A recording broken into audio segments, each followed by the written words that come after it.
Broadcasting from the business capital of the world, this is the Podcast Business News Network.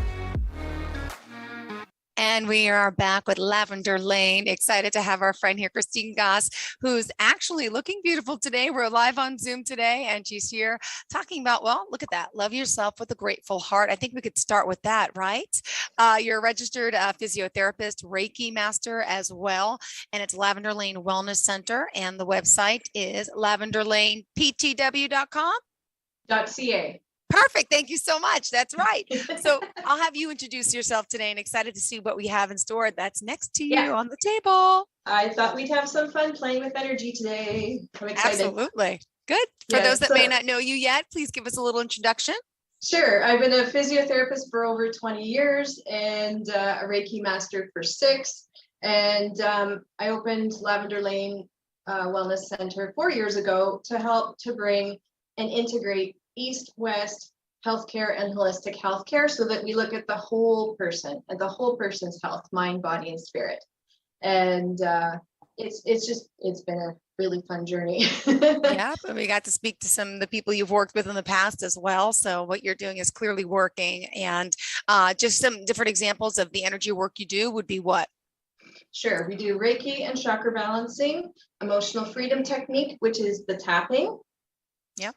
Life coaching, quantum crystal and energy healing, Ohana generational healing, and intuitive channeling and intuitive oracle card readings. Beautiful. And now what do you have there on the table today with energy? Let's begin. Well, today we're going to do we talked about chakras last week, and at the end of it, I'm like, nope, we need something more. We need to actually have people feel it and see what we can clear. So energy work is independent of time and space. It can go ahead in time. It can go backwards in time. It can go to past lives, for example, or times when we need to do inner child work. So a chakra balancing is a quick, easy way to clean out the surface stuff that we pick up from other people and our interactions. You know, how many people do you talk to in a day? It's a lot, right? Yeah. So every time we have an interaction, our auras touch essentially, and we pick up energy from each other. If there's a conflict, that person will inadvertently send an energetic cord into your chakras and take your energy. So we really need to be cleaning this stuff out. We need to be getting rid of all the layers of negative emotions, negative experiences, traumas, old relationships, all these energetic things that are bogging us down. The more that we keep ourselves clear and centered between heaven and earth, the healthier we will be on a mind, body, spirit, soul level. And then we can work to our purpose. We can move forward with our personal growth, and we're not bogged down by all this heavy baggage, right? So it's a great way to clear things out and really start moving things forward, which is the fun of it. Personal growth doesn't always have to be hard. There are hard aspects to it when difficult things are brought up, but they're being brought up to be released, and that should be a celebration. And you know, once you do the work, you can really celebrate it and have fun with it and go, okay, so what's the next challenge? And then you can use all these experiences to help others. Yeah. Right. So I've got the body, the energy body, represented on the bed, and this is exactly how you and I would do a distance Reiki or chakra balancing through our Secure Jane app. So first, so we've got ground, root, sacral, solar plexus, heart, throat, third eye, and crown represented. And I use my pendulum to do. I was going to ask, is that the pendulum? I'm like, is that a necklace or a pendulum? Well, no, it's an awesome tool because it reacts to how your chakras are today. Okay. So is it okay if I do a reading on you, Jill? Absolutely. Oh, awesome. I'm excited. So much fun. Okay, so we're going to start at the ground. And this chakra is about 4 feet below us, and it anchors us to the ground. Now, our chakras should be like couple inches across. Yeah, that's really big. Uh-oh. Yeah, you're about 5 or 6 inches. Actually, it's getting bigger. Okay, so that means you're not connected to Mother Earth enough. Okay. Okay, and given that what you do is so energy based, radio frequency, internet, video, you know, everything will tend to bring you up into the upper chakras. So we need to get you grounded again, and then that's Okay. going to make your body feel better. Now we're going to check the root, and it's better than the ground was, but it's still big. Say the root is money, security, family, any abuse issues in the past, anything to do with male reproduction, significant male relationships sometimes as well, skin issues. The next one up is at your belly button, and that's your sacral. Whoa, this one's huge. So that's way out of balance. There's too much activity there. So the My sacral chakra. whole life, I have severe IBS issues. I don't know if I've told you. Been Yes. to doctors. No one could figure out what's wrong with my stomach. As soon as I eat, I bloat. I'm in pain. Everything. I've done Okay. every diet elimination. There's something wrong with the way my body processes any food, to be honest. And then I was told I have hereditary fructose disorder. So my body doesn't digest properly, make the enzymes to break down fructose and sugars and everything. But I just saw my doctor friend last week. He's an integrative pain management now doctor after he's retired as a surgeon. He says, he knows me. He's like, it's just something neurologically that's wrong. Once you put anything in you, because we went to dinner, it just starts bloating. So that is amazing that you picked up on that. It is. So that is definitely this chakra. So the sacral chakra is female reproduction, digestive issues, but it's also a creativity center. It's basically where we create babies, right? And I couldn't do that naturally either. Okay. I needed IVF. And that's where we connected to our mothers. So female relationships are significant here. Oh, I just got crazy goosebumps on that. Oh. Interesting. My mom's deceased. Maybe it was her. She's like, hi. Often. Oh yeah, totally. I just got goosebumps all the way up my spine again. Me too. My whole body. Yes. So she's always there, and she's always there to watching over you. So just bring her in whenever you need to. But this is an emotional center. This is where we decide how to process our emotions or not.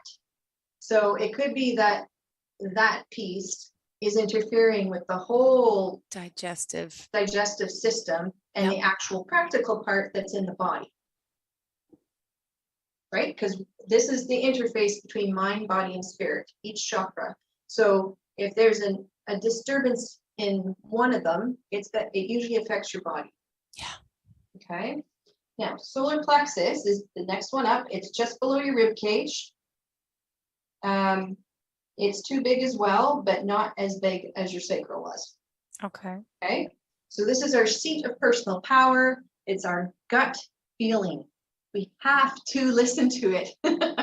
Otherwise, it creates all sorts of havoc. In your liver, you hold, on the right side of your body, you hold anger. Your gallbladder holds resentment. Your stomach is where we bring negativity in. And the left side, the spleen, holds guilt. So all of these organs are also involved in digestion and metabolism, right? So they're going to feed into any issues in the sacral chakra. They're going to talk and probably make things a little bit worse for each other. Okay. Yeah. The heart chakra is it's so awesome. This is wow, woman. Okay.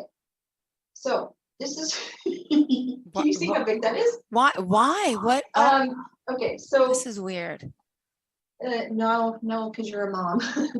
So especially for women, like in general, people tend to give out more energy and more healing, more love than what they're receiving. So is that what that means? Or yes, so this means that you're putting so much out into the world, but you're not receiving it to fill up your bucket. So because all your energy is exiting your heart, it's not getting to your midsection. Okay.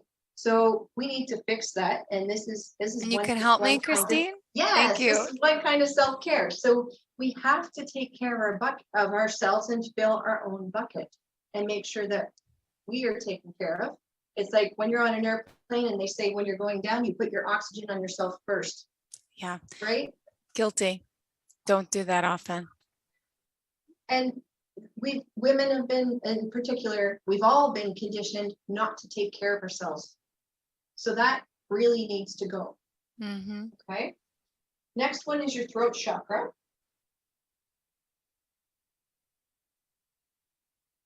And it's pretty, oh, it's a little bit too big as well. And what you do is you speak all day, so that doesn't really surprise me. But we need to make sure that we're putting healthy boundaries up so that, you know, if we're already feeling taxed and somebody asks us to do something for them or do them a favor, that if you genuinely do not have the energy for it, please say no. Just say, sorry, I can't do that right now. I have to take care of me. And that's not being selfish, it's being selfless because it's an act of self-love. So we often, when I'm doing sessions on people and I have my crystals on, the heart chakra stone runs down and sits at the throat so that people are prompted to love themselves enough to speak the truth and put up healthy boundaries so that you have enough energy at the end of the day to do nice things for yourself, for your family, for your friends, right? Mm-hmm. We can't keep burning the candle at both ends. If I told you my schedule, you would understand why everything's like this. Oh, I kind of got that impression last week when we were talking about chakras, and I was starting to get, oh dear, we need to do a session for you. Now, your third eye, this is where we see our truth and intuition and, envisioning, dreaming, goal setting. But yours is way too big. It's about that big around. So your job pulls you out of your body and into your upper chakras. But if these chakras are overactive, it can really make you anxious and overthink. And it's exhausting. I am exhausted. I'm super anxious. Yeah, so we need to clear this stuff out. And then your crown chakra, it's also too big, which is also, the crown and the third eye work very well together. And sometimes when they're too active, it can really. Could that also pick up, just curious, I had since January an ear infection in my left ear. I've been to the doctor 5 times now. Finally, the specialist, ENT, says there's no fluid in there anymore. It's fine. But the primary doctor says there's fluid in there. Then the doctor says, well, you need to go see an oral surgeon, maybe do a scan. Maybe it's TMJ. I said, I'm throbbing in pain, waking up every night. Is there like a worm in there, an insect? Like there's something in my ear. So I was wondering how that top chakra was going to check out, because and I'm like, is it because I wear headphones? What is it? I don't know. Well, all of that is going to contribute. Yeah. Right. Even now, throbbing. Yeah. But the ears are chakras themselves. Oh, okay. So they take in everything we've ever heard, and they tend to hang on to the things that are negative. Mm-hmm. So on a regular basis, we actually have to, and I'll do that during your chakra balancing, is pull the crap out of your ears. Thank you.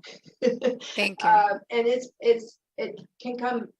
This stuff can follow you through past lives and everything. So can be thousands of years of negativity. Wow. The ear thing's only new though for me from January on. The stomach has been since birth. So I know this is definitely past something, whatever's going on here. This is new a few months, and it was from an infection, but I don't know why it's not going away. So I'm a little concerned. Could it be something else in my body trying to tell me that something's wrong and I need a certain something? Because maybe I don't know what's going on. And the fact that all the pendulums there are swinging really big. Is it normal to have a client that has everything so big out of whack? Or yes. So what's been happening is through the pandemic, a little better. Everybody's had like chakras like huge, like 8 inches across. Sometimes it's like, oh my gosh. Okay. Not healthy. So I'm going to put my stones on. So clear quartz for your crown, amethyst for your third eye, blue lace agate, which is a beautiful light blue for your throat, green for your heart chakra, green citrine, citrine, which is yellow for your solar plexus, carnelian, which is orange for your sacral, and a garnet, which is red, a dark red for your root. And then I'm going to use, this is a crystal point. So crystal points is a single point, and it's 6 facets, and it brings the power in. Okay. So we'll just, so this is your feet. Yeah. I got a beautiful black stone here. It's called Numite, and it's really great for grounding and balancing and intuition. So we'll just bring in the Reiki ray of light. And we're going to bless this to Jill's greatest and highest good. Now, the bonus of this is anyone who's watching or listening also gets the session, also gets the treatment. It doesn't matter when they watch it. Whatever they need, they're going to get from it. Wow. So it's really, really awesome. So, oh, okay. A lot of heavy energy, my friend.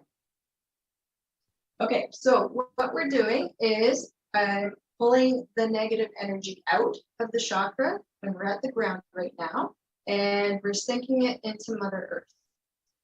And as we're doing that, I'm envisioning tree roots coming from the bottoms of my feet, going to the center of the earth, and finding a beautiful crystal there. White light is going to come down through the body and sweep everything that doesn't serve us into that crystal. Then you ask, and you can do this at any time during the day, and you should be doing it probably 2 or 3 times a day because you're on electronics so much. Mm-hmm. So then you ask Mother Earth to transmute it to love and light, and always thank her because you do not want to piss off Mother Nature. Got it. It doesn't, it's not good. Need to keep her happy. So we're bringing white light in all the way down to Mother Earth, which feeds her, and then she's going to send up green, beautiful earth energy. And we're going to put that into the chakra. We're going to bring white light into your grounding chakra, and we're going to balance it. Okay. Over to the root chakra. Oh boy. Okay. Your body feels very shut down. There's not much energy flow there right now. So we need to fix that so that your body can heal itself. Thank you. Our bodies are quite amazing. And I always bring Archangel Raphael in because he's the healing archangel to surround us and fill our whole aura with his beautiful emerald green light for healing.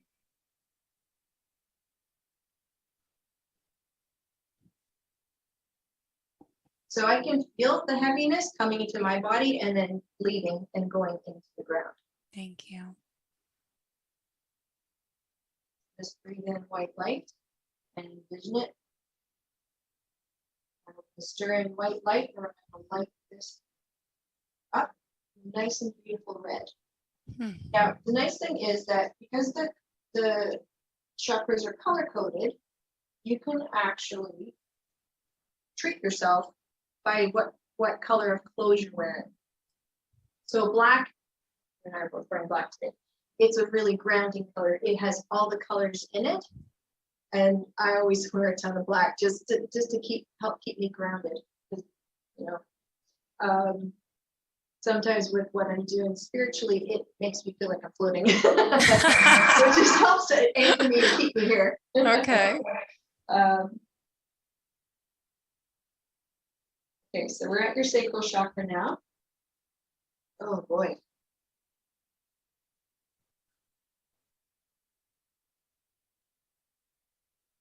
Yeah, so this is going to be a surface clean. It'll take multiple sessions to really get down to the nitty-gritty, I think.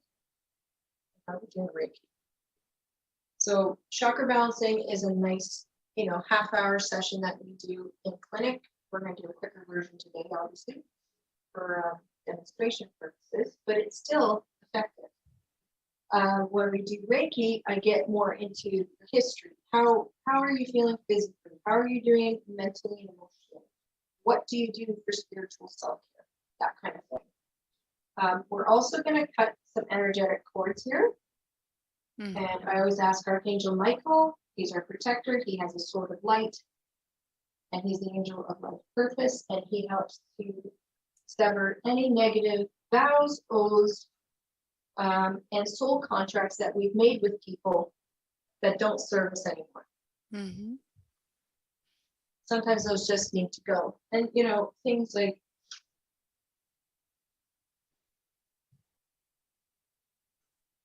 you know, old relationships and exes and whatnot, there could be a lot of conflict in the past. That all needs to be released. It needs to be forgiven so that we can move on and build something more beautiful and positive.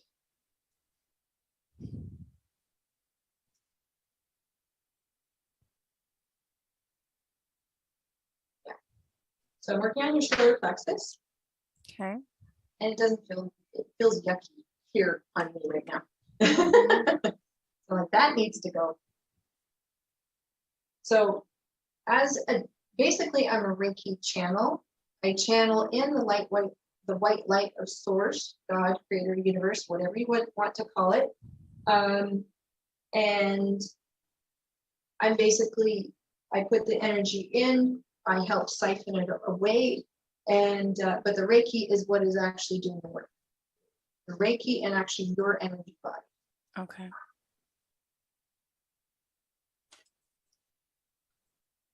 So each person has a different experience. It's always really cool. So we're stirring white light into that beautiful rose stone. Shine like the sun. Again, we're going to pull some cords. Oh boy.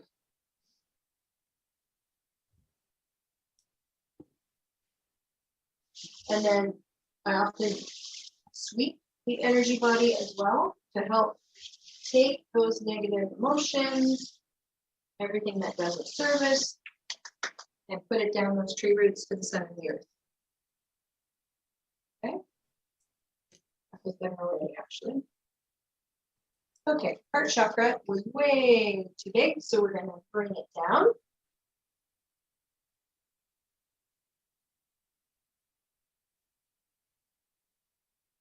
And then we're going to pull everything that doesn't serve you out of your heart chakra.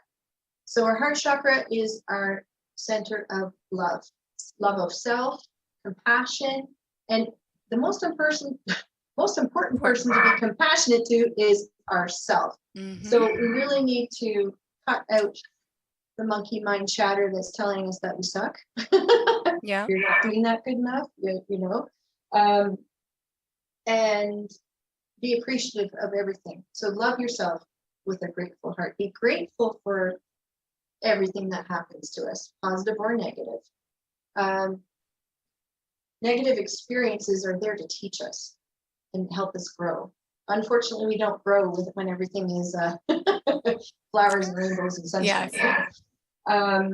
So it's often our darkest days that teach us the most lessons.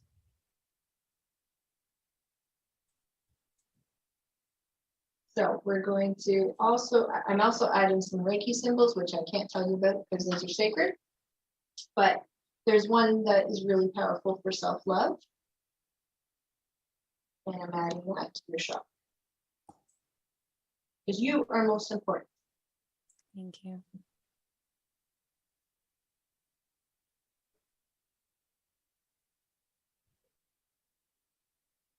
Because we all are here to serve others as part of our life purpose. We all do it different ways, but our bucket needs to be full. And the more we keep it full, the more that we can put love and compassion and kindness out in the world. And it ripples out and it comes back in, well, usually triple from a karmic standpoint. So it's really important to be putting positive thoughts out into the world, positive actions, emotions, because otherwise karma will go deliver the stuff you don't want. Right. Now we're at your throat chakra. And it's making my throat feel scratchy, actually.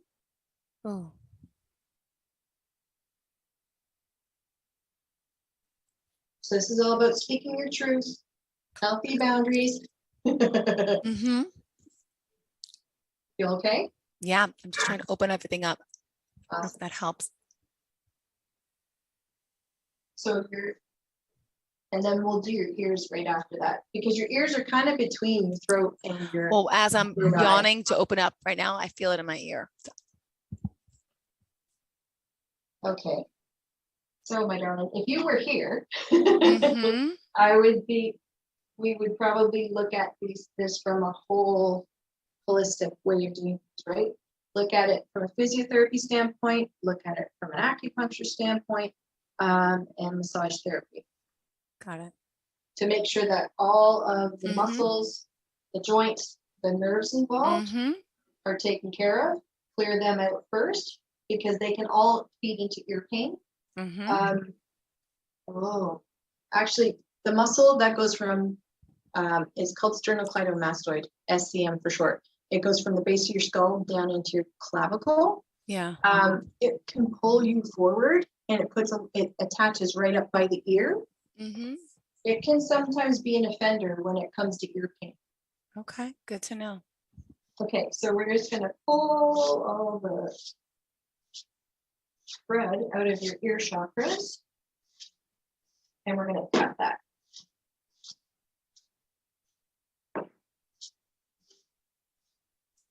Right. And this is across all lifetimes, past, present, and future, across all dimensions and realities. So when I do energy work, I try to be thorough. Thank you. And I apologize, but we're out of time. I know we got a little late start with the communication issue, but. So what I'm going to do then is I'm going to continue on your third eye and your crown. And then you can report to me next week how things are going. I appreciate it. Thank you so much. And if we want to reach out to you, could you tell us the website? Yes, lavenderlaneptw.ca.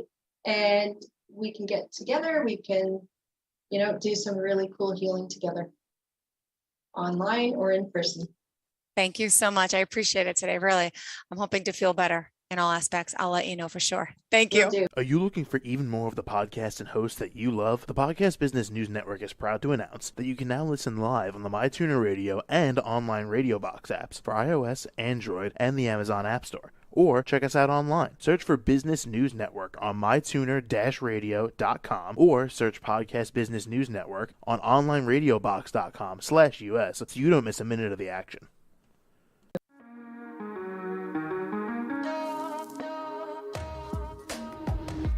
Broadcasting from the business capital of the world, this is the Podcast Business News Network. For nearly 2,000 severely injured veterans, everyday life has become filled with barriers. Day-to-day simple tasks can become pretty daunting. I have to carry my chair up 2 flights of steps or have somebody do it for me. What scares me the most is just the falling. When I'm struggling with my house, I think, to have that one great barrier just knocked down, it's crucial. Home for Our Troops is a wonderful nonprofit that builds a mortgage-free, fully adaptive, handicap-accessible house. And there's no catch. It'll be our very first home that we've ever owned. This is a game changer. This is where your life begins again. We need you to join us in completing this important mission. Please visit hfotusa.org and help build homes and rebuild lives. Because of you, everything's going to be okay.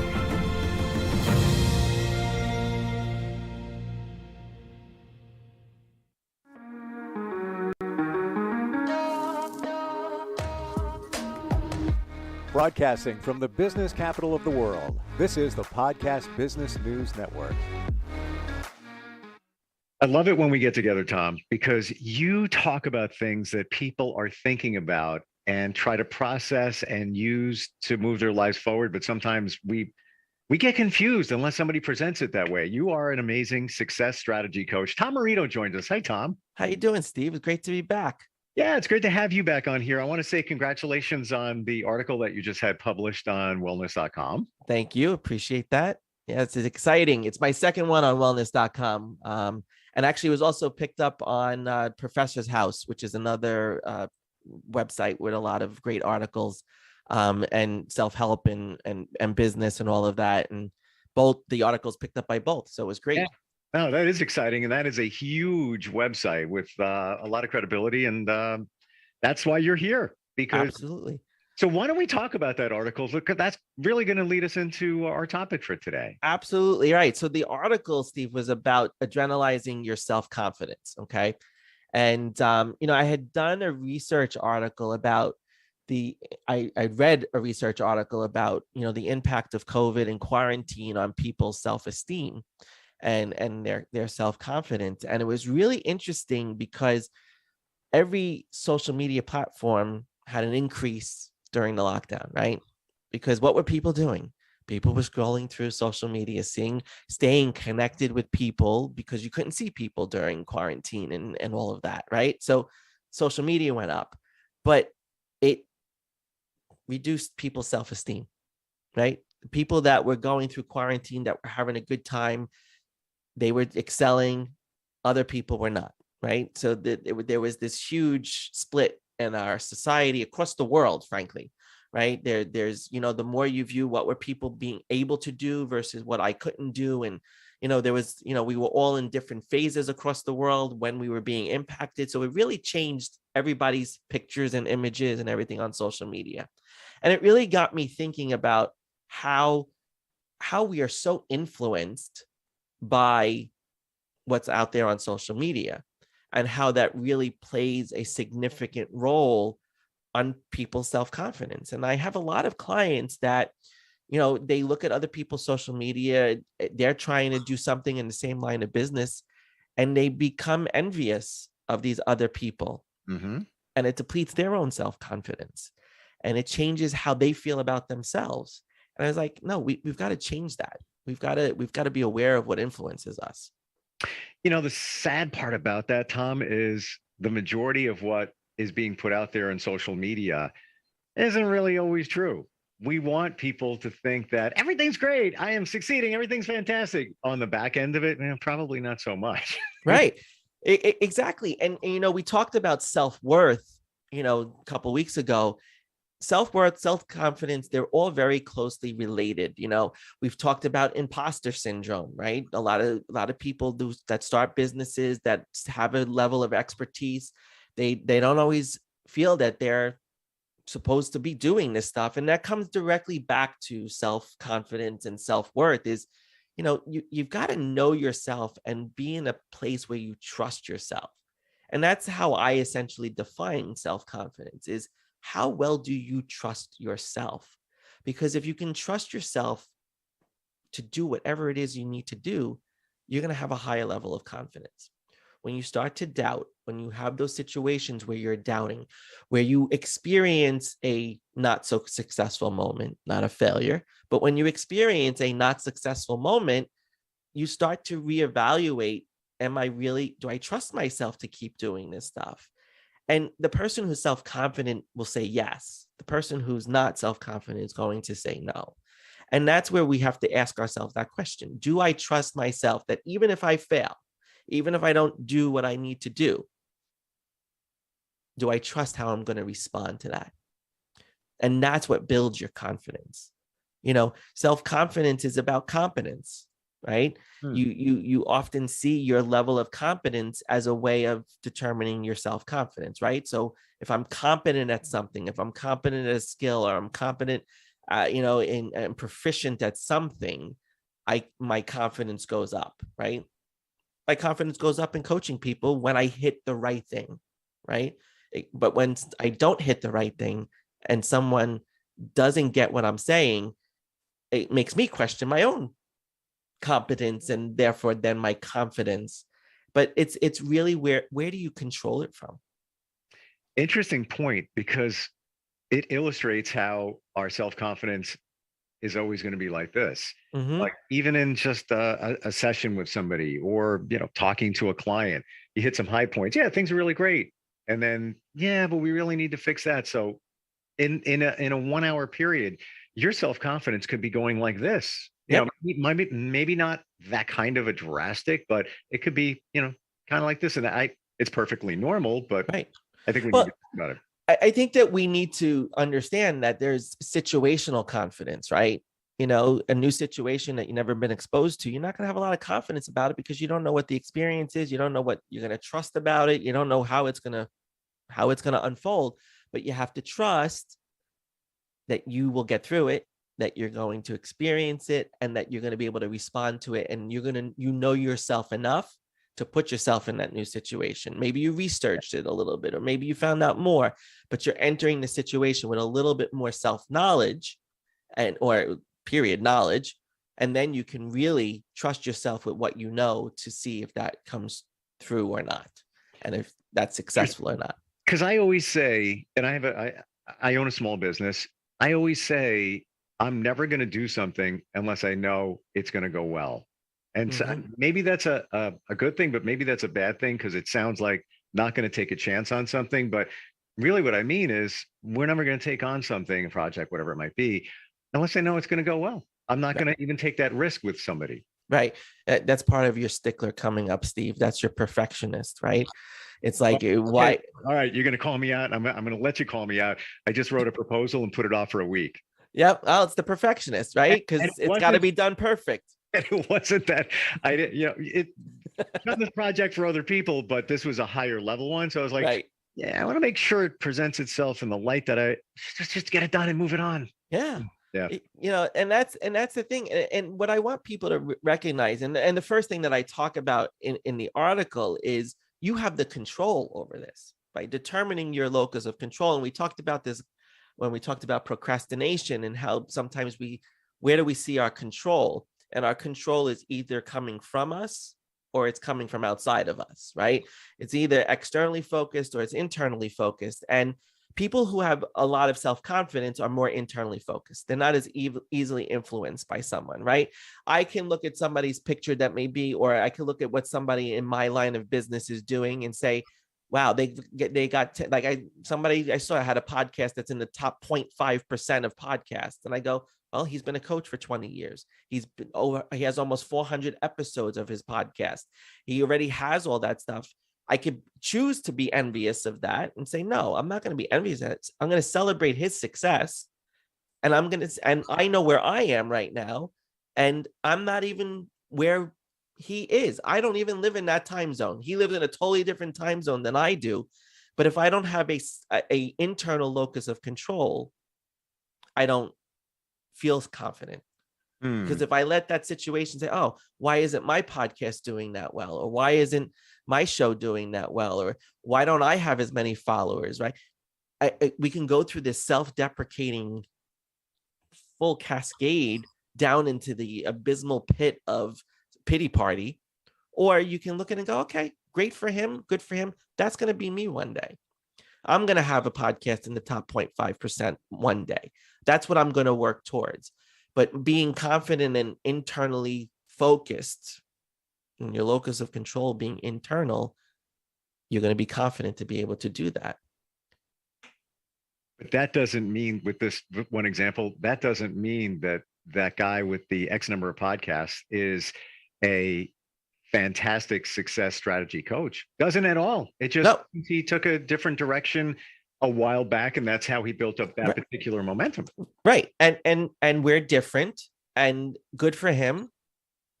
I'm very happy for him. I was excited. I even commented, said congratulations. But that's where somebody who doesn't have confidence goes, oh, really? He thinks he's so great, right? Oh, is he better? Is he better than me? Yeah, he probably is better than me because he has this. It's got nothing to do with that. Yeah. And that's what a lot of people do. And especially in the entertainment world, we see this all the time. You know, I work with a client that's in entertainment right now. He's trying to succeed and achieve and get recognized by people in LA. And he's putting himself in situations, but he's not putting himself in enough situations, because when he sees somebody else who's doing the same thing that he knows and they're succeeding, he goes, how come it's so easy for them? I said, how do you know it's easy for them? But he totally is like, well, then I guess people don't like me. I said, no, they just have a look that the person looking at them appealed to. And that's why they got that success. So you've got to keep putting yourself in front of people that look at you and say, eventually I'm going to be grabbed by the right person. Should you be comparing yourself to other people? Nope. And that is a great point, Steve, because one of the other things I say to adrenalize your self-confidence is to stop comparing yourself to other people. Stop comparing yourself. Stop looking at Facebook and Instagram and TikTok and seeing how great other people's lives are, because they're not as great. They only put out there what's great. Yep. You know, I often refer to Facebook as fake book, because it's not real. It is not real. There, and that's not to discredit people who go on there that are genuine, because I listen, when I post genuine. I don't post, but I'm talking about a situation, or I'm explaining something, or I'm teaching something. My approach to social media is very different, and I share things from my life that I'm doing, right? Because people are interested in you as a person. But don't compare yourself to somebody else. You know, we live in a very jealous world. We live in a very envious world, and social media has escalated that envy and has reduced our self-esteem and our self-confidence and made us not feel worthy enough. And the key is, and I say this to all my clients, only compare yourself to who you were yesterday. Are you better than you were yesterday? Because if you're better than you were yesterday, keep going. And if you're not better and you don't like where you are, then what can you learn from yesterday and change today so that you can move forward? And that's the only comparison we should be making, is the comparison within ourselves, the comparison within who we are. And are we better today than we were yesterday? Because every single day we wake up, I say every morning, thank you for the opportunity to be here, to do better. Yesterday's done. Whatever happened, happened. But today I have the opportunity to do better and not make the same mistakes twice. But I only compare myself to who I was yesterday. It's a lot of soul searching in that. And also when you compare yourself to yesterday, my first thought is, what is yesterday? Is yesterday yesterday? Is it a year ago? Is it 10 years ago? You know, you got to put it all into perspective.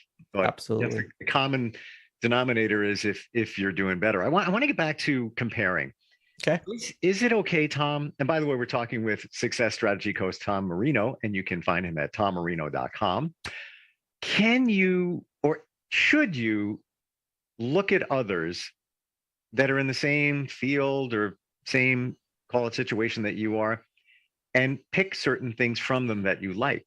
Steve, it's like you're reading my mind today. It's like you're reading my mind. That's exactly what I encourage people to do. And I do it myself. I look at what other coaches are doing. I go, okay, I like that. I like that. And I like that. Thanks for putting that out there. Thanks for sharing that with me, because now you gave me an idea and I Tom Marino-fy it. That's what I do. And that's what we have to do. What we have to see is that people in our field, when we're working in a specific area, we look what other people are doing, and then we have to make it unique to us and work for us, because it's not going to work for us if we copy it. We can't copy what somebody else is doing, because we're not necessarily going to get the same results as that person. What we have to do is take in the information, digest the information, and say, okay, how do I make this align with who I am, right? That goes back to the value alignment piece, right? And that's part of loving yourself, is knowing your values and your belief. And that's the third step in adrenalizing your self-confidence. Confidence is learning to love yourself through what you value and what you believe about yourself, right? And if you can align your value with something you saw somebody else doing and you twist it a little bit, you make it work for you. You don't try to fit into it, because I think that's where people develop a lot of imposter syndrome, right? Imposter syndrome is all about being fake, right? I feel like a fake, a fraud, or whatever. And those people are typically copying what other people are doing. Yeah. They're not necessarily making it their own. And that's why the imposter syndrome gets in there, because they don't feel like they have enough confidence to do something innovative and unique on their own. Right. So, and that's how I developed my coaching program. That's how I looked at what everybody else was doing. I took pieces from my training. I took pieces from other coaches. I see what everybody else is doing. And I recognized that I was doing the same 6 things with every client. And that's where the framework of my choice model comes from, is the 6 steps that I was doing with every single person. And because I had enough confidence to put it out there as that, it's the framework that I say can solve every problem that you have. Wow. Every true problem you have can be solved in my 6 steps of choice. You know, I look at it this way, based on what you just said, that we're not copying, or we shouldn't be copying. We should be inspired, right, by something that you see, and maybe it'll generate an idea. It'll move you forward in some ways. And I feel that life is, we're going to school every day, every second. We're at school. Mm-hmm. What happens when you're in school? You're told something, you apply it to, what you do in your life and in your future life. And it's kind of like that. If you see somebody else doing something, it's like, yeah, I do like that. Let me see what I like about that, dissect it and see how I can apply it. But, to your point, make it your own. Right. And I think that's where people, if you have an internal locus of control, you see that you can make it your own. Mm-hmm. If you're going to just copy it, it's an external, because you don't have enough trust in yourself that you could do something the same way. So you really need to know your purpose, why you do what you do, who you are, a better sense of who you are, so that you can make it your own. Because if you don't know what your own is, right. Yeah. I mean, I didn't develop choice until last year, after almost 3 years of coaching, right? I was doing different steps. I had a different process. I had a little bit different, but it all connected. But when I really said, okay, how do I come up with something that's different, unique, and innovative for me? And it was like, okay, what do I do for every single person? And I wrote down everything that I did, and I go, okay, where's my acronym now for this? And that was the process of doing it, right? So clarifying your mindset, putting your head on straight, right? Understanding what you want. That's the first C in choice, is clarify. The second is harness your values and beliefs. Understand what you value, because you need value alignment in everything you do, right? You overcome obstacles. That's the O, right? What are the self-sabotaging behaviors? What are the blocks that you're experiencing? Okay, what fear now is getting in the way whenever you go to do something or keeps you from doing something? Well, integrate that fear into your life. That's the I, right? Make it a friend and advisor. And then, okay, how do we go to the next step? Well, we got to make a plan. So we have to activate the change. So change activation is making the plan, setting the goals, and putting things into motion. And then the other thing is okay, how do I achieve my goals when everybody wants things from me? Well, you've got to establish boundaries. So establish is the E. And that's how, and if you use that framework, and no matter what you do, you're going to achieve success. So choice equals success. So powerful. Yeah. And you have the choice to work with that choice. Exactly. And it's always about choice. And that's why I love using the idea of choice, because people forget that even when you don't make a decision or you don't make a choice, you are making one. You are choosing something, and you have to recognize that. And that's the fourth thing in improving your self-confidence, is accountability, right? Yep. You have to hold yourself accountable, right? It's a part of your mindset of the world happens to me versus the world happens for me, right? Because the to me takes on the victim, the martyr, okay? And it points blame at everything outside, right? External locus of control, pointing to the outside, blaming somebody else. Whereas the for me mindset looks at myself and says, what could I have done differently? How do I have to take ownership of my wrong. I have to take ownership of my right. And I have to hold my, we think of accountability in a very negative way, okay? Accountability is owning it, okay? Own your stuff. Own yourself. Have the integrity. Own it. Because if you can own it, you boost your confidence. When you don't own it, you start to quiver and doubt, and you shrink in, and it's a disaster.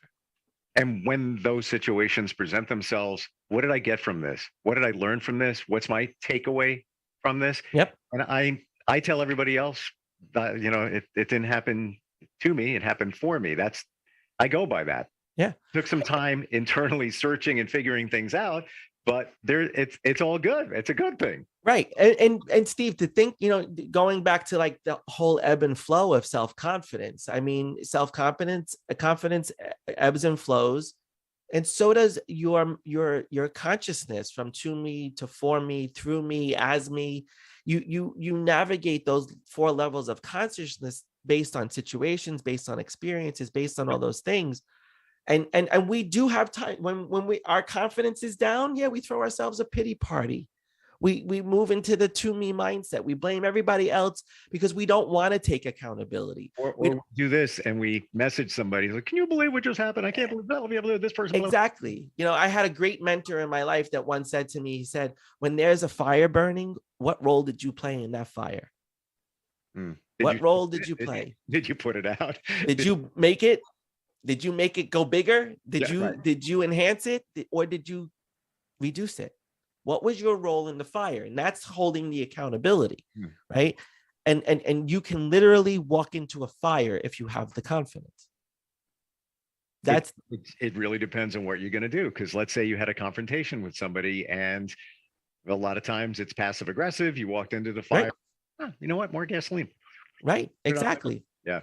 But it all relates back to, where do you hold yourself accountable? And then the last thing that's really important for your self-confidence is surround yourself with positive people. Yep. Get rid of all those negative people in your life that don't serve you in a positive way. So true. Don't be surrounded by the people who want to see you fail. Be surrounded by the people who want to see you succeed, because the people who want you to fail are going to foster that lack of confidence. They're going to foster that self-doubt. They're going to encourage the imposter, right? That's what negative people in your life do. People that are in your life that throw themselves a pity party all the time, misery loves company. Mm-hmm. Don't give in to that. Surround yourself with positive people. Surround yourself with people who are going to build you up. And they may not be intentionally trying to derail you, but because of their nature, it's the chain around your neck, pulling you down. I may have said this before, but I learned this in the last 5-6 months. You are the sum of the 5 people you spend the most time with. So think of those 5 people. By the way, we have a instant feedback question. This comes from Kerry, who's in Jacksonville, Florida. And you can reach us, instantfeedbacksteve@gmail.com. She says, "I was bullied as a child and feel that it's why I lack a lot of self-confidence. Any suggestions how I can get past that?" Yeah, a lot of our experiences, especially trauma, and we've talked about trauma in the past and how being bullied and being traumatized in some way can really impact us and make us that victim. It can make us feel like we deserved it. It can make us feel guilty for even receiving it, and that there was truth in it. There was no truth in that bullying. That was that person's issue. That was somebody else's issue. They targeted you maybe because you didn't present yourself in a confident way, and you were easy for them to pick on. And because I was bullied myself. I was bullied my whole childhood. I was bullied. Same here. I never knew that. Right. And one day I woke up and said, the heck with them. Thanks for bullying me, because now you just made me stronger, right? And we have that choice to become stronger, to shift our locus of control. I said, I'm not going to let other people determine how my life is going to be. I'm going to determine how my life is going to be. And the thing is I would encourage, Kerry was her name. I'm sorry. Okay. I would encourage Kerry to really explore what you really believe about yourself. And if there are beliefs in there that you don't like anymore, start believing new beliefs about yourself. Start looking at what your belief system is. Start understanding what you value and what's important to you. And what are the things, I'm sure there's some things in your life that you're very sure of. You've got to go to the places where you feel your best, right? When everything feels good and aligned. Imagine that time. What's good about that? What are you doing? What are you experiencing? Who are you with? Because typically when you're with the people that you're that are friends, that are positive people, you feel good about yourself in those company, right? and what exists in those moments. There are attributes that exist in those moments with those people. What are those attributes? Because those are things that you value. Those are things that are important to you. And then you can start building your framework. And if you're not sure how to do that, complimentary call, you get 30 minutes of my time when you sign up for a complimentary call. So go to tommarino.com, fill out the contact form, and I'm happy to have a conversation, and that's free. And if you want help building your self-confidence and become a client, then we'll do that. If I can help you in the 30 minutes, that's all that I would ask for.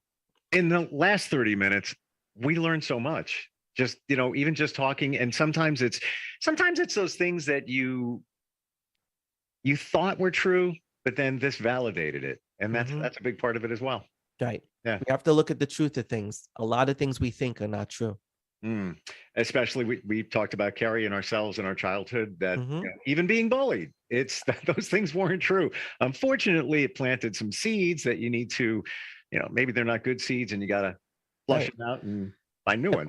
And be grateful for that bully, because it made me stronger. That's how I look at it, right? Be grateful that I had that opportunity. As painful as it was, I don't think I would be where I am today if I didn't turn it around and say, it's not my issue, it's their issue, and they need to deal with that, and I can move on. And I would even take a guess that situation made you more sensitive to what people are and feeling, and made you an empath. And that's why you're doing what you're doing today. Absolutely. Yeah. All right. Thank you, bullies. Yes. Thank you. I mean, listen, we don't like them. We don't promote it, but it definitely builds our character, and those people are in our lives to teach us lessons. Because it didn't happen to you. It happened for you. Tom, always great talking with you. Same here, Steve. Thanks so much. Thank you. We'll be right back. Are you looking for even more of the podcasts and hosts that you love? The Podcast Business News Network is proud to announce that you can now listen live on the MyTuner Radio and online radio box apps for iOS, Android, and the Amazon App Store. Or check us out online. Search for Business News Network on mytuner-radio.com, or search Podcast Business News Network on onlineradiobox.com/US so you don't miss a minute of the action.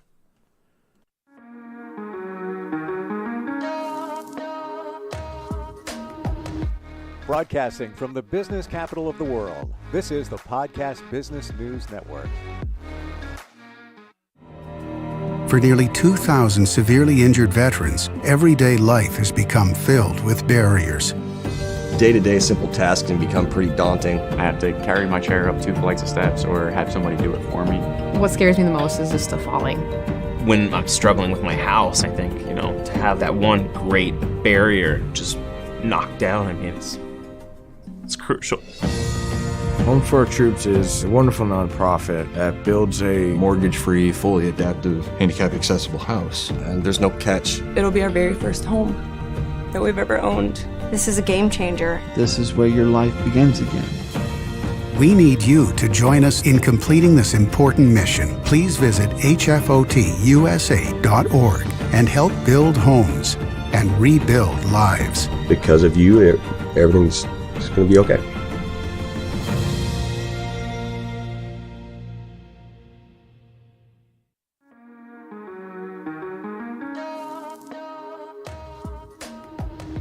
Broadcasting from the business capital of the world, this is the Podcast Business News Network. All right, guys. Thank you, Mr. Producer. We are back, and I'm joined by 2 amazing people, Timothy Grossman, and we get to meet Darlene today. Welcome to the show, guys.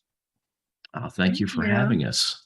So, Timothy, let me start with you. Maybe you can just reintroduce yourself to the audience, and then introduce us to Darlene next to you. All right. Well, I'm Timothy Grossman, founder and co-owner of the Source of Wellness. We are a holistic wellness company based out of Lexington, Kentucky, and we provide Reiki treatment sessions, Reiki classes, as well as incorporating mindfulness and also sound healing or healing sound therapy through crystal bowls and whatnot. And that's Darlene's specialty, right? I mean, that's where Darlene shines, right? Nice to have you, Darlene. Thanks for having me here. I mean, tell me a little bit about energy healing. About the bowls. Can you help me out, Tim? I have a hard time explaining things. Okay. Well, so what we found with healing sound or sound itself is that it creates entrainment, right? So when you listen to type of music, it creates a mood. When you listen to certain frequencies, it creates a shift in the way we perceive things. And so healing sound, necessarily the way we do it, works to create that alpha state so that people can more easily fall into meditation. A lot of people say, oh, I've got a busy mind. I think too much. I can't. And the more you struggle against it, the more it takes prominence. So what you do is you use this sound and it kind of just drowns out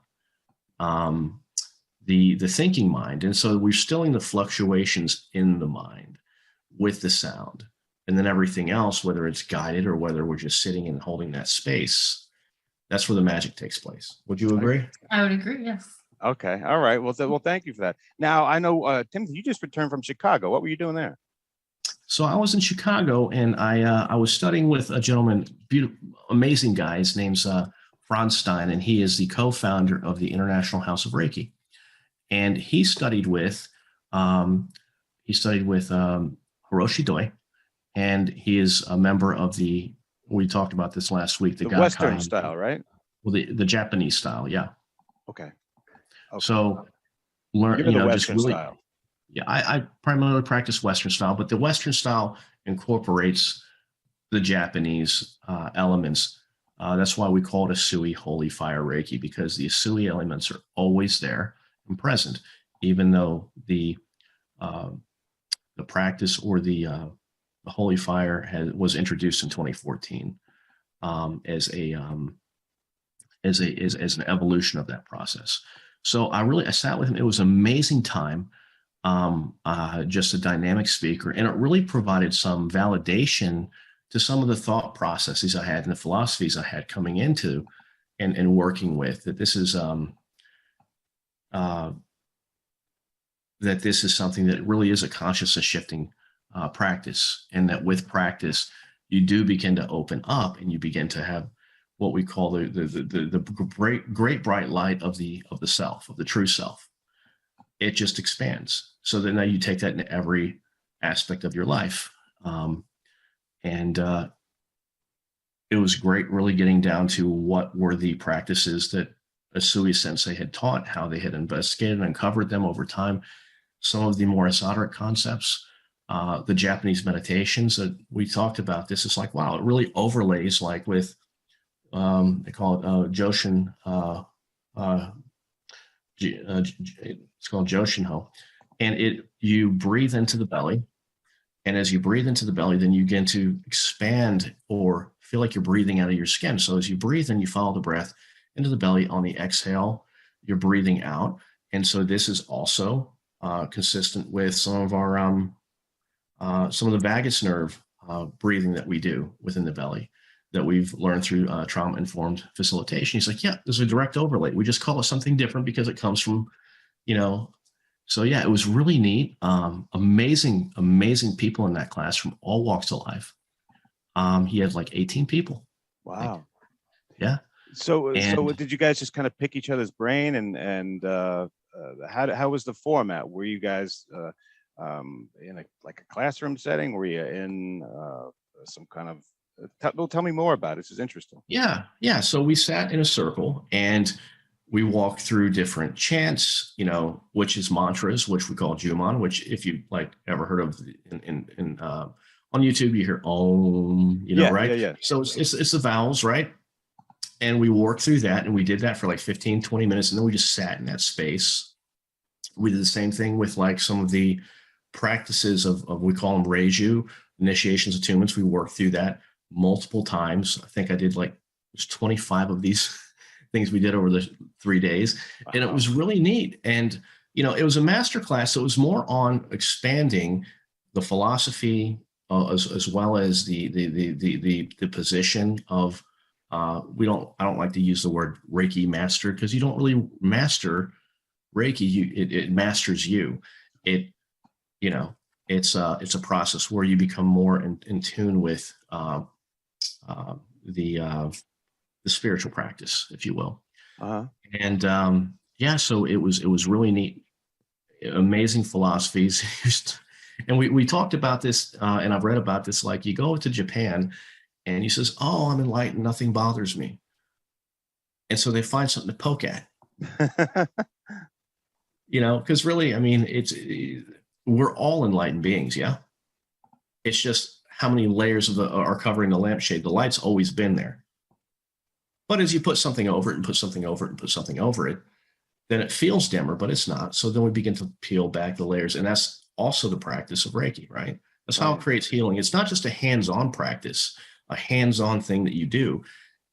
It's a hands-on, hands-off, or just a way of being that you radiate. And so I think the misconception that, oh, we're healers. Well, no, we're holding space for each person to heal. You're like the liaison between the universal or whatever you call it, right? Yeah. And just giving you the tools to help. You're the middle guy. Yeah. I guess the middle anchor point between, because there is no you or I. It's the conception of separation is more just like a what do you call it?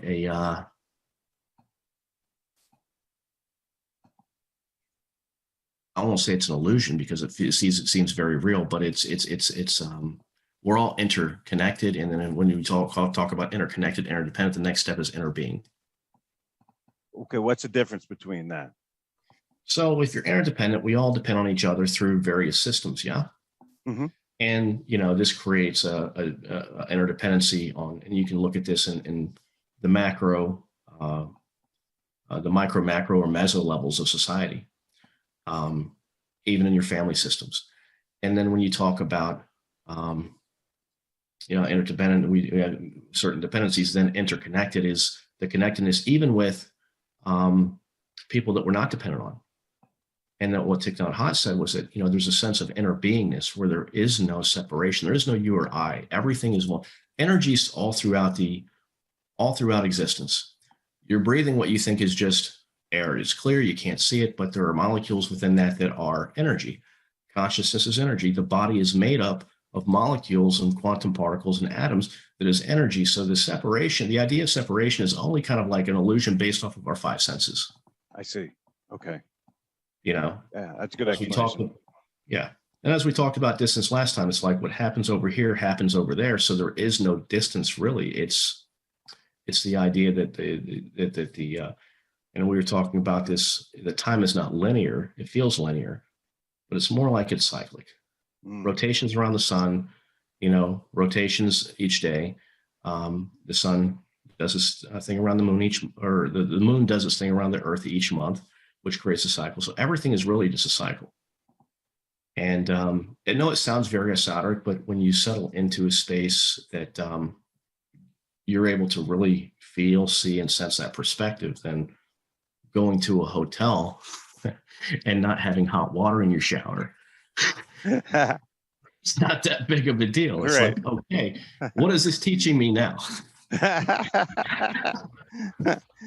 happened, by the way. Yeah. Yeah, I could see. I'm sensing that. Timothy, you told me throughout our conversations that Reiki has this incredible integrity where it's not really changed from the person they learned it from and the person they learned it from. Do I have that right? Where it's basically the same. I asked that question because when you're sitting around with other experts and this gentleman that you were telling me about, is there anything that you didn't know? Was there something new or a different spin on things, or is that not applicable in Reiki? No, I think you learn something new. So each teacher is going to teach their level of training, but also they're going to teach based off of their lived experience and philosophy and how it has worked within their space. The thing I look at is that, okay, well, the tradition and the parameters of what is a Sui Reiki, and what is that energy, if you want to call it energy, right? That has stayed very consistent. Now, there are some things that have been added, in the West, or things that, like the chakra system. That was never a part of the Japanese system. They only looked at the 3 haras. But if you superimpose the chakras on the hara and the heart and the mind, the 3 diamond system, it's the same thing. It's the same thing. Okay. But we have to be careful to understand that this is not the original practice. Just as like the meditations, those are the original practice. You bring them in, give them credit for where they come from. Also, be truthful about how things have evolved and where that comes from. And so I'll say that I think there's an expansion of the energy of Reiki. Like there is a more profound sort of effect that's coming through. It feels like there's a lot of an amazing amount of love and compassion coming through, a sense of peace that's coming through, a sense of empowerment and guidance that's coming through. And I see that particularly in, the holy fire practice. But I think that it is a pure energy that has unlimited potential, and we're only tapping into the very smallest parts of that at this time. Gotcha. Now, does that make sense? Yeah, it does. It does. And how did it affect? Because I know you told me that you can do Reiki on yourself, right? Yes. Did that come up? Did you find any new wrinkles in that, or some different techniques? Or tell me about that topic, because I think that's great. You do that every day, I believe. Yeah. Typically every day, it's like a way of being, a beingness, and that was also something nice to really confirm from the Japanese perspective. It's a way of being.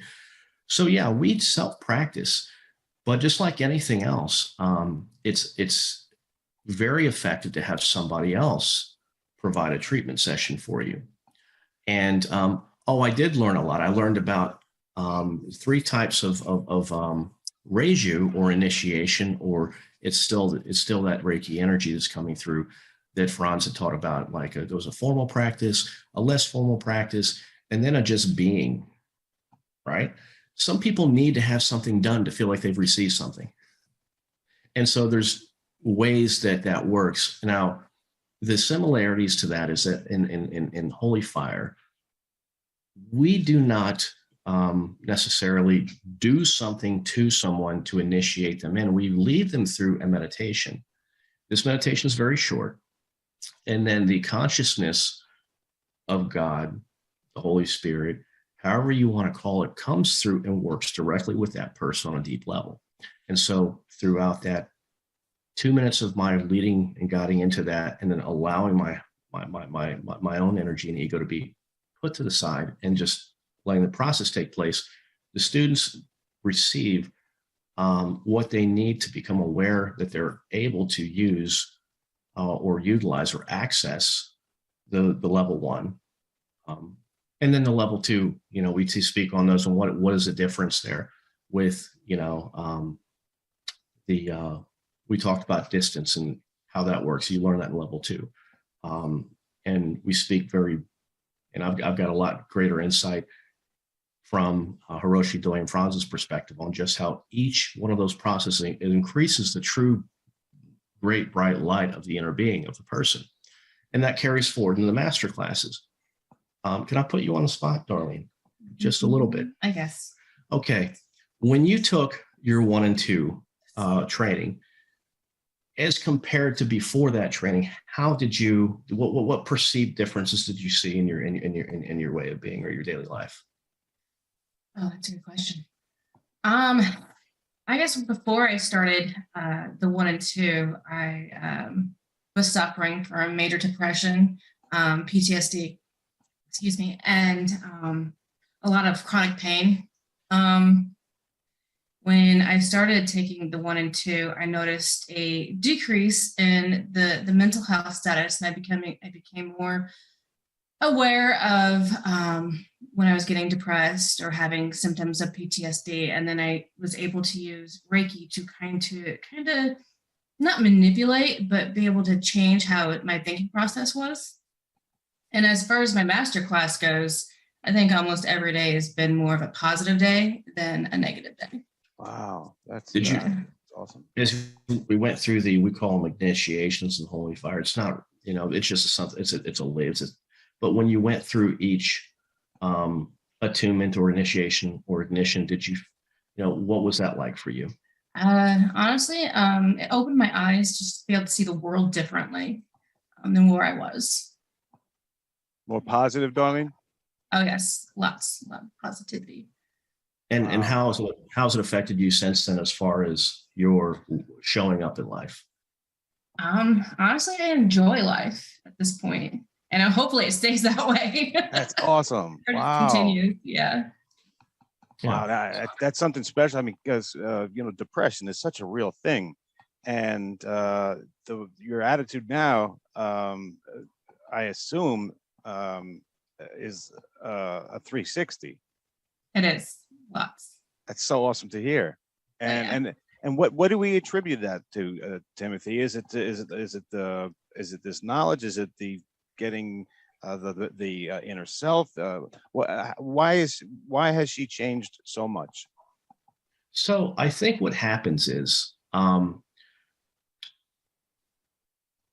I think that there is a spontaneity in how, as you receive these initiations or these attunements or placements or ignitions, however you want to call them, it widens and deepens the channels and allows you to, through the meridian systems, through the 3 diamonds, through the chakras, and it creates a greater access, but it also connects with what you might call the soul and spirit, and, to the source of all that is, to everything around us. And what that does is that it helps, we don't get rid of the ego. We heal those unhealed parts, and those show up. And it, sometimes it's emotional. Sometimes it's just a lot of love coming through. Sometimes you want to lose your mind, and really, like I said, things make you angry, but then something comes over you and you're like, you just become silent. And so it works spontaneously to continue to clarify, heal, and empower and guide. And as you follow that guidance, what you find is that your life is in more alignment. Things fall away that weren't really helping you in the first place, that you were holding on to because that's the only thing you knew, and new things open up. And that's why we say you don't master Reiki, you allow the practice to master you, not what you do, but you have to practice, right? You have to commit yourself on some level to wanting to, embrace this way of being. And then, like the precepts, just for today, I'm not going to anger, I'm not going to worry, I'm going to be grateful. I'm going to be true to my way and my being, to be kind to all things. You may have to go through this in your head several times a day as things come up, and just remember that one thing. And it's okay, because as you're entraining yourself, the access, it's beautiful. It's like, I don't think in the history of mankind that this level of mental, emotional, spiritual connection has been present and available to anyone who wants it. And it's okay if you don't want it. It's okay to be exactly where you're at. Exactly where you're at in each moment is perfect. Now, from a beginner's perspective, would it be as I know I'm simplifying it, but do you think Darlene had a block in any of the chakras? Can that cause the depression, PTSD? Is a block in the chakras? Yeah. Or the diamond you talked about? Yeah, the triple. Yeah, so what happens is like the senses that there are not blockages, because stagnations or we call it traumas held in the body, right? So those traumas, those stagnations, those imbalances, what happens is that they it creates either people who have a very overactive root chakra, if you will, or overactive sense of when it's balanced, it is you feel very stable, very grounded, very connected.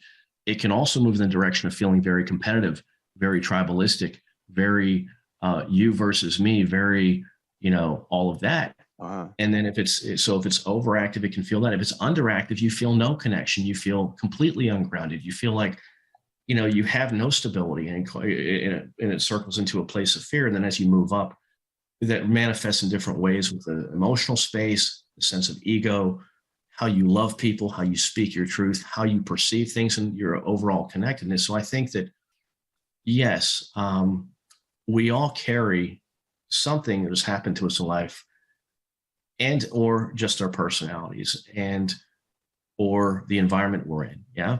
It seems like you're a lot clearer. Yeah. So it all becomes clear. It becomes clear over time, and as you're able, right, to make those micro adjustments, because we can't change on a dime and do a complete 180. And if we do that, it usually doesn't stick.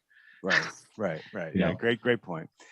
You got a bunch of people that have written in here, and in the last couple of minutes, Mr. Producer, can we do one? Awesome. Okay. We have Adriana in Long Island, and she wants to know, can Reiki and sound therapy work together to provide the best healing? Good question. I'll leave this one to you, Darlene. Yes, this is actually my expertise. When I do the sound therapy, I integrate Reiki into that. So the Reiki is just flowing through the clients who are with us. I also have, but I use my intuition to kind of use my bowls to sense where people are having troubles. Like if they're having emotional issues at that point, I can use certain, because my bowls are chakras. They go by the chakras, and they actually have notes too. So if I feel that somebody's having emotional stuff come up, I'll use that certain bowl to help with that. Wow, that's neat. Now, are the bowls different colors like the chakras? They're actually all white. That's only because it carries sound better. But inside the actual bowl are the colors of the chakra and the actual chakra symbols themselves. I didn't even know that. Wow. And I actually do use, I use LED lights to actually use the colors, and the lights itself bring out the sound a lot better as well. How interesting, Darlene. Really cool. Guys, this has been a great show as always, but we're at the end. I'm sorry I didn't get to everybody, but we're going to keep them, and don't worry, I'm not ignoring you. We just run out of time. Timothy, thank you. Darlene, thank you. Let me give you guys the last word. Anything you want to leave us with, and then once again, tell us how to get a hold of you. Let me start with Darlene, and then Timothy, I'll have you have the last word. Darlene, if there's anything you want to leave us with. Well, I just appreciate being on the show. Me too. I'm glad you came by. It's always good to hear from Timothy, and now I get to meet some people on his team. So cool. Timothy, let me give you the last word and tell us how to get a hold of you, please. Yeah, I'll just say that, the path to healing begins with each of us.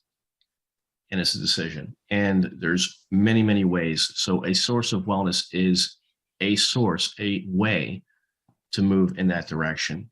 And so, yeah, we just, with what we provide, and also if you have other interests, we may know or be able to provide some direction that way, reach out at asourceofwellness.com, info@asourceofwellness.com.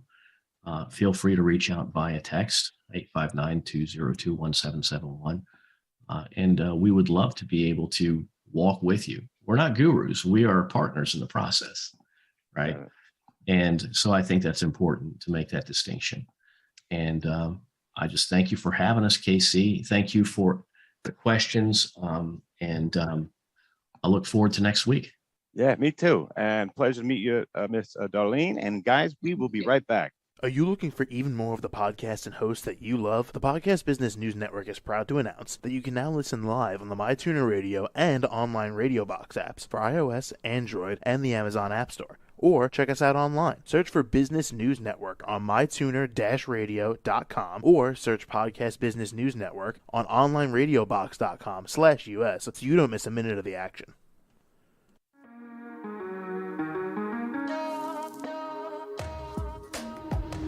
Broadcasting from the business capital of the world, this is the Podcast Business News Network. For nearly 2,000 severely injured veterans, everyday life has become filled with barriers. Day-to-day simple tasks can become pretty daunting. I have to carry my chair up 2 flights of steps or have somebody do it for me. What scares me the most is just the falling. When I'm struggling with my house, I think, to have that one great barrier just knocked down, it's crucial. Home for Our Troops is a wonderful nonprofit that builds a Mortgage-free, fully adaptive, handicap-accessible house. And there's no catch. It'll be our very first home that we've ever owned. This is a game changer. This is where your life begins again. We need you to join us in completing this important mission. Please visit hfotusa.org and help build homes and rebuild lives. Because of you, everything's going to be okay.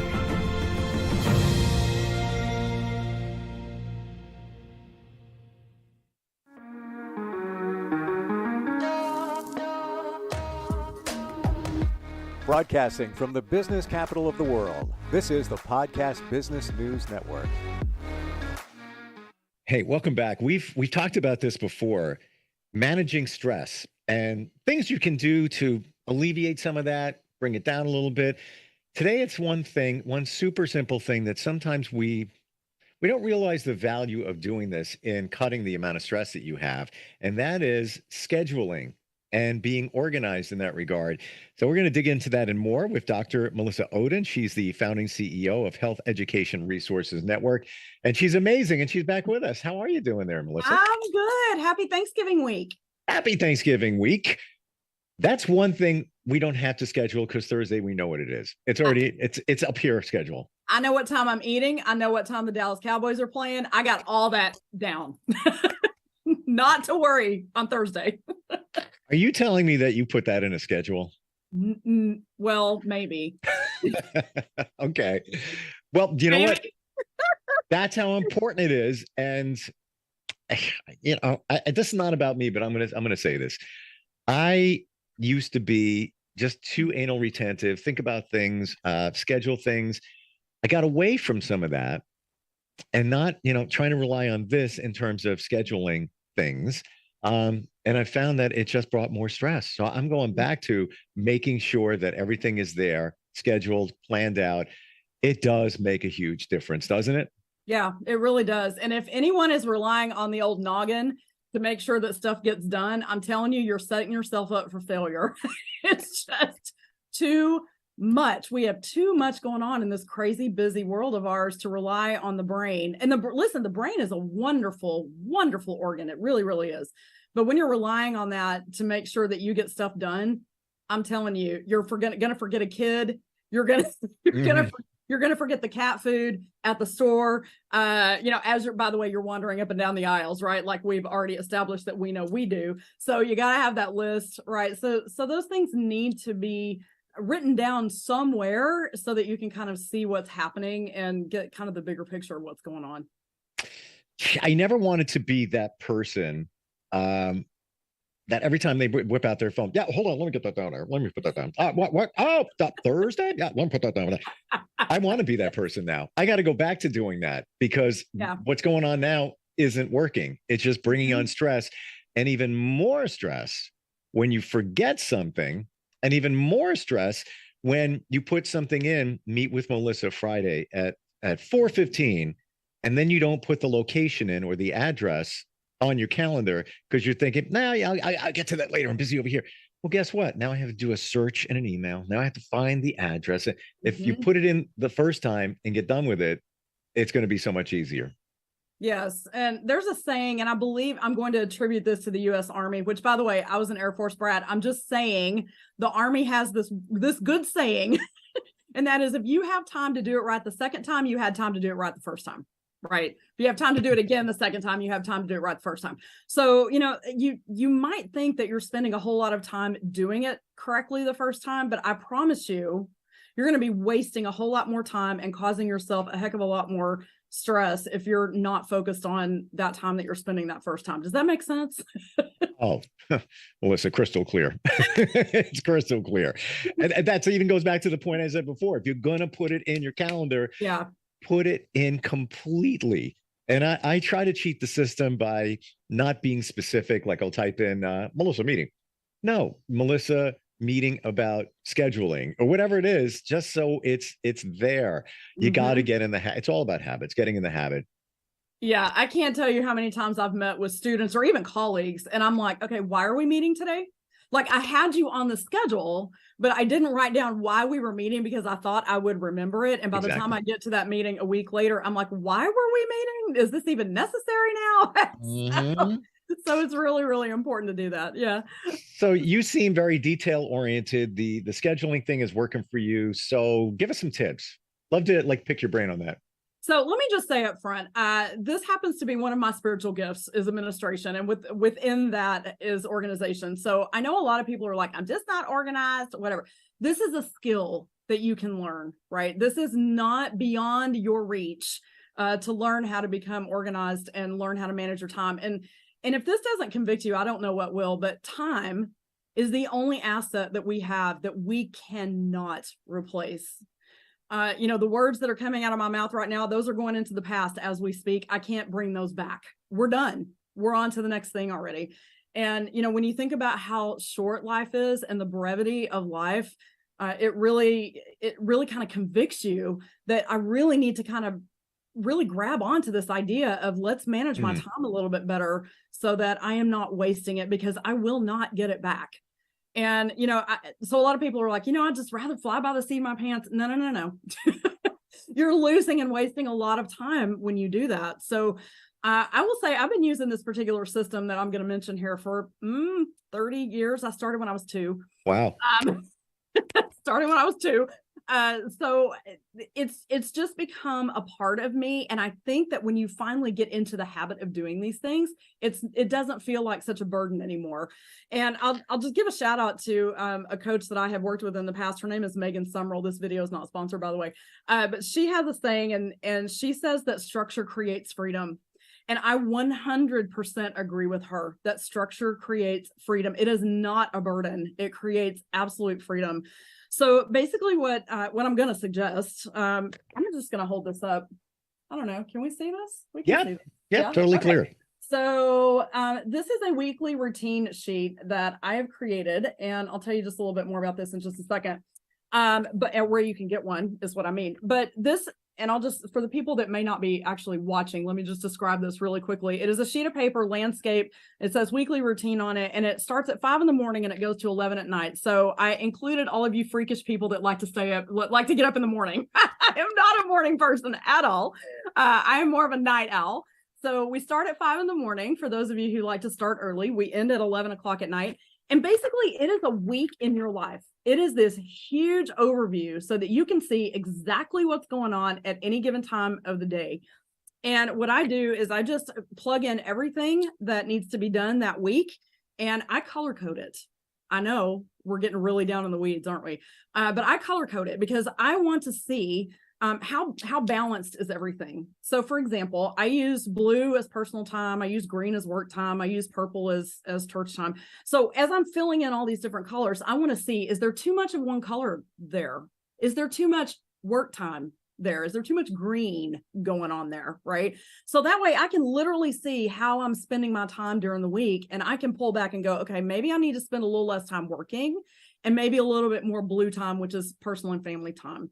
Or maybe I need to spend a little more time working out, or whatever the case may be. So this is how I have done it for, I'm not kidding you, 30 years. I actually got this from a direct sales company that I started my entrepreneurial journey with back when I was 21 years old.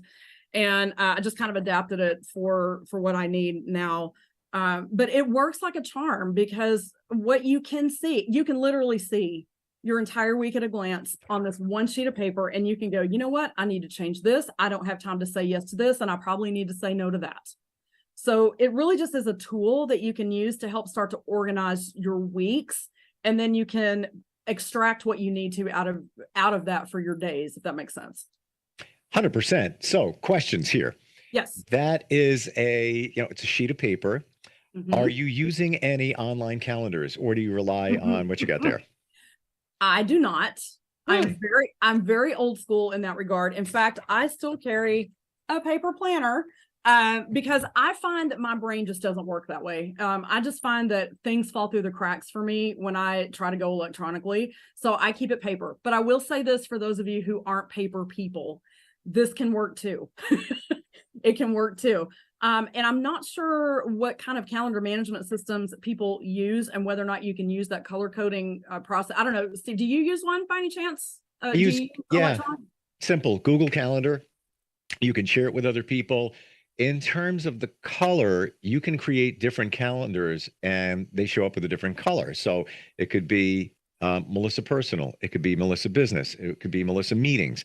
And each calendar that you create, it'll show up in the same calendar, but it's a different category. So you can color code it in that regard. Now, see, there you go. I do use Google Calendar just to hold meetings and things like that, but I've never actually because my brain just does not work that way. So here's what I would say to everyone out there. You got to do what how your brain works. You have to do what works for you in terms of not letting things fall through the cracks and being comfortable with the system that you're using. So while this does cater more to paper people, you can actually translate that into electronic planning. I will say this, the literature is pretty clear that when you actually write things down, when you go old school and use paper and pencil, the brain files that away very differently and it uses it very differently and more efficiently than all the electronic stuff. And that's because when you use electronic equipment, it triggers a different part of the brain. I'm not a brain surgeon. I'm not a neuropsychologist. I couldn't tell you exactly how that works. What I know is just what I read. And that is you're using different parts of your brain when you do that. And for whatever reason, the paper and pencil method is always the best. So if you can use that, I would recommend it. But if you don't, then use what you're comfortable with. Well, interesting you should say that because research has been done that shows the connection between the mind, the eye, the hands. You retain it so much more as opposed to typing it. So there is a big benefit. The only negative is now you have to carry along something and it's not as portable. If you're in a meeting, I left my book in the car, but whatever works for you, Google Calendar is simple enough, if that works for you as well. Yeah. And what I would say is this, I mean, I could even see, people doing this on paper and then transporting it into their online calendar so that all you're doing is carrying your phone with you. And I could see that working as well. And then that way you're getting the double benefit of writing it and being able to retain it a little bit better. And then also having it with you no matter where you go so that you're not forgetting anything in that regard as well. So I was going to ask this question, but I guess I shouldn't about different apps you might use even organizationally outside of, a calendar. I use one. I'll share it. It's free. It's called any.do. So any.do, but any.do. Basically just a list. It's a list of things that you put in there. It can remind you of certain things. I found it very beneficial. You can create different categories. But again, you could just use your phone or a piece of paper with a list of things. It just categorizes things a little easier. But everybody's got their own thing, whatever works for you. Yes, everybody does have their own thing. And again, in this world of dinging and binging and, all of these things that go on, sometimes we tend to ignore the dings, right? So even if your calendar may be dinging you or however that is alerting you, sometimes we turn that off, right? And so we kind of, it may be a good idea for you to have a backup of some sort just in case. Now, those of us who have these lovely little things on our wrists called Apple Watches, I can't get away from anything because everything comes to this. So even if for whatever reason it doesn't ding on my phone, it always dings on my watch. But, I find that people are just so inundated with technology that sometimes the older ways are the best. And like I said, you got to do what you need to do and what's best for you. But sometimes when you're in such a stressful place and you're like, I got to do something different, sometimes it's helpful to go back to basics and just say, okay, let's back this thing up for just a second. Let's go back to using paper and pencil and let's just see how we can rework things so that it works best for me. I will probably always be a paper and pencil girl, just because that's kind of how I was taught and brought up, and that's how my brain works the best. But I certainly don't have anything against electronic stuff. But sometimes it's such a breath of fresh air to be able to just go back to basics, I don't even know how to write anymore. I'm gonna have to write something down. It's like my hand hurts. I haven't done this in so long. How about some other organizational tips or insight that you can share? So one of the things that I learned from Franklin Covey back in the day, and if you have listeners that remember Franklin Covey is still a company, but they don't have retail stores anymore. They're a planner company, and they used to sell paper planners. You can still get them online, but certainly not to the extent that you could back in the 90s. But they did a whole bunch of training in time management. And I'm telling you, this is like one of my things. And so I kind of just soaked up everything I could from them. And Stephen Covey was the founder of that, the late Stephen Covey was the founder of that company. And he used to teach that one of the things that we forget is that our to-do lists tend to get filled up with all of those mundane things that we have to do, right? It's go to the cleaner, go buy cat food, go do this, go do that. And really the bigger picture for a to-do list is to be able to break down your goals into those manageable sized tasks daily so that you can get to where you want to go. And we forget that. And what happens is we fill it up with all this other stuff and we never get to where we want to go because we forget to write that stuff down. And so again, whatever system you're using, it doesn't matter. But one of the things that I would say is that as you're considering your weekly schedule, what are those goals that you want to reach? The quarterly ones, the yearly ones, however you break it down for yourself. Have you written those down anywhere? Paper, pencil, electronic, it doesn't matter. Have you written those down anywhere? And by the way, have you forgotten about them? We're coming up on a new year.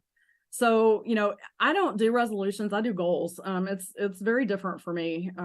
In fact, I'm headed to Nashville next week to Ulapalooza, where that's our big planning conference next week. And so we're going to start working on our 2023 goals next week in Nashville with about 500 or 600 of our closest friends. It's going to be so much fun. But have you considered the fact that you wrote these down and yet you're not breaking them down into bite-sized pieces, meaning daily pieces, so that you're getting to where you want to go? What happens is when you don't do that, all those mundane things start to take over and you're like, is this all there is? And that is a legitimate question for a lot of people who are under a lot of stress right now, because they're thinking, is that all this? But when you start writing those things down and accomplishing these little bitty things daily, along with buying the cat food and going to the cleaners, all of a sudden things change for you and your stress becomes much more manageable because you can actually start to see some progress. I don't care what category of goal that you're trying to work in or try to reach. When you break it down like that and you actually add it to your organizational to-do list for the day, it becomes so much easier. What about on that daily to-do list? Are there things that you should knock off first? Any thoughts on that? Oh, see, here's the deal. I kind of go against the grain about most time management folks on this. Most people would say, do the thing that you dread the most first. I do not disagree with that, but here's what works for me. And this is because I am a check off list kind of gal. I really get excited about checking stuff off my list. Like I feel like I'm actually getting stuff done. Yep. What I typically do, and this may or may not be right, but you got to do what's best for you. I will go in and do the low hanging fruit first. Meaning, if I know that I can knock those things out in 5 or 10 minutes and get a whole bunch of stuff taken care of on my list, I would much rather see all those check marks and then get to the other stuff. And here's why. It gives me motivation to keep going. It kind of shows me, look what you've done, look what you've been able to do. Now keep going. A lot of people disagree with that because they think, then you're not ever going to get to the important stuff. Does that happen sometimes? Yes. But for the most part, no. It gives me the motivation and just the movement forward that people need, the momentum forward that people need to actually go and tackle those other things. So I don't know how you do it, but I actually prefer to do as much of the low hanging fruit as possible. And I actually schedule, so I know the first part of my morning is going to be some of that stuff. So I typically don't schedule meetings or anything else until later in the day when I know that those are the big, what Franklin Covey would call the big rocks that we have to address. So that's how I do it. Again, it's pretty much, you may have a boss that dictates to you how you have to do things. I am my boss. So I say, let's get as much stuff done as we can. And then, create that momentum for the day so that you're not wanting to give up. Right. Well, you have something to look forward to immediately, knowing that those items are going to get done. Yeah, I'm going to do that. I'm going to do that too. So you know that you're going to have that feeling of accomplishment coming your way. Hopefully by like 10:30 in the morning, if you can knock those off, and now dig into the other stuff. So yeah, Yes. I think that I agree with you. Yeah. When you want to do that. And there's going to come a point where you're not going to really have to do that much, right? Especially if you're just kind of catching up on this organizational thing, right? And you're trying to get yourself in a place where you can handle, everything that's on your plate. In ULA, we talk about the Skittles and the oranges, right? Or the oranges and the Skittles, being the oranges being the big things in your life that you need to put in first, and then you put those Skittles around there. I don't disagree with that. I support that 100%. I do think there's a time in life, though, where you've got so many big things that you need to do that sometimes checking off the boxes on the little things gives you so much encouragement to be able to go and handle those big things. I think you have to be wise in your own life. And I'm not just saying you, I mean, you as a collective, have to be wise in your own life and figure out what is best for you and what's going to give you the most motivation so that you can get stuff done and get that stress level decreased. That's the goal here, amongst other things, besides reaching your goals, right? How about some of those things that we all have to do, like return phone calls or check emails? Some say first thing in the morning, check all your emails and then move on to something else. Same thing possibly for phone calls. Any thoughts?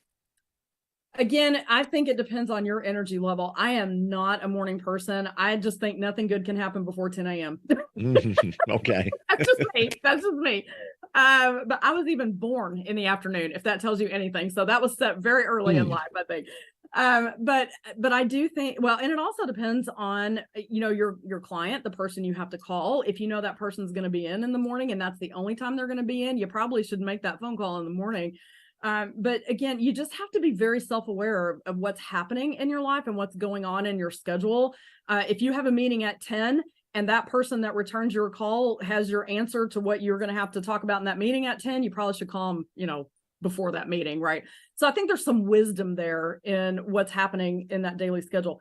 I also highly suggest that people sit down on Sunday nights or sometime on Sunday or sometime on the weekend and plan your week. Take this sheet or whatever it is that you're using and plan your week, because that will give you some peace of mind that is so wonderful that when the curveballs come your way during the week, you will already know what's happening because you have seen that sheet at least once because you've created it. And if you're one of those people that transports that into an electronic format, then you've done that a second time. So it's kind of seared in your brain, right? So when the curveballs come, you're like, oh, I can handle that, or I can't handle that, or I need to move this, or I need to take care of that, right? So I highly recommend weekend planning, even if it's a Friday afternoon before you leave the office, just whatever it means to you. Actually set some intentional time. It takes 15 minutes.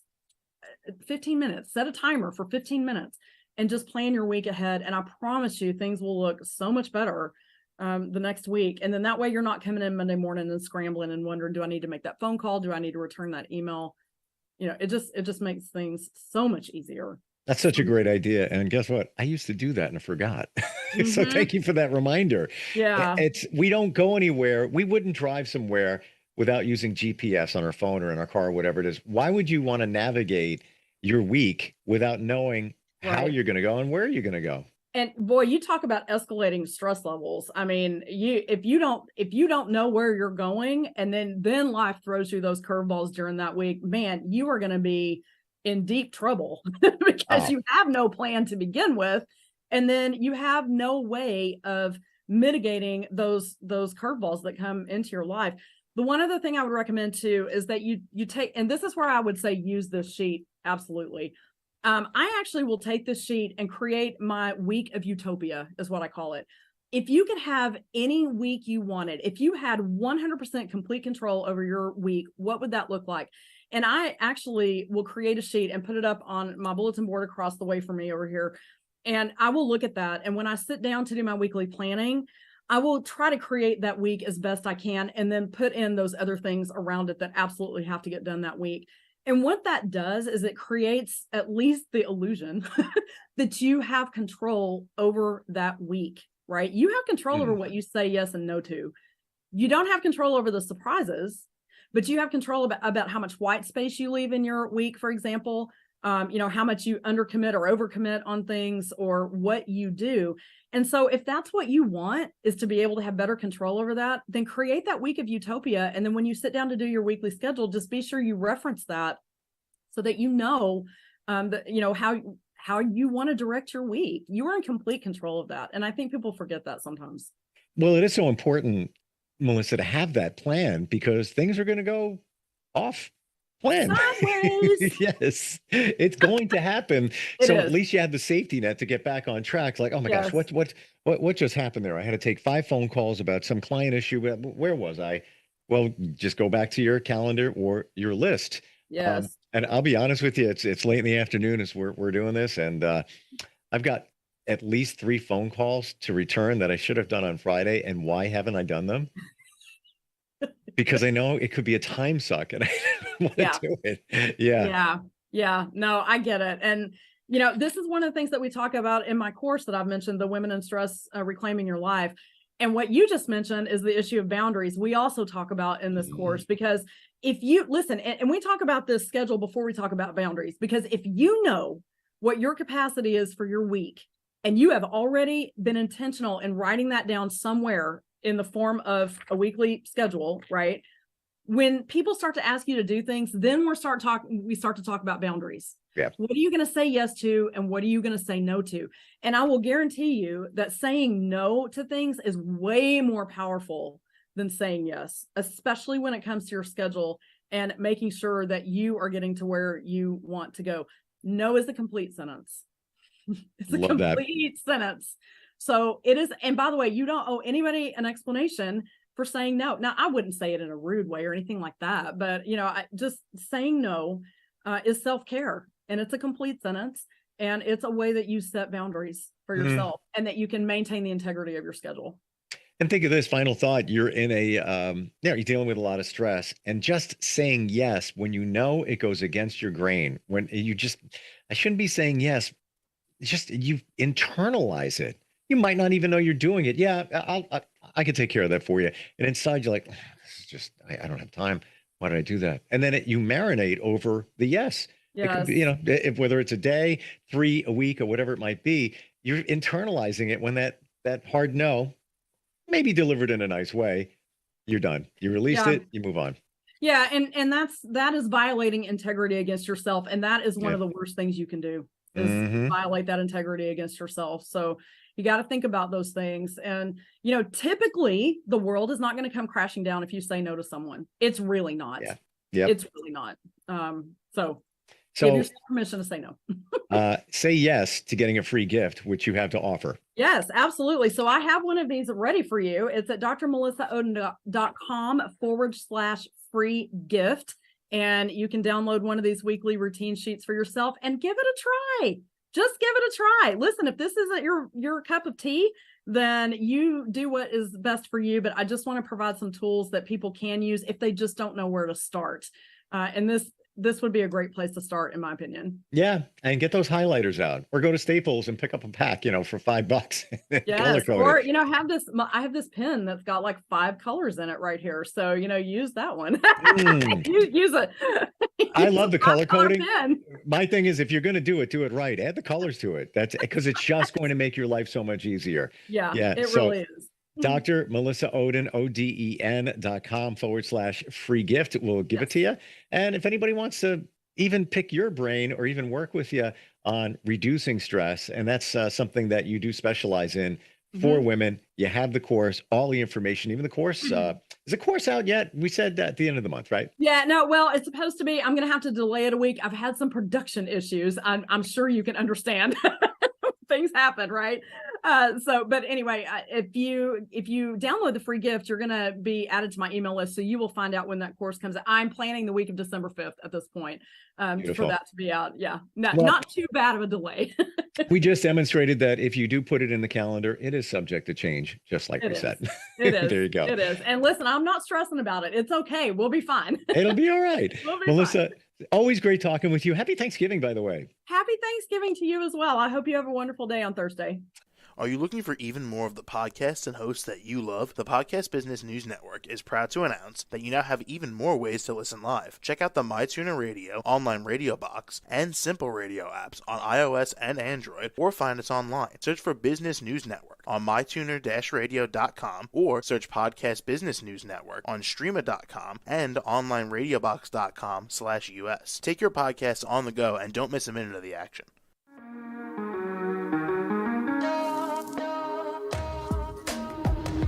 Broadcasting from the business capital of the world, this is the Podcast Business News Network. For nearly 2,000 severely injured veterans, everyday life has become filled with barriers. Day-to-day simple tasks can become pretty daunting. I have to carry my chair up 2 flights of steps or have somebody do it for me. What scares me the most is just the falling. When I'm struggling with my house, I think, to have that one great barrier just knocked down, it's crucial.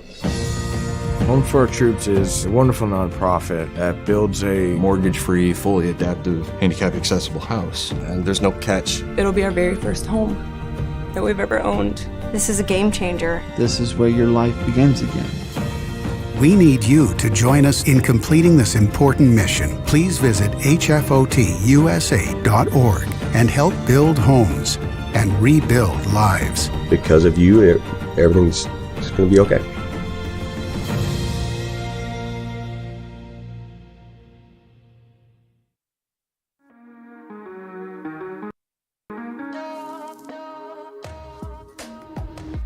Broadcasting from the business capital of the world, this is the Podcast Business News Network. And we are back with our friend and nationally certified counselor, Thomas Bergvik, joining us here from Connecticut, a man of many titles and a man who can help you in so many different areas in the mental health field. Welcome back to the show today. How are you? Okay, how are you? I'm doing great. Thank you so much. I know you're based out of Connecticut. Looks like a sunny day there today, similar to New York, a little chilly. How's everything going? Going well. Staying busy. Good. Getting calls. I'm getting calls for new clients every week, so that's always a good sign. So good. And tell us a little bit about what you do, if you don't mind. I am a licensed professional counselor practicing in Connecticut. I work with couples and I also work with individuals dealing with depression, anxiety, substance abuse, anger management. And sometimes people come in and ask for advice because they're going through a transition and thinking about maybe changing careers, or maybe they just graduated from college and not happy with their major and they might want to go in a different direction there. Where I actually can help people in a number of different areas, and so I'm available whenever people want to talk about whatever it is that they're dealing with. Perfect. And the website, bergvikcounselingservices.com. That's BERGVIK counselingservices.com. So you do therapy for individuals, couples, families, you name it, you do it. And you're also available FaceTime and Zoom. You could do that as well. Great. So where did you want to start today? What did you have for us? Well, I was thinking, we haven't talked too much about it, but I think it might be a good topic. Hopefully, maybe people can really connect with this. Not because they want to, but because it is, and that's substance abuse issues. So would like to talk about alcoholism or drug abuse. There's other addictions, obviously, but those are the two that seem to be most prevalent right now. Got it. Sure. And we've seen an increase in that during the pandemic, right? Absolutely. As I may have mentioned in another show, I spoke to my barber about the effects of the pandemic on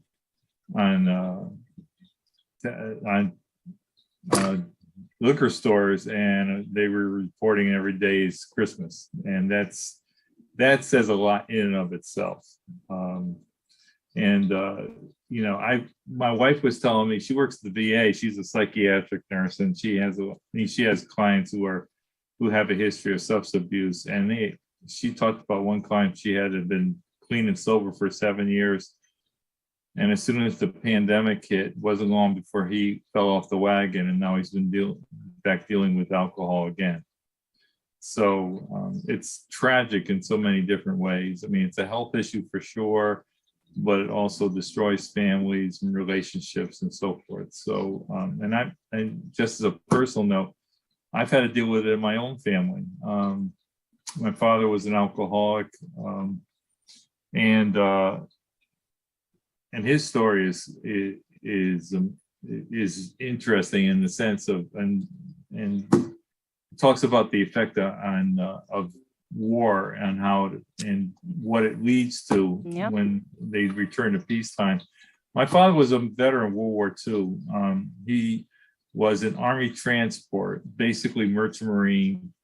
I got this, everything I'm going to tell you from here on out, and as far as my father is concerned, it has to do with what his brother told me, my uncle. Okay. My father was born in Norway. When Norway was taken over, he decided to join the American merchant fleet, thinking that he would be able to avoid the war. Unfortunately, he ended up right in the middle of it. He sailed back and forth across the northern Atlantic, right in where the German submarines were. And my uncle told me he was on a total of 17 ships. Of those 17, 11 of them eventually sank. 3 while my father was on them. 2 were sunk by torpedoes, and the other was with a collision with another ship.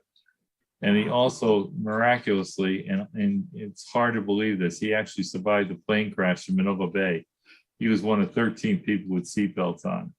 Everybody, the 13 that had seatbelts on survived the crash, and the others all unfortunately died.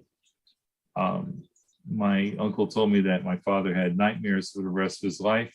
And that pretty much, I think, was the thing that triggered his issues with alcohol. That plus with everything I can't imagine what he witnessed. In war, my brother told me one time he actually spoke about standing on the deck of a ship 1 second, the next second he's 50 feet up in the air over the water. This is incredible trauma for anybody to go through. And I know he fought against it. You know, he tried to sober up, but for my father it was impossible. As a kid, I was like, I don't think I was more than 10 years old. I sat down with my father. I used to look for him when he was around, because my father sailed on oil tankers. He would work 6 months at a stretch on an oil tanker. And but when he was home, more often than not, I would find him at a neighborhood bar. And I found him one time, and I sat down with him, and I told him, I said, you got to stop drinking. And after I spoke to him for a little bit, he said, yeah, you're right, I need to. And I came home really thinking I did a good thing. Spoke to my mother about it, and she said, well, I'm sure he meant it when he said it. But unfortunately, tomorrow he probably won't remember the conversation. And it was true. Every step, everything that she said was true. And that was my first lesson in basically never talking to somebody under the influence. So there you go. My first experience as a counselor. Wow. Yeah. So very heavy.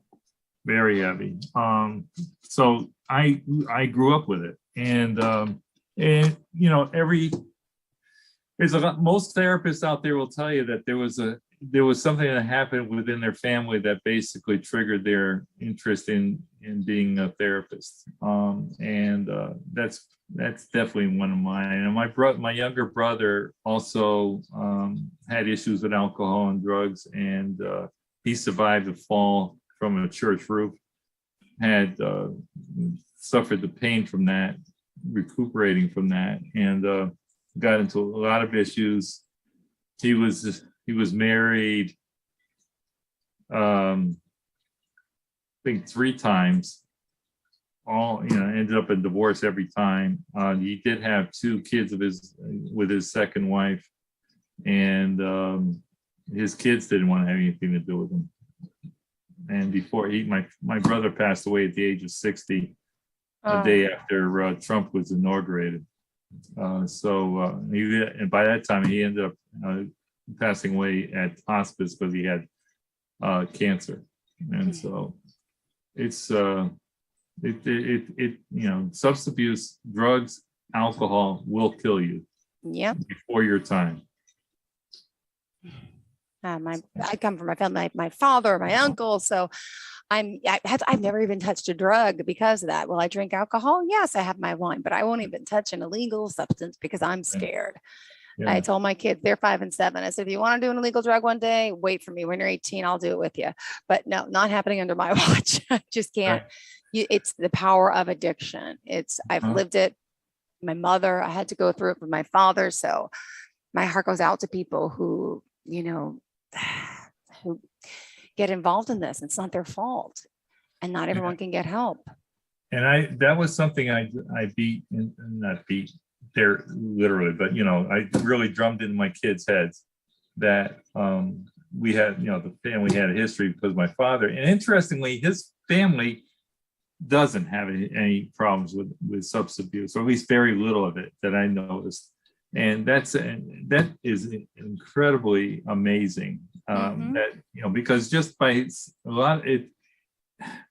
Scandinavia is known for having some issues with alcohol for sure, even though it's expensive over there. But for my family, we've been lucky that it hasn't been affected. When I was working for 3 years in insurance, I worked with MetLife back in the early 80s, and I started a group called Wallingford Citizens for Drug-Free Youth. And Wallingford, Connecticut was where I was living at the time. And I did it because Metropolitan had a chemical people program, and basically they're talking about drug abuse.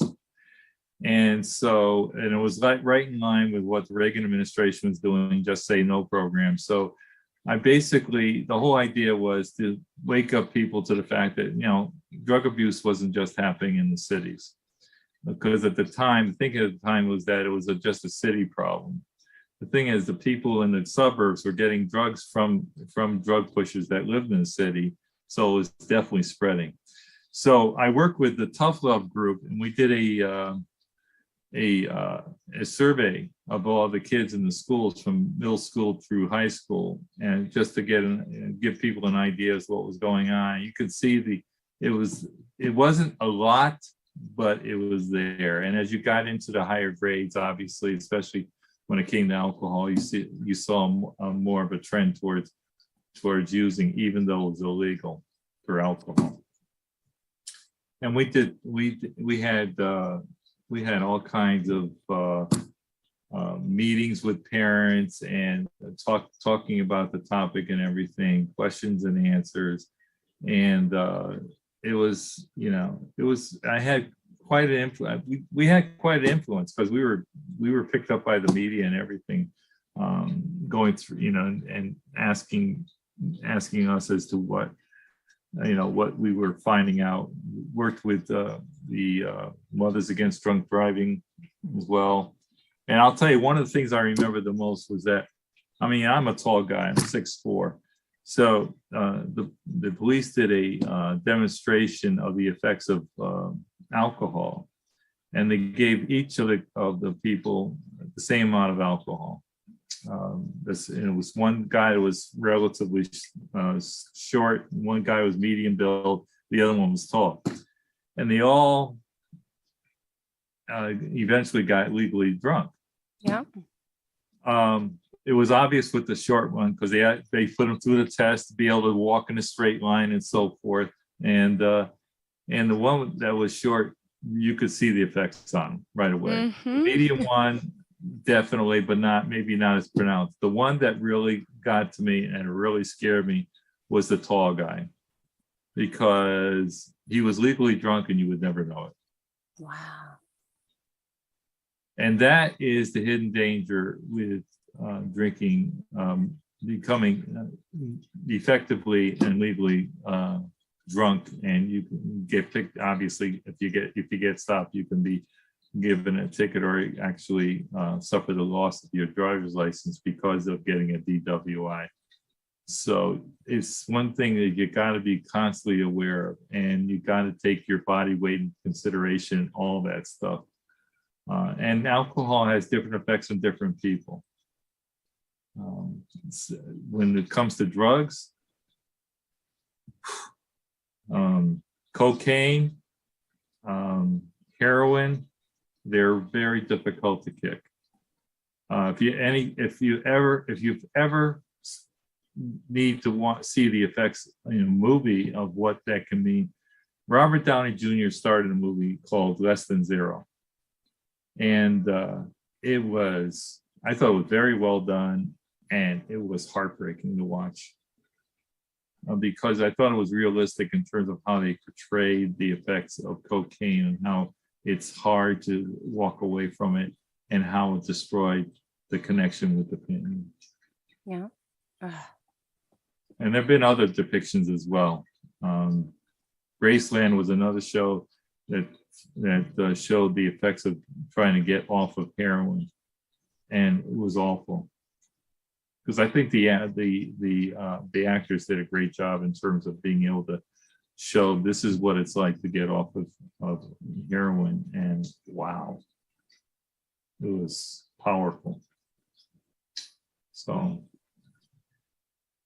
there you go. Well, what about, when you work with someone who has an addiction, I mean, how do you do that? What type of commitment do you need? They have to be ready, willing, and able to want this change. And I mean, not just sent by someone who says you really should stop this addiction and habit. So, and that's trying, right? To get them to come.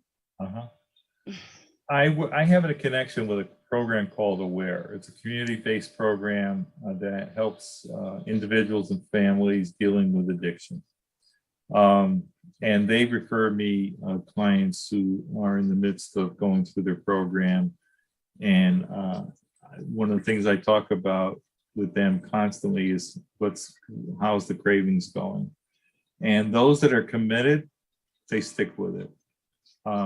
Those that are at best lukewarm, it's a mixed bag. You can't want it more than they do. And that's the issue when it comes to substance abuse. They need to want it. And if they really want it and they're focused on it, then the chances are much better. And this is not an easy problem to overcome. When it comes to addiction, I think aside from the drug abuse and obviously alcohol, cigarette addiction is very difficult to deal with. It's probably, and I've heard people, and I've never been a smoker, thank God, but I know people who have done both heroin and cigarettes, and they found, at least in this one case, they found that cigarettes were much more difficult to quit than the heroin was. And that's speaking volumes. Wow. Right there. Yeah. Because heroin's no joke. So, and again, it's all about focus. I mean, what abusing alcohol and or drugs has done to your life, how it's screwed up. I almost slipped that time. It screws up your life, where it destroys relationships, destroys marriages, destroys families. Have you hit bottom yet? Yeah. And everybody is different when it comes to that. You can't predict who's bottom. You can't say, well, that person hit bottom. You don't know it until after the fact. They'll tell you after the fact. Because it's like, and I've said this before, I really talk about the Billy Joel song in the piano, at the Piano Man, where the guy he's talking to is making love to his tonic and gin. I couldn't think of a better line when it comes to that, because it's like the bottle is like your mistress. And it's like you're having an affair, but it's with a bottle. Yeah. It's so symbolic, and it really, the analogy is perfect. Now, can I just ask you a question about addiction? You were talking about smoking, alcohol, drugs, but are people, I'm not really too aware of this, but these e-cigarettes, is this Well, they don't the have next the phase of nicotine. addiction? What's happening? Because people keep smoking that. How bad or addictive are they now compared to? I want to know. I don't know as much about e-cigarettes other than the fact that it doesn't have the nicotine in there. Okay. It might deal with the oral fixation. Okay. But I'm wondering how if I mean I'm not just trying to think about whether it's similar to the vapes. The vape when you're vaping, it really does a number in your lungs, and the chances of you killing yourself in the process in a very short period of time is, when I understand, is pretty high. So you're actually trading one is bad for the other that could be worse in the long run. Okay. Yeah. So I think the jury's out when it comes to e-cigarettes. And the vaping for sure, and I might be talking one, two, basically one's the same as the other. What I think you may not be much better off with the e-cigarettes. Got it. But it is a good question. And when we still have, gosh, we have 8 minutes left in the show. When you help someone with an addiction, I mean, how often do you need to see them, work with them? That's a hard habit to break, to kick, right? Is that one of the worst, most difficult clients you work with? And the first, actually, I had somebody come in and he said, I said to him, first off, I said, if you're actively drinking, and he said he drank, as my wife said, a handle a day, which is 1.75 liters of liquor a day. That's a big bottle. And he said he was doing that every day. And I said, I'm going to tell you right now, you know what I'm going to say? I said, you're going to have to go through detox, and you're going to have to go through a month's worth of treatment. And he said, oh no, I got it straight. I already plan on going in, and he's going to be taking the antabuse. And before that, I guess they're going to give him a shot and get him rehydrated. And he said, I'll be out in 24 hours. And I'm thinking, that does not jive with what my experience has been, because usually you have, in order for you to go through successfully go through detox, it could be anywhere from 5 to 7 days, depending on the individual. My father went through it. He got Librium to deal with some of the delirium tremors that you get with the shakes and everything. And the treatment is about having to deal without the alcohol. And so you talk about roughly, the whole thing is about roughly a month to a month and a half. I've seen people go through a program successfully 30 to 45 days, and then they relapse in no time. So to do it within a 24-hour period did not really make sense to me. And I try to do it. One time I made the mistake of actually saying, he said, all right, he gave me all the reasons why he needed to stop drinking. And he stopped for 3 days, and then I didn't see him again. So I think you really do need to go through a medical program, to go through the detox, to go through the substance abuse treatment itself, and before coming in as an outpatient, because otherwise you're just not going to be successful. Wow.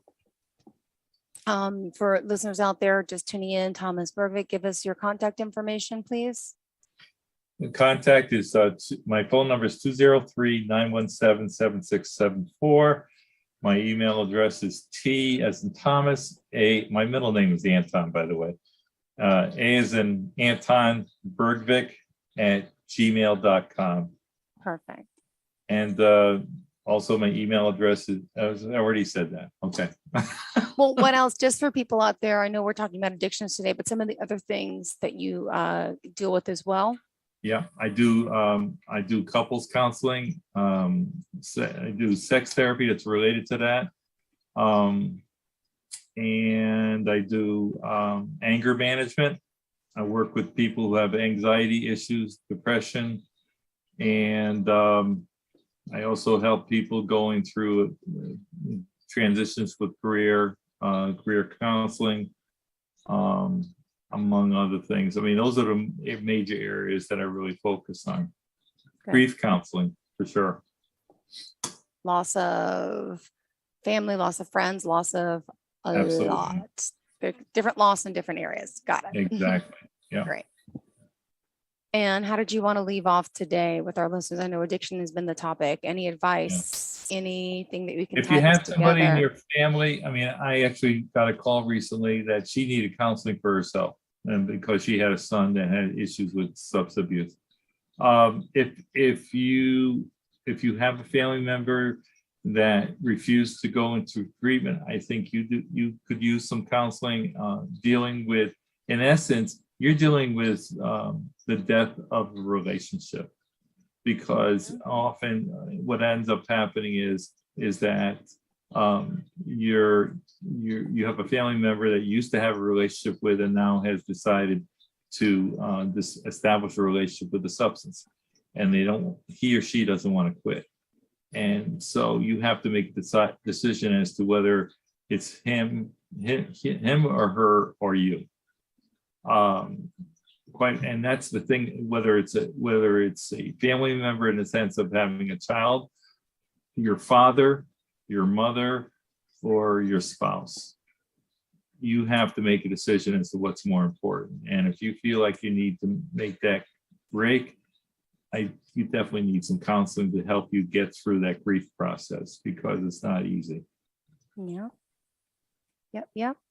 And for those listeners out there, you work in person in the Connecticut area, correct? Work in person, And then also through virtual sessions as well. And yeah, I mean, I like it's Connecticut. I mean, it's interesting. I'm finding I get clients from out of the New Haven, Central Connecticut area. It's far away as up, around the Hartford area. So then my name's spreading. good. I'm glad you're busy. From what I've been hearing from friends and people, it's hard to get appointments with mental health counselors these days. A lot of people are turning to life coaches who can help in different area aspects of your life. But mental health is. The worst part is, and I'm hearing this, and I think this is really inexcusable. They get phone calls, and they try to make a phone call, leave messages, nobody gets back to them. Getting you back, yeah.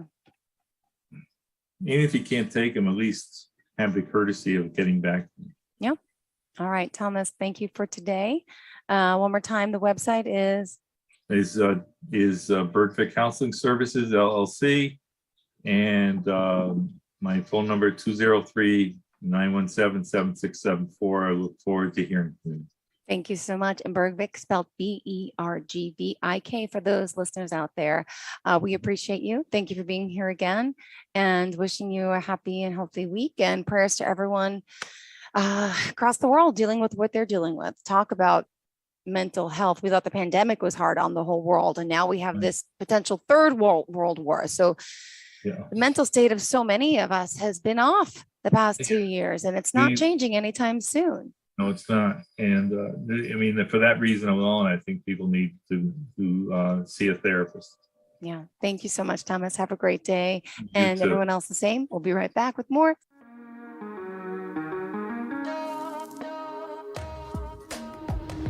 Broadcasting from the business capital of the world, this is the Podcast Business News Network. For nearly 2,000 severely injured veterans, everyday life has become filled with barriers.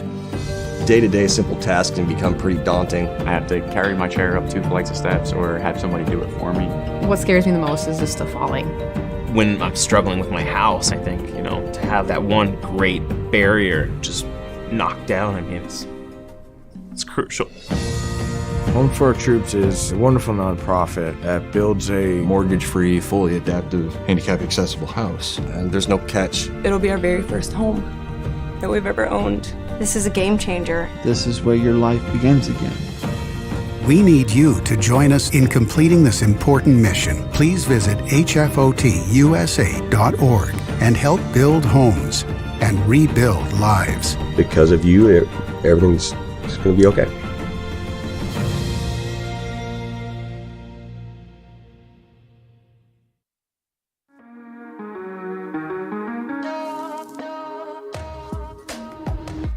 Broadcasting from the business capital of the world, this is the Podcast Business News Network. She does so many things to help people out. Spiritual healing. She's a psychic medium. She is also amazing at reading tarot cards. She read mine a couple of weeks ago. I'm talking about Ginger Pittman. Hey, Ginger, welcome back. How you doing? Hey, how you doing? I'm good so far. Yeah, so far. We only just started. My day's just getting started. I'm just getting started for the day. So far, sometimes the energies, they come in and they drain you completely. Yep. So right now, I'm kind of energized. It's kind of like, okay, what today gonna bring me? But I don't know, because the past few days, it's been a lot pulling my energy from me. So you had an interesting situation the other day. Somebody came in for a reading and then somebody materialized from that reading that was part of a case that was happening in your town, right? So it's closer to my hometown. I stay in Memphis, so it's close to my hometown. So it was almost like maybe Williston, Grand Junction area, something like that. But I had a regular client came in on Friday, and she came in to make a payment or whatever, and she got a reading done as well. So in her reading, I didn't know that this person was related to her. I had been going through Facebook and I was seeing the picture, constantly coming up. And I seen it like 5 times, and something said, you know what, the 5th time got my attention. I said, I want to see what's going on with this guy, because he was a younger guy. So I kept scrolling and I went through his page or whatever, and he just started speaking to me. And he showed me what happened. And the person that, he showed me that did the killing, it's kind of like came off that could have been a relative of his or somebody that he grew up real close to, but he was robbed and killed. So he was shot multiple times. So the spirits come in, they talk actively, they talk heavily, but I noticed while I was doing his, just visualizing him and pulling certain cards on him, the more I pulled on him, the pain started getting a little deeper in my chest. So it's kind of like maybe during the time that they killed him, he could have had a stroke or a heart attack or something. But I know he had multiple shot wounds, because she came in later that evening, got her cards read, and he came up into her cards. And I was like, well, why is he coming up in your cards? And she was like, that's my cousin. And I was like, are you sure? And I showed her the picture. She was like, yes, that's my cousin. Wow. And was she coming in because he passed and she wanted to get a reading, but she didn't share it with you? No? No, she was coming in to get a relationship reading. Wow. She got to get a relationship reading and do a payment. Were you aware of that case, that it had gone down before you did the reading, or after you did the reading, then you looked into it and was like, oh wow, that this guy got killed? Well, it was like maybe 2 days before she came in, I started seeing the guy picture going through Facebook. And I was like, who is this guy? He was real young. So I was like, who is this little boy? And I was like, who is this little boy? I mean, he keeps showing up, but like the 5th time that I scrolled it, he grabbed my attention and said, look. And when the spirit told me to look, I instantly started, digging into things. So I went on his page and I started trying to put it together just off of comments, and nobody gave details of what happened to him. And while I was scrolling, he started showing me visualizations of a face that did the killing. So when she came in and she got the reading done, I described the person to her. She was like, that's my cousin too. He was with him. And I was like, oh, well, I didn't say it. Wow. So from what you've seen, do you know who the perpetrator is? Do you have a vision of that? I do have a vision of it, but I don't know him. I don't know his name. Right. I just know how he looked. And I know that the bullets that killed him was from that person's gun. So this makes me wonder, if you were talking to the police, just say, and they wanted to do a police sketch based on what you got in your reading, do you think you'd be able to give that information? Yeah. Wow. Yeah. But see, the thing about that, when you're doing things of spiritual nature and matters like that, you have to be careful because spirits always try to come in and manipulate other spirits. So this could easily be somebody that is being portrayed to be that person. It could be somebody that maybe he has some kind of terrorism or something going on from the past with that person, and maybe that person could have passed with kind of vindictive manners towards the person that they're showing me. So it could be another spirit that's proclaiming to be him talking to me and just trying to get that person in an aspect where he locked up. You never know how spirits manipulate you. When I talk to the spirits of the past, they call me all types of names. They call me all out of my name. And I'm like, why are you so angry? How do you shut it off, Ginger? How do you do that? It's hard to shut it off because a lot of times when you ask a spirit to ask them, do they see the light and that you want them to follow so they can cross over? They'll say they see the light, but they won't voluntarily leave. So when I'm communicating with spirits of the past, I may ask them to leave and they'll say no. Or either they'll keep talking past my cutoff with them and I have to just close out. Now, for as shutting it off in general, for as this is what I do daily, is no shut off. Because if I go to sleep and I'm sleeping well, I have a dream, something happening. It's not a dream about me, but it's a dream relating to somebody else. Then I Google breaking news and there you go, right there on the news. So it's no cutoff for it. Wow. Yeah, it's, I guess when you do what you do, you're always on. Sometimes you just got to shield yourself from it.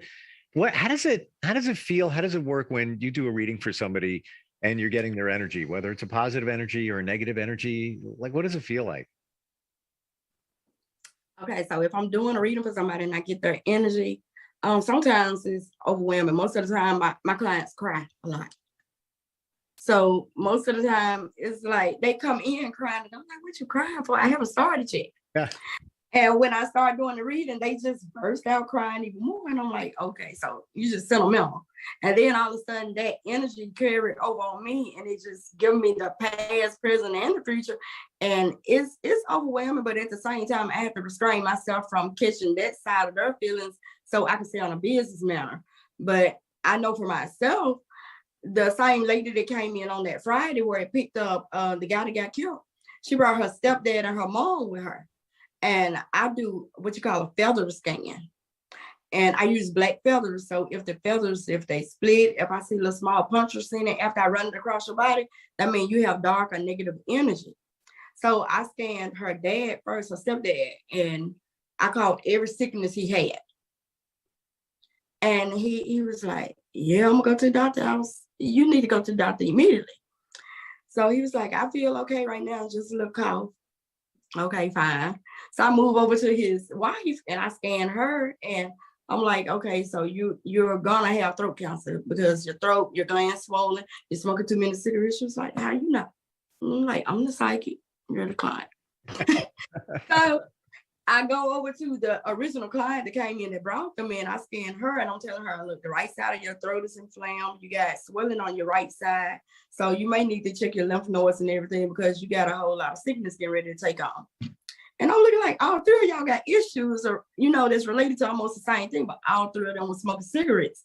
But the one that had the swollen left side, she don't smoke cigarettes anymore. And she was like, well, I don't feel any pain. And I was like, well, the pain is there. You'll feel it later. So I talked to her this morning. She was like, so my whole right side is hurting. And the funny part was, I was like, well, I told you it was going to get you. Now, when her and the dad and the mom was here, I started instantly getting sick off of his energy. When he came in, I saw this black shadow right here at my office door. He sat down and there was an older lady standing to his right side. And I described the lady to him. He was like, that's my auntie. And I was like, oh, okay, she had a heart attack. That's how she died. He was like, yeah. I looked at his wife and I looked back at him and I had this dark image that was sitting on my altar. And I was like, you got something dark on you, dark energy, like somebody doing dark work. You need to try to remove this off you. I don't think he so much believed in it. He didn't do anything. So I told him everything that was going on with him. I told him about the sickness and everything. And when I talked to her this morning, she said that he was real sick. His back, his head, everything that I had swiped on him with the feather scan, that's what was wrong with him now. Amazing. So Ginger, can you do that virtually, with the feather thing or tapping into somebody like that? Well, for us, the feather scan, I have to have you there physical. Because what I do is I take the scan, I go up and down your body. So I start with the lower part of your back and I go up to your cranium area. So I crown your head to see what I'm getting off of that. And once I crown your head, I go back down to your arm, all the way down to the inside of the palm of your hand. And if it's too severe, I go from your thighs down to your feet. But he was so severe till he started making me sick. So my face and everything started hurting and I quit. So I was sick for 3 days. Seriously? I was sick 3 days off of his energy. That's, you know what? For anybody that's listening or watching and doesn't really believe in what energy can do, we're all energy. We're all transferring energy. Everything is a piece of paper here is energy. Everything is energy. It's just different types of energy. But I totally I've seen it. I've changed my energy, trying to be more positive and just a different mindset in my journey. And I've noticed it with people, that way they react to me. And I don't even have to talk to them. It's just a feeling that's all around. Right. I know, speaking of energy, like maybe 2.5, 3 weeks ago, I was real tired.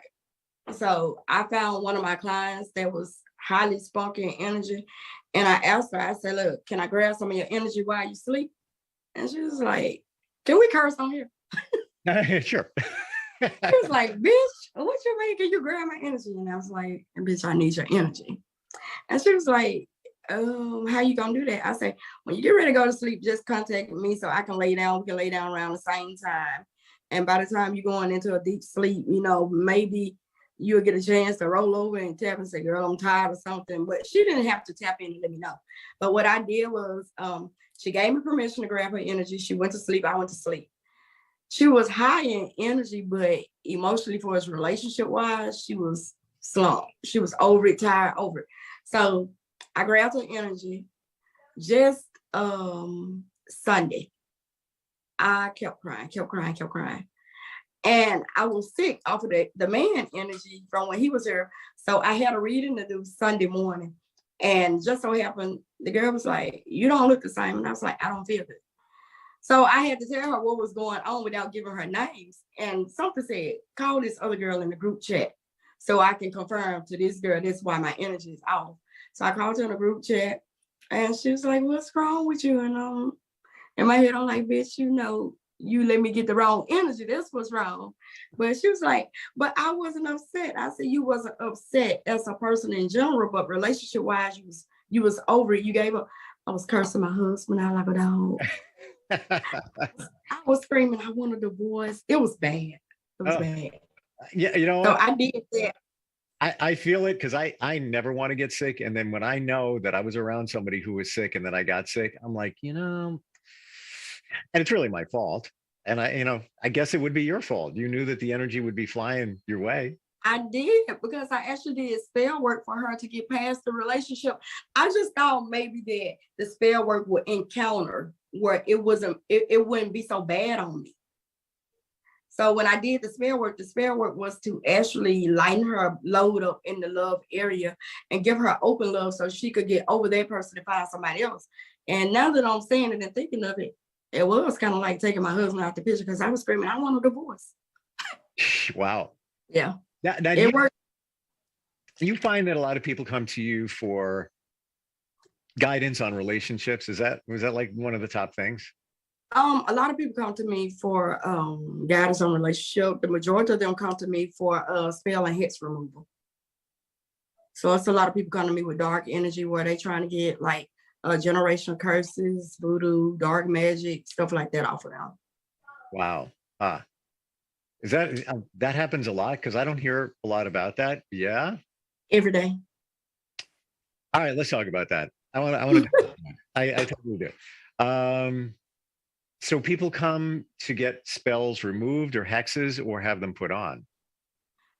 I don't do dark work. I only will take them off. So when they come to me, if they speak to me on a level where they trying to do something dark, I hurry up and tell them they have to leave out, because if you want me to do dark to somebody else, you may get mad at my work and do it to me.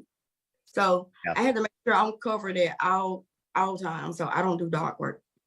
As much as if somebody's done you wrong, and as much as it hurts to say, I'm going to wish them well, I hope things get better for them. It's not easy, but on the flip side, when they see that you're doing so much better because they're miserable, it sometimes it's a way better thing. But the first thing you want to do is just, put that hex out. Now, let me tell you something. I didn't say I haven't done dark work. I don't do dark work. I did dark work for me because somebody owed me like $6,000 and she called me a bitch. So when you disrespect me and then I see that you're not going to pay me, then I don't even consider it dark work. Then what I did was I rotated her calendars. If I was doing work for her to get things accomplished, then everything that I was doing to help her benefit, I rotated her calendars almost like reversing. So she loses everything I help her get. So that's dark for me. That's dark. Don't mess with Ginger. It wasn't that dark. She just lost a little weight. That's all. And she didn't get approved for her house. And she got demoted from a promotion. Okay. I'm a firm believer in karma.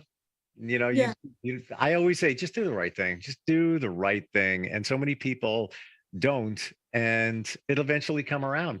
And as I'm learning, sometimes it may not come around in this lifetime if you believe in reincarnation. But you definitely will see it again. Yeah. You think? Yeah.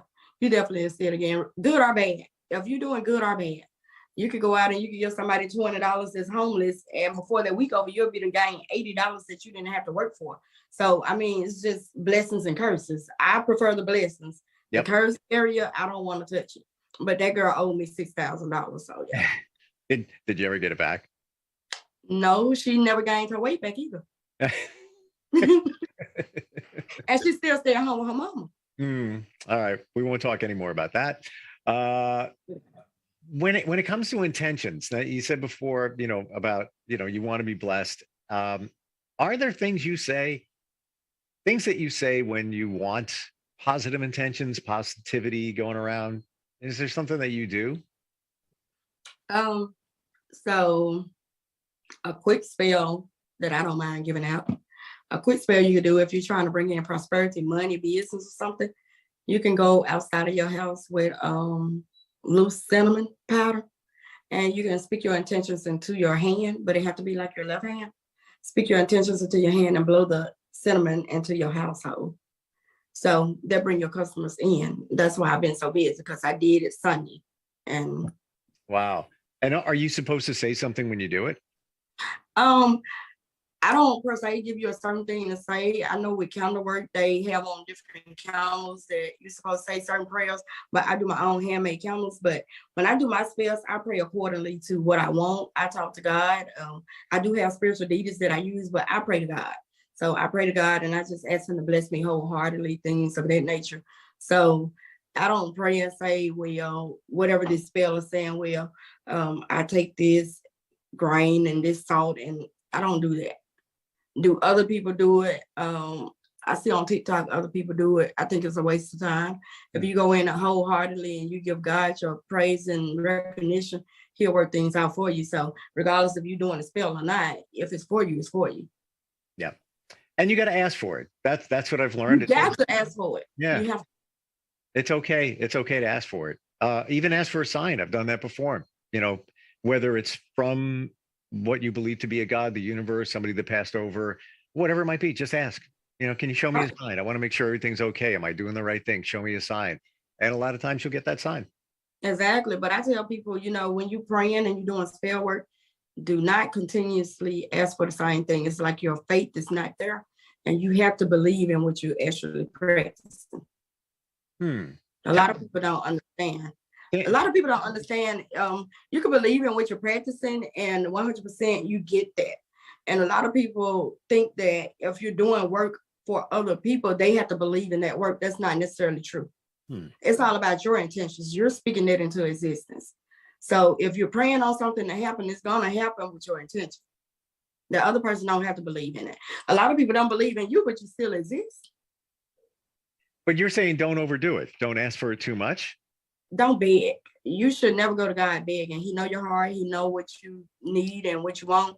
Once you go to him, take it there or leave it there. If you keep asking and talking and praying and begging for it, it's like you don't believe in him. Point. Understood. Yeah. It's why you keep asking. Yeah, you need that mustard seed of faith. Once you take it there, just have faith that it's gonna work itself out. So let's talk about what you do when somebody reaches out to you. Like, how do you decide whether it's a tarot reading, whether it's a psychic reading? What about if somebody's not sure? So I had one lady, she used to call and get readings all the time. I finally blocked her. But she used to call and she would need a spiritual reading, but she would book a tarot card reading. And I would tell her, look, if you're doing a tarot card reading, let me do the reading and we could talk between the cycles of the cards. She wanted to talk the whole conversation. So I had to ask her, look, do you realize you booked a tarot card reading, not a spiritual reading? Because if we're doing a spiritual reading, then let me just pick up on your energy and let me go off of that from point A to point B. But she talked the whole time. But most of the time when people call me, they'll call and ask for a tarot reading. And I ask them, is it something particular they're looking for? I usually don't ask that, but when I start dealing with people around the world, they're kind of like unsure of what they want. So when I ask them exactly what is it that they looking for in the reading, is it money, finances, love, or health? If they tell me they're looking for that particular reading, I decide right then whether I need them to come in or whether I want to just do a full layout on reading. But most of the time, it's easy to tell just off of their voice. You can tell when somebody's hurt, in pain. You can tell if somebody's just mentally disturbed. So it's easy for me to grab what they need. When you say spiritual reading, what's a spiritual reading?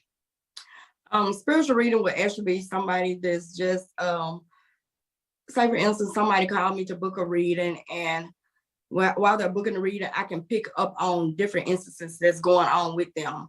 I had one lady, she called me and someone had recently passed in her life and she wanted to book a reading with past life, but she didn't tell me she wanted to book it with on that person.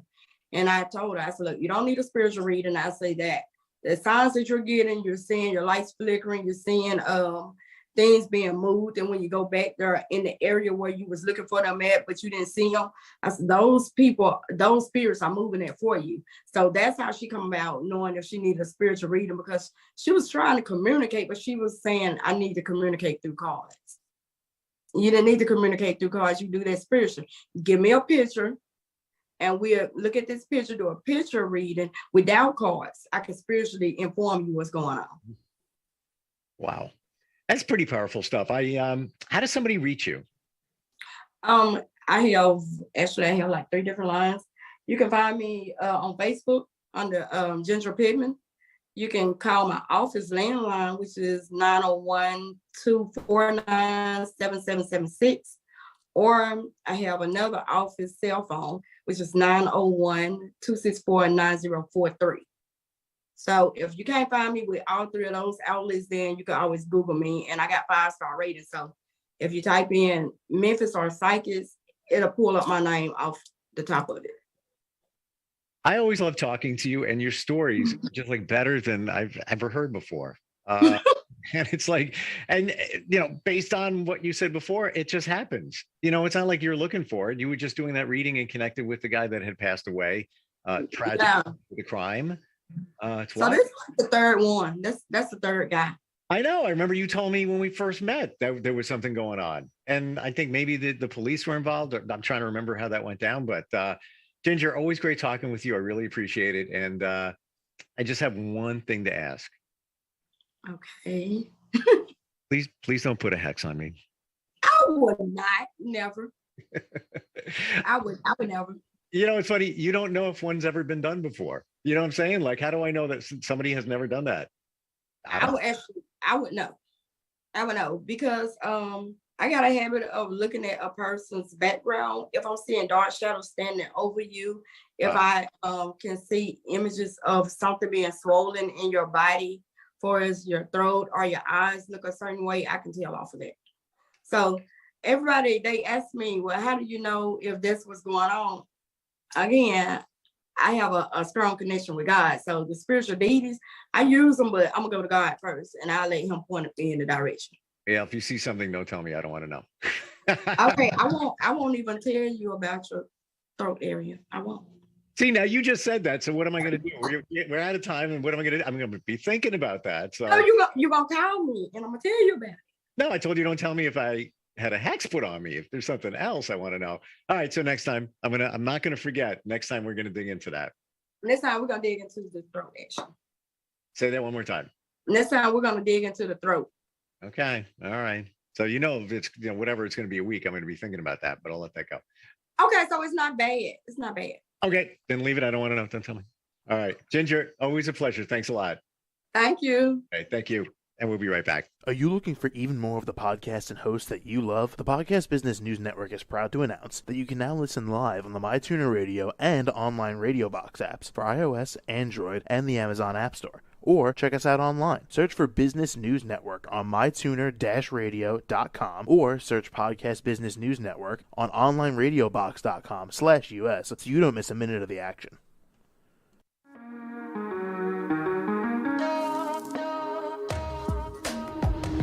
Broadcasting from the business capital of the world, this is the Podcast Business News Network. For nearly 2,000 severely injured veterans, everyday life has become filled with barriers. Day-to-day simple tasks can become pretty daunting. I have to carry my chair up 2 flights of steps or have somebody do it for me. What scares me the most is just the falling.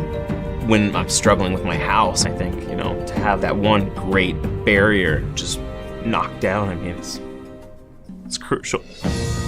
Home for Our Troops is a wonderful nonprofit that builds a mortgage-free, fully adaptive, handicap-accessible house. And there's no catch. It'll be our very first home that we've ever owned. This is a game changer. This is where your life begins again. We need you to join us in completing this important mission. Please visit hfotusa.org and help build homes and rebuild lives. Because of you, everything's going to be okay.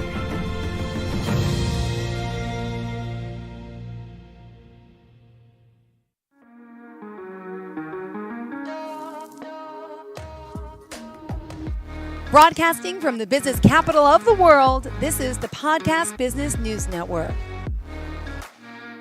And Lisa Lane joining us here once again. Yes, my teen life coach. She is a life coach specifying with families, teenagers, and boy, oh boy, we're talking college and careers today and so much more.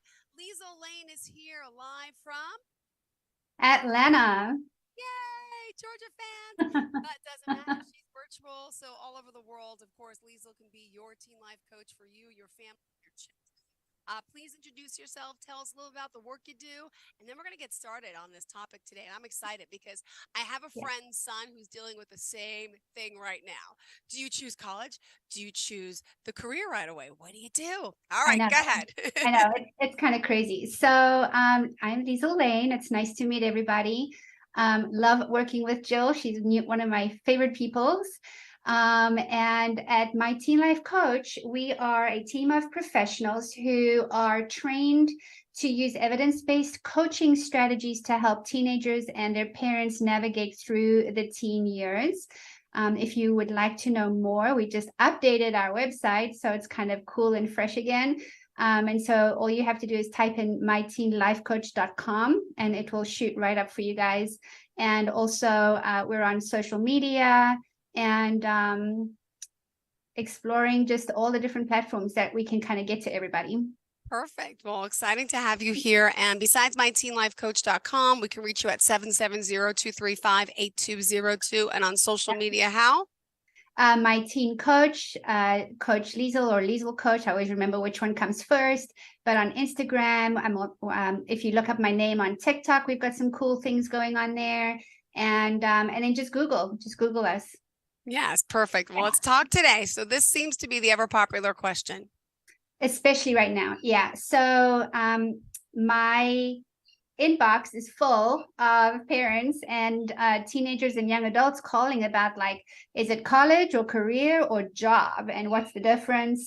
And also the reason why these calls are so common right now is because November and December is when, application deadlines are coming in, when kids are 6 months away from graduating high school or from college, and the parents are like, what are you going to do? You need to make up your mind, So there's a lot of stress and frustration around this topic. And as you listen to other podcasts and you talk to different professionals, you're going to see that there is a change in the paradigm around what this generation is looking for in terms of their continuing development journey. So I was listening to a podcast the other day, actually, and they were talking about how colleges are making consumers out of students because, not all career paths are college worthy even, or college appropriate even. And then you've got, this generation who's like, I want the practical here, the know-how, unless I'm going into law or medicine or into some sort of healthcare medical field. Like, why, if I'm doing marketing, why should I go to college for marketing, for example? So I'm getting a lot of these kinds of questions around the more critical thinking aspects around this. And I'm finding, here's the demographic that I'm finding this from, is parents who it's their firstborn that's going through this new journey, or it's parents with an only child, right? Because it's the first time for them. And also first generation parents of college kids. So for example, I am one of those parents. I was born in South Africa. My kids were born here. All my degrees are from South Africa, and I did not grow up or even learn to understand how the college experience works. It's so different wherever you are. Yeah. So for me, I really had to walk through this pathway for the first time with my son, who's also like, well, what must I do? I'm like, I don't know. We got to figure this thing out, And so frustration and stress and anxiety and overwhelm comes along with that. But I want to talk about what's real, because that's the key question. The real is, number one, we have young adults who are now saying, I got to think about this. It's a lot to think about. Plus, their brains are still trying to figure out, like, who am I? What am I? What is even in the cards for me? So it's very personal. It's very individualized. And society and marketing and all of these things are putting pressure on these kids and their families to make this massive commitment to a path that we don't even know, like, what the outcome is going to be. And more, you've got kids who are, when they're calling me and we're having these conversations, they're like, I don't want to come out with $150,000 debt. No. Right? So it's a big deal for them. And my assistant, she is a 20-year-old who decided not to go to college. And she is trying to learn real world workplace appropriate skills, all on her own dime, all in her own way. So it's this like very big thing. And then you've got parents who are like, you've got this summer to figure out what you're going to do. Or I was a doctor, it's a family of doctors, so you're going to be a doctor. Or it's, you need to make up your mind because you're not going to be home next year. So you got to figure it out.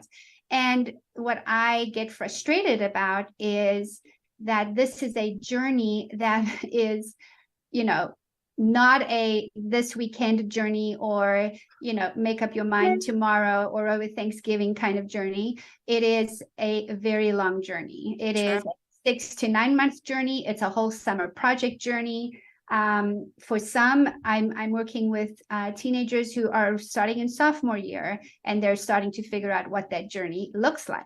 So when I am working with them, I like to turn this question upside down.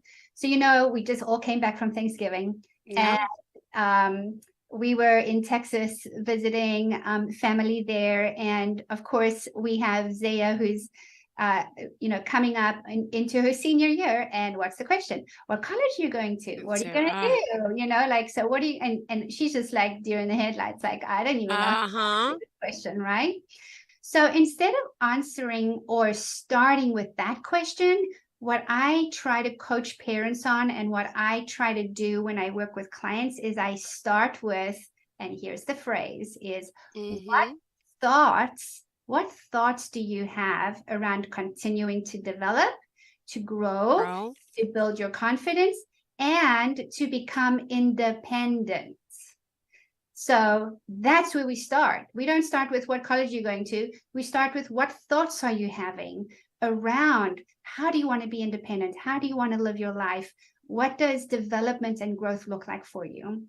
So for a minute, I'm going to turn into Professor Liesel, and I'm going to talk about what the research is showing out there right now. So there is, and I am blanking on his name right now, but there is a well-known psychologist and researcher who believed and did research and work on psychological capital. All right, so psychological capital is another way of saying psychological investment. How do we invest in your psychology? And the research shows that we all desire to flourish with being able to build or invest in our psychological wealth, if you want to put it that way. So kind of like putting away a 401k or whatever, like how am I investing in my brain development that will then, develop into my life satisfaction? So there are 4 areas here that is completely research based on this. So this is for your friend with the son or with the that is needing this. So the first thing that I want to say in terms of what this means is we all want to have self-confidence. We're just built this way. We all want to have the self-confidence to be able to take on and succeed in challenging stuff. Right? So that's the first thing. We all want to be able to be good at that. The second thing we want to be good at is we want to be able to succeed in our future and going forward, right? So whatever that looks like, right?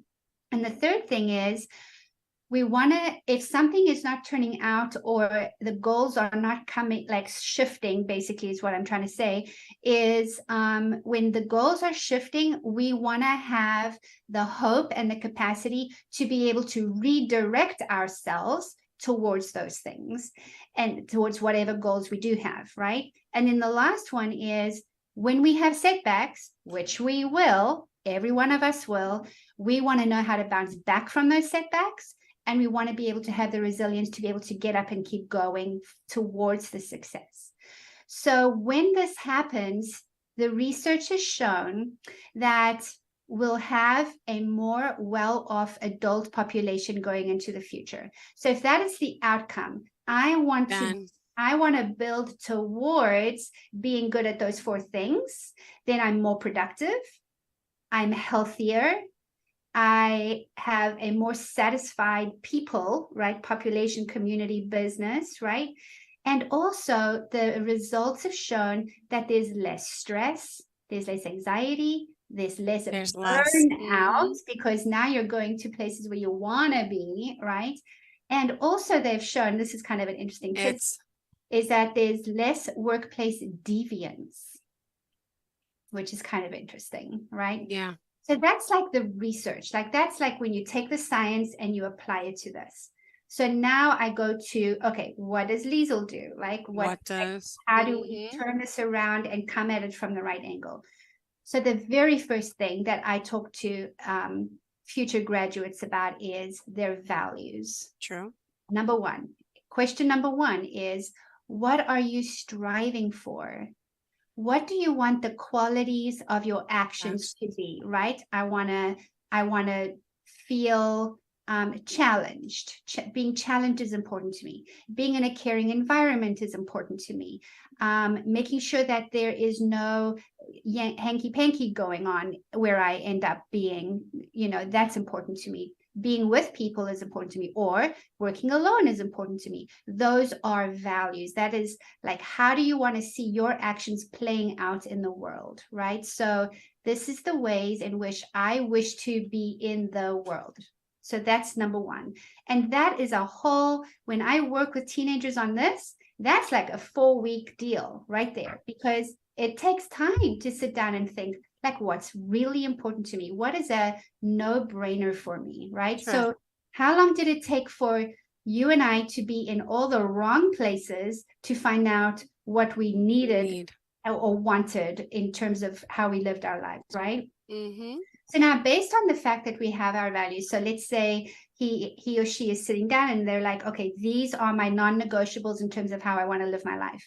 Now we go to the goal setting. Now we go to, okay, so what goals do you have that will allow you to live out those values? Okay, so my goal is that I don't care where I work, but it's important for me to feel like I'm making a difference. Or it is, I want to be in an office environment because I need to be around people. So that's a goal. So now we're looking at office environments, right? Or, oh my gosh, do not put me in an office environment. I'll rather work in the zoo. That's now you're starting to go towards the what it needs to look like. And it's not just around work, it's around friends, it's around family, it's around education. Like, for example, Serena is like, do not put me in a classroom. I will work hands-on all day, but don't put me in a lecture hall with 200 other kids. Personal development in general, like, okay, obviously work is obvious. Self-care. How about the goals that I want to have a job so that I'm still able to like have a life and not going to have a heart attack at age 52 years old, right? Yeah. And then also spirituality, community. It's about all of you. You know, that whole thing about work-life balance, there is no such thing. There is just a life balance. Work is an integrated part of that. So that's like the other part. Now, once I get to that point, so now we've done the values, we've got this broad picture about what my goals look like. From this place as coaches now, and this is what we do at NTLC, is we then start to navigate the where, the what, and the when as it relates to those values and goals. And from that place, now we can look at, what does the timeline look like? What does the journey look like? What are the resources you need? What are the deadlines we need to meet? What support do you need? And then not only do we look at it like, so let's say we'll dedicate a summer, or we'll dedicate the 6 to 9 month period, or whatever that is, but we look at career and college. We look at both of those things, because after college, there's career. They're both important. Job is the thing you do while you're getting there, or in service of getting there. Job is the part-time or the volunteer thing I'm doing that is aiding how I get to what that end up place is going to be, right? And then, a lot of parents will say, well, are you going to do college coaching? Are you doing career coaching? I'm going to do both. We're going to do both, because no matter where you are in the world, we first start with the career stuff, right? So it's the critical skills, like, how do you meet people? Wow. Etiquette, right? Your basic computer skills, like all of those very, very basic things that we need in today's working environment. And then also looking at what their value proposition is. That's really important. We never think about that. What's my value proposition to the place that I finally land? What is it that I bring to the table? What is it that I contribute to the overall outcome of all of these things? Then, of course, you've got the usual stuff like the resume, do you have to do like internships kind of things? Yeah. And then you've got lifelong career goals. So, for example, I want to land up in the C-suite around the boardroom. Okay, well, now we got to go there. Or I want to be a full-time mom when it comes to that. So I'm going to go as high as I can, as quickly as I can, right? So what is the longer term picture as well? And then how do you launch that? So that's like the career side of it. But then the college side has to happen at the same time, because guess what? We have admission deadlines, we have ACTs, we have SATs, you have financial aid stuff, you have scholarship stuff, you have all the research, like the college. So we take them through that checklist, or that I have like a calendar timeline, like what overlaps in terms of the deadlines and stuff like that, and then helping them through those applications. I mean, for example, as a first-time college parent, I knew nothing about FAFSA. I can't even think about this. It's stressing me out. Mine are 5 and 7, but it's going to happen soon. Right? What is FAFSA? Oh, Common App. Oh, now I've got to get my taxes out. What? Like, what does that mean? And how does that apply to the scholarship that you're applying for? Right? All those things are like, it's overwhelming and daunting. So it's like, please, please, please do not hesitate to partner with a coach who knows what that career in college coaching is about, because we spend time researching, looking at what are the latest trends, what is the research showing there, are there jobs that exist today that are not going to exist by the time this kid graduates, and what does the Bureau of Labor Statistics talk about, right? I mean, what does salaries look like? How are they projecting salaries going out 10 years from today? I'm sorry, I'm overwhelmed. There's so much to think about. You're stressing me out, but in a good way. Like we should be prepared for this, and I'm not. But it happens, right? It's like, and here's the thing: is I love that you bring that up, because these are conversations you can start now. This is like when you guys are sitting having Chick-fil-A together, or I don't know if you guys have Chick-fil-A in New York. McDonald's mostly, but yes. Okay. When you're sitting in McDonald's, it's like, what do you want to be when you grow up? I want to be a firefighter, right? That's like your 7-year-old, like kind of answer, right? Okay, well, what do you like about firefighters? What don't you like about firefighters? Are there things that you're scared about with firefighters?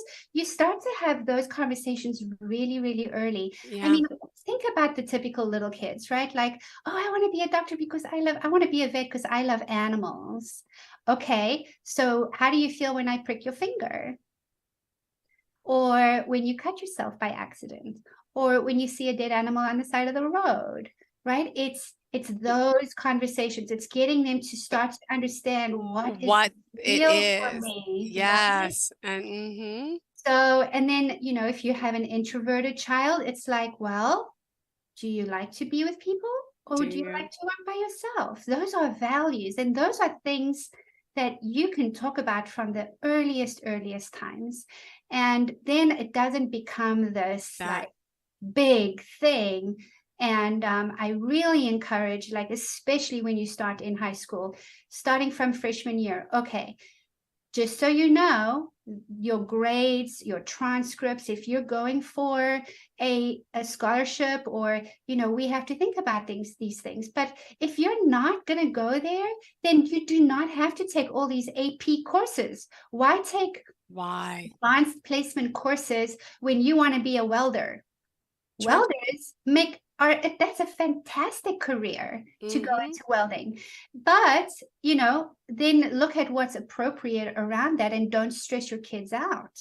So I just am as you can tell, I'm very passionate about educating parents. The parents who have 2 or 3 kids, they've learned from the first one. So that kind of like, they're on it, they get used to that. So like right now, for example, my middle child is like, Mom, it's FAFSA time. I'm like, okay, got it. I understand what that means. Wait, what is that? By the way, I just got an email about that. What is that again? What does that stand for? Is that for financial aid? FAFSA. You have to fill it out by a certain point? Yes. What point? Tell me. So is it fall? Is it spring? Is it? It's November, December. So end of November, beginning of December, depending on that's for all scholarships, all financial aid, everything. Thank you for reminding me. Just curious. All of that. Yeah. So on our website, we're going to put a resource in there for like, here is like what the schedule needs to look like, and these are the touch points that you need to go to, right? Yeah. And so I mean, these are things that I'll tell you what, I'm guilty of it myself. When my son first started this, I was like, avoid. Uh-huh. I didn't want to deal with it. It was just like, this is too overwhelming. I'd rather just not deal with it. He's just got to figure it out. But no, it's a team effort, because and it's got to be a team effort from a non-judgmental place, because you do not, I have this client, Jill, who has parents who are doctors. This kid is not that kind of person. She is a creative, she is sensitive, she has no interest in the medical field, and she doesn't know how to say no to them and say, this is not what I want to do. Right? So now it's like educating the parents, navigating the teenager, making sure that you're facilitating between those things.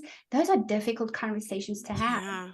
And Yeah. it's all about empowering and helping the teen advocate for themselves. So it's very much also about, that self-esteem, that self-efficacy, being able to. So can you see how this cannot be like, a quick make up your mind and be done with it kind of thing? It's just not going to be that way. And we're not proactive enough. And I talk about this from experience, because I was definitely not proactive enough.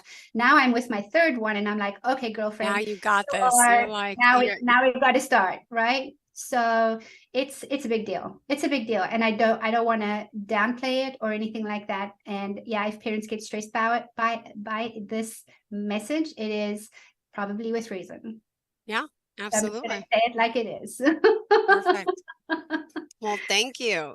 Great conversation for today, and lots for us to all think about, even people like me. It happens before you know it. I hope that those parents aren't blaming you now. Like, did your teen life coach do this to you? But no, they're smart people to hire you. They understand you're helping their child navigate to what they really want, and that's important. That's important. It's going to be. That's the one thing. I'm very nice, but I'm very direct. I'm not gonna beat down lead you down a pathway. I am gonna be straight up front, but I am super compassionate, because I have been there. I've made those mistakes, and that's part of what makes me so passionate about this, is because I've made those mistakes, and I don't want parents to have to reinvent the wheel. Got it. All right, Liesl, how do we reach you one more time?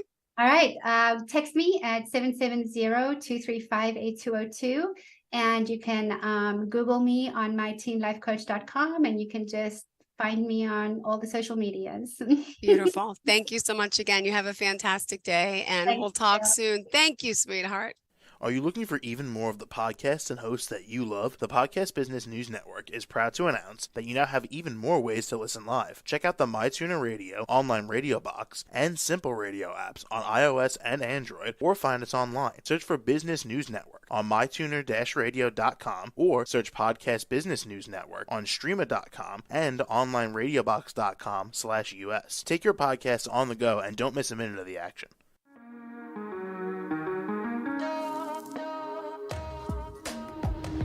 Broadcasting from the business capital of the world, this is the Podcast Business News Network. For nearly 2,000 severely injured veterans, everyday life has become filled with barriers. Day-to-day simple tasks can become pretty daunting. I have to carry my chair up 2 flights of steps or have somebody do it for me. What scares me the most is just the falling. When I'm struggling with my house, I think, to have that one great barrier just knocked down, it's crucial. Home for Our Troops is a wonderful nonprofit that builds a mortgage-free, fully adaptive, handicap-accessible house. And there's no catch. It'll be our very first home that we've ever owned. This is a game changer. This is where your life begins again. We need you to join us in completing this important mission. Please visit hfotusa.org and help build homes and rebuild lives. Because of you, everything's going to be okay.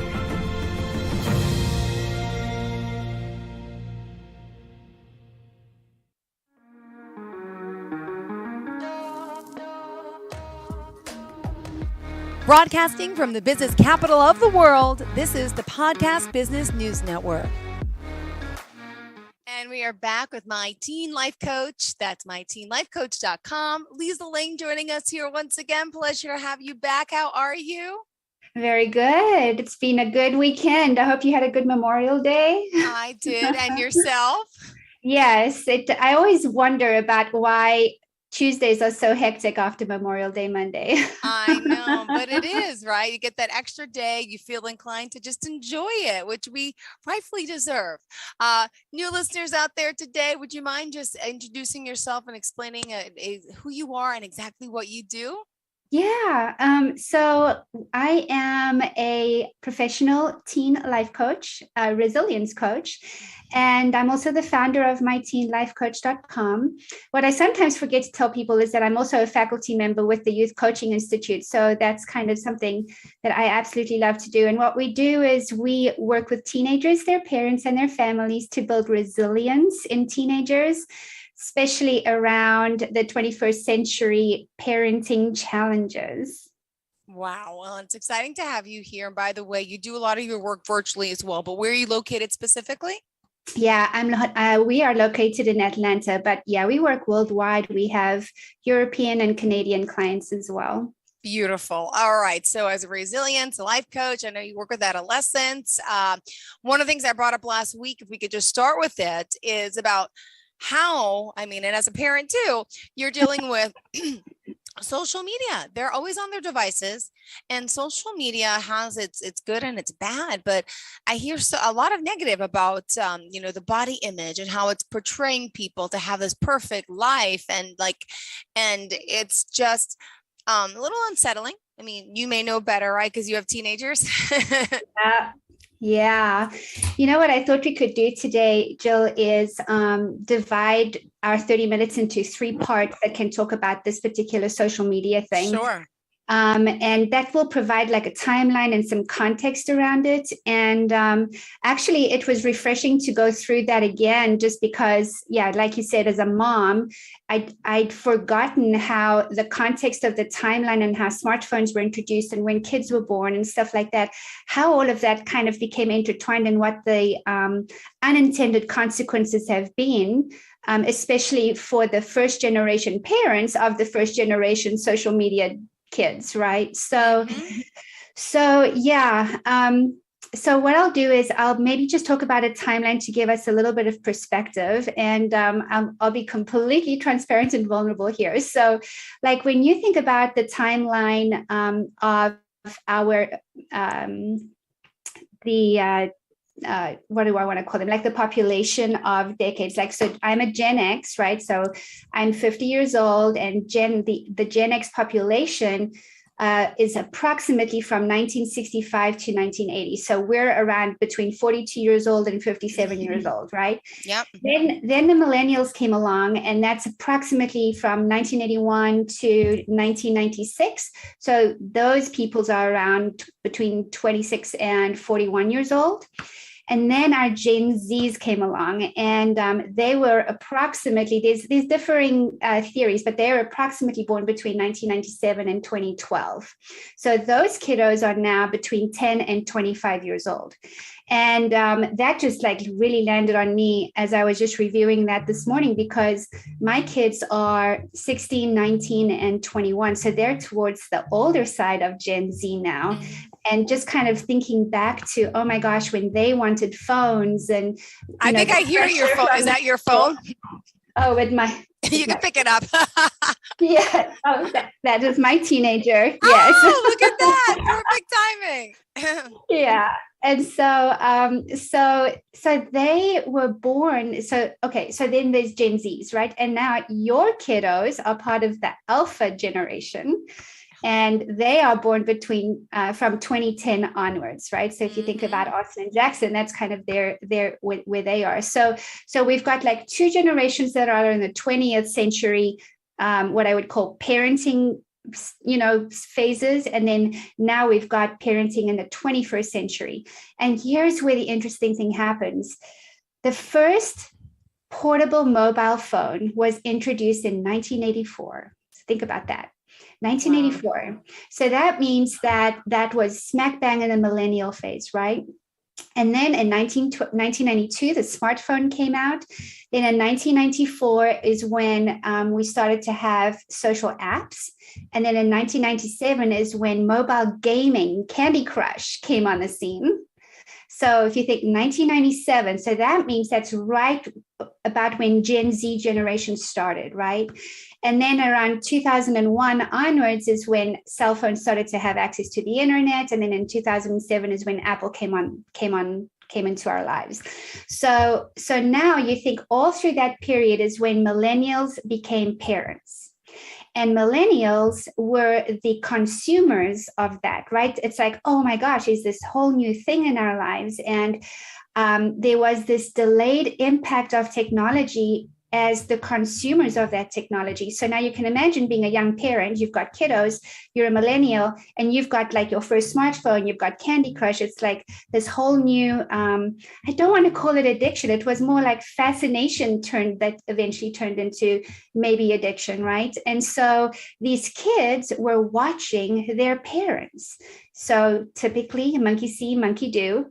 Kids are growing up watching their parents, completely involved in this new technology and form of communicating and form of integrating themselves into this thing that's in the palm of their hands. So I want to give credit to Tim Elmore because I'm an absolute fan of his books, and he lays this out so beautifully in terms of how when they interviewed kids and they did research and stuff, the most common thing a 10-year-old might say is, I wish my mom would just look at me when I'm talking to her. So that was a kid who is watching their parents with a new toy. And they're saying, I want to, like, there's something cool about that toy because my parents keep being with those toys. And so now I want that toy. And so then that pressure started, right? So I remember when my kids were in elementary school, that was when the pressure started for us. And I know nowadays it's earlier and earlier and earlier. We even have pre-Ks who have my son in pre-K, kindergarten, now he's in first, keeps asking for a phone still. Yep. Yeah. So, and we'll talk about that in a little while. So now that's kind of your context, your timeline. So you've got these kids who grow up watching their parent behaviors. And then now we talk about the second part, which is like the teen experience through this. What did they observe? What did they watch? How did they become immersed? And then what were we as parents not prepared for, right? Those unintended consequences. So there's, like you said earlier on, there's a positive and there's a negative. So let's do the positive first, right? So the good news is, like, technology has helped with healthcare, with education, with entrepreneurial stuff, with, you've got kids who are, now being called no-collar workers. They're entrepreneurial. They're making money. They're making videos. They're richer than us. There's the YouTube videos my son was watching the other day. These teenagers, they have Lamborghinis, they have mansions. They were giving away $1 million in a day. Yep. Yeah, they've learned how to monetize what we used to consume in technology. They're actually controlling and producing out of that right now, right? So incredible innovation, and their IQs are sky high. Their motor skills and reactivity skills are really, really good. So and also they have learned how to bypass kind of the corporate ladder. So you wonder why they're not, their kids are delaying going into the workforce. It's like, no, we want to control our own destiny. Yeah. So there's this whole thing that happened that, oh, by the way, you and I were like, oh my God, we didn't know this was going to happen. Why did we think of that? Ryan's World. Remember Ryan's World? His parents started that whole franchise for him. Oh my gosh. Yeah. So that's like the good stuff. The good stuff is kids are empowered to find their information. Kids are able to partner in healthy relationships, partner with their parents about, how they get educated. Now you've got online school, you've got homeschooling has become so much easier, and being able to cater towards those kinds of things, right? So it's a lot to process, just that. in and of itself. It's a lot. So I celebrate that. And then at the same time, I wish I could go back 10 years and know what I know today and have done my parenting differently. And so this is where we get caught up. So again, in full transparency, because my kids are on the older side of Gen Z, they got the brunt of that. Everything that I'm reading about, the consequences of the negative consequences of being on social media and in the tech world definitely landed in my lap. And not because I was stupid or ignorant or, I didn't do my homework. We were all, as a society, kind of learning this as we were going along in a way. And I mean, here I am with 3 degrees and, this, that, and the next thing.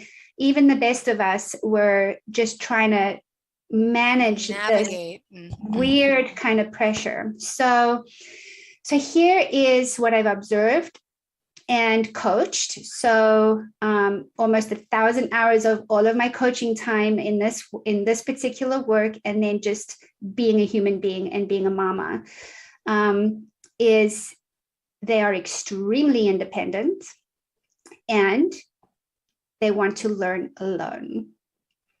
Unintended consequence, that sense of community and learning together and wanting to interact and be in a learning environment together goes away, right? Starts to go away. So now, of course, we'll talk about like what the fallout of that is. The other thing is easy information, but too much information. And that is, from a brain aspect, not giving their brains time to switch off. So now we understand why they're not sleeping, why they are unable to find time to really process. And because of that is because their brain is being tricked into needing to be awake all the time. And so there's this research that shows that now they're seeing in the brains of kids the thinning of the cortex lining, which is how our brains process thought and action, which means that now our brains are not processing thought and action as well as it should. So now you've got anxiety coming up because we haven't had processing time.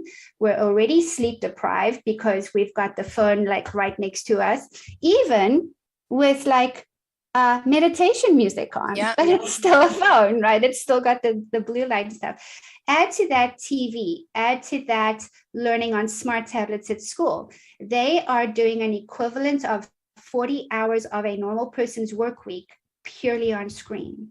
Wow. So no brain breaks whatsoever.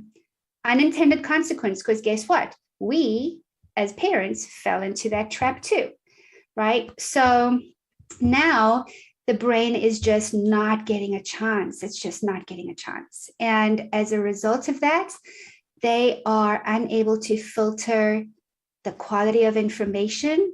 They're just like receiving, and there's no like discernment on what should I or should I not pay attention to. So the fallout. Do you think it's important? Do you think your son's calling? Or is that your son? No, this is just work. I feel bad only because I keep hearing it. So please, on my account, don't please take it. It's an emergency. Totally I was on the radio last year and I get a call. I from the school kept calling me and I was ignoring it. And then I'm like, I think your son just broke his arm. I'm like, gotta go. So things happen. No, okay, we're fine. She actually just said perfect. Good luck. So. Okay, good. Yeah, so no, she's totally fine. In fact, she was reminding me of remembering to pick up her meds tomorrow. So yet another consequence of being the parent of a Gen Zer. They're all on meds, right? So please don't worry, they're good. We're good. Okay. And I have a great support system. So now we go to like part B of that second part, and that is we have unintendedly raised kids who have fear of the future. Why? Because they've seen the school shootings, they've seen the news. We've got CNN all the time. We're getting these notifications and stuff. So they are, without realizing, absorbing all of this unintended stress.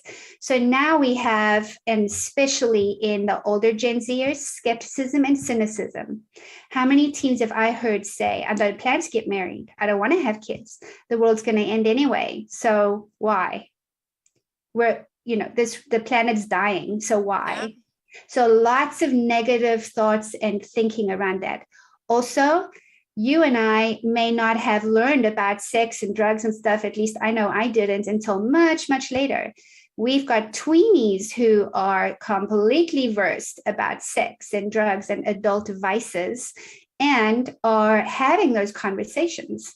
So we have not, and I put me in that category, we have not taught them how to be discerning because we didn't know how to be discerning. So now we've got trust issues because now there's bullying on cyber. And here's the other thing that happens. Let's say they're at school and they're getting picked on. They come home. They don't get a break from getting picked on because now it's also happening on social media and on their phones and through the group chats, etc. I can't tell you how many kids come home and I am literally with them on their phones, helping them write messages back to their group chats about leave me alone. Like, I don't want to talk about this. Like, you should not have taken that picture and sent it to me. Like those kinds of things. So they're independent, but they're still dependent on us, right? They are alone, yet they do not get to be alone. Yeah, true. There is no drama in their lives, yet everything is filled with drama. They have a high IQ, but they have a low EQ. Interesting. Right? So all this, they're childish, but not childlike. There's all this very opposite mixed messages going on. And so it's not a surprise, Joel. Like, it's not a surprise that, they don't want to get married. They don't want to go into the workforce right away. They don't want to get their driver's licenses. They've got Uber. I have an Uber app. Why get a driver's license, right? So I always have a big sigh when I talk about that part because it hurts. It hurts. There's parents who feel like they thought they did a good job, wanted to do a good job, but these are the fallouts of the unintended consequences. And there's guilt and shame and defensiveness and, all that stuff. Like, the parents are going through it too. So, I mean, how do you feel when you hear that information? Well, let me put it this way. I can relate in a sense. I have a 5 and 7-year-old, but I have a boyfriend whose son is 23, went to school just for 1 semester and is just sleeping every day till 2. And this very amazing thing, he does photography a little bit, does some weddings here and there, but doesn't have a full-time job. His parents are still paying all his bills, bought him a car, lives with mom. And his father said to him, he's like, you have to get a job. You have to learn time management and your whole day. He's like, but Dad, he's like, I feel I'm doing a great job at time management because I'm getting up, I'm managing my time. If I had to work, then I'd have to listen to someone. They're going to tell me what to do with my time. But he was serious when he said it, as if he really doesn't process that. That's not really time management, managing your day, sleeping till 2, and then realizing, well, if I have a boss, he's going to tell me how to manage my time. It's bizarre that I heard that. And I said, what? And I said, I'll never let my kids do that. They'll be out of the house by 18. He's like, you wait and see. He's like, when you're in it, it's different. He's like, you love your child, but they're just not driving. There's no drive. I said, well, who also bought him a car? He's like, I did. Who's paying for his insurance? I do. Who's letting him live at home? His mom. So I believe in tough love to a point, but what do you do in a situation like that? Do you just learn to accept that as the norm? But how are they ever going to grow up? And exactly. I just can't believe he thinks that's time management because I'm up. I'm getting up at 2, managing my own time. I don't want a boss to tell me what to. I'm like, Yeah, I hear you. And as bizarre as that sounds, that is real. That is real, and it is the norm. And that is what calls for 21st century parenting, not 20th century parenting, right? It's not like this is the way we used to do it. Well, life wasn't that way, the way we used to do it, right? I mean, gosh, I didn't get a cell phone until I started working as an adult in my 30s after I immigrated to America. So you just think about that from a just perspective, you know? Yeah. So, okay, well, here's the proactive side of it, I guess. I did a little bit of stuff because I haven't really looked at the alphas yet. And that is a group of kids that I have to start looking at because they're coming on, you know, Quick. They're getting there. Stuff, Mine right. are 5 and 7. So they're 2015 and 17. Right. And they're saying that adolescence starts now at like at 10 and lasts more like till 23. So, you know, the adolescence phase is broadening. So I decided to like look at that from a, you know, how do we move forward? So there's the here and the now, there's the Gen Zers now, and then there's the alphas that are coming up. And I think if we are mindful as parents, we can coach to the Gen Zers still, which is why I have a job, because that's what we're helping get them through. But I think there's space and room for proactive parenting in the 21st century around the alphas. Okay. So do you want me to share some of those? Please, I'm interested. I'm fall right in this category. And I'm so many people do too. Yeah. Okay. So real quick. So, with Gen Zers, what we want to do is partner with them. We want to acknowledge them as equals because we've basically grown up in the tech world with them, even though we are the adults. So it's like incentive problem solving. It's helping them to find their roots, their identity again, their self-efficacy, boundaries. They're getting 10,000 messages a day. How do you have boundaries around those things, right? With your boyfriend's son, it's, you know, who am I? What am I? Why am I here? And then connecting that to, is there community that we can help link with that, and respecting them around those things. Critical thinking, you know, thinking about the thinking part, right? Why are you thinking about it that way? Can we look at it this way? And so it's that stick to itness. It's so easy to hop off onto something if this isn't working for me. That's not working for me, so I'm going to go over here. No, let's stick to it. Let's just see what comes out. Doesn't matter. We learn from it, right? So that's the job of the coaches. That's why I want to really put a message out there. We need more teen resilience coaches. I want people to call the youth coaching institutes and get them certified. Anybody who wants to work with teenagers, we need more and more and more coaches. Now, as far as the alphas go, this is where you, Mama Jill, you have an opportunity here for family agreements about media. That means that the family is accountable to each other. When we decide not to have screen time, we're all not going to have screen time. You're right. You're right. So I loved watching, I think I saw on Facebook on your story, you were out celebrating with the boys on Memorial Day. Like you were with them, you were together, you were. I was sick as a dog, but I still had to bring them to the pool. I remember I was sick last week. I am still stuffy. I have an ENT appointment finally on Friday. Oh, I wow. have to keep going and doing. And I tell them no iPads. But the problem is, since I live alone and my younger son, because technically I had my first son all by myself, right? So, but he thinks kind of he's his father. Well, he knows the story, but I tell him. So there is a father figure that comes around every now and then for both of them. And he goes by the name of Peter. They don't call him dad. They call me Jill too.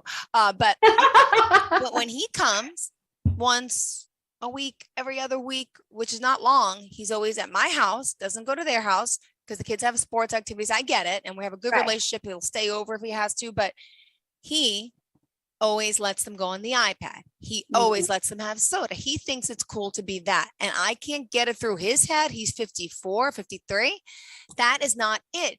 Everything I do and establish in my home, you come and ruin within a week or 2 weeks.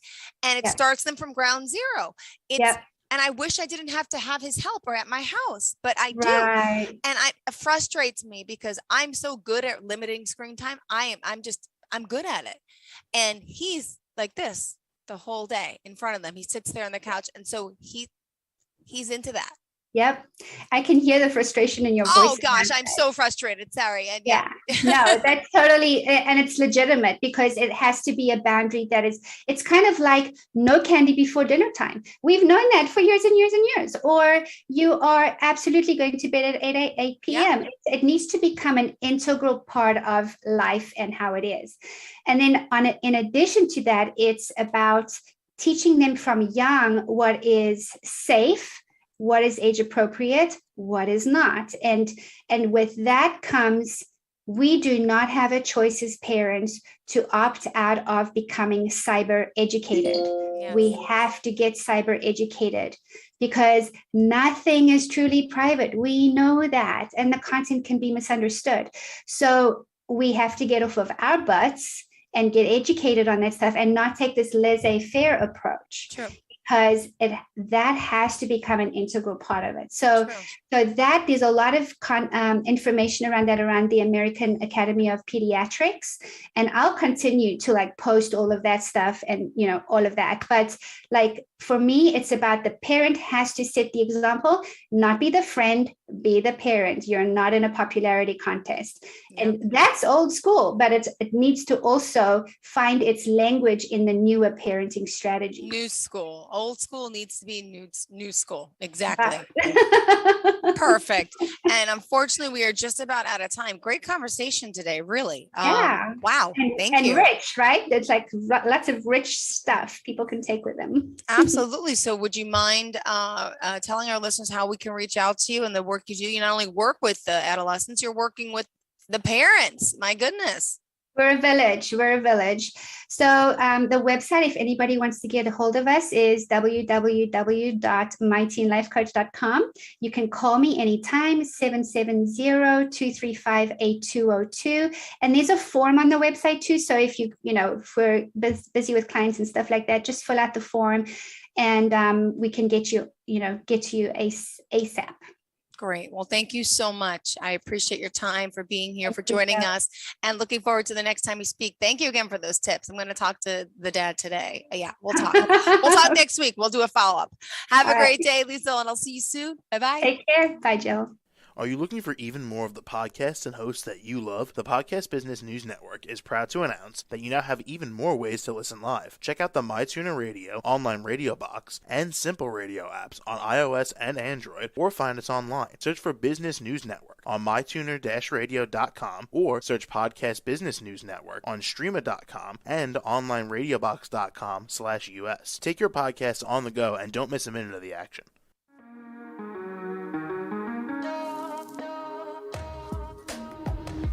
Broadcasting from the business capital of the world, this is the Podcast Business News Network. For nearly 2,000 severely injured veterans, everyday life has become filled with barriers. Day-to-day simple tasks can become pretty daunting. I have to carry my chair up 2 flights of steps or have somebody do it for me. What scares me the most is just the falling. When I'm struggling with my house, I think, to have that one great barrier just knocked down, it's crucial. Home for Our Troops is a wonderful nonprofit that builds a mortgage-free, fully adaptive, handicap-accessible house. And there's no catch. It'll be our very first home that we've ever owned. This is a game changer. This is where your life begins again.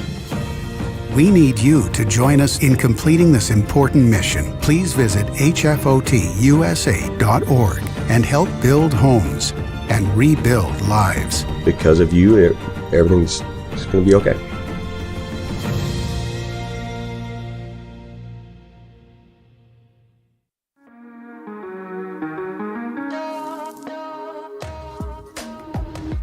Broadcasting from the business capital of the world, this is the Podcast Business News Network. I've learned so much from this guy in that you can have one life and then it turns into another life, and just the flashbacks and the history of John Riggio. Now, he is an accomplished architect in the New York City metro area. And we've talked about and actually seen some of his designs, both residential and commercial, over the years. But come to find out that he was also a tennis pro back in the day when he was in his 20s. And we've been centering on that for a while and all the stuff that happened. I mean, playing some of the biggest players in sports history back then. And he was barely 20 something years old. And he's back with us today. Going to learn more. John, welcome. How you doing? Good. Hi, Steve. How are you? I'm well. Yeah. So I know we've talked about in your history as a professional tennis player back then that they would give you cars. And again, you got to visualize you're 22 years old and, oh, well, here, take this Mercedes. Here's another car. You had mentioned a McLaren back then? Was that part of a contract? What was the deal with that car?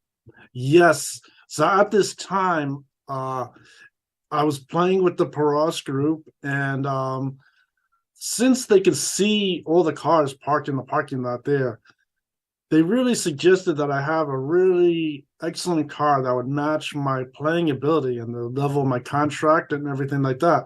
And one car that was available was a very expensive car called McLaren F1. This was really a very expensive sports car.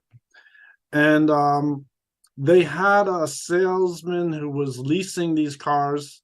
They gave me a call. So on this lease was really my lease. They didn't work it really directly with the sponsor. So I talked to the lease guy, and everything was going good. I was arranging for a lease at that time just to start off with a $3,000 lease for like 3 weeks. And things were good. But what happened was there was still the problem where I was still like too young to really drive the car.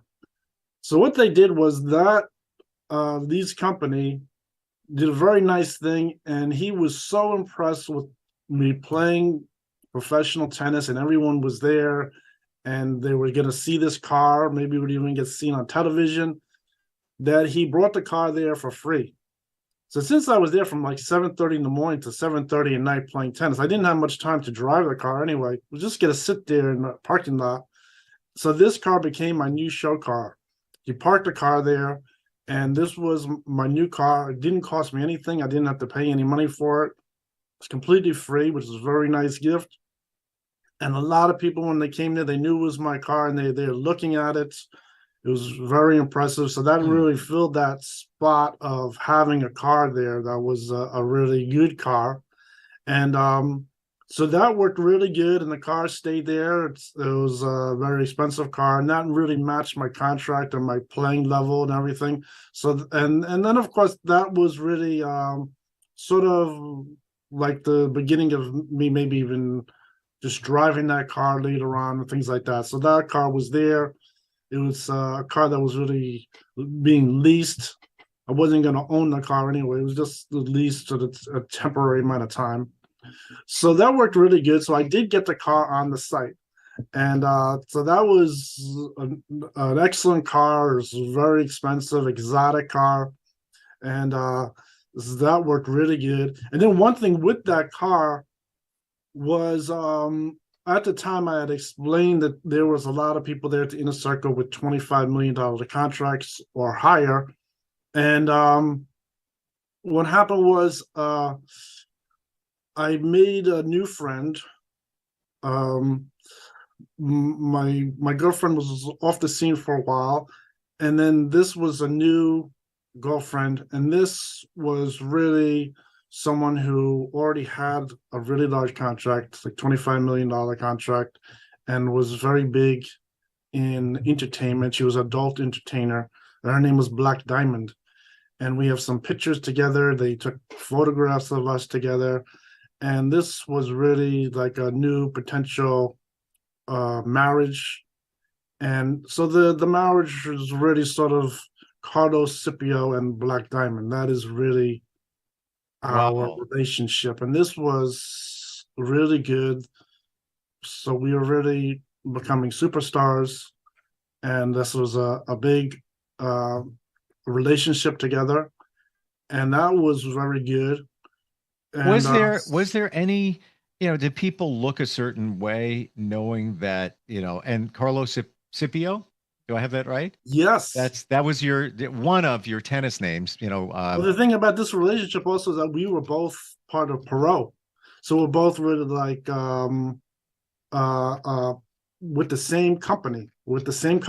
Oh, okay. And so this was really big, and we both are really having our entertainment and our sort of like publicity together. So that was really good, and this was a really important point, and it was pretty good, and the relationship was going very good, and so at that point things were really sort of like a very nice entertainment relationship, and they were having professional photographers come and taking pictures of us together there. And this was really, maybe it was going into tabloids, advertisements somewhere, but they have photographs of us together, and that was very good. And so that was one point that was also happening at that time. And then the next time, just thinking about the past with all those teams from the Pacific, there's one country I left out, and one that was South Korea. I did play the South Korean team. And the one thing about the South Korean team that was different than the Japan team is that they were already aware that I was a player that South Korea liked, because I already had this big fan that used to always come and watch me play at Sutton East. And her help of sending photographs to South Korea and things like that really helped me. They already knew about me. So playing with them, they sort of had an idea that I was someone friendly to them. So that was good. And when I played the South Korean team, I was winning really big, like with the Japan team. I remember I did lose one match to one of their players. And this player was so happy that he was able to win this one match. And this was going on for, I don't know how many days or weeks, but he was very happy about it. But what happened was, as I played the team, I won all the matches, and he did not win all of his matches. He wasn't winning all the matches, he was losing some of them. So I was able to get to play him again, and everyone was there watching. This was a big match. And I was able to study how I played him the first time. I plugged all the holes. And by doing that, when I played him the next time, I really was able to completely win very confidently. I beat him like 6-0, 6-0. And their coach, because of that, really reprimanded him really bad in front of him. He beat him up. And that was really what happened to him. So I ended up winning that one. But the South Korean team was sort of happy to see me. They already knew about me, so that was good. I mean, so that was different than the other teams. I think one other team I did remember also was the Guam team. They only had one member at that level playing, and so I did play him too. And were they, John, with the South Korean team, compared to everybody that you played and or played alongside, and some of the biggest names, Boris Becker, John McEnroe, on and on and on, were they good? Were they really, really good, that team? Yes. They were a challenge to play. Yes, every match was very difficult. Whenever I play these level matches, you have to play so perfectly. And this comes from years of experience, because it took a long time to move up through the ranking numbers and things like that. I really always had to really concentrate on every game, and you really had to try to play as perfect as possible. If you were to lose like even 1 point during any game, you could end up just losing the whole game, and it could make it where you lose the whole match. You really had to watch every point on each game, and that is so playing them was very difficult. And so that was what was happening. I think going back to the Japan team, I remember the Japan team, they were playing me, and they were playing me as hard as possible. They were hitting their serve as hard as possible against me. They weren't just putting the ball in play. They were really trying to ace the ball against me. And I think what happened at that point is there was a lot of things happening on television at this point. they had the coach of the Japan team on television. He was there live television, internationally, nationally, locally. My neighbor was telling me what he was saying. No one told me about what happened with his interview, but he was using some words. I think he was translating his words a little wrong, but what he was saying was that he did admit that I was beating the team. And I think what he was using some wrong words, saying that I was really doing cruel things to them, beating them up on the court. And what he was really saying was I was, hitting the ball very fast, and they couldn't get to the ball. So it felt like they were, this cruel things were happening to them because of that. Yeah, like so not he was properly using some wrong translated. words, but just translating that what he meant was really that I was hitting the ball very hard back, and they were hitting the ball hard and towards my court, and just since I was able to beat them on the court, it turns out that they felt like they were really cruel things were happening, that they were getting beat up on the court. But of course, it was just a matter of the ball, of hard matches being played, and that's it. And I was able to win the matches. That's really what was happening. But that was on television, live, right in the New York City metropolitan area, being broadcast to Japan. And I remember even at that time, they even had like some sport reporters on like Channel 9, where I remember seeing that late at night on television, the sport report, that he was recounting what happened with this whole thing with the Japan tournament. And he was saying very clearly that I won the tournament on television. It was, so the whole thing with them trying to at one point say I was disqualified and things like that did not go through to the local television and sports. They knew that I did win that tournament, and there some games that they were playing with that weren't successful, and so that's what happened with that. Then really the next thing was really with the Japan team was that $100 million contract was really written right in Newsday sports section. I remember reading it because my sponsors had told me to look for it in the newspaper, and it was right there. What happened with that is very interesting with sport business. So as we get into that $100 million contract, they didn't really know how to hire a publicist here in the US. They had to really have a publicist pay just $1,500, and that would put the name Carlos Scipio in the newspaper. So what happened was there was only like a couple days for them to do this, to put this together. And unfortunately, they didn't bother with it. They weren't able to do it. So they had to put another name in there. So my name is in Newsday, but they just put it in, like, say you would say undisclosed name or something like that. Mm-hmm. So there's like the top three players. One was in basketball. Then there was another in the top three was in baseball, and myself in tennis. I forget if I was the number one or number two.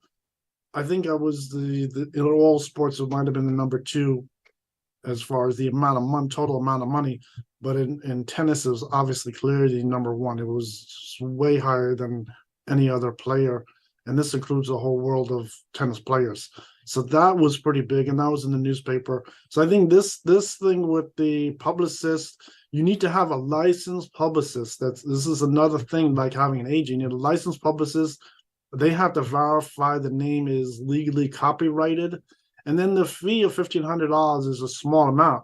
I think out of my salary, which was going up to $400,000 a year, $1,500 is very easy to take $1,500 and just pay it. But it had to do with the procedure of really having a publicist verify the name is legal, it's copyrighted, and then pay the $1,500. So that's another thing that was happening with the sport business that I found out about. And this is what was happening with the Japan team. And I think this is something that started to roll over as far as the Japan team as we started to get going with the $100 million contract. And so that started, and then I think we went ahead with talking with the Japanese representative. So I think skipping over like to 1992, what happened was the Japanese team only had a certain amount of time to really put me in play with the ATP, and they didn't have too many contacts here. So there was some problems. I think the one initial thing was going to Japan. They invited me to live in Japan for 4 years, and I would live there with international sport housing that they have. A lot of times they would use it with the Olympic athletes, other international athletes. So this whole thing with Japan is really just a business deal. It's an international business deal. It doesn't have anything to do with me becoming a citizen of Japan. They knew I had already signed with the U.S. Tennis Center, and I'm a government player, and that still was holding true. They knew I was still a U.S. government player, and so they were going to have me on the international housing. They were willing to pay all the expenses for me. I wouldn't have to pay any money for myself, and they would give me spending money. That was the agreement that we first went over with. So that sounded pretty good. I was interested in doing that. Unfortunately, there was one problem. So by 1992, heading in the summer of 1992, I invite my girlfriend Delilah's back on the scene. And the reason why Delilah's back on the scene is this strangest story, and it's another very interesting thing is when I have these entertainment relationships and this idea of getting married, what happens is they were getting the strangest objection, or really like they were getting turned down from marrying me with their adult film company, with their porn company. And this was turning them down. So one thing about my girlfriend Delilah, which I knew for many years, she just quit. She quit the film company for a while. And by doing that, she exposed that by doing that, they said, okay, you can marry him. You can marry John Riggio. It's okay. Just come back to doing your movies. So by her quitting, she really did up the deal with those people, and it worked good. So that was one really good thing about Delilah. She was able to just quit. She'd rather get married to me. And then the next big problem happened. There was two problems. One was, first, the father didn't have legal agency status. So he was not able to collect the money. The money was collected separately. He did not collect the money. Now, when you say collect the money, but that money that paid out of $125,000. Okay. So he did not collect the money. Then what happened to him? He started to get into big trouble. They made an appointment with him. He had to go into Manhattan to meet the agent license department, and he was supposed to appear there. He didn't want to appear. He thought he was going to get in big trouble. And from what I was told, that he wasn't necessarily going to get in big trouble. He just had to make a pledge to really get himself officially licensed. They were going to give him a one-time waiver that he can just go get himself licensed, and everything was going to go okay.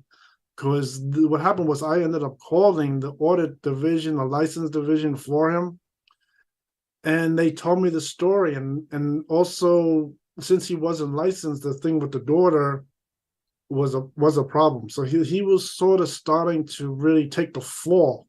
Unfortunately, her father was starting to take the fall in his life. I don't know why. He was starting to take the fall at this point, and he didn't get the licenses for her either, and they were going to investigate him eventually. What was happening? So the whole thing with him as the agent fell through. But luckily enough, I was able to come through with this whole thing with us living in Japan for 4 years. And the Japanese sponsor, they already researched me. They researched my girlfriend, Delilah June, and they liked her. They liked her as my girlfriend and wife there. So They really liked this idea of her coming with me. They did not want me to live in Japan alone. I guess they know if you're in Japan alone, then you're going to want to go out. Problems could start to happen. They like this idea of her coming with me, living with me on the government sport housing they have. They would give us allowance of money. And she said, yes, she wants to come with me. So 100% certain.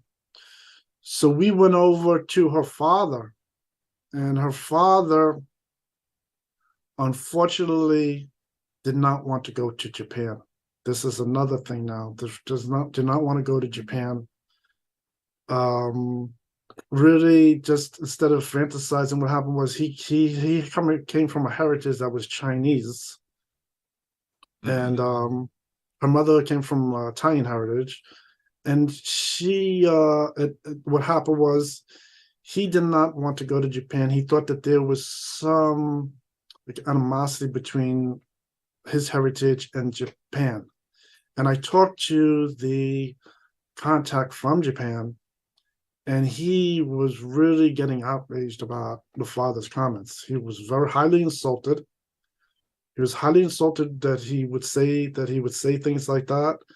And he researched the father, and the father, in fact, he thought should be compatible with Japan. He says their last name, there are many people living in Japan that are Japanese. They have the same exact name. So this was a very interesting story, but he really did not want to go to Japan. So this is another stop of what was happening in Delilah's life. And of course, it was affecting me because they sort of wanted me to go there with her. So what we did at that point is this contact from Japan got so outraged at the father. He had such a like a conniption on the phone that he did not want to do this anymore. So they replaced him with someone else. He stopped calling me. So I started talking to another contact from the sponsor that was Japanese, and he could speak English to me. And this guy was going to take over for that, and he did. He did stay in contact with me for a long time. But this other guy, he did not go over good. So what happened was, at that point, I said, okay, I can just visit Japan right away. So I got my suitcase, I packed my clothes, I drove down to the airport to Japan Air. And they told me to just say, give me tickets and come to Japan. And I said, okay. I went to the desk. I said, give me tickets. I take my car and I could put it in the parking lot. And I get on the airplane and I go to Japan. I had like $2,000 in money on my pocket, and that's it. And then I went there, and they would not give me the tickets. And what started to happen was I started to go back to the Japan Air like so many times to solve this problem. And the problem turned out they were not able to get their paperwork together with the Japan Air and my sponsors. There was some serious paperwork. One was signing the papers for a Class 3 entertainment visa. I wasn't going to go there on vacation. They were still going to have it where this was officially a business trip. And they did not know how to sign the papers, so I suggested, why not call a travel agent? So this made me come back more and more and more. I kept doing the same things, bringing my luggage there. And this turned out to a thing where they did not know how to really do this. They did not know how to really sign the papers correctly.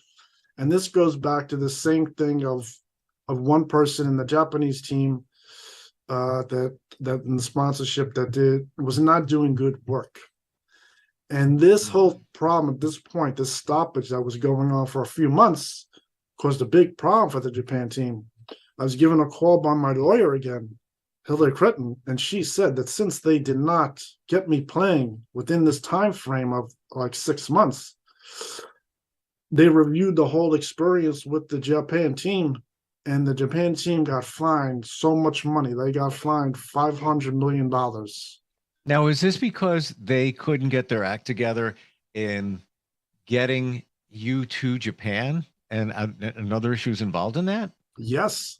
Since they completely could not get me on the ATP tour, even here in the US, they could not get me on the airplane by signing the papers. This one person in the Japan office there that they had for the sponsor was really they're blaming him, that he was at fault.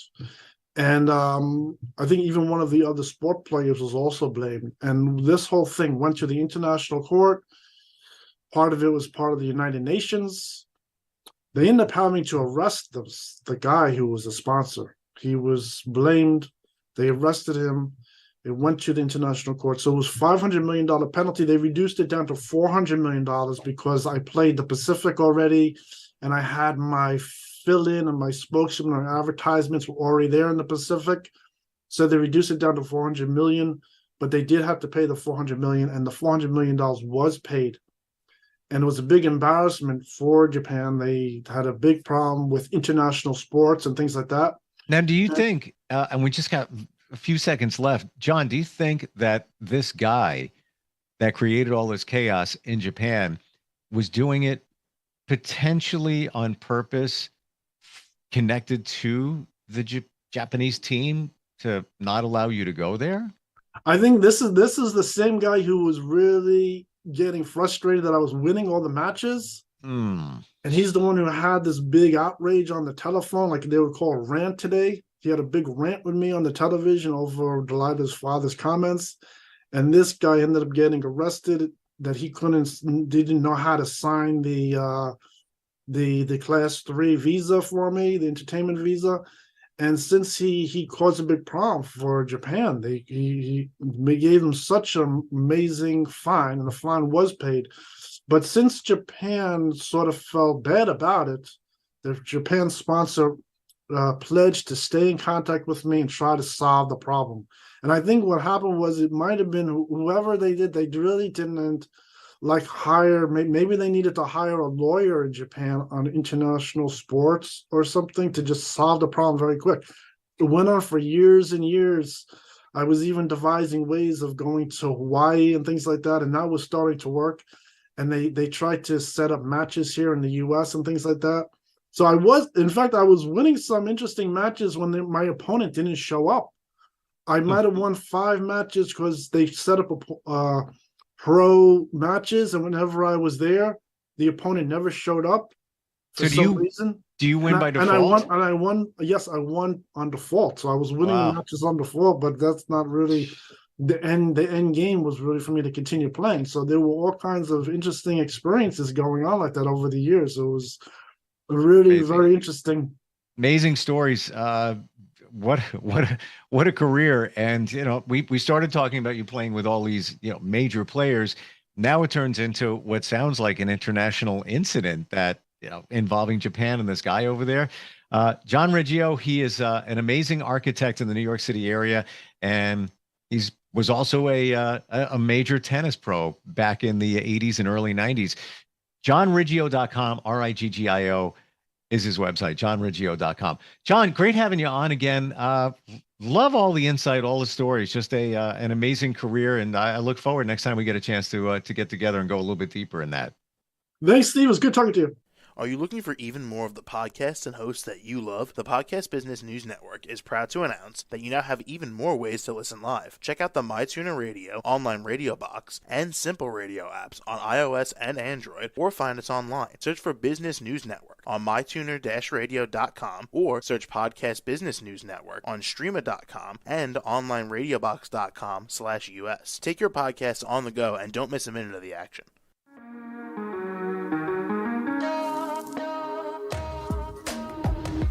Broadcasting from the business capital of the world, this is the Podcast Business News Network. For nearly 2,000 severely injured veterans, everyday life has become filled with barriers. Day-to-day simple tasks can become pretty daunting. I have to carry my chair up 2 flights of steps or have somebody do it for me. What scares me the most is just the falling. When I'm struggling with my house, I think, to have that one great barrier just knocked down, it's crucial. Home for Our Troops is a wonderful nonprofit that builds a mortgage-free, fully adaptive, handicap-accessible house. And there's no catch. It'll be our very first home that we've ever owned. This is a game changer. This is where your life begins again. We need you to join us in completing this important mission. Please visit hfotusa.org and help build homes. and rebuild lives. Because of you, everything's going to be okay.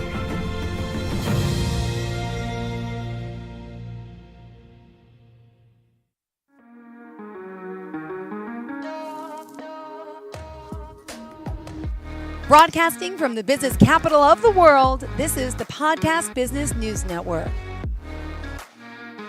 From myteenlifecoach.com, we have Cameron O'Brien joining us here today. Normally we have Liesl Lane. She's away, but one of her other Teen Life coaches is joining us today. How are you doing, Cameron? Jill, so good to be with you. Thank you so much for having me on today. Yes, Liesl is on a well-deserved break. So I have the honor of filling in for her for the next 2 weeks. So I'll introduce myself. My name is Cameron O'Brien. I am the coaching associate and content manager for My Teen Life Coach. I am a professional life coach, and I have certifications in youth coaching, academic resilience coaching, and career discovery coaching. And as Liesl shared at My Teen Life Coach, we use evidence-based tailored strategies to work with teens and their families to set them up to thrive in their everyday lives. So it's a real joy. It's hard work. It's amazing and fun. And Liesl is absolutely the best person to do it with. I know. Well, I don't know much about you. So let's start off by finding out about you. Where are you from? How did you get involved with coaching and teens? And tell me a little about your background. Thank you. For sure. Yes. And I'm so excited to speak with you about this today, Jill, because I am a former reporter and TV person myself. Yes. You get it. Yes. It's like got to be on all the time. And I apologize. I have something in my eye. So that happens sometimes. Oh my gosh. Wow. From whereabouts? So I was a local, before becoming a coach, I was a local reporter and anchor in Youngstown, Ohio, and in Portland, Maine. Awesome. Yes, I worked the general assignment beat. I worked for an NBC station and a CBS station in those towns. And journalism has just been a cornerstone of my life in the way that I coach and just the way that I am as a person, as I'm sure it is with you. You know, it just impacts the way that you exist in the world when you work as a journalist. So that is a big part of my heart here for coaching, because I decided to work with youth because I was inspired by the work that I did as a journalist with community and youth. So that's the start of my story is with journalism. So you're into communications, clearly have a knack for talking to people like myself, a lot of people, I'm assuming. And is who inspired you to get into that field? Just curious. Yes. So I'm so lucky. I have family that is in the journalism space. So I grew up watching an aunt who was an anchor, and I have a cousin who was a correspondent. And so for me, it just felt like a very natural thing to do. And interestingly enough, when I went to college, I didn't take journalism as my major. I was a sociology major because I was interested in learning more about the way that structures and systems impact the individual and society. So I took that sociology lens with me into the field as a journalist so that I could better understand the stories that people were telling me in the community. Now, can I ask you a question? For sure. Do you miss that hustle and bustle and grind of getting that story in before the deadline?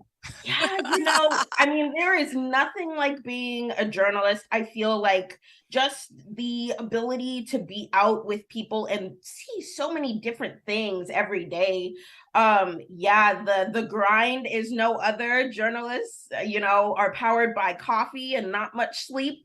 That was hard. And I was a morning reporter. I worked all of the different shifts. So it definitely gets tiring, but the work is so wonderful, especially when you have a team of like-minded, correspondents around you who want to do the same thing, which is serve their community. So then what was your take on leaving that field, or are you still in it as well, and moving over to becoming a coach? To explain that process for me. Yes, I'll always have my foot in the media door. I like to say I still do some writing of my own on the side. I'm no longer in front of the camera in that capacity. But yes, so my work with youth really inspired me to kind of leave journalism and see if there was a more direct way that I could fulfill that passion and interest that I had developed on the field. You know, as a journalist, we cover so many stories, you know, from wonderful stories with best times of people's lives to, you know, tragedy. And so I covered a lot about child hunger or inequity that children across the country were facing. And then also got to cover these wonderful organizations like a group called City Kids Care in Youngstown, Ohio, that is just doing the most amazing work to uplift kids in the community who have low resources, to encourage them to do more. And so seeing that and telling those stories is what allowed me to say, okay, I need something more, and leave journalism a little bit behind, although I miss it and still tap in quite regularly as a freelance writer, but also find a way to just work with youth directly and understand the exact struggles that they were having so that I could figure out how to be a resource for that struggle. Yeah. And one of the ways that I did that was as a tutor. That was my foray into working with youth. I decided, well, I'm a journalist, so why don't I tutor in writing and in speech and other subjects? And through that, I was able to work with so many kids. This is around 2020 at this time, so we're right in the middle of the pandemic. So I'm working with a lot of kids who are taking school remotely. Yeah. And I'm tutoring them. Yeah. And what I'm noticing is that there is such a major gap in social emotional learning that was happening for them, right? They were sitting at the computer, they were doing their classes online for an hour, but then that was it. And then they were isolated. And teens need people. We're all pro-social creatures. We love being around other people. And I really started to see firsthand how that isolation was impacting the confidence and motivation and really hope of some of the youth that I was working with. So I got really curious and started looking for solutions. And the solution that I came upon was the Youth Coaching Institute, which is the same institute that Liesl got her training from. We were colleagues there. She also taught me as well. Awesome. Yes. And so youth coaching was what I saw could fill that gap. It was the thing that could coexist alongside them doing schoolwork, but that worked on personal development, social, emotional skills, learning how to make friends, find your values, you know, navigate tough situations. And so coaching is the very space to do that thing. And so when you do coaching specifically with youth, you give young folks the opportunity to have all of these learn all of these lessons that I learned in my 20s. Yeah. And so just the ability to set them up for success was so attractive to me. And as somebody who loved working with people, just loves helping people, that's why I became a journalist, I'm a helper. It made perfect sense for me. And so I started working as a coach after getting my certifications. Great. And again, we have new listeners each and every week. So someone may be tuning in. I'm familiar with Liesl and my teen life coach. So let's explain it and break it down a little bit about the types of services that you all provide. Yes, absolutely. So my teen life coach is just the perfect opportunity for teens who are going through really anything in their lives to get coaching support. I'm sure Liesl has talked about the wellness spectrum before, where there are people who are on the negative side of the spectrum of being well. Those are people who aren't functional and belong in therapy spaces where they can resolve deep emotional trauma before moving to the coaching space so that they can work on finding their goals and then striving for them and achieving. And so what we do at at my teen life coach is set kids up for success, to strive and thrive. We do that through academic lenses. We do that through career discovery. So if somebody comes to us trying to figure out what exactly they want to do with their life. They're not quite sure if they want to go to college or if they want to just go and find a career straight away.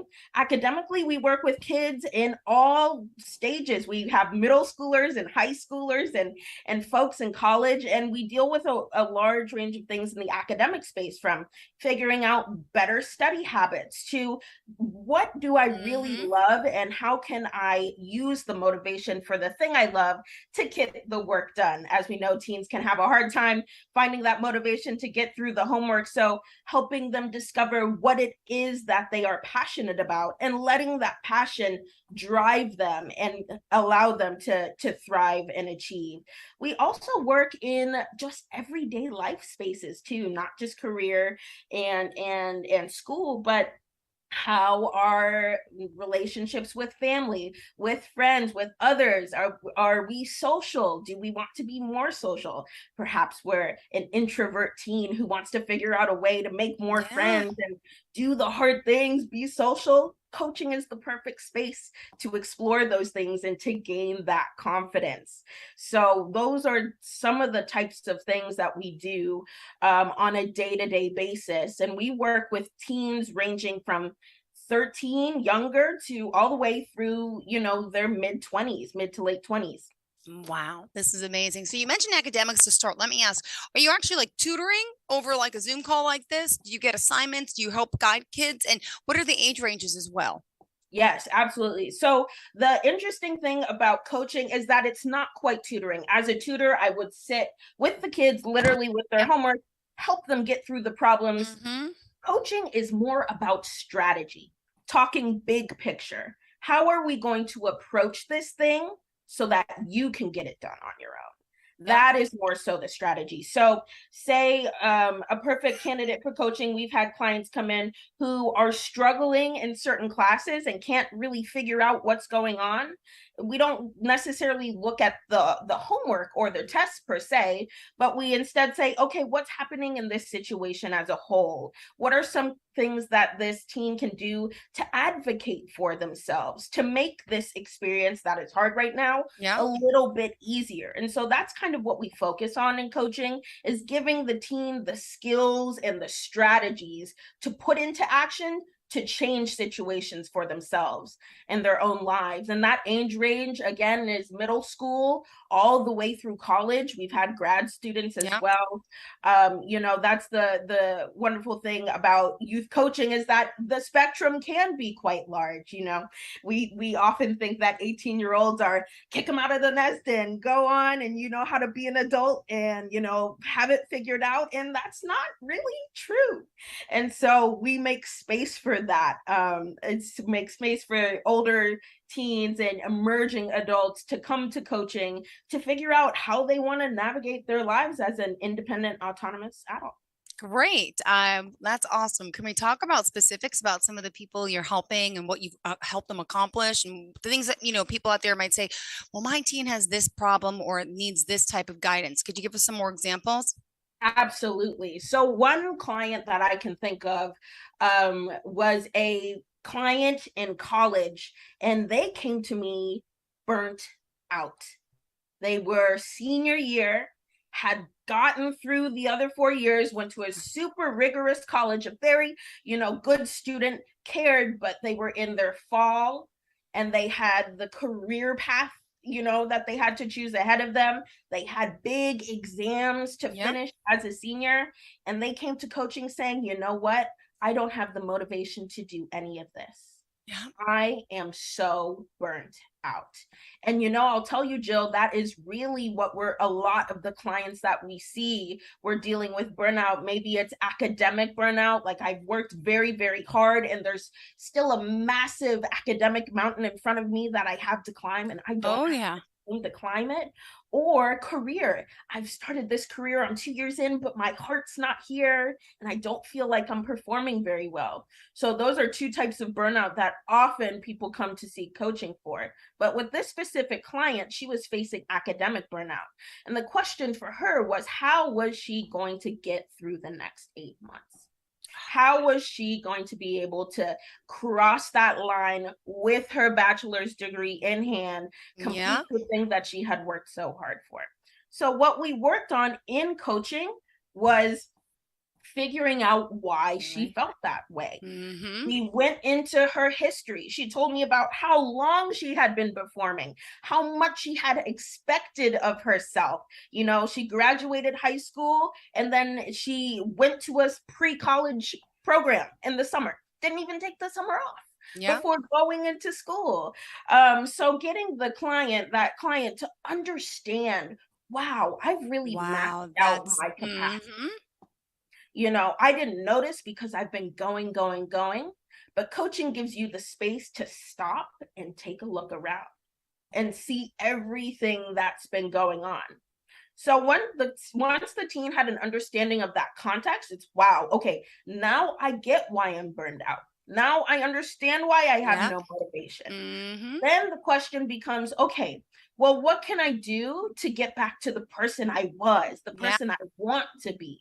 And that's where we start focusing on the resilience building part with our teens, developing those skills and tools that they can use to better their lives. And with burnout, guess what it starts with? Self-care.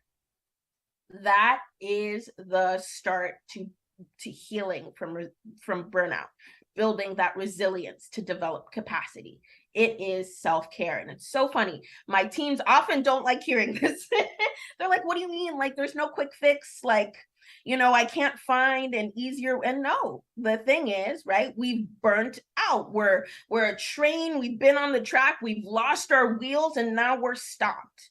And the way that we get ourselves back together is by putting our pieces back together, by taking the time to figure out, okay, what's missing for me and filling it in, whether that's I'm not getting enough sleep or I'm not really hanging out with people right now. I haven't done anything fun. Like I want to go and have an adventure, do something fun to make my life a little bit better.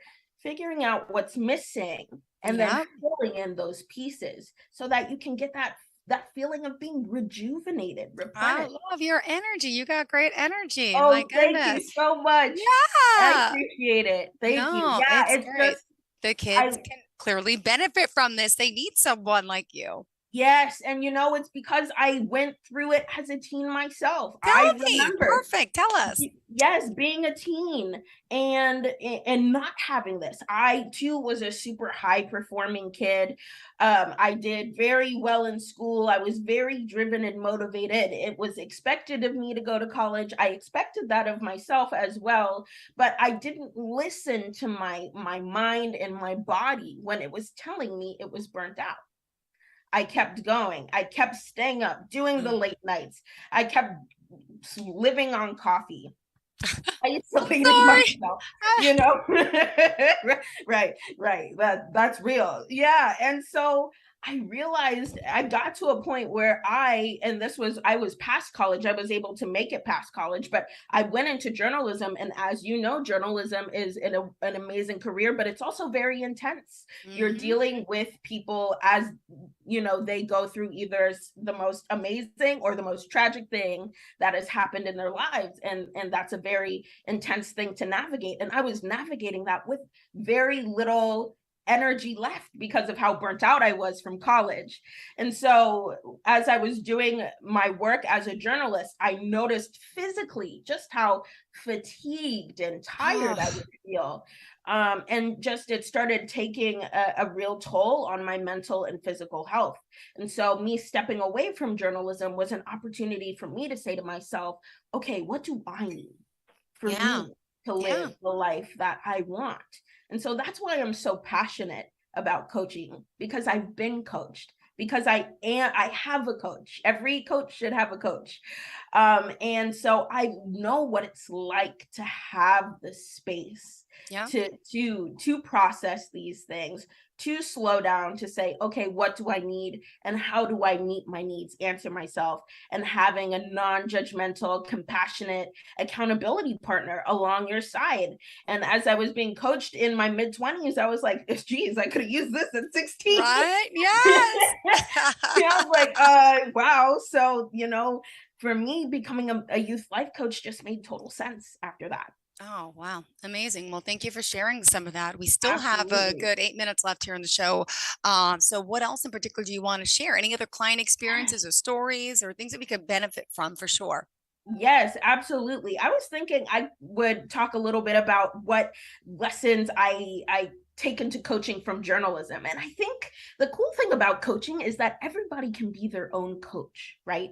We can all learn the tools and tricks and tips and strategies to try and make our lives a bit better. And we can start that for ourselves. So I thought of 3 things that I noticed really translated well from journalism to coaching, 3 things that might be able to make other people's lives better as well, especially when they're dealing with relationships with other people. And the first thing, my first takeaway was the power of listening.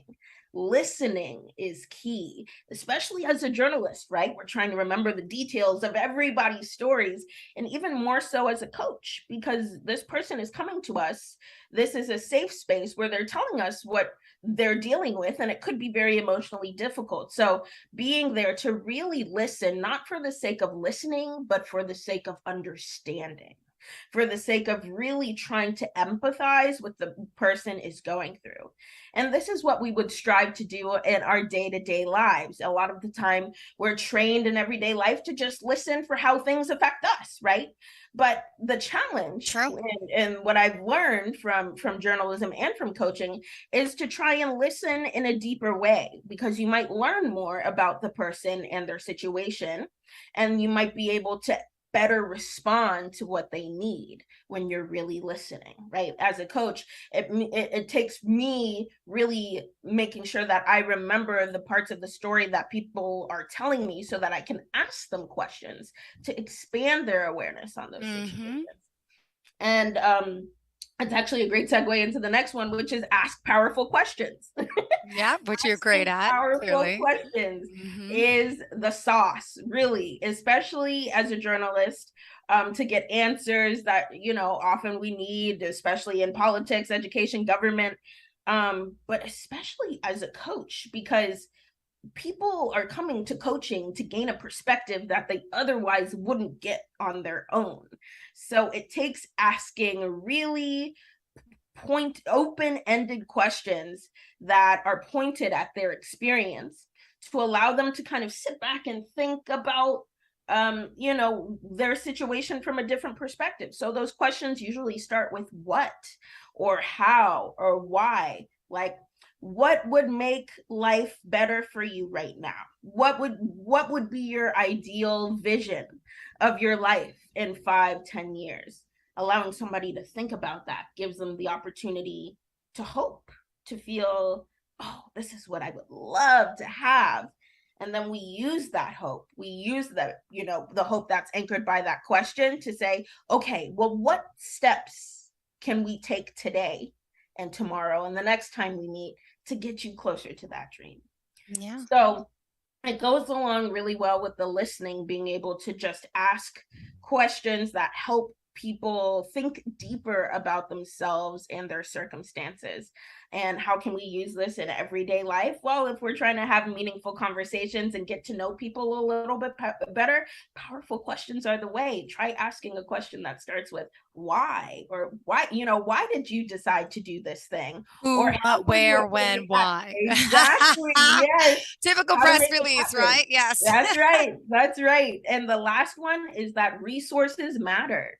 As a journalist, we're a resource for our community. We're where people get information so that they can go about living their lives. As a coach, we are a resource for our client. We are what we call a scaffold. We are the bridge, and they use us and that space and the tools that they're able to develop to get from one side to the other.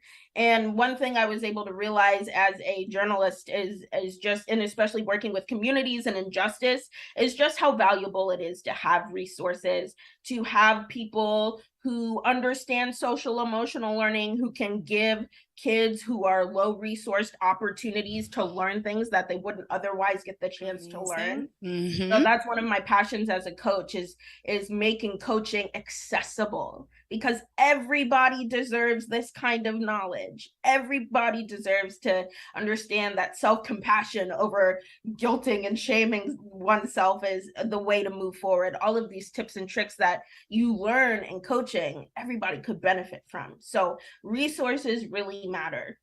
And I think the public way, the way that everybody in their everyday life could apply that one, is just take inventory of, what you have around you. And if you ever have somebody saying, hey, I need, if it's coaching or mental health services, or even if it's just a reference for like a great hotel to stay in, a couple states over, it's always great to share your knowledge, share what you have, so that other people can have good experiences with what you've learned and gained.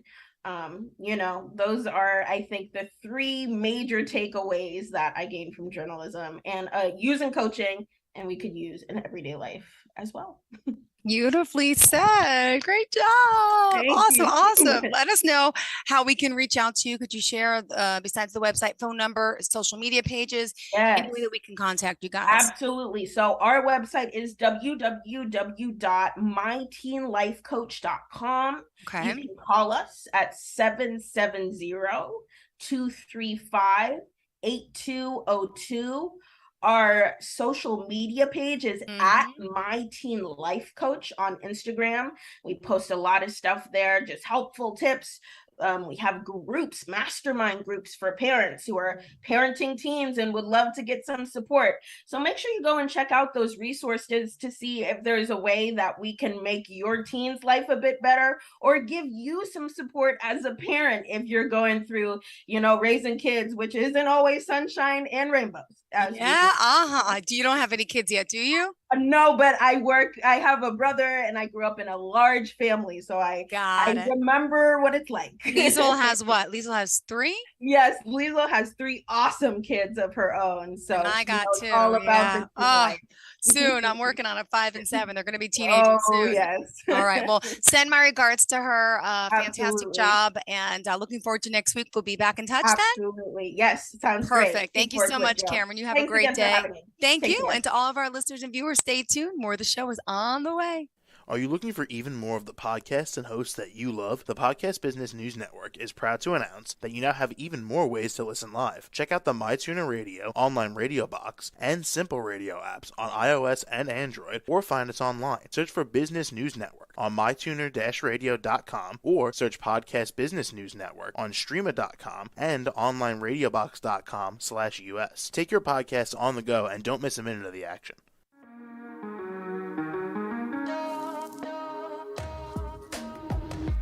Broadcasting from the business capital of the world, this is the Podcast Business News Network.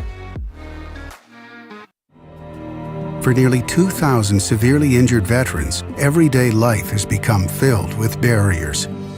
Day-to-day simple tasks can become pretty daunting. I have to carry my chair up 2 flights of steps or have somebody do it for me. What scares me the most is just the falling.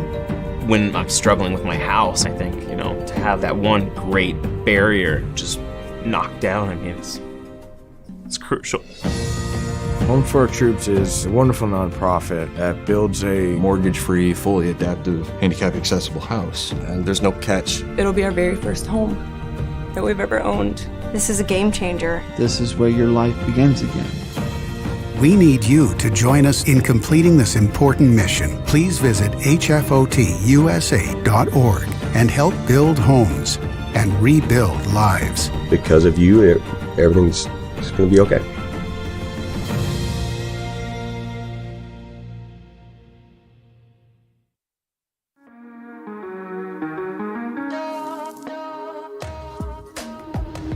Broadcasting from the business capital of the world, this is the Podcast Business News Network.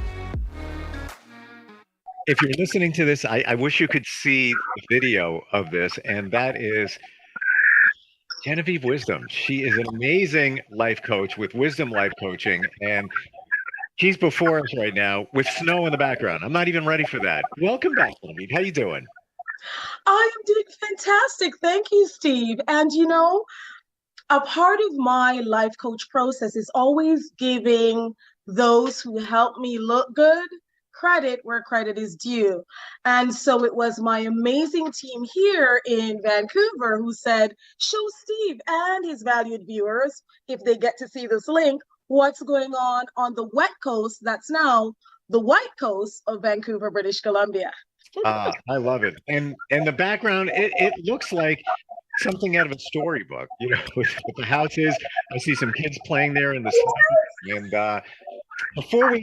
and by the way, we're talking about the beauty aspect of your coaching today, yes, along with branding and feeling good with the way you look. So we're going to get to that in a second, but I got to find out how much snow you guys get there in Canada.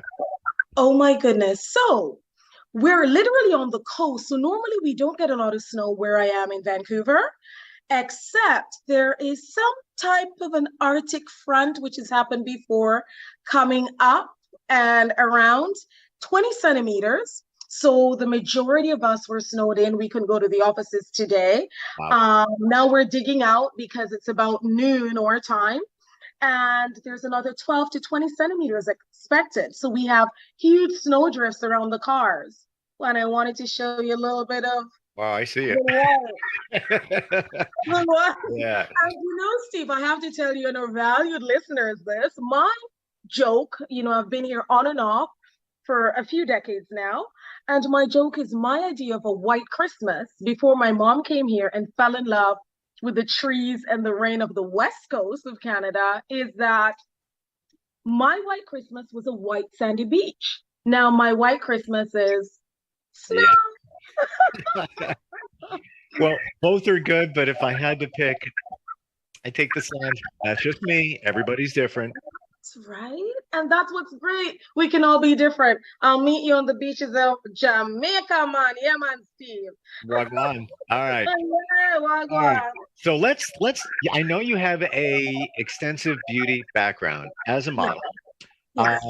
And you do so much. So we're going to talk about that today when you work with somebody in terms of working on their personal style, the beauty aspect of it. Where does it begin for you when you meet somebody?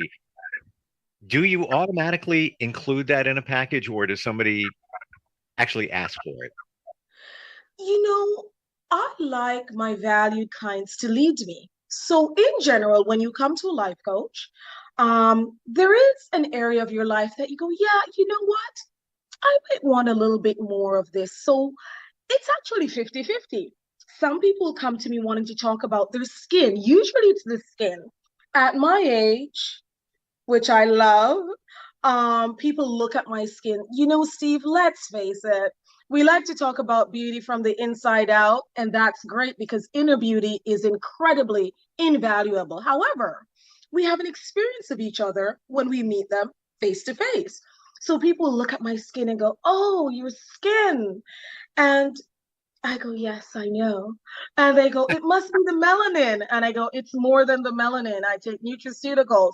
I do other things. And then they want to know more. And by the way, Steve, it's both for men and women. So when I talk about beauty, it's not just about us girls. It's for you guys too. By the way, my husband loves the beauty protocol that I put him on. So let's say someone came to me wanting to talk about skin, usually, and at Youthful Aging, which is my platform, it's how do you look good? This is the look good aspect. And we start with the face.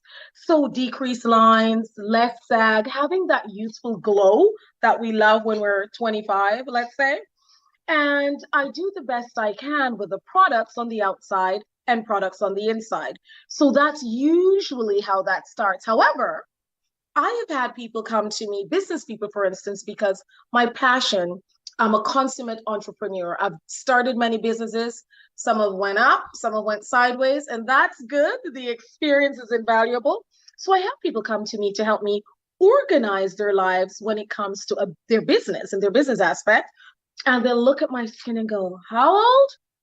You look good. And I go, I know. And they said, you know what? When I'm in a boardroom, I don't want to look tired, for instance, etc. So it all ties in. It's all life.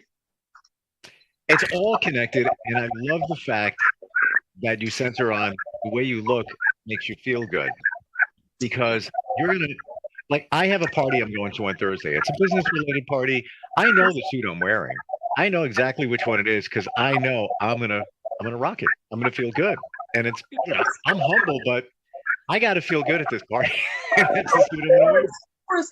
And you know what, Steve? There's nothing wrong with that. And thank you for saying that. And I do get your genuine humility.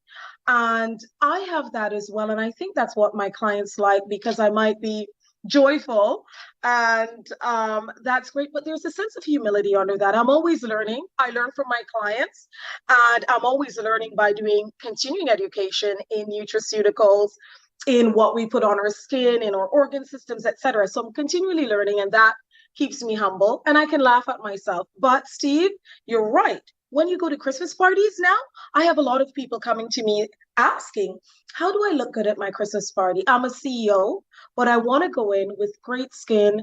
What do you have for that? And I'll tell them about some nutraceuticals in my skincare line. We'll talk about that later. And nutraceuticals that they take on the inside, I call it the stacking effect. For instance, you put something on with resveratrol, which is an antioxidant, great for the skin, decreases fine lines and dryness for both men and women. You take resveratrol on the inside, an antioxidant, so it's an anti-inflammatory. So we don't have the bloat, the sagging, the dryness that's caused from inflammation on the inside. That's the stacking effect. And that's how my youthful aging platform works. It all ties in, Steve. We can't focus on one and leave the other, because the other will fall apart. It's happened to me, and that's why I'm here to share my wealth of wisdom. Oh, I love that. Can we talk about, next to the products, things that you do or suggest? Like, for example, you always hear, you gotta hydrate, drink enough water. So many of us don't, and sometimes it shows up in our skin. I know that if you take fish oil or omega-3 fatty acids, that will make a difference in your skin. Any of those little tips there that might be floating around your mind that you could share with us, and then we get into the line of products that you have? Of course, 100%, Steve. And one of the things I love about our rapport is that you're very well versed on these things. And what I like to say, and that's why I love being a life coach, it's fun, it's easy, it's joyful, it's not so staunch. Sometimes you might need counseling, as we've mentioned, or to go to your doctor or something deeper, but this is your life coach. You come to me, I'm like the general practitioner of life, and we talk and we have a joyful experience about it, and we change things. I also take the complicated and make it simple. I also take what you've heard a lot of, like hydration. It's, yes, we've all heard to drink more water, but it's not just drinking more water. And that's where I come in with my wisdom. You want to make sure that you're absorbing the water. For instance, I think the majority of us are dehydrated. I don't drink enough water either. And it does show up on your skin. Dryness makes you look older than you want to. And listen, let's all look as young as possible for as long as possible. And so when you drink water, you want to put things in the water to make it absorb. And how I explain it is, imagine going to the desert. The desert is dry, it's arid. Oh, let me give this cracked, dry earth some water. You pour it on, what happens? It pours off. It's not absorbing. So what I always recommend when someone is trying to hydrate is make sure that you at least put something in the water, like electrolytes. I have a magnesium blend. I have a mineral blend, a few drops. They sell it at a lot of health food stores. The one that I use is called Trace Minerals. And you just put it in, but it's just a mineral blend. And now when you drink the water, you're actually absorbing it. And my motto that I learned from a very wise man many, many years ago is, it's not what you take, it's what you absorb. It's not what you put on your skin, it's what you absorb. And so you want to make sure that these things have all the cofactors. So all the things that work synergistically to make them do what you want them to do. It's so true. We could do whatever we want in terms of our skin, but if it's not getting in, what's the point? Right? Exactly. And as a matter of fact, someone was talking to me yesterday about fish oil. And fish oil, which is great. Fish oil is amazing for the skin because it gives us that youthful glow. And beauty from the outside. And you take fish oil for the skin, it shows up on the outside, but it's an amazing anti-inflammatory as well. So as we get older, that is such a major thing. Pain, that's one thing that you can have from inflammation or just stiffness. And they said to me, oh my goodness, a nutraceutical, which is what I tout, which is what's on my site, is research. So you know that the oil is clean. It doesn't have any heavy metals.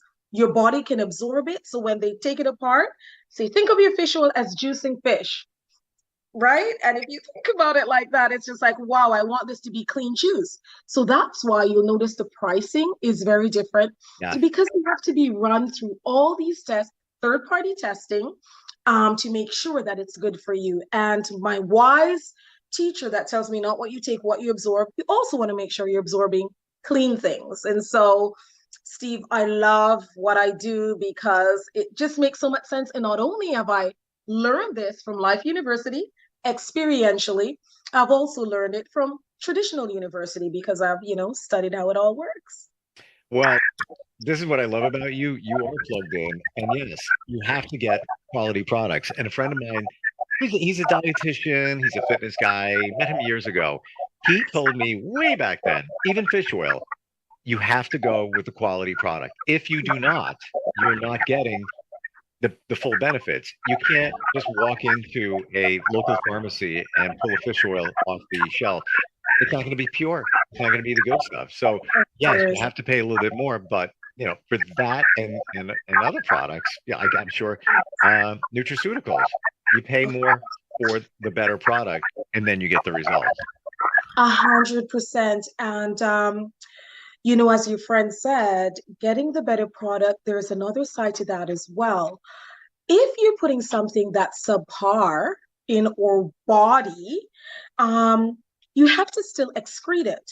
You're putting it in, it's got to come out, and it's going to come out somewhere, somehow. So you just don't want to give your body that extra stress to filter, have things work with your organ system to get rid of it. Might as well you put the good stuff in.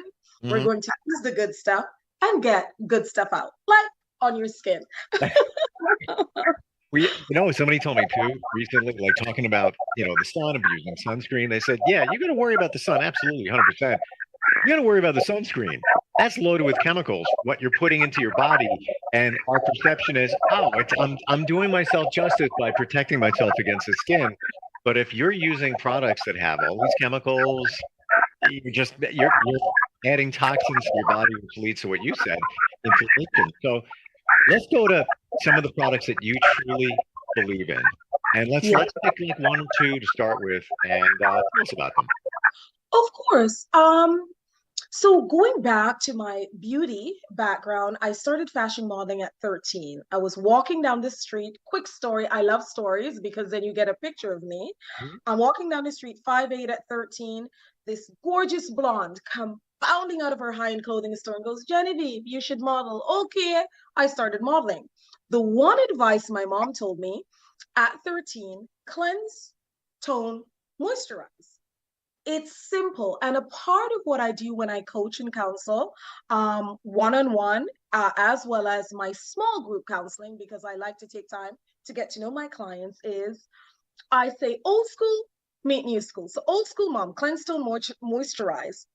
Fast forward to 2 decades of my traversing modeling. As I said, I wasn't a supermodel. I was like the 99% of models, but I modeled nonetheless. That's for another talk show.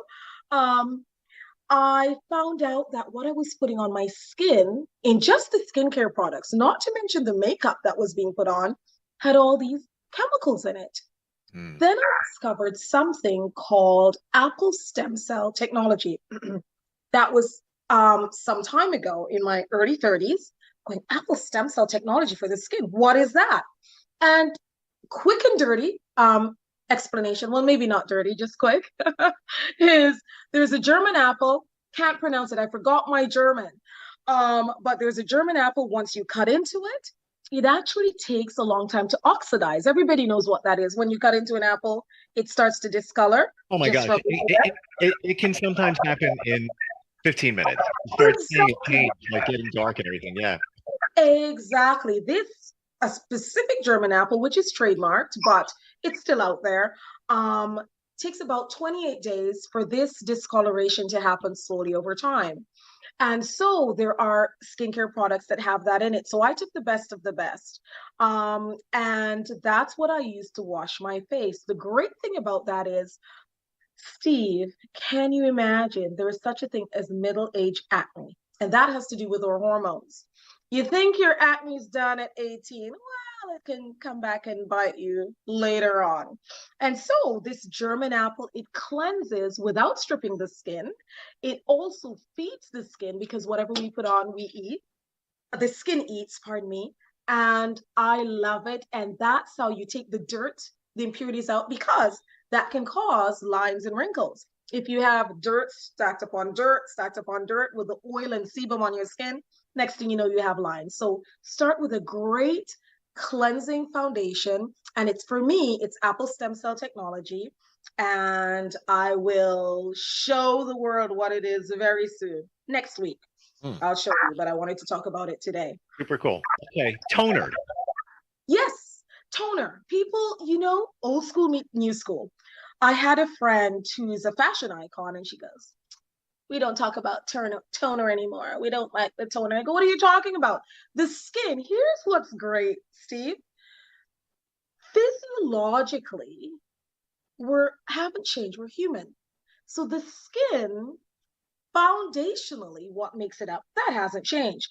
Well, of course, technology, we learn new things because we're so complicated, but things haven't changed. So I believe that we have to tone the skin. So we wash it.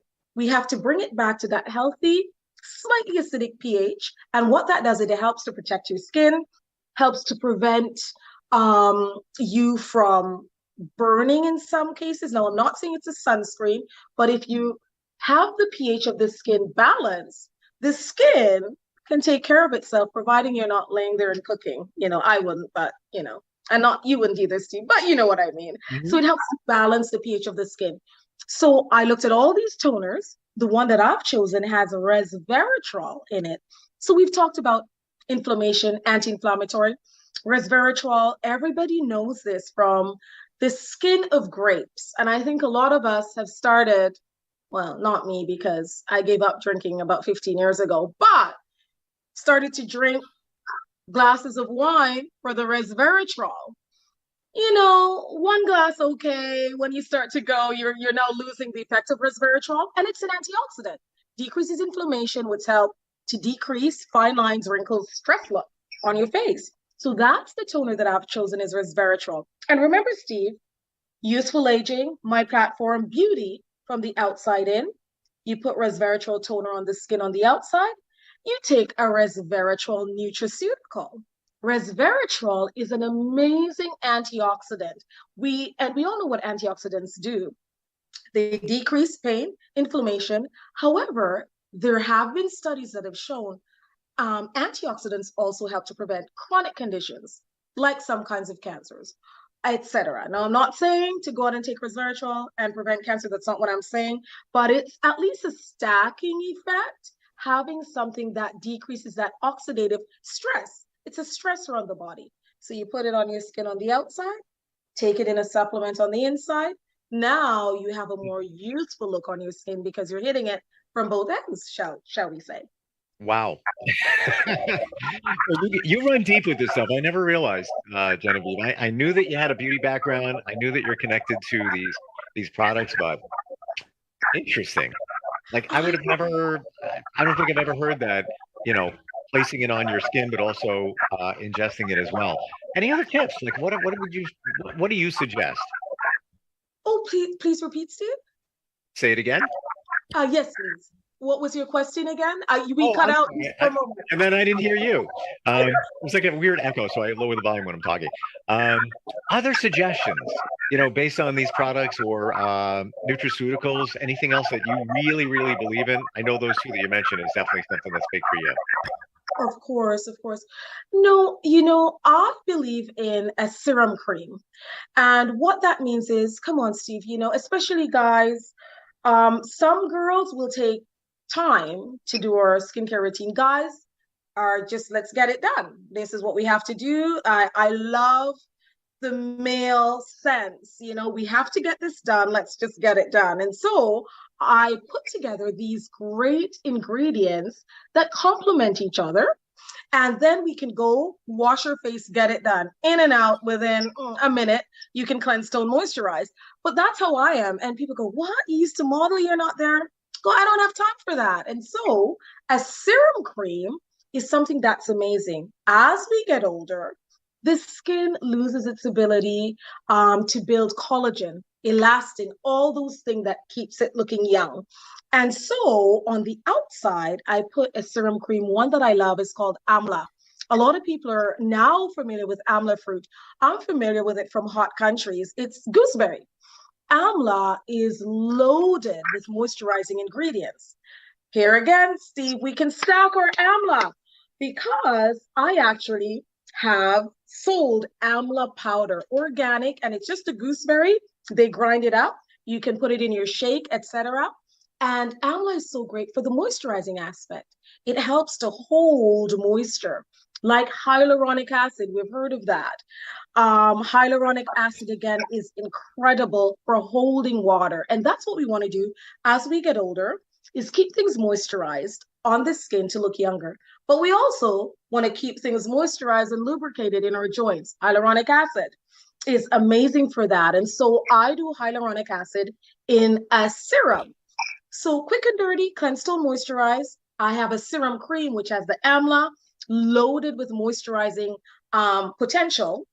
If you want to go a little bit deeper and you have time, I love oils. I have a serum oil that is hyaluronic acid, which help to pull water to the skin, and Sacha Inchi oil. Sacha Inchi is a nut. The oil is incredible. And here's the thing, Steve, a lot of people don't understand oils. We've been told all kinds of things with oils. Mineral oil, that's in regular, over-the-counter, more preserved skincare, sits on the surface of the skin, actually makes you look older. However, organic oils that you can also ingest, like Sacha Inchi, etc., they absorb. Again, not what you take, what you absorb, both on your skin, both internally. So you want to make sure it's organic, clean, bioavailable, meaning the body can use it. So those are some of my favorites. It's just the beginning of the list. And yes, this does tie into what I do as a life coach, because you look good, you feel amazing, you're more effective at business and with your family. Don't you think, Steve? Makes such a big difference. It totally does. Like, you have to feel good about yourself if you want to move your life forward. And it goes right down to personal relationships. It goes right down to work. So now when you're with somebody and you take a look at the beauty aspect of it, you direct somebody in terms of what they should be using on their skin, taking internally. What about their look, their overall style? Like if somebody says, yeah, Genevieve, I don't know what to wear. I have a whole closet full of clothes. I can't decide. Is that something you work on as well? No, Steve, I don't really work on that aspect. I have suggestions because, I have an eye. I came from a fashion modeling background, but that is more something that, like a style. Yeah, they can go, to a dresser, etc. But what I do work on is body image. Listen, Steve, okay, I'm going to tell you now. It's going to hurt. My name was Black Barbie. Say that again. I gave myself that nickname. Wait, say that again? My nickname was Black Barbie. I didn't give myself that nickname because I told you I'm humble, but it was just, look, what I look like, beauty.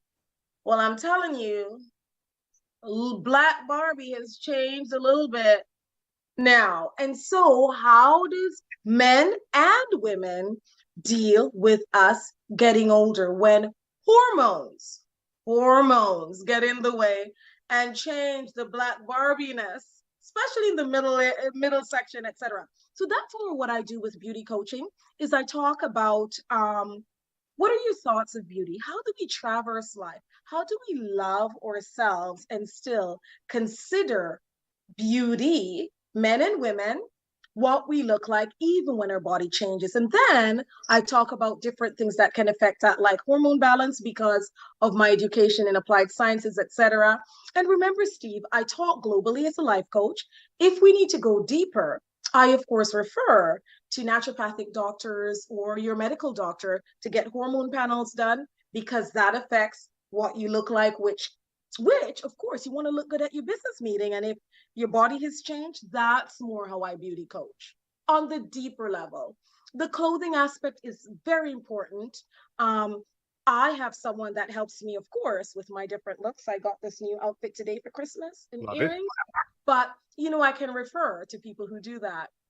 I have a friend, her name is Tina, and I always say the same thing to her when it comes to earrings. I say, hoops are hot. Always wear hoops. You cannot lose, and they look great on you. They really do. Hoop. It's true. I don't know what it is. Maybe it's just me, but I think they always look great. You can wear them, and I'm digressing here, but you can wear them something casual, or it can be something more elegant. But hoop earrings, I don't think you can lose. Yeah, you look great. I don't even know how old you are. You haven't divulged it. I'm not asking you to tell us. But whatever you're doing is working, and it's working for other people too. So we're just about out of time. Again? I'll show you the clock. Yeah. If somebody reaches out to you, wisdomlifecoach.com, right? Yes. Okay. Wisdomlifecoach.com. That's the best way to get a hold of me. I have different platforms that I'll introduce as we get to know each other. However, I like the one-on-one. So I have an assistant who goes through my emails, of course, and they get to me faster through wisdomlifecoach.com and info@wisdomlifecoach.com. And, in order to get more clients to get to know me, I'm happy to do a 10-minute talk, 10-minute wisdom conversation, see where they're at.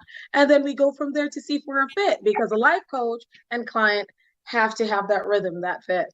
Oh, it's a relationship, and it's got to work. And I'm gonna give you a new name. It's called the Wisdom One-on-One. The Wisdom One-on-One. Start the conversation. I love it. What makes you so different is, aside from being a certified counselor and life coach, you also have the beauty aspect, and it all ties together. If you're looking to make a change and feel better about yourself by going to a life coach, the way you look means so much. So start that conversation. Wisdomlifecoach.com. Genevieve, great talking with you today. I appreciate you, Steve. We have phenomenal conversations, and thanks to all our valued listeners. Oh, and I thank look you. forward to it again. I would do anything for you. Anything. Genevieve, please don't ask me to know. If there's anything, just looking back there, I'm like, I'm not ready for snow yet. I'm just not. But it's pretty. Like you, it's pretty. But happy holidays too, and we'll catch up soon, okay? 100%. Thank you, Steve. Happy holidays to you and your guests. You too. We'll be right back. Are you looking for even more of the podcasts and hosts that you love? The Podcast Business News Network is proud to announce that you now have even more ways to listen live. Check out the MyTuner Radio, online radio box, and Simple Radio apps on iOS and Android, or find us online. Search for Business News Network on mytuner-radio.com, or search Podcast Business News Network on streama.com and onlineradiobox.com/US. Take your podcast on the go and don't miss a minute of the action.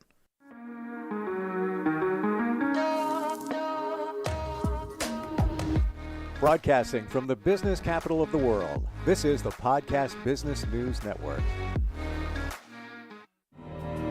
For nearly 2,000 severely injured veterans, everyday life has become filled with barriers. Day-to-day simple tasks can become pretty daunting. I have to carry my chair up 2 flights of steps or have somebody do it for me. What scares me the most is the stuff falling. When I'm struggling with my house, I think, to have that one great barrier just knocked down, it's crucial. Home for Our Troops is a wonderful nonprofit that builds a Mortgage-free, fully adaptive, handicap-accessible house. And there's no catch. It'll be our very first home that we've ever owned. This is a game changer. This is where your life begins again. We need you to join us in completing this important mission. Please visit hfotusa.org and help build homes and rebuild lives. Because of you, everything's going to be okay.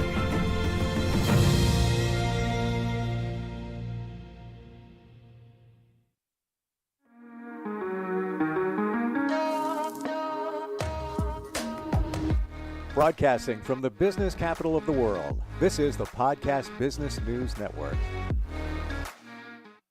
I think if you were to ask anybody, what are you afraid of? Like, be honest, what are you afraid of? And if somebody were to say, nah, nothing, I'm not afraid of anything, they're lying.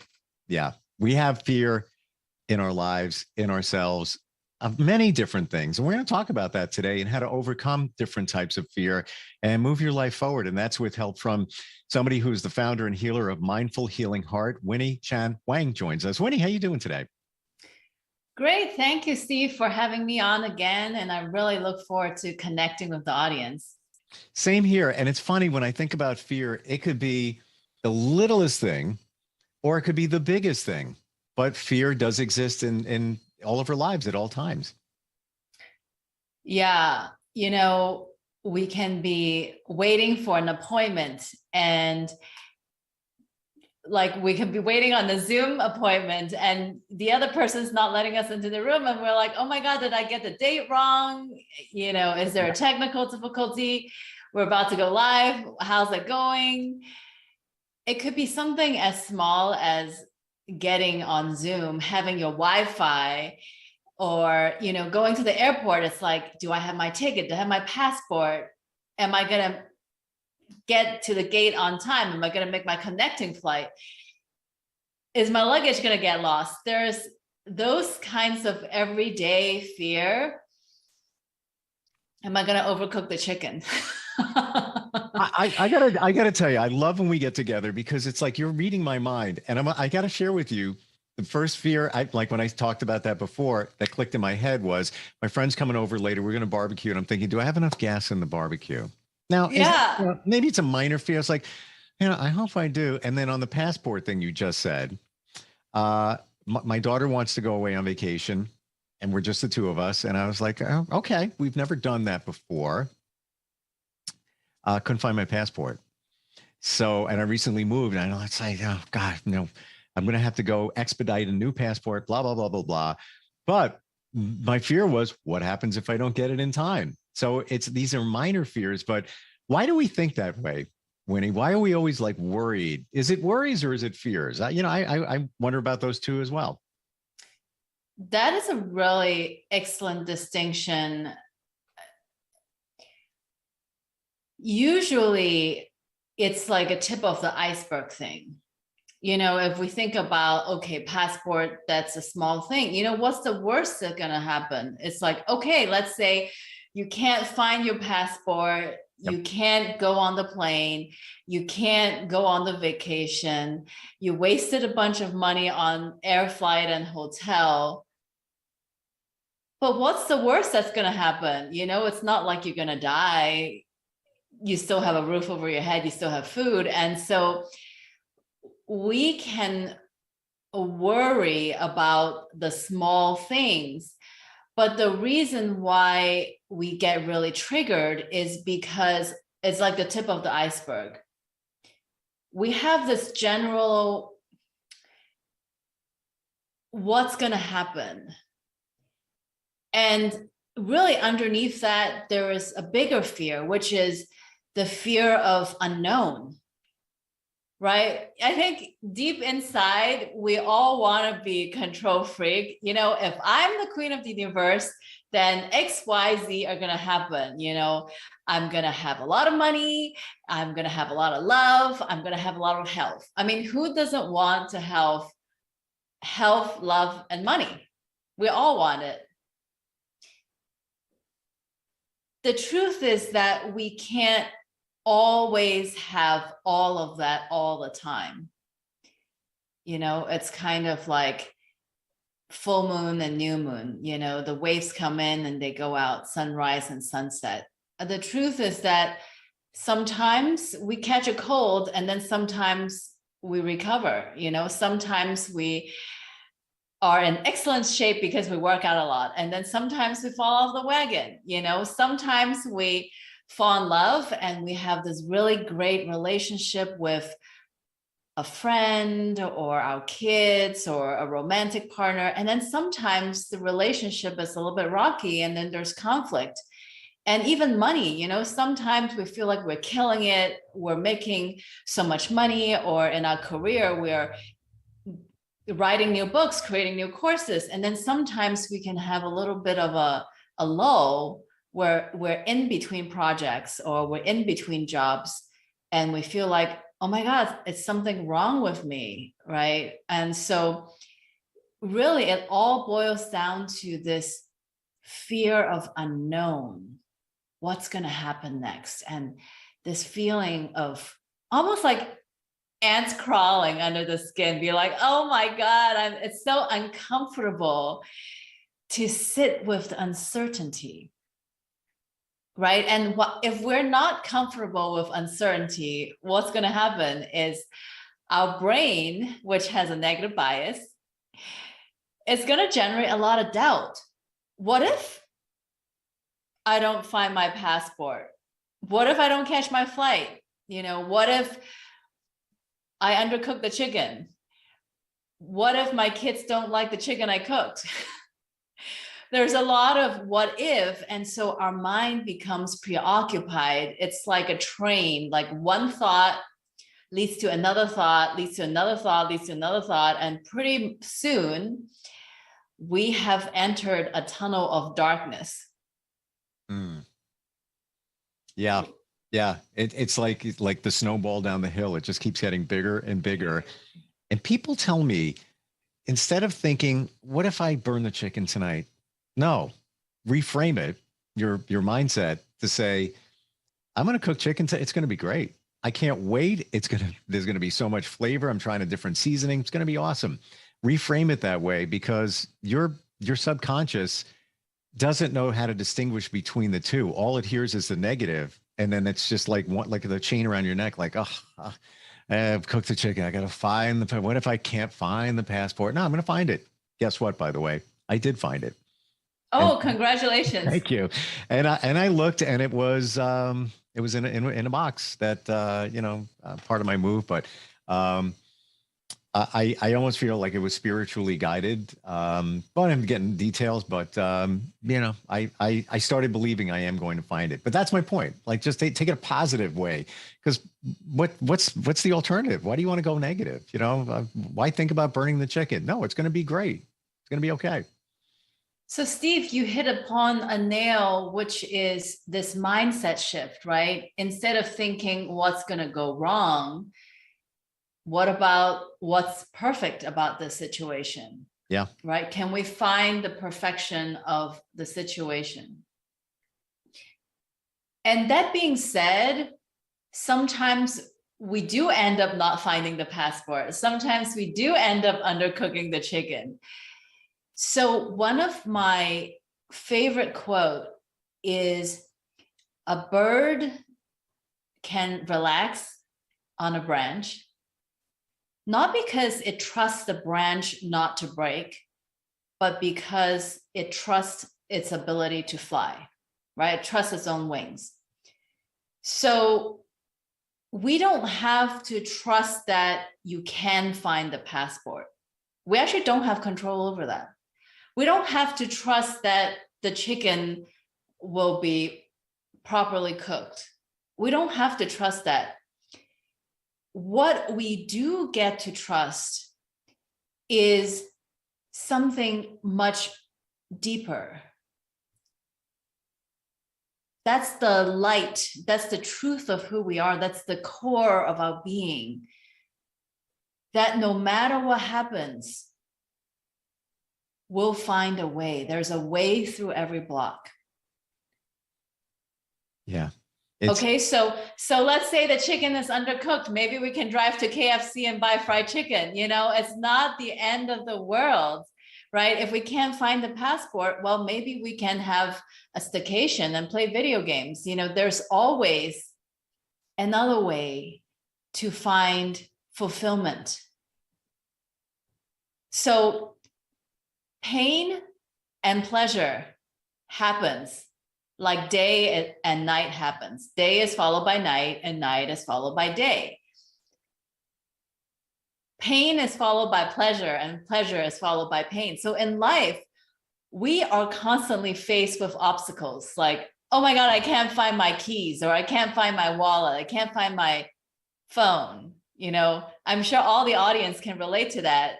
at least one time in the last year, you can't find something you need when you need to get out the door and you don't want to be late.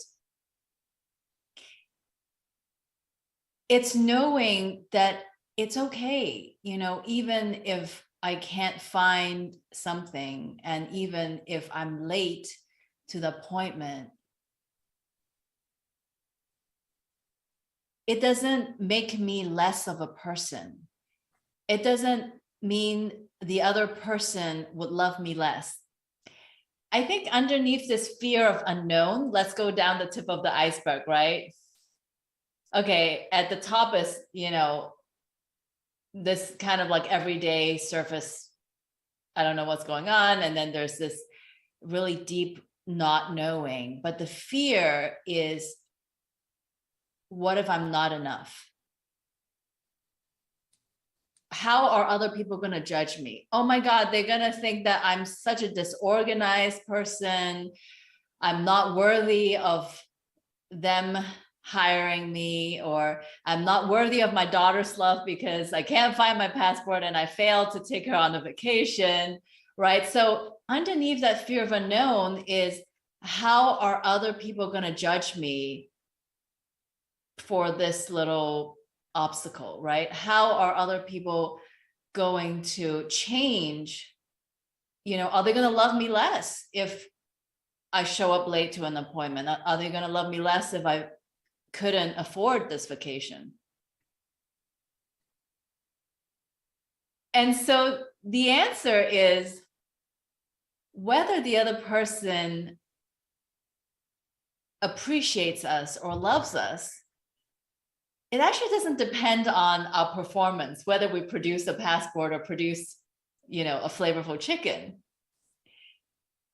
It's actually what we vibrate is what the other person's going to come back to me, right? So if I vibrate fear of judgment, that's really because I'm judging myself. Then I'm really inviting other people to judge me. If I vibrate in, oh, I'm not sure, I have doubts if I'm worthy of being hired, then the other person is going to have doubt as to whether Winnie is worthy of hiring. But the reverse is true. If I come as love, then the other person will be, I can't get enough of Winnie. Wow. It's like bees just can't get enough of honey. If I make sure that I am love, then it doesn't matter if I failed to cook the chicken to perfection. It doesn't matter if I can't find my passport. It doesn't matter if I'm late to my appointment. If I am always in love, then I'm going to attract love and understanding and forgiveness and compassion right back to me, so that even if I'm late, people will still love me and they're not going to really hold that against me. I totally agree with you. And I'm not just saying that because we're here. I do. And, when you said just before in love, I think we mean practice love, like love yourself, share love, do things out of love, whether you're holding the door for somebody at, the convenience store, you love other people, whether you know them or not. People are cool. Sometimes there's some challenges there. And the other part is that you had said, in terms of worrying about things going wrong, like the chicken and the passport, I think what we forget is we need to trust, like the bird on the branch. Yes. Trust that we can fix it or recover from it. It's not a big deal, but you need to trust in yourself that, if you mess that chicken up, I got a plan B. Yeah, no problem. We go to KFC, or Yes. we make a different dish with it tomorrow, or I'll heat it up again in the microwave and throw it in a salad. Done. No problem. Same thing with the passport. I was trusting that if I don't find it, I'm going to have to spend a lot of money and expedite one, and, have to go to the post office, blah, blah, blah, blah, blah. There's, work. And there was a piece of me saying, well, what if I don't get it back in time? But I kind of knew that I would get it back in time if I paid. but it's just trusting in yourself that you can pull it off. And I think a lot of us don't trust in ourselves. Yes. So let's really dive into this trust piece. How can we trust ourselves? So some people think that trust needs to be earned. What's your opinion on that, Steve? Do you think trust has to be earned? I'm going to take a second. Please allow. I think it does. I think it does. And I think even within yourself, you need to earn that trust, knowing that you've been through different situations and you could handle them and it all worked out okay. But yes, I don't think out of the gate, you can open the door and say, yes, I trust, even people. And I have friends. I mean, even a friend I met a year ago, he's a cool guy, just, met him at a sports bar. We just kind of hit it off. And now, we all have different friends and we all hang out together. And I've often said, even 6 months into knowing this guy, I totally trust him, but he earned that trust. And same thing, for me, but I think it's got to be earned. Exactly. So one of my favorite book is called The Power of Showing Up by Daniel Siegel and Tina Bryson. And they talk about the 4S. So the 4S is safety, soothe,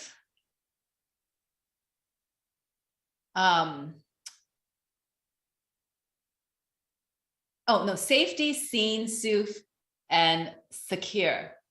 So what that means is, let's say, oh my God, I can't find my passport and I'm freaking out and I'm running around the house like a mad chicken. Like, where is it? Where is it? Where is it? Okay. And I was. So the first S is safety, as in I'm going to create an emotional safety. I'm not going to speak negatively to myself. I'm not going to call myself a loser. I'm not going to call myself names. Oh my God, look, you are so disorganized. You never put things in the right place. So the first safety is really saying, you're okay. You're safe. And not speak to ourselves negatively. The second S is seen. Seen is like to validate, right? So we can say something like, well, if you put 10 people in my shoes, 10 people are going to run around the house like a headless chicken, because I can understand why you are reacting the way that you are. I can understand why you're freaking out because you really want to have a passport and you don't. The third S is soothe, right? So, okay, so now we really can't find the passport, but it's okay. Even if we don't go on a vacation, it's okay, right? So it's having these soothing techniques, and maybe it's breathing, maybe it's taking a bath and relaxing and just allowing and trusting the process. And what I love is that the final S is called secure. And how we arrive at secure is if we can repeatedly do safe, seen, and soothe. Safe, seen, and soothe. Safe, seen, and soothe. So if we do this over and over and over again, then we begin to build a track record. Oh yeah, it doesn't matter if however big obstacle come in our way, right? Doesn't matter if this feels like the sky is falling. Mm-hmm. I have a track record of being safe, seen, and soothed. And so if I do this enough of times, I become secure. So part of the thing is that if we were parented with the 4S as children, then we would feel secure with our parents and we would feel secure in ourselves. So trust is really hopefully something that we have learned to develop with us in childhood. But just because our parents didn't give us or parent with the 4S, we can reparent ourselves with the 4S. So what I have done is, okay, so it doesn't matter what happens. I'm going to practice safe, seen, and soothe. And I do that enough of times, I begin to trust myself. And so that was really the core of how we begin to cultivate this trust, right? The bird can trust it can fly because it's flapped its wings many times before, right? So it does take practice. It does take embodiment. And so a lot of people walk around like, oh, I don't know if I can trust my partner. I don't know if I can trust the people I work with. I don't know if I can trust my kids. I don't know if I can trust my spouse. Now, listen up, guys. If you have trouble trusting the people in your life, that's because you have trouble trusting yourself. I agree. But I have a question. Okay, just let me finish this thought. Okay, absolutely. So then the next question is, how do we really cultivate this trust in ourselves? And that is why I wrote the book and have this course and create this online community. All of that you can find from my website, www.mindfulhealingheart.com. Because don't you want to gift yourself this gift of trust? Don't you want to trust yourself, right? So yeah, I feel like, I can chant mantra, be like, I trust myself, I trust myself, I trust myself, I trust myself, I trust myself. That doesn't mean I can actually trust myself, because I need to embody the trust. I need to vibrate in the trust. And that's why I wrote the book and have this course to really do the energy healing so that everyone can see, wow, in my life, I've had a lot of challenges and I've had success turning all the lemons into lemonade. All right, Steve, it's your turn. Take it away. No, I was just about to say what you said, in that you take a look at our lives, everybody watching, everybody listening, and where you were years ago and where you are now, and the things that you overcame, whatever they may be, but you did because you had to trust. Otherwise, you wouldn't have gotten there. And maybe there was, maybe you didn't totally trust every single time, but there's your scene, with the 4 S's. The only thing I would say is, you said before that, you trust this person, that person, that person. If you don't trust them, maybe you don't trust yourself, unless they've given you reason not to trust them. So that would be my disclaimer. Yeah, right? So that is a really good point. So in one of the translations of Tao Te Ching, there's a quote. It says, trust people who are trustworthy. Trust people who are not trustworthy. That is true trust. Now, maybe this is a little bit controversial, and I welcome the audience to call in and leave comments. And by the way, mindfulhealingheart@gmail.com if you want to talk about this trust issue some more. What does it mean? Trust people who are not trustworthy, and that is true trust. Is this fundamental idea?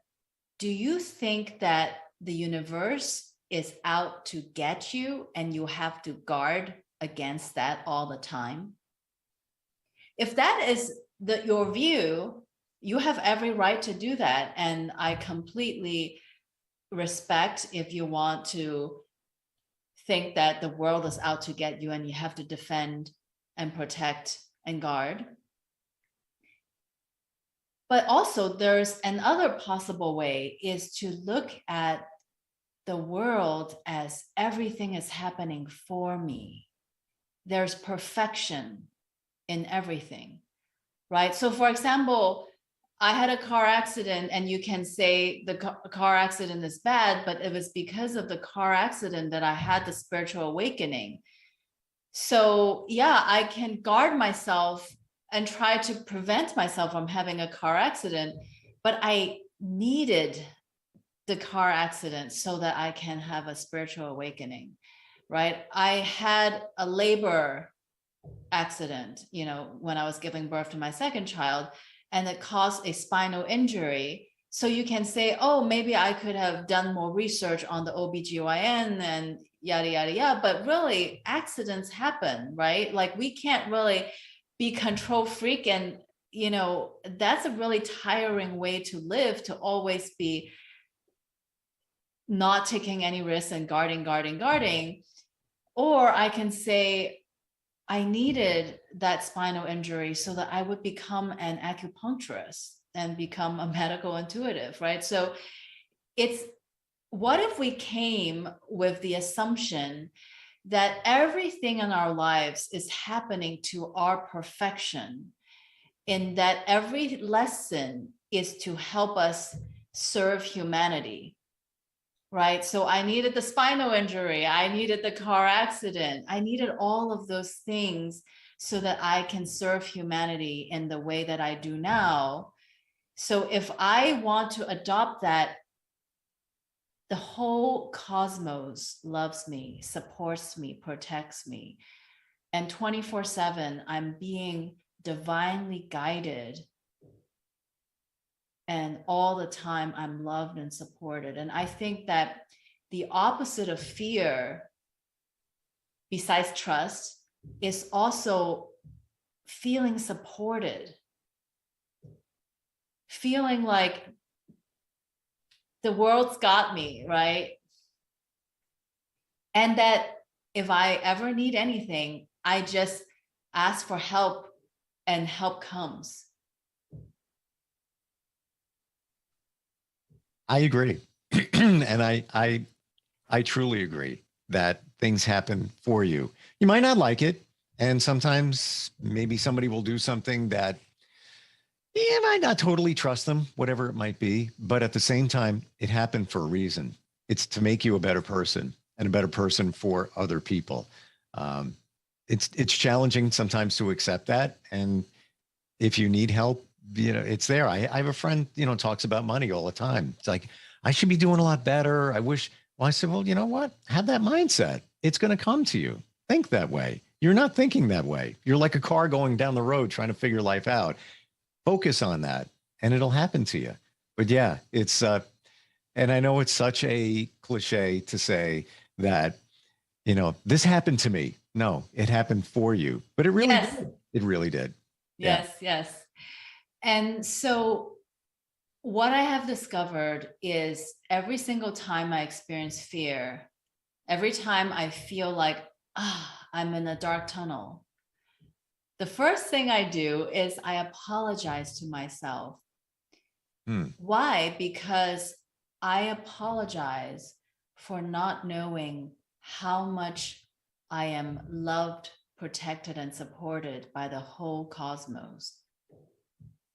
So, you know, I want to invite you, Steve, and everybody who's listening right now, that every time you encounter an obstacle, that the first thing you do is, I apologize for not knowing how much I'm loved, protected, and supported.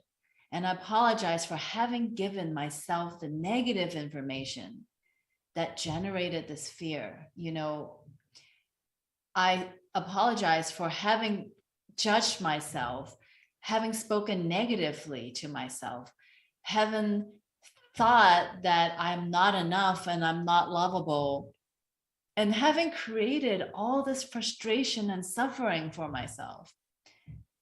You know, this is really why I wrote the book and created the course, because I really want to help everyone give up living in frustration and suffering.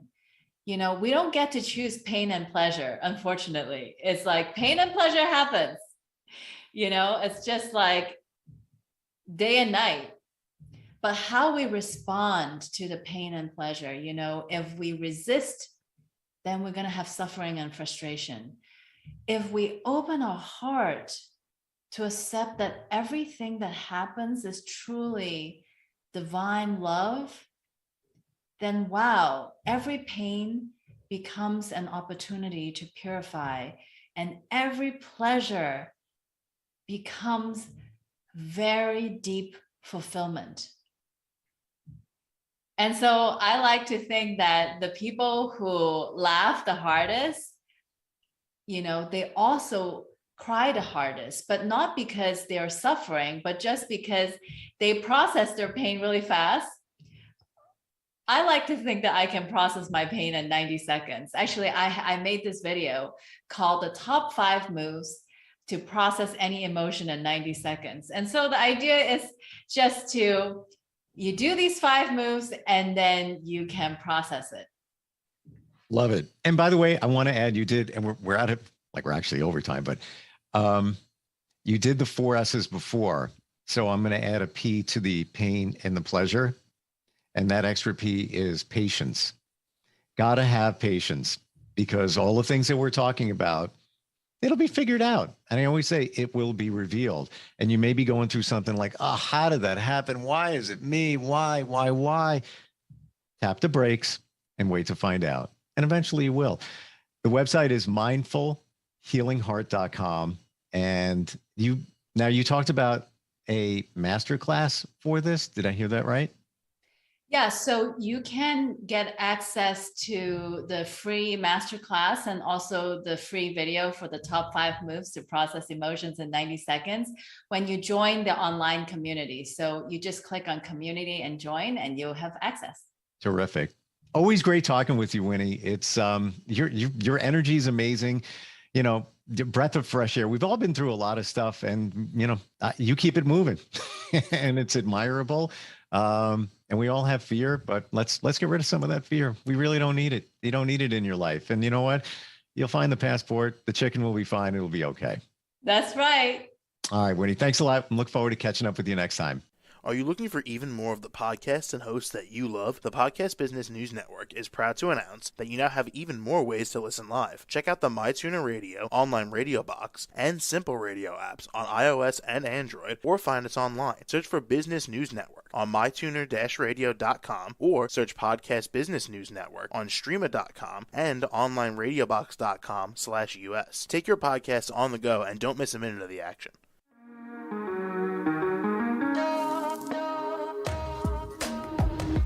Broadcasting from the business capital of the world, this is the Podcast Business News Network.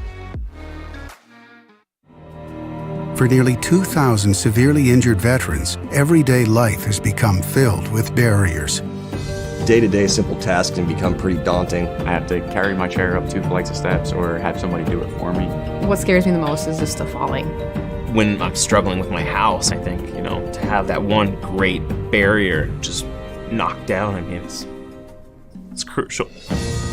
Home for Our Troops is a wonderful nonprofit that builds a mortgage-free, fully adaptive, handicap-accessible house. And there's no catch. It'll be our very first home that we've ever owned. This is a game changer. This is where your life begins again. We need you to join us in completing this important mission. Please visit hfotusa.org and help build homes and rebuild lives. Because of you, everything's going to be okay.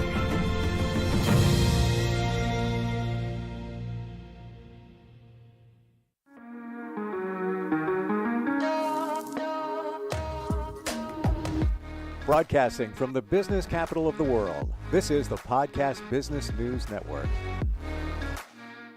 Hey, we are closing in on the holidays, another few weeks away. It's a happy, joyous time for the most part, until you mix in the part about the stress and anxiety that can come along with that, especially when you're worrying about gifts and parties and fitting everybody in and making your family happy.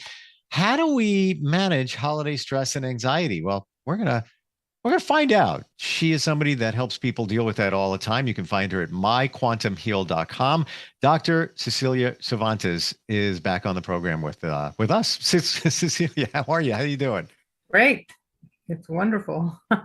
Because I'm laughing because just before we got on here, it's like I had a little bit of stress because we had a tech issue. It's like we got a time limit here. It's like that's life. It's always going to be there. You can't get rid of it.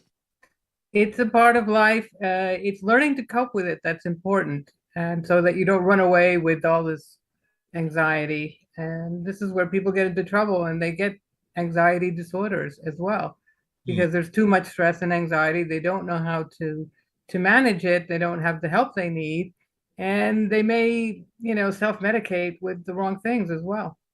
Yes, that's very true that it can lead to different addictions as well as you try to find a way to cope with it.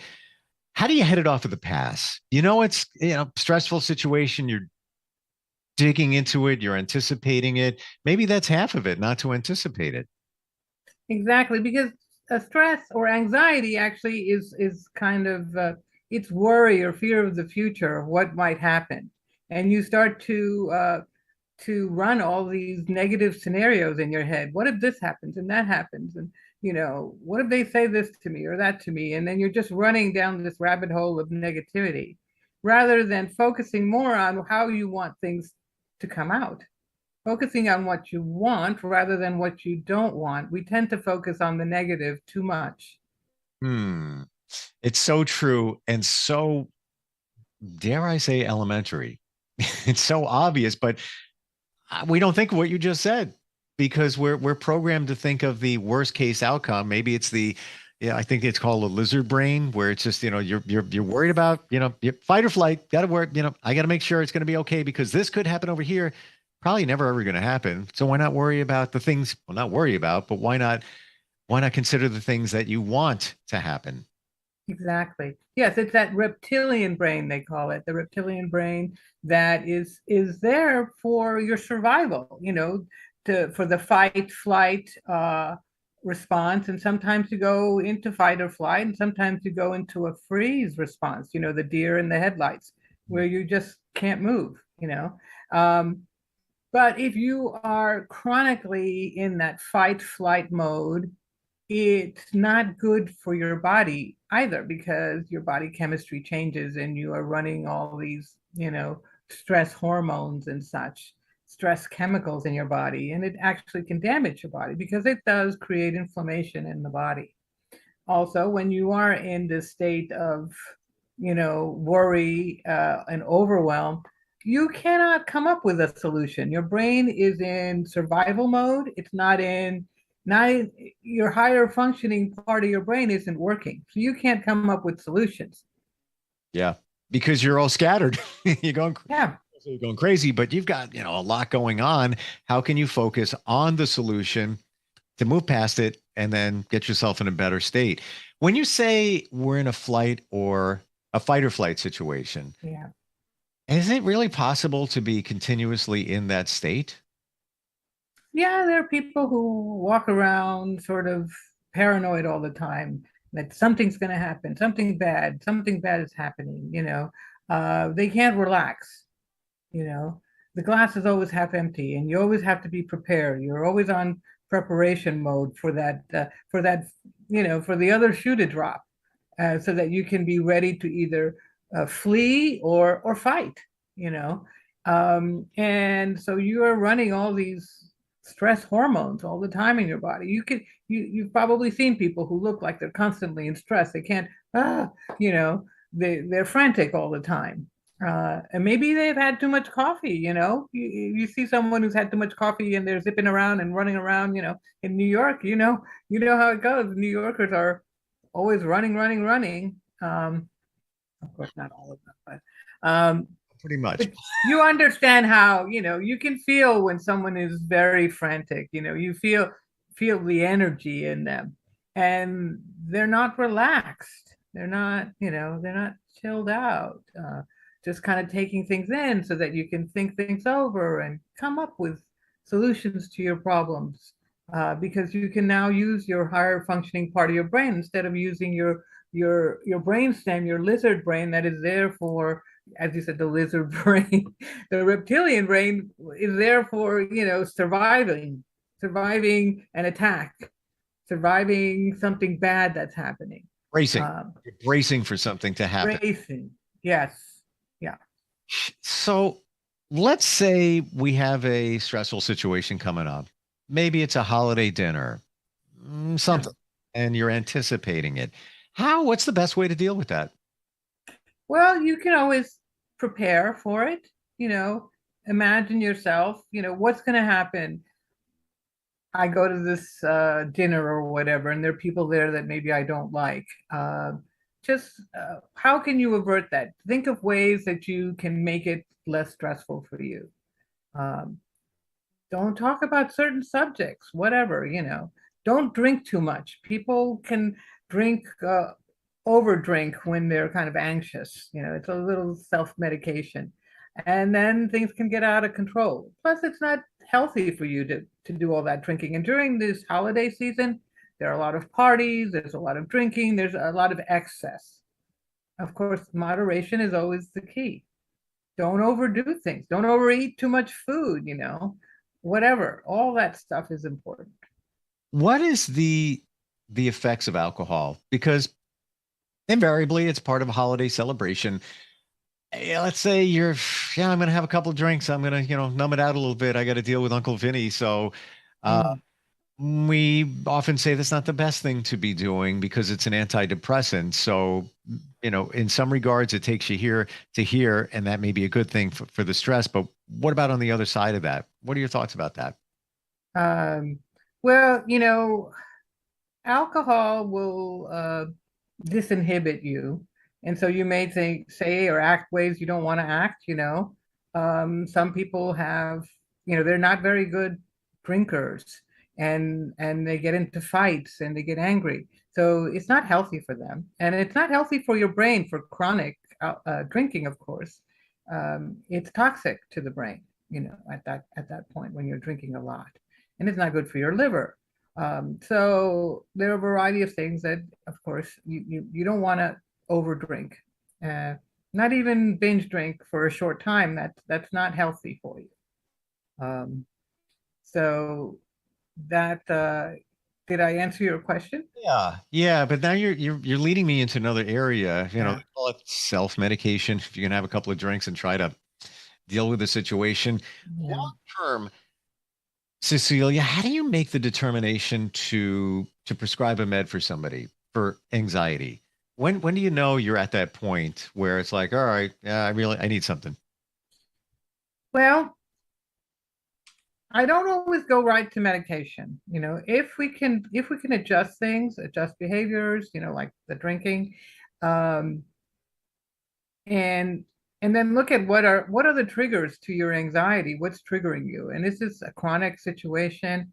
If you're someone who has chronic anxiety disorder, maybe at that point we can think about medicating, but doing some other behavioral things like cognitive behavioral therapy. I might add some herbs and adjust your diet because your how you eat and the nutrients you get can affect your psychology, your emotionality.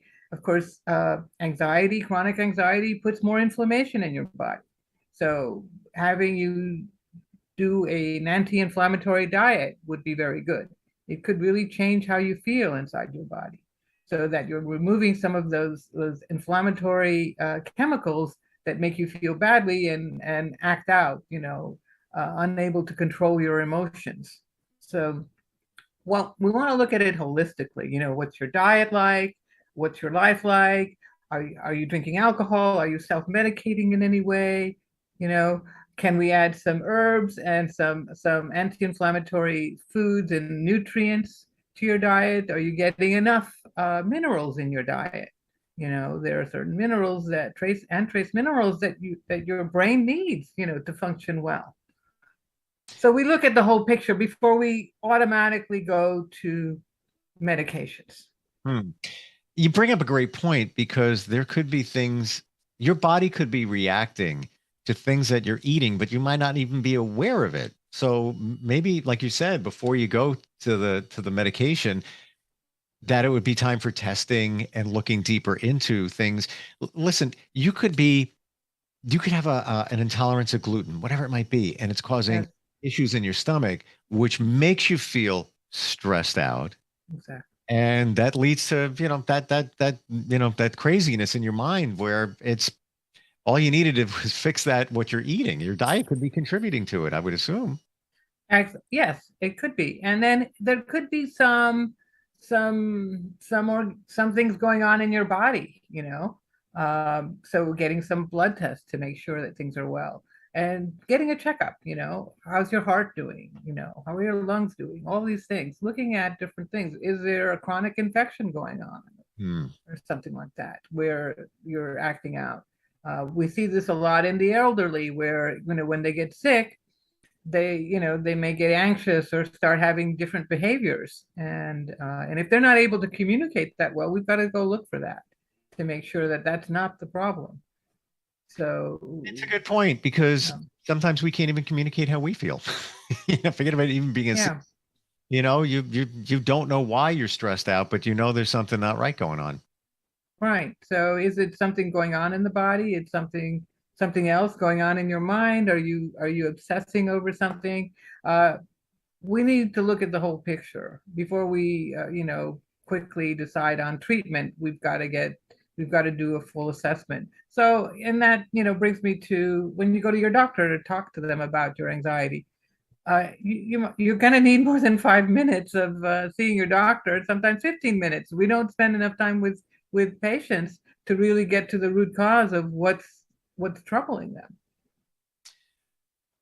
That's a big thing right there, because it's a story that you need to tell with your doctor. And usually you've got, I think research shows 11 minutes. You have 11 minutes. There's no way that you can go into detail. And sometimes it's not easy for us all to verbalize what's going on. And now your doctor is off to the next patient, and usually is probably writing that script that you might not have needed.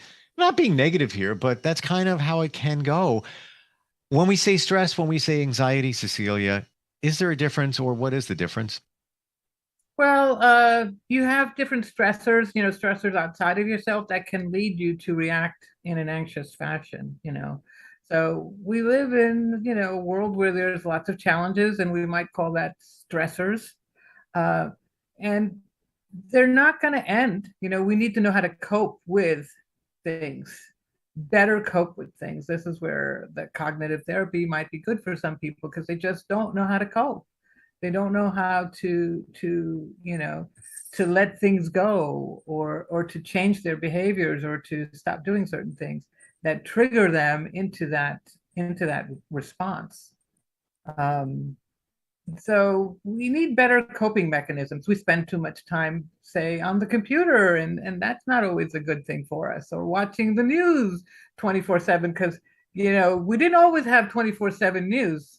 You remember a time when that wasn't there. Yeah. It was 6 o'clock with Dan Rather. It would come on sometimes your local news, and at 2 hours and you're done, not 24/7. And there's so many different sources of news, and unfortunately it is stressful. It's negative, even if it's about politics.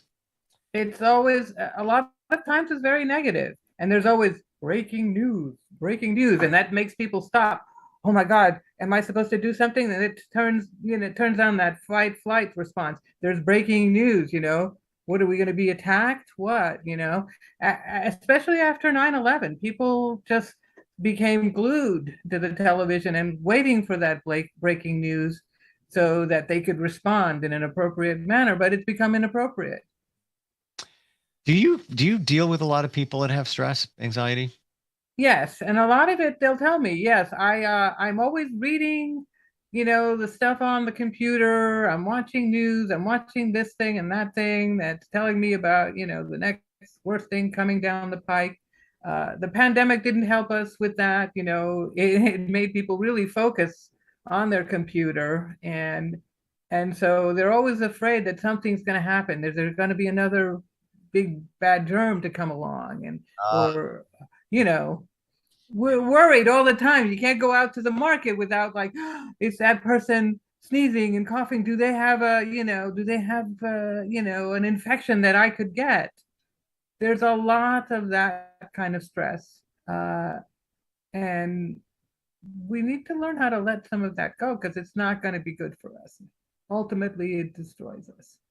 I totally forgot about COVID, because I blocked it out of my mind. And you are correct. And, all you have to hear is, especially, here in the New York area, it's kicked up. I think the infection rate is like 10.2% right now. So if you're watching all of that, and then you're hearing, oh, this friend has it, that friend has it, that's just adding to it. And sometimes, is there anything that describes I want to describe this properly, a subconscious stress? So it's not on your radar, but it's still in the back of your mind, like COVID. Like I just said, man, just put it on my mind. Of course, I'm thinking about it. You walk into anywhere, some people are wearing masks, and it's like you try to block it out, but it's there. Is there a term for that? Well, subconsciously we repress things, but we may start to react to it before we even know it, because it's subconsciously repressed inside of us, so that we will respond to triggers that are not verbal. They may be visual or whatever, or we hear something and we're anchored to it and we'll respond to it. Um, so sometimes we don't even know why we react the way we do. We just react, because we're wired that way neurologically. To give it a name, I'll have to give it to you another time. It doesn't come to mind right now. I didn't even know if it existed, but I just I don't know. I will find out. There's got to be something sitting in the back of the brain where it's you're aware of these things, but you don't want to deal with these things. But at the same time, internally, you are dealing with it. You just don't know that it's marinating inside you and you're worried about certain things. So yeah, and you react. You react out of the blue, and you ask yourself, where did that come from? Well, that is something that needs to be dealt with, because you will continue to react that way. Yeah. And so there are lots of people walking around in fear. My personal opinion, they've overdone the COVID pandemic thing, and they're constantly running things on television, and people are afraid. They're afraid to go out of their house. They're afraid to live. They're afraid to be human. Humans, we have immune systems. Nobody talks about the immune system, right, and how to strengthen your immune system with diet, exercise, mindset, all those things. And lack of stress. Right? Yeah. We need to be talking about that. How to strengthen your body, because we're not going to walk around in spacesuits, on Earth. Okay, we have an atmosphere here. We have plants and things that grow. It works. The pandemic, yes, the viruses have been around for a long time. We can deal with these things. We're not going to melt in our shoes. Well, if our immune systems weren't as they are, we'd all be sick. We'd all have COVID. So thank you for bringing that up. I think we forget about that. Yes. I have other opinions on that, how it's been treated and how it's been managed. I won't discuss it here, but I think there's been too much fear placed out there. And you have the bully pulpit of the media putting this out there, unfortunately. And people are cowering in their homes. They're afraid to go out to the backyard even without a mask on. Yeah. And it is a media thing. They're always looking for something that looks big to grab people, or taking a story and exploding it so it sounds big, and then there's a debate on it, and then it just goes on and on and on. But to your point, that stress does start eating away at your immune system. Yes. And I think we forget about that too. Any final thoughts on dealing with stress and anxiety as we lead into the holidays? Because it's going to be big. Yeah. Take a step back, watch what you're eating, everything in moderation. Don't overdrink. It's not gonna help anything for you. Be mindful of all of that. Get some exercise, get some relaxation time.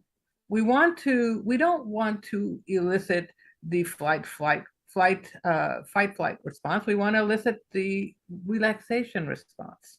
Go out into nature, enjoy people, be around people who are pleasant, who make you feel good. If you go into a situation and you don't feel good about it, or something annoys you, get out of that situation. Well, to your point, you allow it. So you're anticipating going to that holiday dinner. Now you got to deal with that one person. You're stressing out over it, you're allowing them to do it to you. You're allowing them to control you, and you don't need to. You just make the decision to block them out, respectfully ignore them, whatever you need to do, or just engage with them and just smile. Okay, Right. whatever you say. Whatever you say, change the subject, walk away, and to divert their conversation and their negativity. You have the ability to control what goes on with you. You have the ability to control your state. You can decide what you want to do and how you want to feel. Yep. It's your choice. You have the choice. And a lot of us choose. Yes. But then again, you know what? A lot of us do choose the confrontation and the, the pity party. Look at them. But, every time I go to the party, look what they always do to me. That's you.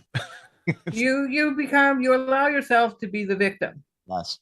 Yeah. Be in charge, be at cause and be in charge. We teach that in NLP. Be at cause, take responsibility for everything that happens to you, because that's the only way you will have control. And that's not to say that person isn't annoying.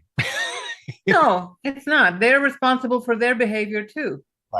Right. But it's your reaction. And they could be annoying 5 different people at that party, including yourself, but that's them. You don't have to allow them to do that. Just let it roll off. And I think once we get into the habit of letting things roll off, life is so much better. You're driving down the street, somebody cuts you off. It's like you can react to it and be, yeah. All right, whatever. Okay, just keep going. It's done. Move past. Done. Yeah.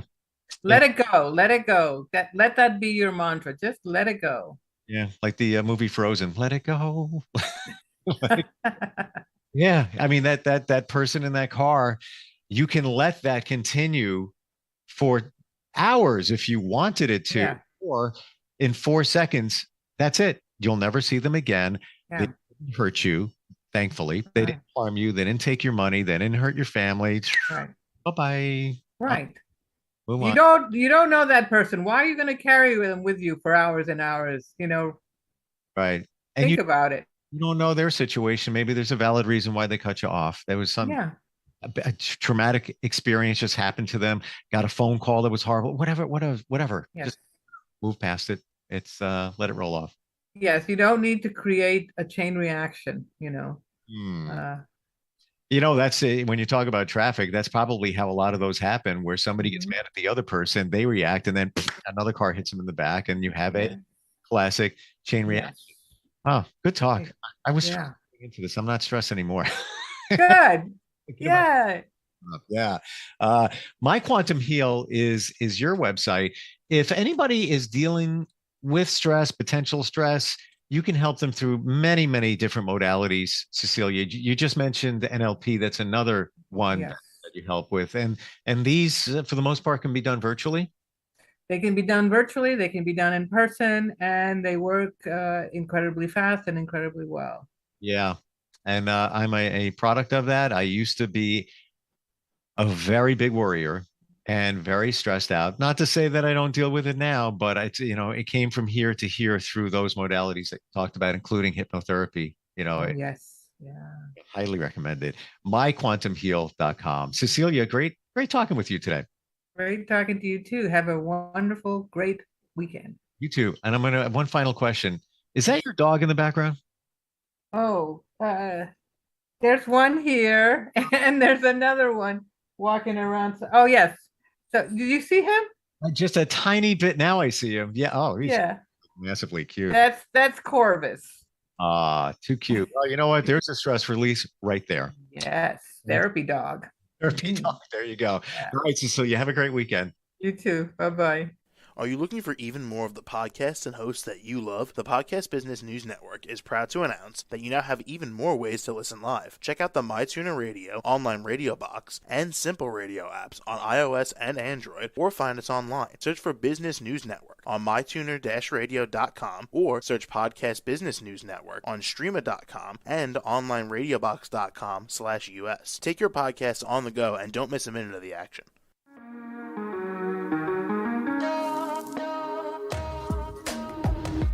Broadcasting from the business capital of the world, this is the Podcast Business News Network. For nearly 2,000 severely injured veterans, everyday life has become filled with barriers. Day-to-day simple tasks can become pretty daunting. I have to carry my chair up 2 flights of steps or have somebody do it for me. What scares me the most is just the falling. When I'm struggling with my house, I think, to have that one great barrier just knocked down, it's crucial. Home for Our Troops is a wonderful nonprofit that builds a Mortgage-free, fully adaptive, handicap-accessible house. And there's no catch. It'll be our very first home that we've ever owned. This is a game changer. This is where your life begins again. We need you to join us in completing this important mission. Please visit hfotusa.org and help build homes and rebuild lives. Because of you, everything's just going to be okay.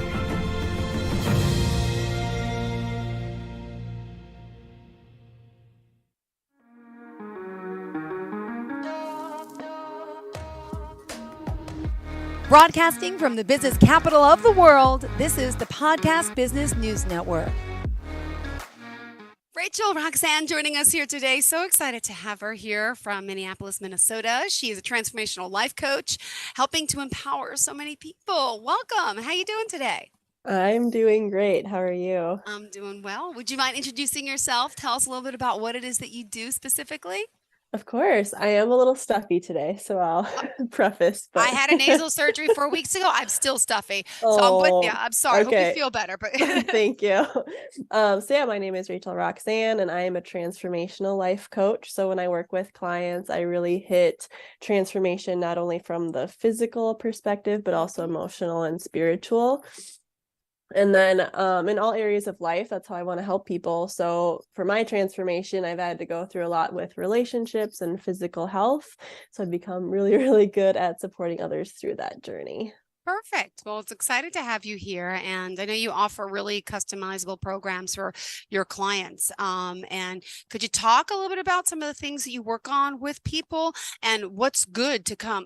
What is somebody looking to empower themselves to change themselves? What are some of the types of things they're going through that you can help with?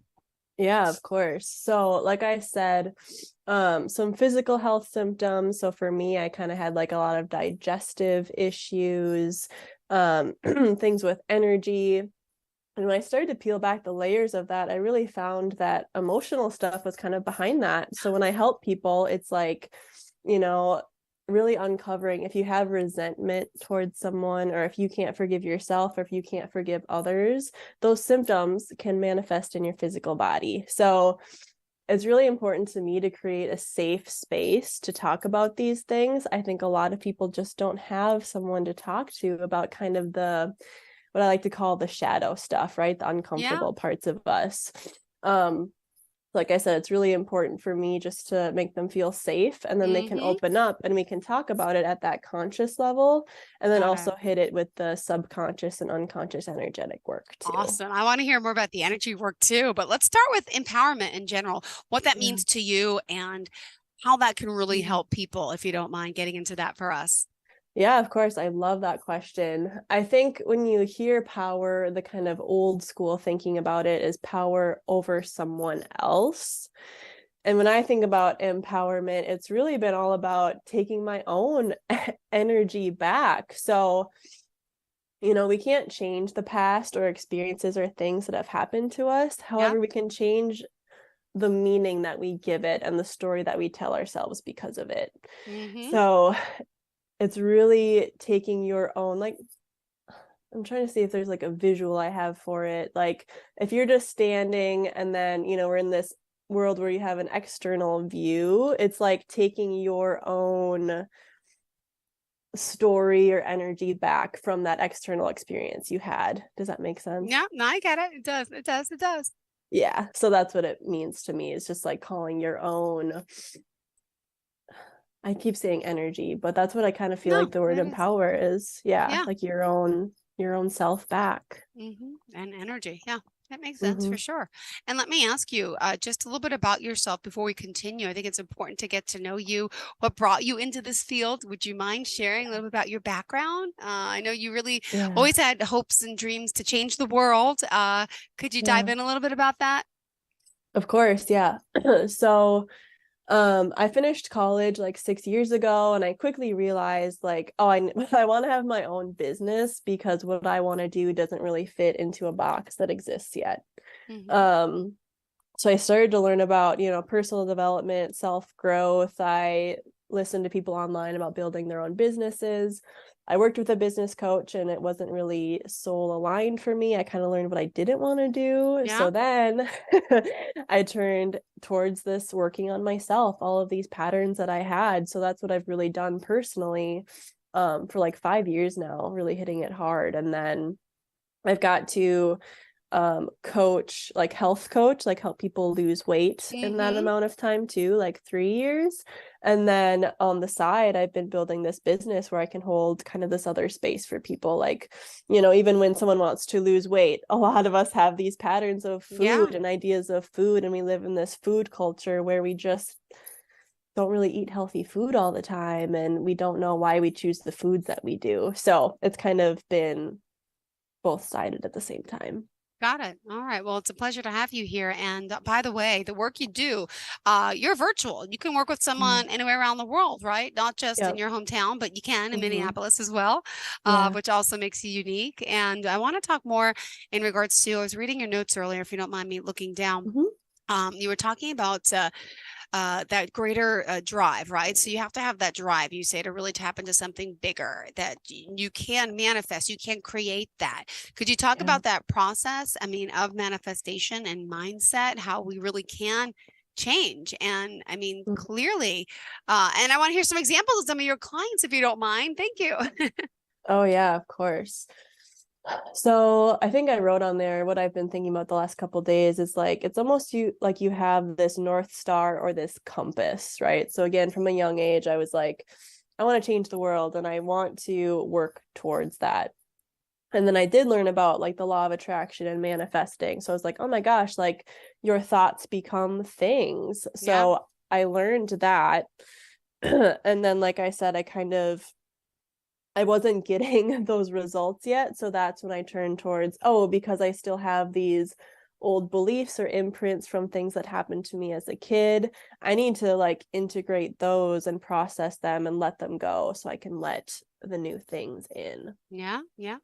So an example, like with someone that I worked with, he did want to lose weight, so that was kind of the main point that we had, but he's like lost and gained weight in the past. So this time around, we talked about that, but then we also talked about those patterns and behaviors. Like he was realizing he works on the road, so he's like, I was realizing I was in my hotel room and I was just like kind of eating a lot of food because I kind of felt bad about myself. And I'm like, right, this is the pattern that you've had for, years and years. So we really started to uncover that. And, it comes in layers and as a process, but he's been able to be like, oh my gosh, like I understand when I feel, sad about myself, I choose to eat. And if you don't put the two together, you're not going to be able to move forward and keep moving.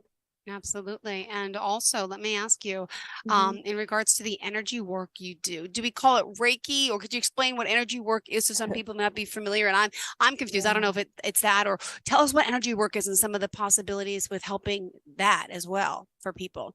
Yeah, 100%. So Reiki is like a specific modality. It comes out of Japan. So Reiki is it's like a first step into this energetic world for healers and people like that. So I did take a class on it. But for me, I've always just been able to pick up on the energy of a room and like the energy of the person in front of me or a situation. Yeah. So an example that has come up that I've worked with a couple people, or a couple women actually specifically, was this throat. Wow. Throat space. So a lot of women, we're taught to be quiet, just look pretty, not speak your truth.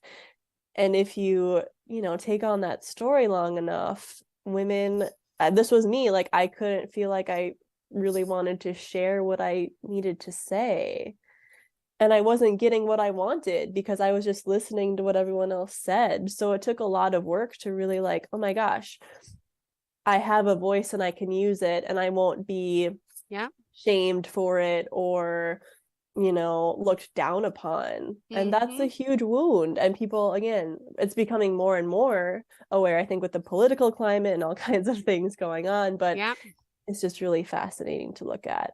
Yeah.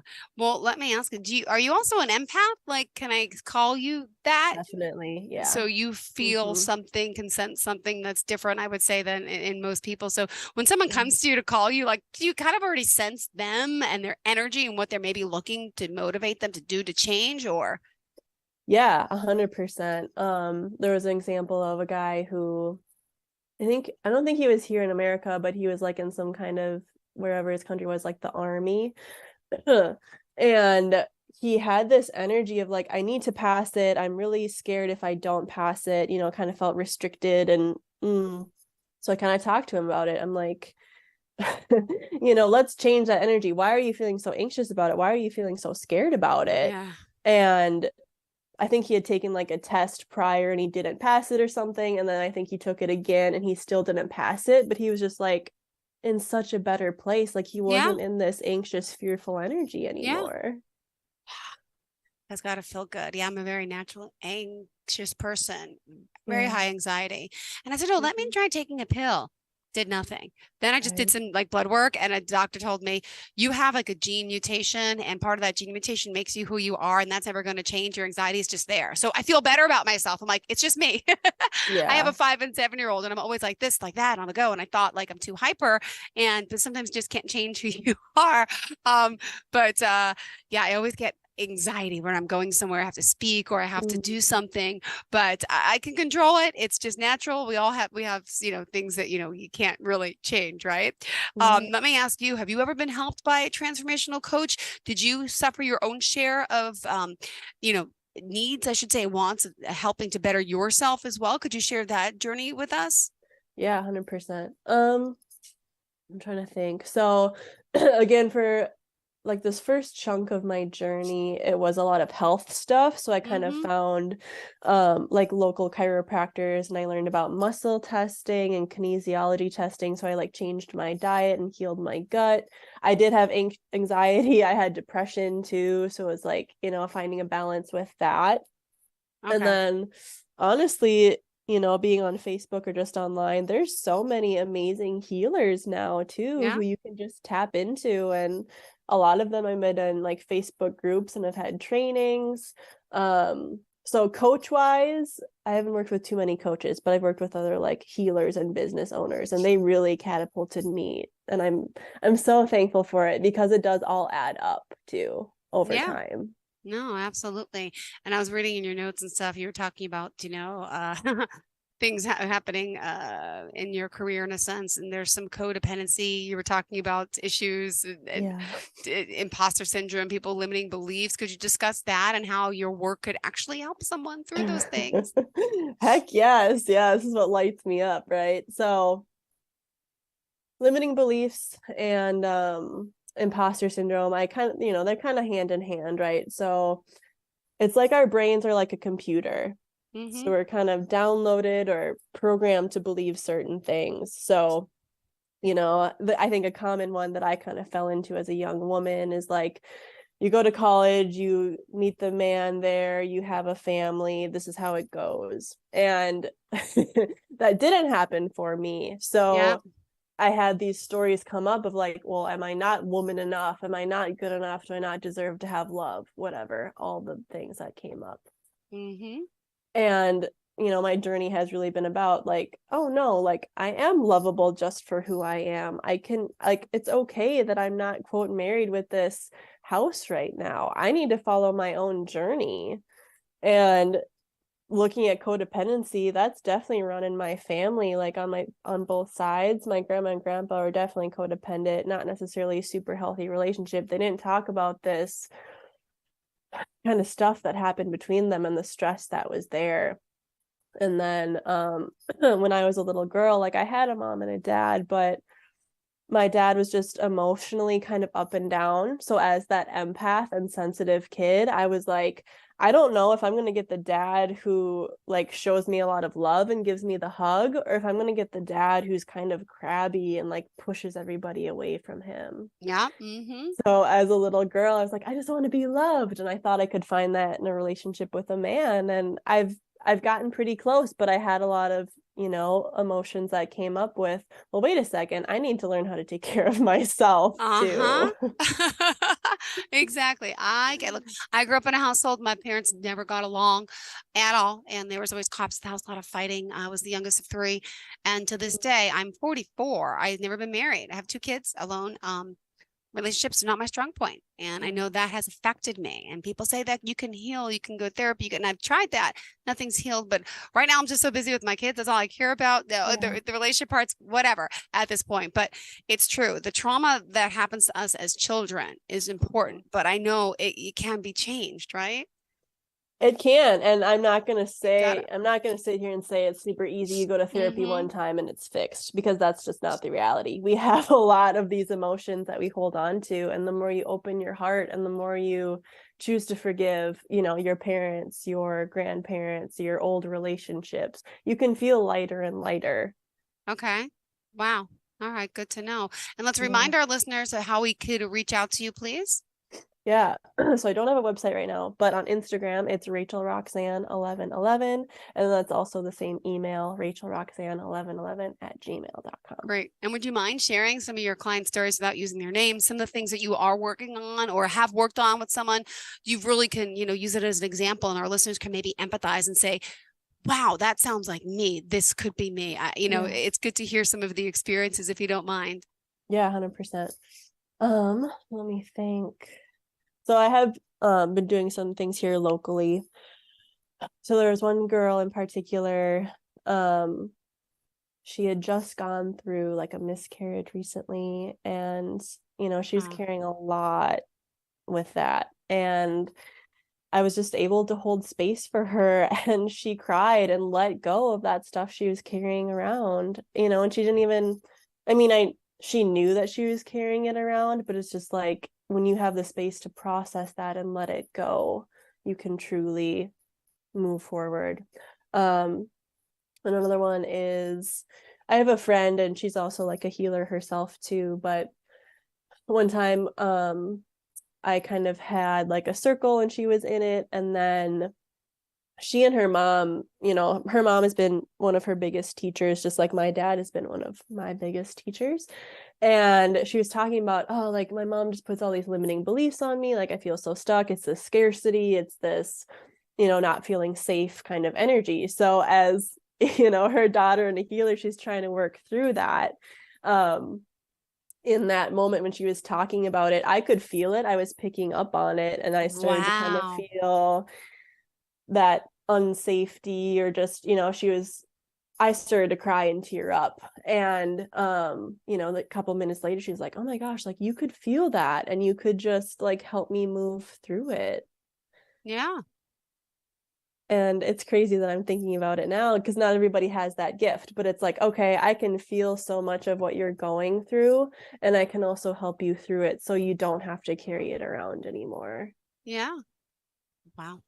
Amazing. Makes you feel so much better. I like the weight's been lifted off your shoulders, and that sense of calmness and freedom. Is there anything you could recommend to our listeners?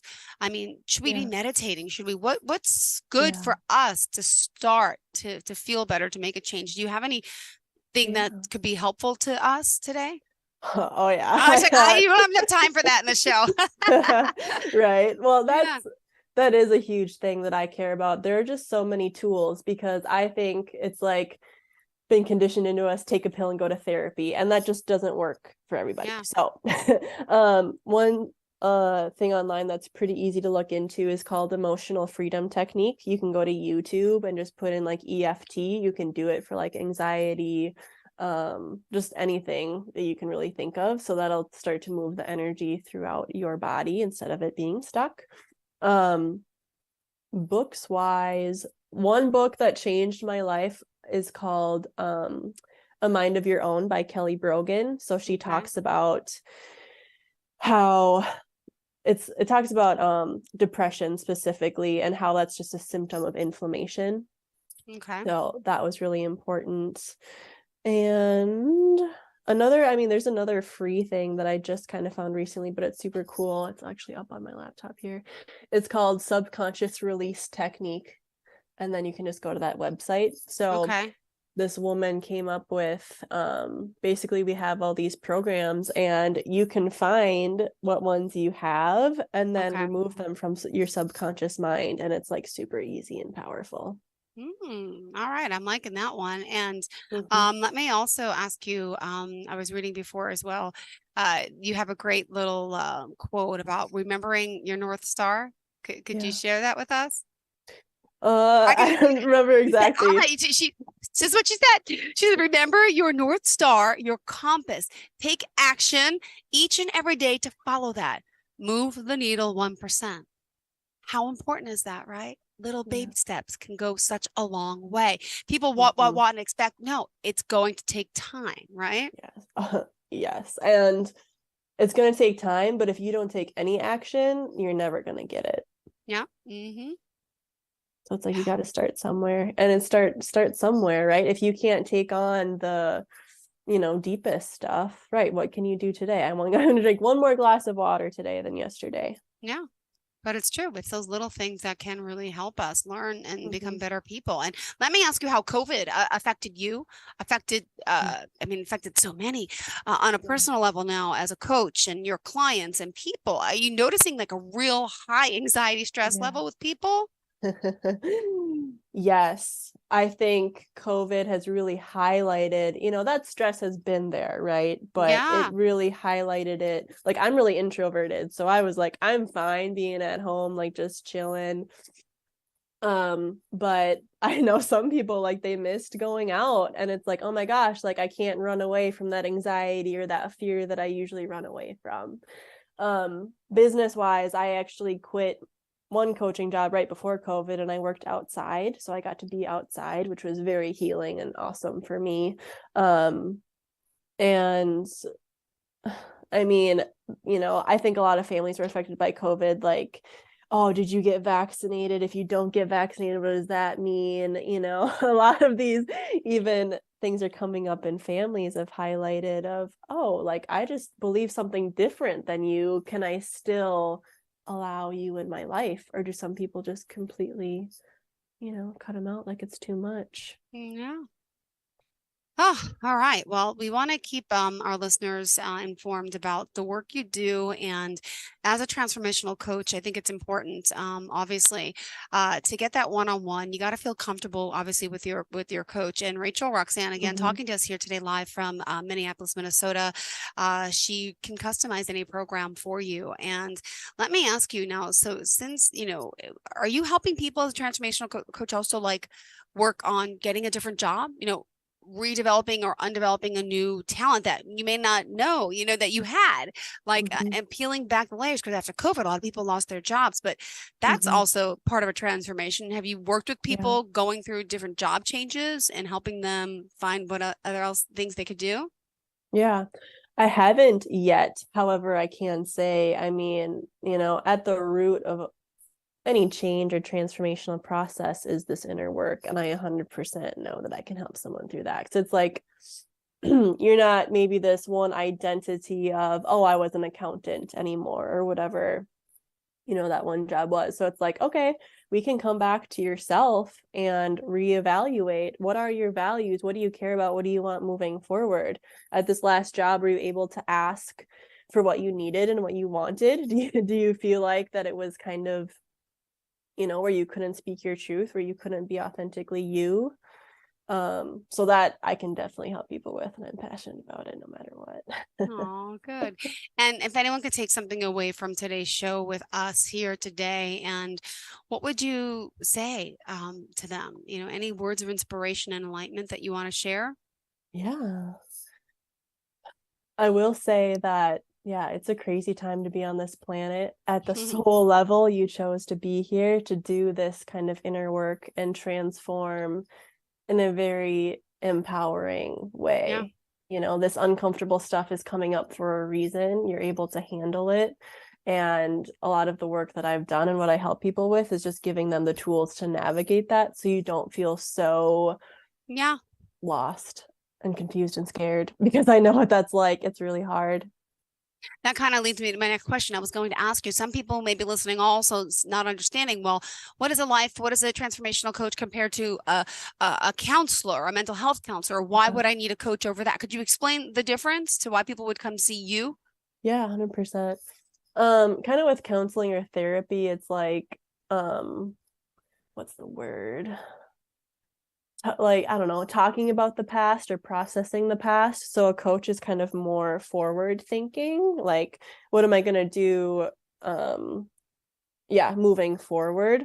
However, I mean, I've kind of come to the conclusion and realized for myself, like, in order to move forward in the way that I want to, I do need to integrate the past. So I like to think that I kind of do both, right? I have the vision and the visionary and that true north and compass.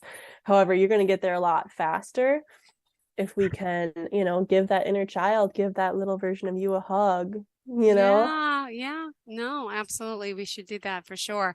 And we still have just 3 minutes left on the clock here. So Coach Rachel Roxanne joining us again. They can reach out to you. Would you mind sharing your email again and phone number?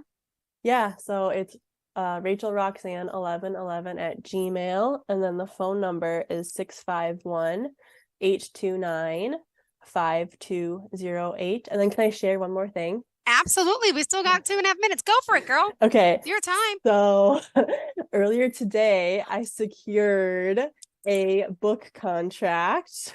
Congratulations. Thank you so much.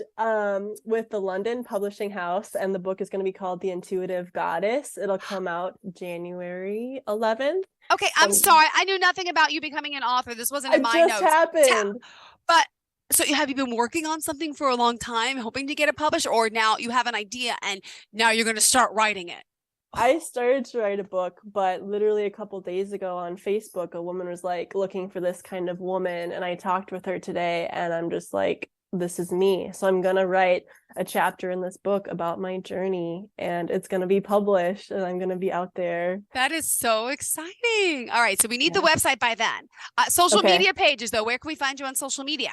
Rachel Roxanne 1111 on Instagram, and then Facebook is Rachel Mueller 11. Congratulations. It's all about social media now anyway, and it just clicks to the link. But that is awesome. Let's talk more about your ideas and your chapter, what it's going to be all about. Do you mind talking about it next time we speak? I would love to hear more. Yeah. All right. Awesome. And pleasure speaking with you today, getting to know you, and thank you for sharing this, and congratulations on this news. And let me ask you, is it something, clearly you've been writing, so clearly you've wanted to write a book. Do you also believe part of you is kind of manifested that with your mindset? 100%. Yeah. And listeners, you could get what you want too. And it could be a book deal. It could be a car. It could be the love of your life. It doesn't have to be monetary. It could be something that you truly wish, that next job. So remember that and look at that. See, I call it a miracle. Miracles happen, but it's kind of karma. It's kind of what you've created and what's meant to be. So best of luck. Yeah. Exciting. All right. Pleasure being with you. You have a fantastic day, and we'll talk soon, Miss. All right. Thank you so much.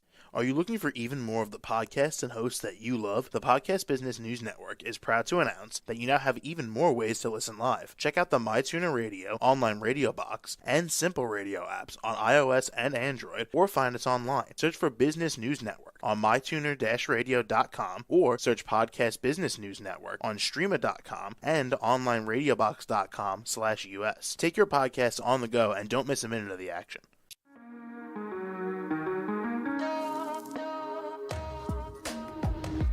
Broadcasting from the business capital of the world, this is the Podcast Business News Network. For nearly 2,000 severely injured veterans, everyday life has become filled with barriers.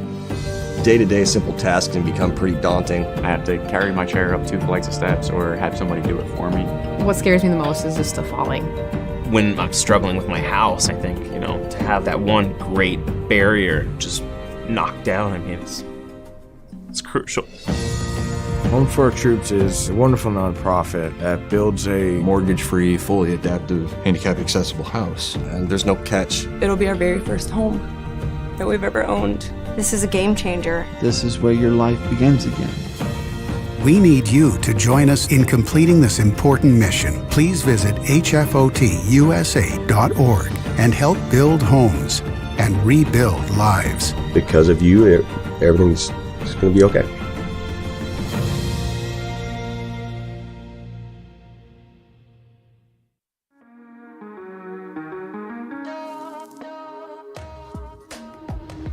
Broadcasting from the business capital of the world, this is the Podcast Business News Network.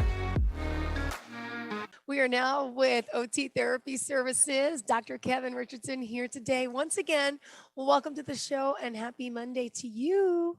Good morning and welcome and thank you. And it's a wonderful Monday morning. It is. Honestly, I'm feeling so much better. I was sick again last week. I keep getting these colds, not COVID. Yeah.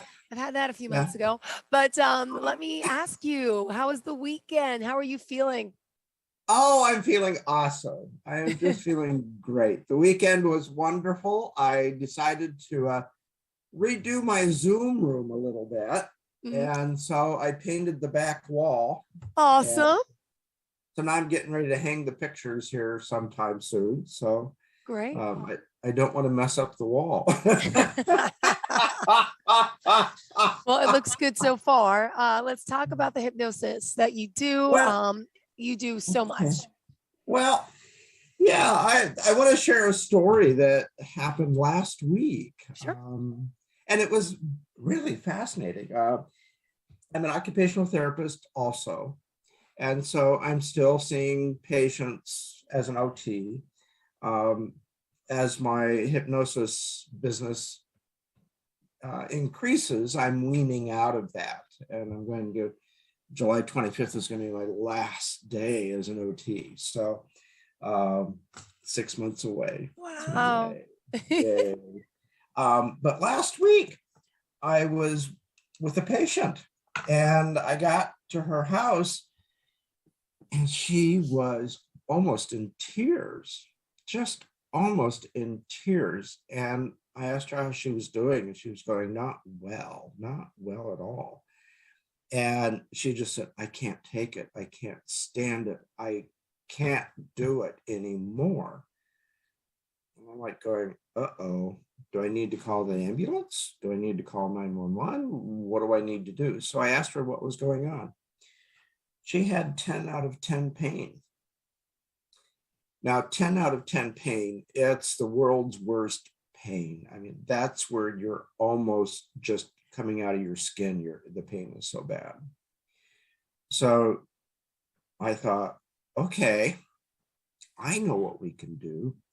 So I said, do you want to take back your life? And she goes, take back my life? Well, yes. I said, well, I see you've got a recliner over there. Go get comfortable. And she's like, what are we going to do? I said, do I have your permission to do hypnosis? She said, if it helps, let's do it. So we took her over to the chair. We got her as comfortable as we could. And she had such a pained look on her face, Jill. Oh my gosh. When you see folks that are in that much pain, it's in their eyes, it's on their face. They have deep lines in their face. Their eyes are sunken. They have deep circles, dark circles around their eyes because they haven't slept.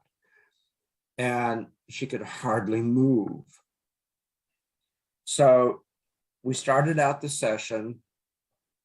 And usually when you're working with folks that have chronic pain, you take them to a comfortable place, a place of security, a place of safety. Then you have them picture the pain turn a color. So for her, blue represented pain. And so I said, okay, now picture or imagine a cloud coming down and wrapping its arms around you like a blanket. And she did. So we did about 45 minutes.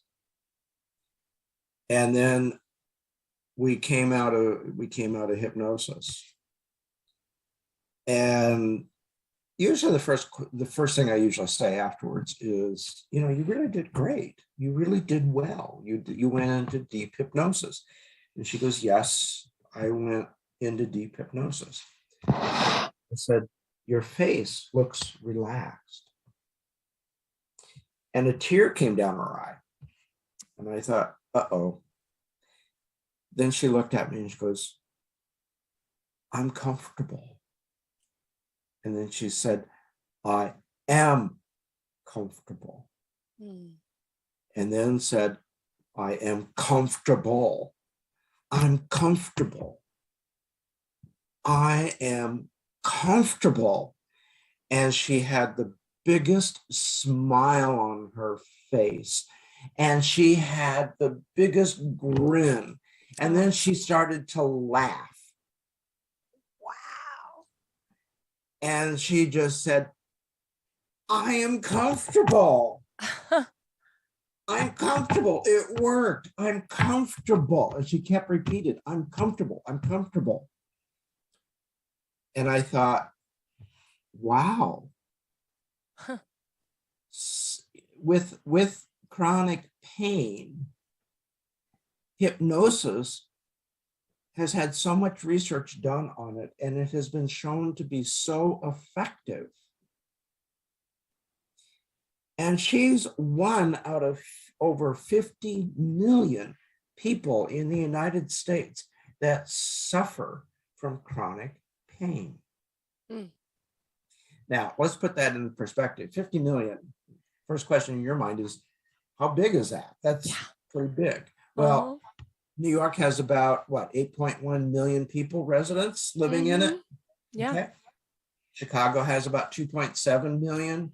Denver has about 3 million. Los Angeles has about 4 million in Los Angeles, about 10 million in the total basin area.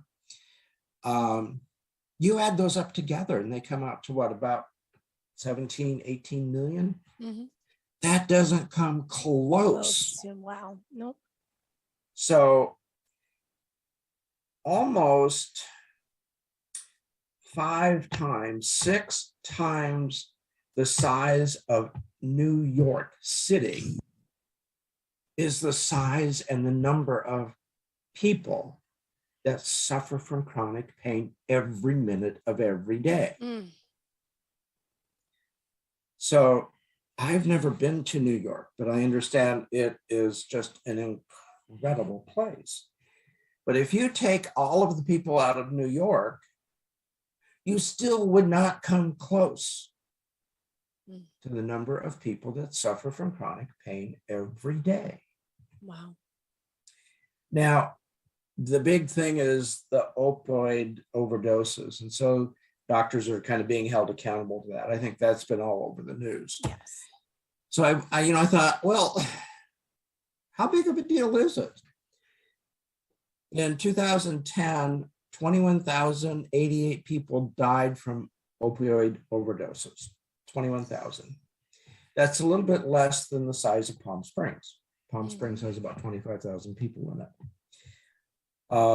In 2017, about 47,600 people died of opioid overdoses. So that's about the size of Palm Springs, Desert Hot Springs, and Rancho Mirage. Those are communities in our valley. Now, in 2020, do you think it's about the same? I was shocked. 68,630 people died from opioid overdoses. And those are statistics that come from the Center for Disease Control. Okay. And what it doesn't tell me is that if these people were chronic pain patients or if they had addiction issues, it doesn't tell me that. What that tells me is that 1 out of 5 adults in America suffer from chronic pain. Now, what does that mean? Almost everyone in America knows of someone or has a relative of someone or a relative that suffers from chronic pain every day. And I mean suffer.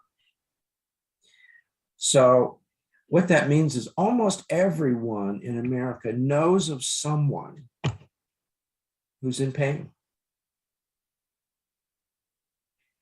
And what is the one way that people get treated for pain?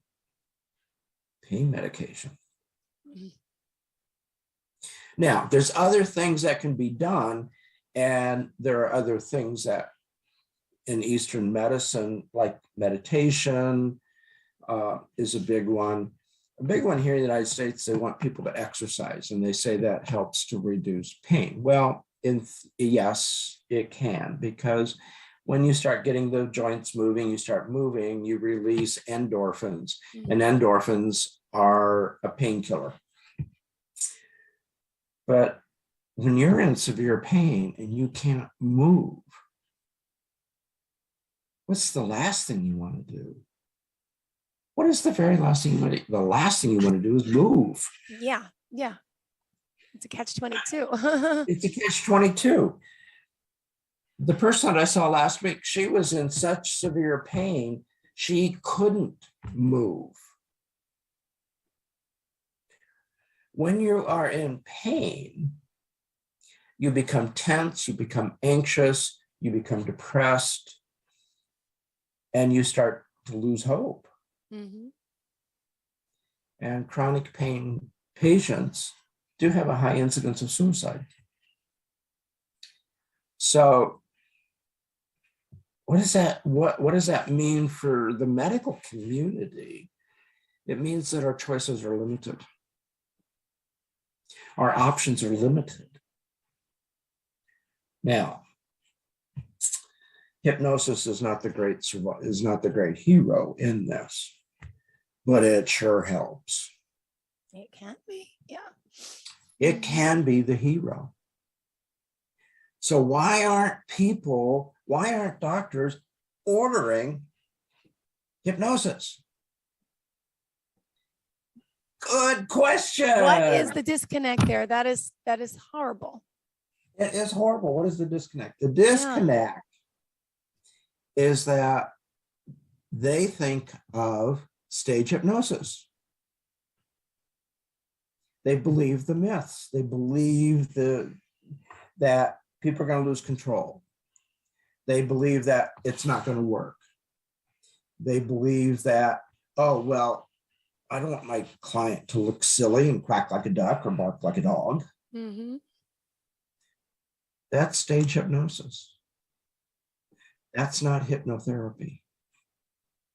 Hypnotherapy is working with clients, partnering with clients, and helping them to achieve their goals through working with their subconscious and working with their mind so that they take back their life. The person I saw last week, she took back her life. She started to get a comfortable life. Wow. It doesn't happen on the first try. Yes, you get relief.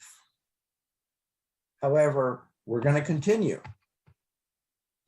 And she's going to have her recordings to listen to every day.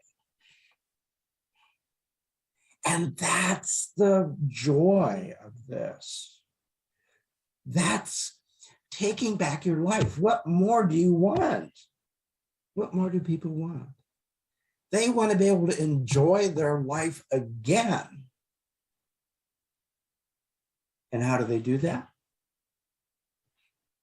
Find a hypnotherapist. We're not going to make you quack like a duck, and we're not going to make you walk and waddle across the stage. That's entertainment. That's meant to be funny. That's meant to entertain. Hypnotherapy is meant to provide relief and to take back your life. Take it back. Start living your life. And with chronic pain patients, it's so difficult to live a life. Mm. It's so difficult to get dressed. It's difficult to take showers.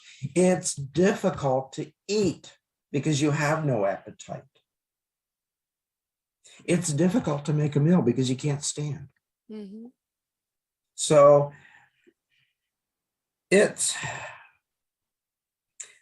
I'm really stepping out on a limb by suggesting call your hypnotherapist. What's the call to action? Give a hypnotherapist a call. Find someone who is specializing in chronic pain.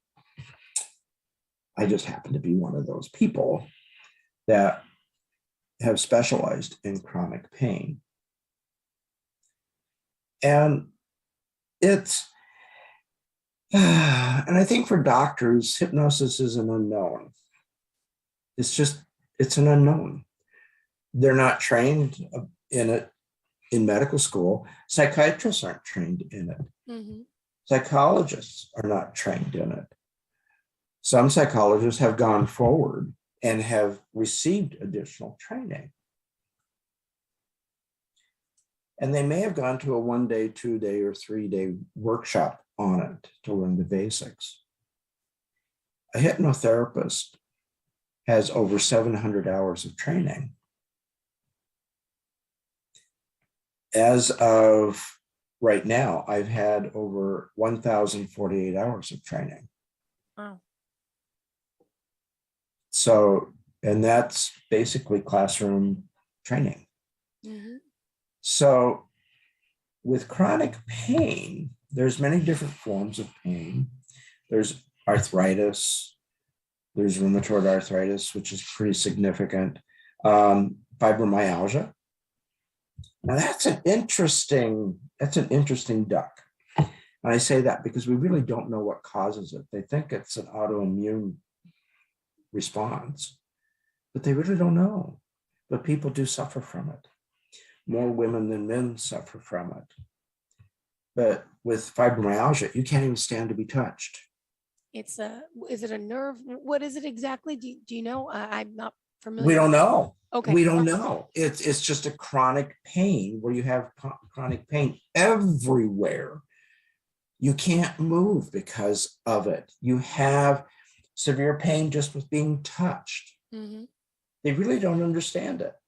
They really don't know what the cause is. And they have a hard time describing it because everyone has a little bit different. But with fibromyalgia, your whole body hurts. Everything hurts. There are certain areas of the body that trigger it more than others. Like if you touch a certain area, it could just really trigger it, make it flare and go 10 over 10. But they really don't know. Mm-hmm. Everything I've read about fibromyalgia is they don't know, but it's real. And I've worked with several patients, quite a few patients that have fibromyalgia. It's not an understood problem, but it is significant. It really significantly hinders folks from doing what they want to do. However, hypnosis has been shown to work with fibromyalgia. So I have done hypnosis with folks with fibromyalgia, and we've had varying levels of success. So it's taking back your life. Find a hypnotherapist. We're everywhere. I love it. We're everywhere. We are everywhere. But where are you? Where do we find you, Kevin? Because you can work with people. Where can you work with people specifically? I work with people all over the world. Mm-hmm. I have a client today that is in Casablanca. Wow. Yeah. Isn't that amazing? With Zoom, COVID has been a mixed blessing and a curse. It's a curse in that so many people have died from it. Mm-hmm. It's a curse that so many people are getting ill from it and are getting seriously ill. but it's a blessing on the side that we're now able to use the internet and we're able to do hypnosis through Zoom. Now, how does that work? How does that work? You know, amazing. Yeah.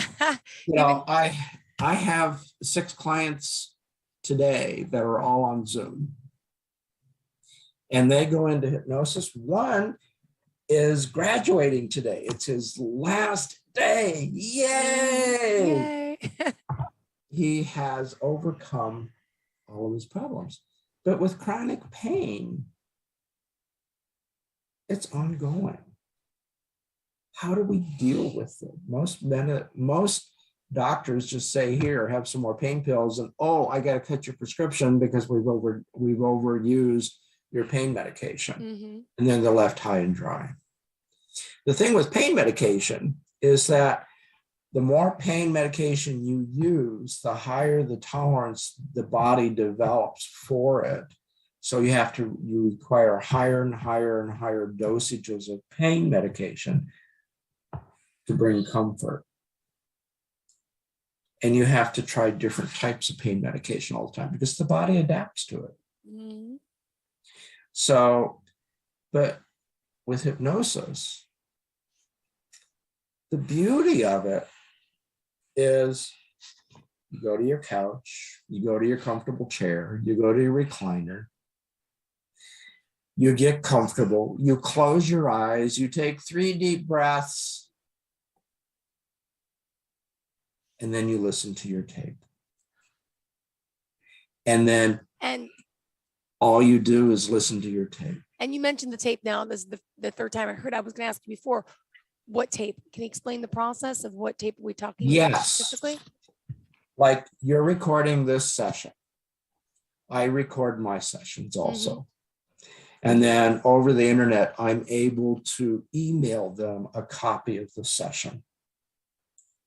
And so it's like they're able to download the copy.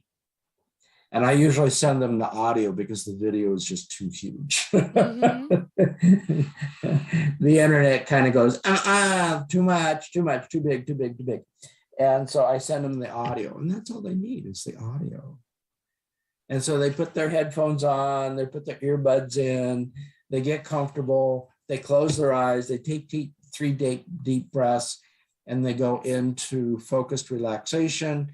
We go into the subconscious, and we turn down the pain. Got it. We turn it down. And it works. It works. It is so fabulous. And it's like, why isn't more people, why aren't we seeing this from the rafters that we do have a remedy? We have a way of helping folks with chronic pain. 50 million people, I think the exact number was 50.2 million, with chronic pain every day suffer from chronic pain. And it doesn't have to be. We can reduce it. With my patient last week, we reduced her pain by 60%. Wow. That's huge. Typical results is anywhere from 20% to 60, 70%. Even just bringing it down 20% makes life more comfortable, makes life more tolerable. Yeah. Bringing it down 50%, they're able to do things again. They're able to enjoy life to a certain extent. How wonderful that this person's going to be able to get into a car and drive again. With some of the more severe chronic pain comes from back surgeries, knee surgeries, hip surgeries, joint replacements, back fusions. And those are some of the most acute levels of pain. Hypnosis can help. Hypnosis can help. And you clearly you learned about this craft and field because you went under hypnosis. You are a believer, but you are also a user. I am a user. Is that the word? It sounds like I'm not talking drugs, but you know what I mean. I use hypnosis every day. I go still into do, but yes. I do every day. Every day I have my 53-minute tape that I listen to almost every day. When we get off here, what am I going to do? I'm going to go listen to my hypnosis tape. No. And it helps to center, it helps to relax, it helps you to enjoy the day more. And it gives you centering, it gives you focus, it gives you energy. Yep. It gives you the ability to take back your life. Mm-hmm. So take back your life, folks. Take it back. Now, to do that, shameless advertising. My phone number, 760-902-2274. My website is www.kevinrichardsontherapy, all one word, .com. And pain management is my primary focus, but I do work on the other 145 areas that we can work. Anxieties, weight loss. Weight loss. That's a huge one. Thank you for reminding me that. That's one that I'm working on specifically. Personally. Is weight loss. And how are things still going? Because I know you made records here. Where am I not gaining a pound during the holiday season? Or I gained. Maybe you gained, but you lost. Last week you were back to. I was back to, and I'm back to status quo. But I did bake bread over the weekend, and boy, is it good bread. Not on my diet, but boy, was it good. At $7 a loaf, I'm going to be making my own. So is it brioche bread by any chance? I just discovered what brioche bread was a few months ago. Oh, it's like buttery bread. Oh, I made Italian pizza dough bread. Wow, you even made it yourself. Wow. I made it myself. And oh my gosh, it has a lot. Oh, was it good? Oh my God. I'll probably I had it for breakfast and I'll probably have it for lunch. No, I won't because it's too much. But so folks, if you are suffering from chronic pain and you are in pain every day, all you got to do is pick up the phone, 760-902-2274. That's all you have to do. It's an easy 15-minute conversation, and we'll get appointments set up and we'll get you taken care of. We can do it over Zoom in the comfort of your home. All you got to do is pick up the phone. 760-902-2274. And oh, wow, what a wonderful day today is. What a wonderful world. I can't sing, but that's what I was thinking.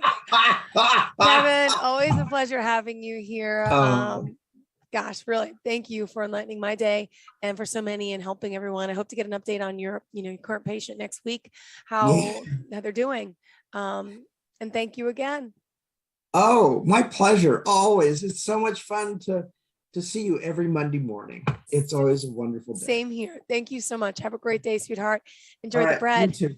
You have to have more. Yay. Bye.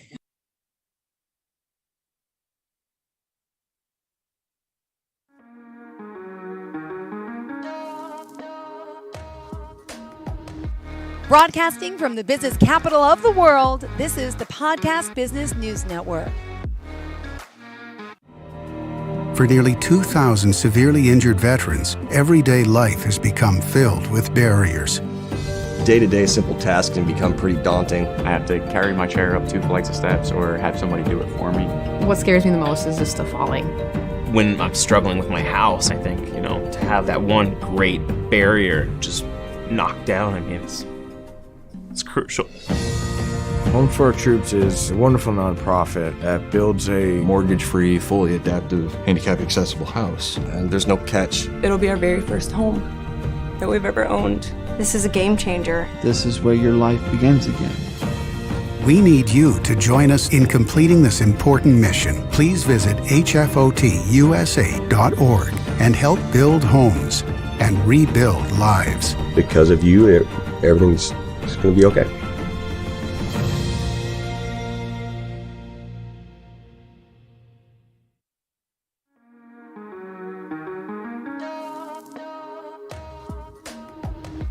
Broadcasting from the business capital of the world, this is the Podcast Business News Network. Lynette Caldwell joining us here once again live on our Zoomcast and podcast. Exciting to have her here. Women who wears many hats, many businesses, and also she can help you start your own. Lynette, would you mind introducing yourself? Thank you. Absolutely. My name is Lynette Caldwell, and I am the owner of Nana's Pudding and Other Deliciousness.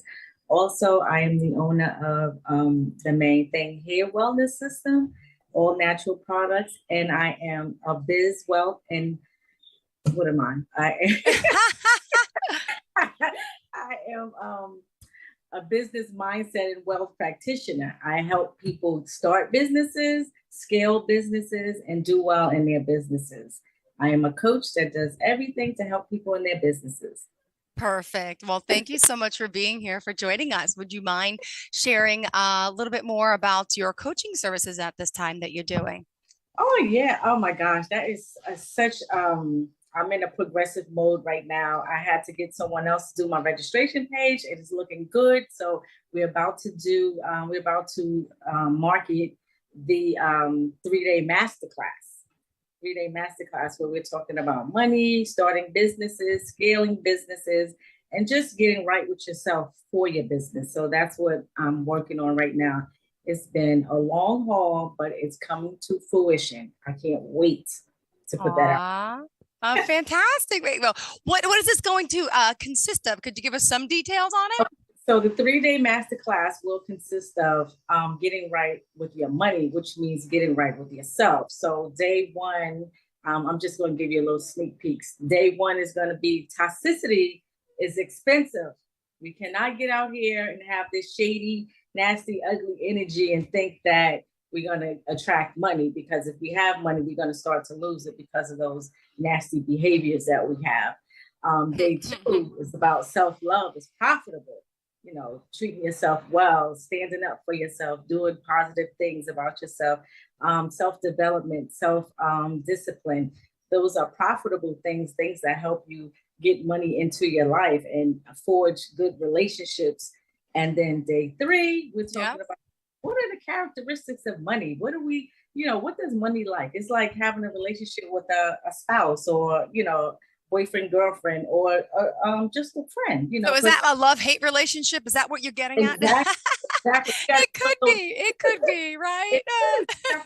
Those money traumas. We got to get rid of those things that we learned in the past and, write our own. Yeah. So we got to get right with that money. So that's day three. That's when that vote really opens up, and we're going to dive deep into that. Awesome. So the other fun things, we have gifts. People can win gifts. I have a journal that I'm giving to people. We have a workbook. We have homework assignments. So it's going to just be a fun-filled 3 days. I'm excited. Perfect. Well, this is great. This is exciting. People, listen up. How can we reach out to you if we're interested about this class? Oh, gosh. You can find me on Lynette Caldwell on Instagram or Lynette Caldwell on Facebook. I'm in the process also of having my website done. So eventually we'll be there. But I'm on LinkedIn as Lynette Caldwell. I'm on Facebook as Lynette Caldwell, and I'm on Instagram as Lynette Caldwell. So please sign up and join. This is going to be a very interactive, fun-filled, but a very important class. Oh, I love it. I love it. And how many people can attend this class? I mean, are we doing in person, virtual? Are we doing both? What is it? We're doing virtual. So it's going to be, there's two processes. There's two ways to join. You can join for free. That's called Basic. Or you can join for $97 to get all the fun-filled activities. And that's going to be on Zoom. So you can be on Zoom or you could be in the group or whatever, the Facebook group. And I just think, I mean, if I had this option to join, I would be joining. I would love to do this because I talk everything money. You know, I've done taxes and I've helped people get money who felt that they could never get money before because they didn't have any children. They didn't know how to write things off. They didn't know, you know, some of the things that they can do in terms of taxes to get money back. And I showed them. So I'm always looking forward to showing people how to get right with their money. Yeah. And that's a serious thing because hold on. Personally, let me ask, have you had your highs and lows with money? Oh, of course. Of course. How do you think I've become an expert now? Well, that's what I just want to point that out, that you've been through your own share of struggles. I've had my own issues. I've seen that ebb and flow. And I'm like, you know what? Let me kind of pay attention to what I'm doing, how I am feeling when it comes in droves. And let me try to figure out what's happening when it's not going on. That's how I know toxicity is expensive. So we want to stay out of that area and we don't want to go there. So yeah, I've learned a lot about money coming into my life. Yeah. Oh, well, you know what? We all have our ups and downs, but of course we would like to say we all want more of it. And now we can manifest what we want, but it's not just about money, because sometimes people with money who have too much don't, right? Isn't that a study? People who win the lottery, who never had money, don't know how to manage it and handle it, end up losing it. That's exactly what this class is about, because sometimes, you know, you can have a good, you know, be in good graces and then all of a sudden they hit the lotto, but they don't know anything about money. They don't have that foundational relationship with it. So eventually it's just going to go right back out the window. So you want to have a firm foundation. And that's what this class is about. You, your money, and a firm foundation. Oh my goodness. That's what you need. We need. Awesome. Awesome. And you also do private coaching sessions as well. Private coaching sessions. That's what I've always done. Private, one-on-one. But now, since it's becoming more and more people, so now we do group sessions. Demand, yeah. You know, still one. Private sessions, of course, we can do that because everybody don't want to talk about things in a group setting, but it's still an individual task. My mentorship is about individually working on yourself, doing what you need to do for yourself to get that firm foundation and get a better relationship with your money. Yeah. Awesome. Thank you for sharing that. And let me just ask you, for those of you not on the Zoomcast, your strap, is that part of your merch, this shirt that you're wearing, or no? Because no. Actually, I can't read it. I see words on it or letters. Oh, no, this is other side. Yeah, this is Victoria's Secret. Oh, okay. I thought well, now you go. Part of your merch. You like shirts like that off the shoulder. Maybe you can put your own logo there, you know? Exactly. The main thing. Yeah, I can't read it. Exactly. Oh my gosh, you just gave me an idea. And I won't take any credit because I still feel like someone's going to steal my footbin idea. But anyway. I'll make sure I send you one though. What? I'll make sure I send you one. Thank you so much. For the main thing. For your bra, I'll make sure I send you one. Thank you so much. I appreciate it. And do you want to discuss a little bit more about the main thing, or you have more to talk about your coaching and Well, actually, let me get a little sneak peek, because you know this is birthday month, so I don't know if you can see this, but this just came fresh out the oven. Wait, it's your birthday? No, remember, it's my granddaughter's birthday. Oh, your granddaughter's birthday. Okay. So I'm preparing, and I came and I said, "Oh, let me show Jill these cupcakes." They just came out the oven. They go chocolate. Tomorrow is frosting day. So is that true? You should let it go in the fridge overnight before you. I make that mistake sometimes, and then it's gooey, and then the crumbs from the cupcake are coming into the knife and the frosting, and I'm just like, would melt. It's not firm. Yeah. So and then after you frost it, you put it back in the refrigerator, and then the next day is the party, and everything is fine. Everything is great. Question: if you wanted to add sprinkles or little dot sprinkles, do you do that while you're icing it, or do you have to wait? No, you can do that. That's part of. Okay. So when I add frosting tomorrow, I can put sprinkles on there, and nothing will happen. Okay, cool. Just asking. You're the expert. So what other deliciousness are you baking for your granddaughter's party? The little fun size banana puddings. Mm-hmm. Yeah, Mm-hmm. the banana pudding fun size. Yeah, so if we were talking tomorrow, I would show you that, but I'm gonna do that tomorrow. I like to do those closer to the Super date. fresh, super fresh. Yeah. And do you do cookies as well? No, you know what? I have never done cookies, but I'm letting you know now. In my mind, I have banana pudding cookies that I'm gonna do. I'm gonna try those. Well, I've never even heard of banana pudding cookies. I mean, and I want them so bad. I can taste them. I've never done them, but I feel like I have a taste for it, and I'm gonna do it and come up with it. So that's so funny you should mention it because I've never done cookies before. Wow. Wow. Let alone banana pudding cookies. Just curious, do they even exist? I've I believe so. You know what? never heard of that. We're gonna figure it out. We're gonna figure it out. All right. Awesome. And by the way, that website is nanaspudding.com. Nanaspudding.com. You can go there and find, or you can find me on Instagram at nanaspudding_ or Nana's Pudding and Other Deliciousness on Facebook. Perfect. And that's her labor of love, ladies and gentlemen. She started that on a whim. Again, this is a woman who came, I'm not going to say from nowhere. I'm going to say who's self-made, who wasn't handed anything, any tools, any instructions. Did she know she was going to be this amazing baker? It just happened one day, and it can happen to you if you have a passion for something. Even if it's not, if it's a new passion and you're older, you're in your 40s, 50s, 60s, doesn't matter. It's never too late.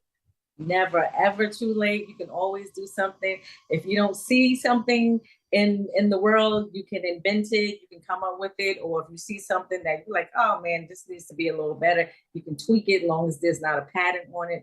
You can do whatever it is that you want to do. People can start all kinds of businesses. It really doesn't even matter. And you can have a job and still have a side business. People make upwards of $300,000 and still have a side business of $100,000 and more. So it really doesn't matter whether you're working or you're not working. Just do it.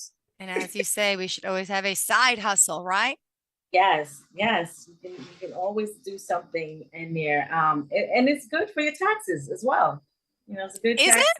Tell me, money woman. Explain it to me. I don't know anything about this. I don't know business. You know what? Anybody who's working and have a side business, you can write things off. Whatever you're doing in your business, whatever expenses you have, you save your receipts. And then when it comes to tax time, you're like, okay, I had a business lunch. I bought this type of equipment. I buy all kinds of products and stuff that I need, to contain cupcakes, the frosting, all kinds of things. You can just write those off. Got it. So, interesting. Yeah, that is when Trump was in office, there was a biggest tax break for business owners, small business owners, as a matter of fact. So yeah, you could definitely do stuff like that. And I would suggest that people do that, even if you are working. That is awesome. I never knew you could do that because, I have friends who have business. They say, "Oh, I'll pay for lunch. It's a write-off." But honestly, I never even really understood that concept but interesting. Right. Interesting. Your gas is a write-off every time you're traveling somewhere for business, even trips. If you're going, if I'm traveling to the Bahamas or somewhere, I have a business lunch, a gathering. We talking about business. As long as I keep my receipts and it is actually for business, you can write that. Yeah, absolutely. So even someone, okay, let me ask you this. And for someone who's new to creating a business, starting a business, who's scared about that financial burden of how am I going to get all the money? I got to take out a loan and all. But at the same time, there's some relief to it in a sense, because you need your products. You need let me just say these random things. Cupcake pans. You need you need your ovens, you need your, the stuff you use, the frosting. I don't even know what it's called, but all those things. Everything's right. You need the bag that you use to put your frosting in. You need the tips. Yes, the tips. Mm-hmm. You need all of these things. And then when it comes to filing your taxes, you can write these things off because you bought it within that year. It has to be within that tax year. Got it. Okay. Yeah. So we're a year behind. So this tax year is like 2021. Yep. So we're doing it. So it has to have happened within that year. You have your receipts. You definitely have to have your receipts.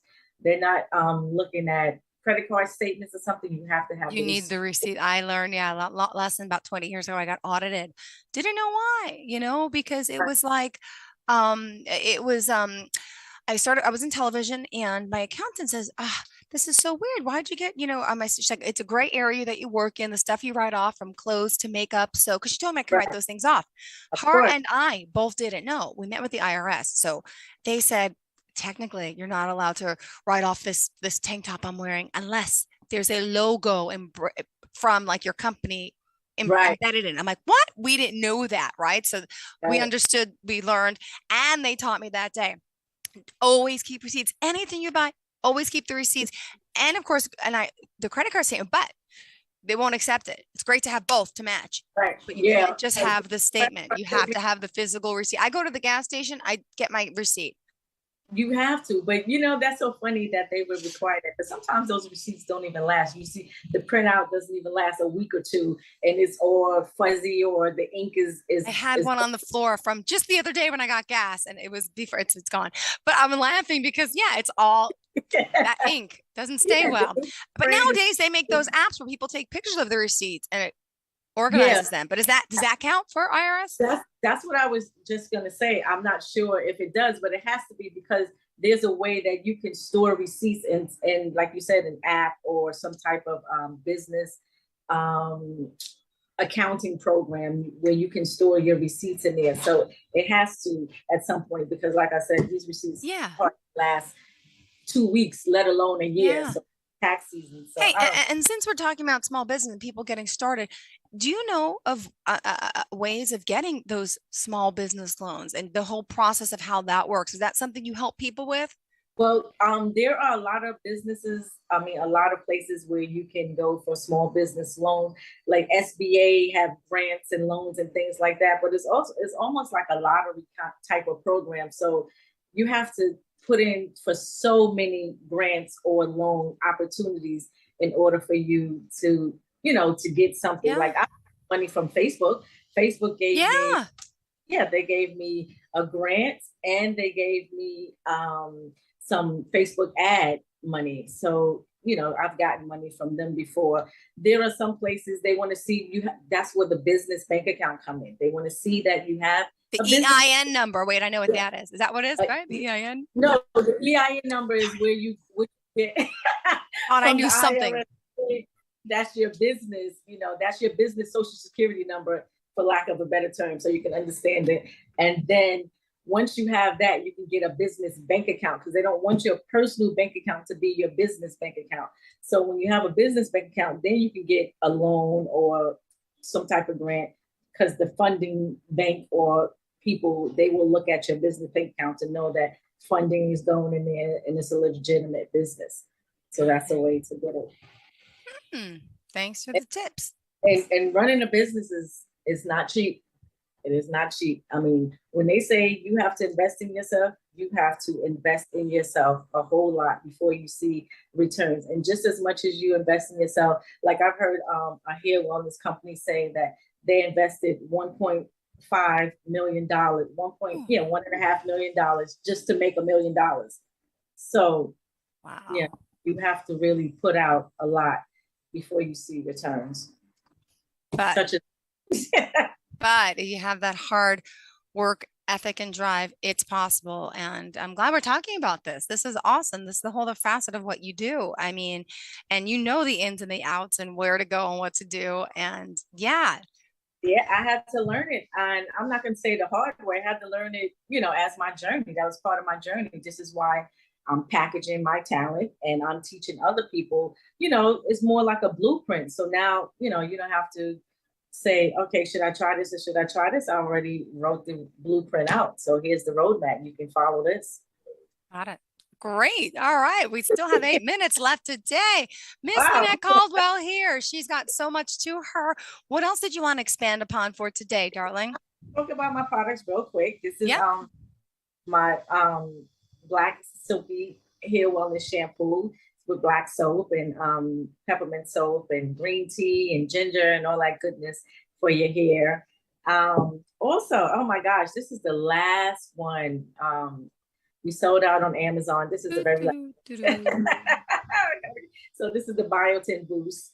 Love And this is a product that's in demand on Amazon, and they have to replenish mine because people are buying it even though it's sold out. So they kind of Oh no. So they said product in demand coming back real soon. So let's see how that works. This is the hair wellness elixir, miracle hair growth elixir. Wow. All right. This is the baby for babies, newborn babies. If you have, Cradle cap. Cradle caps for babies. Yes, this is for them. You know what? I never showed you this, but this is a scalp massager or a hair scratcher. It's good if your hair itch, but it's a scalp massager. You've ever seen this before? I've seen that before. Yeah. They had them at the Sharper Image in the mall when I was younger with a battery in it, and it was like vibrating and did. But you don't even need it to. You just go going like that on top of go like that. the metal. Oh my gosh. That feels so good. It does. It does. It does. But it's better when someone else does it. You're like, yes. And this is the bag that you get when you purchase the products off the website. No, that's not from Amazon. Let's see. Hey. Wow, that's so funny. Yeah, it's like going blurry. I can't tell you. Yeah, it's in and out. Right.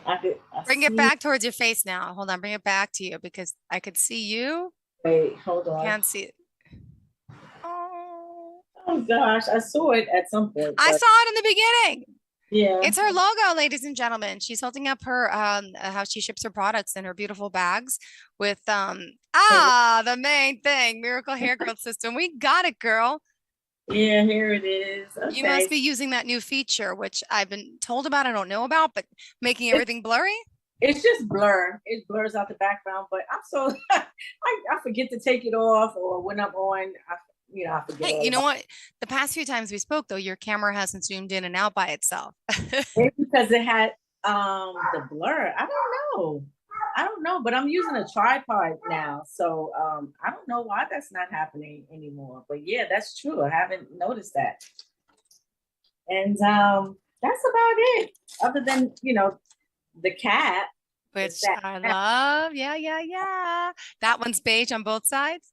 I have the two-tone one she got made with navy. Oh, that's silver and beige. Yeah, it's silver. And the importance of sleeping with that. Could you remind our listeners? Yeah, we don't want to break off our hair. We want to keep the moisture in our hair. We want to make sure that everything is right and tight when we sleep with at night. So if you have the hair growth elixir in your hair, it can capture it right in here. If there's if it's oversaturated, but for the most part, we don't want our hair to break off. We want it to stay intact and moisturized.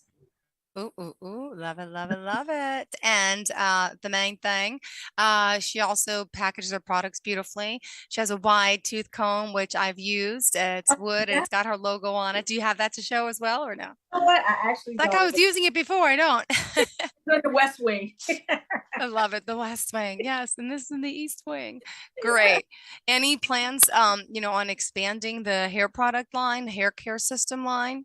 Not yet. I mean, I have some other products in store, but let me just finish up with these products. Not finished, but make sure I have a good rotation with them because they're just really starting to do well on Amazon. So let me just focus on that and start to introduce more products along the line because we're still under a year.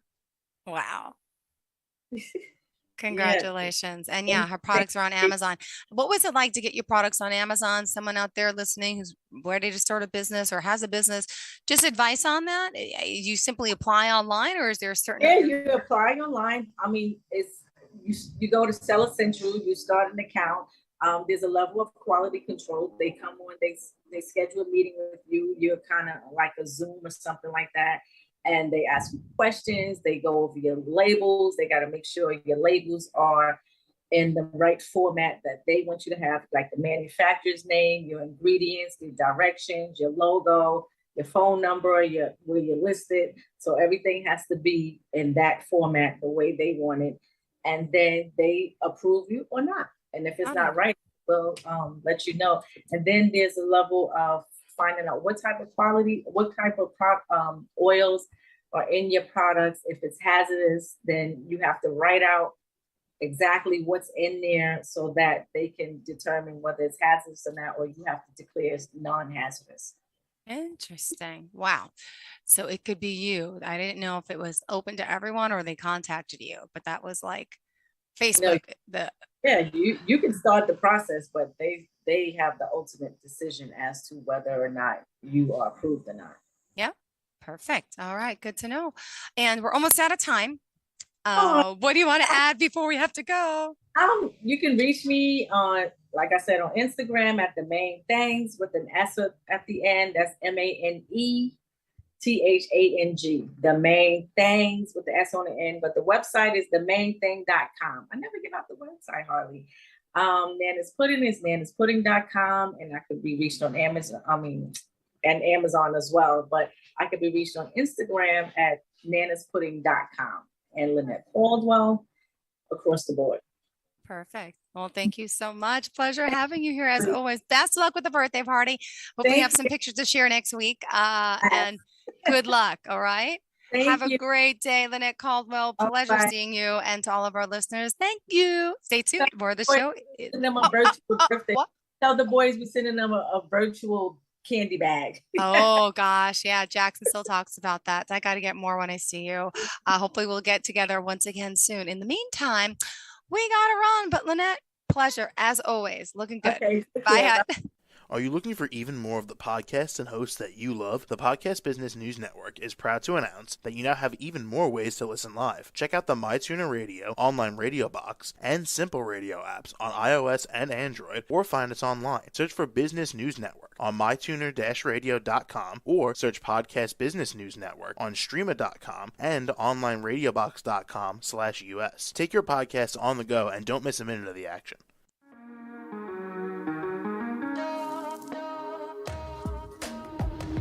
Broadcasting from the business capital of the world, this is the Podcast Business News Network.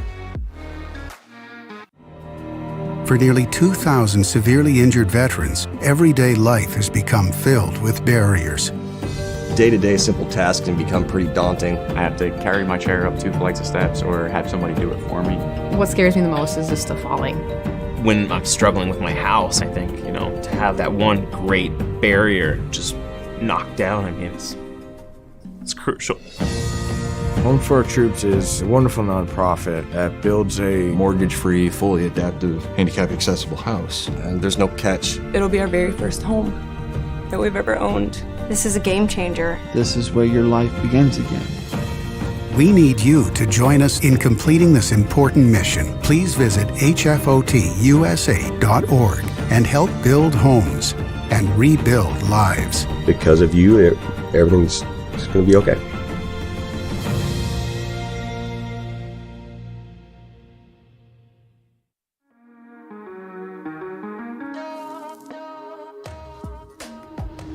Broadcasting from the business capital of the world, this is the Podcast Business News Network. All right, everybody, happy Monday, and I am joined by the one and only Miss Mary Mazer. How you doing, Mary? Oh, fantastic, Casey. I'm so happy to be with you today. Well, I'm feeling quite funky this morning, and I'm looking forward to today's topic. But before we get there, Miss Mary, can you tell us a little bit about your practice and a little bit about how you're helping people these days with everything you got going on? Yeah, thank you so much. Yeah, I used to help moms birth their babies. Now I help people birth their true selves, their real selves. So it's pretty awesome. And I help them with a tool called Psyche. So Psyche is a very simple and powerful tool that we can learn to use for ourselves and or have private sessions if you want someone else to help you. That helps you right, figure out what the heck is going on with the funk. Like we're going to talk about the funk, right? Yeah. And help you lift back up into the flow of life and you living fully and really, embracing the love and light and beauty that you are. Beautiful. And people can reach you if they go to igniteandhealyourlife.com. Is that the best way? Exactly. And just hit contact us and they can send me an email and I'd be happy to contact them that way. Okay. All right, Mary, I understand that this morning you had some sort of experience with something as we called funk. Yes, exactly. Let's bring that in there, funk, right? Yeah, exactly. I literally woke up and I felt the funk. Explain the funk to us, please. Yeah, thank you. So it just felt it's a disconnect. It's actually an internal conflict that happens within inside of us. And then if you can describe yourself, because literally a lot of times I'll wake up in the morning and I'm giddy about life. I'm like, woohoo, what's life going to bring me today? I really am. I wake up with a lot of gratitude and I'm just so grateful because I know the beautiful changes that we're doing on this planet, and I'm just full of a lot of gratitude for how far I've come and we have come and where we're going, which is awesome. Mm-hmm. Well, this morning I woke up with the funk, so I was like, "What the heck?" I woke up, I'm like, "Dang, I feel weird. I feel like what the heck is going on?" I feel like, yeah, it's like literally like something's blocking my love energy is really what it's about. And then you're like, what the heck? So the easy thing that can happen is we can get caught into where we can blame something, right? We can say, what the heck? Who's causing this funk? Like, who did this to me? Right. And the funny thing is, I did it to myself. We are creating everything. We are creating everything. And when we can open up and recognize and realize everything happening in your life, you're actually creating it based on the beliefs that you have in your subconscious mind. And this is what we'll be talking about today. So mine, funk, was something that my subconscious mind was bringing up to me this morning so that I can address it and shift it and bring myself back into more of my wholeness again. So it has to do with relating to what my husband and I are going through. We'll be married almost 31 years, but we're really going through a yucky time right now. Yeah, and it's seasons and seasons and seasons, and we haven't had the talk yet, as far as what are we going to do, and there's this part about always staying together, but then there's this, so there's a lot of, but we have to get real, right? We have to get real and know when there's times, right? So I'm working with a lot of that within myself and being ready when that time comes to really express myself in love for whatever needs to happen. So that's where the funk was about, but I didn't know that. So a lot of us, it's great when you can actually have a tool that can help you get right to it. So with Psych-K, and this is what we'll be talking about here too, if you either come to a workshop to learn it for yourself, or you can have a private session to help somebody else assist you into connecting in with your wisdom. I connected in with my wisdom within me to figure out what that funk is. And I did it simply. We do it simply. I literally just stepped into the funk. I didn't have to get into my mind and try and figure it all out, because you can get lost in the darn rabbit hole with that.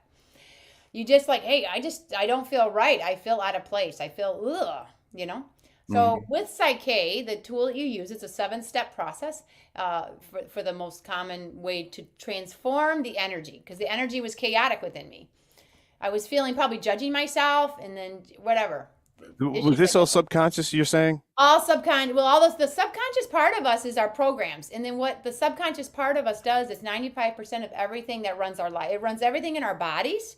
So everything. So when you're feeling your guts kind of saying, hey, something doesn't feel right. Perfect. That's your subconscious mind letting you know there's something in there that's out of place. Okay. And that's what happened to me this morning. I see. I connect in with that. And then literally within a minute or two, with the tool of Psych-K, I literally, it's a spiritual process. So I got permission with my spirit that it's safe and appropriate for me to help transmute this funkiness back into my love and light. And I did, literally within a minute or two. And then after that, I shifted into the peace and non-attachment. I'm like, holy crap, look at this. Yeah. And then the wisdom comes in. So the wisdom came in with me. And what it was is that what the funk was about is that I really, really, really dislike disconnection. I love to connect. Right. I just love to connect. That's just who I am. So I felt disconnected with myself, and then also with my partner right now. And that's what's really bugging me. So I want to have the connection, however that can be, or if I have to just be in my own connection with myself. So that's the gift. And this is what we'll be talking about, is that you have the answers within you. It's time for us to start connecting with our wisdom, figuring out what's going on, so that we can live. So I feel much better, if all I can say. Well, I'm glad. Heck of a lot better. And I'm like, well, thank you. And then now I say, thank you, funk, because the funk is actually there for us, but we have to do something positive with it. I see. I just so I have it right, it was part of it the fact that you were able to stop and recognize exactly what it was, so you were able to use your knowledge and your tools to put it away, or was it you started feeling better because of the tools to actually make you feel better, and it doesn't matter if you understood it or not? Yeah, thank you. Yeah, it was because I had the tool. I didn't even have to understand it. I didn't even need to know. I see. The gift comes in is it's just all we need to do right now is recognize there's something there that you don't like. You don't like feeling it. You don't like being in there, and then that you can actually change it. Yeah. And then the gift comes in is when you can receive the message, you can receive the purpose for why it's there, because we can shift things. And that, like what the old fashioned way would be, is that we used to just stuff things down. That's what I Right. used to Just put your boots on, get dressed, and get to work. Go do your thing.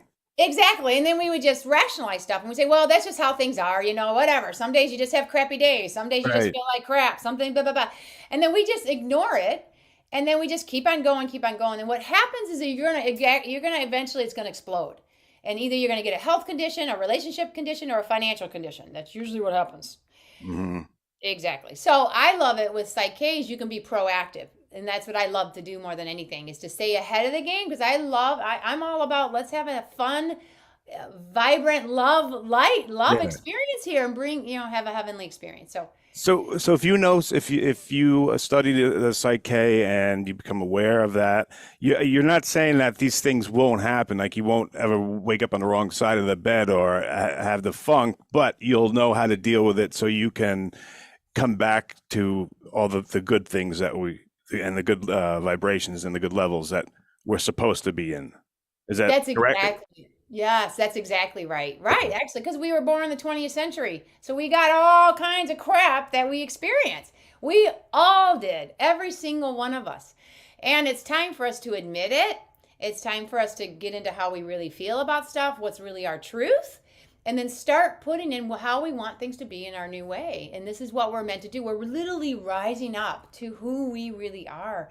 And to literally let those old stuff go. I had to let some old stuff go. It was judgment within myself, thinking I'm not doing everything right, because you have certain, things you would love to expect, like my parents were married 64 years, right? So I thought that's like a whole really cool thing to do. But my mom didn't deal with stuff. She just dealt with it because she felt like she had to. She wasn't very happy in it. Yeah. And that's what and then whatever you get growing up, you duplicate a lot of that, right? Right. Or you do make changes, and a lot of us are making changes, and actually the change can be really good. Sometimes it's the best thing you can do. Wow, it's really impressive that I know that everyone's gonna feel a certain way, but it seems like you have the knowledge and the awareness that you can really make that time a lot shorter. It's not you're gonna go through bad times and things aren't always going to be the best, but you have a way to get through them like in a speedboat rather than a ferry. Exactly. And I'd love to show, I'm glad you just said that because I have a little drawing I want to show. Okay, Cool. sound good? Yeah. Okay, excellent. And then people can do this. They can take a piece of paper and then put a little unilateral cross. Just write it right down. You can even do it too if you want. Okay. So take a piece of paper and then on the bottom, make a little unilateral cross. Okay.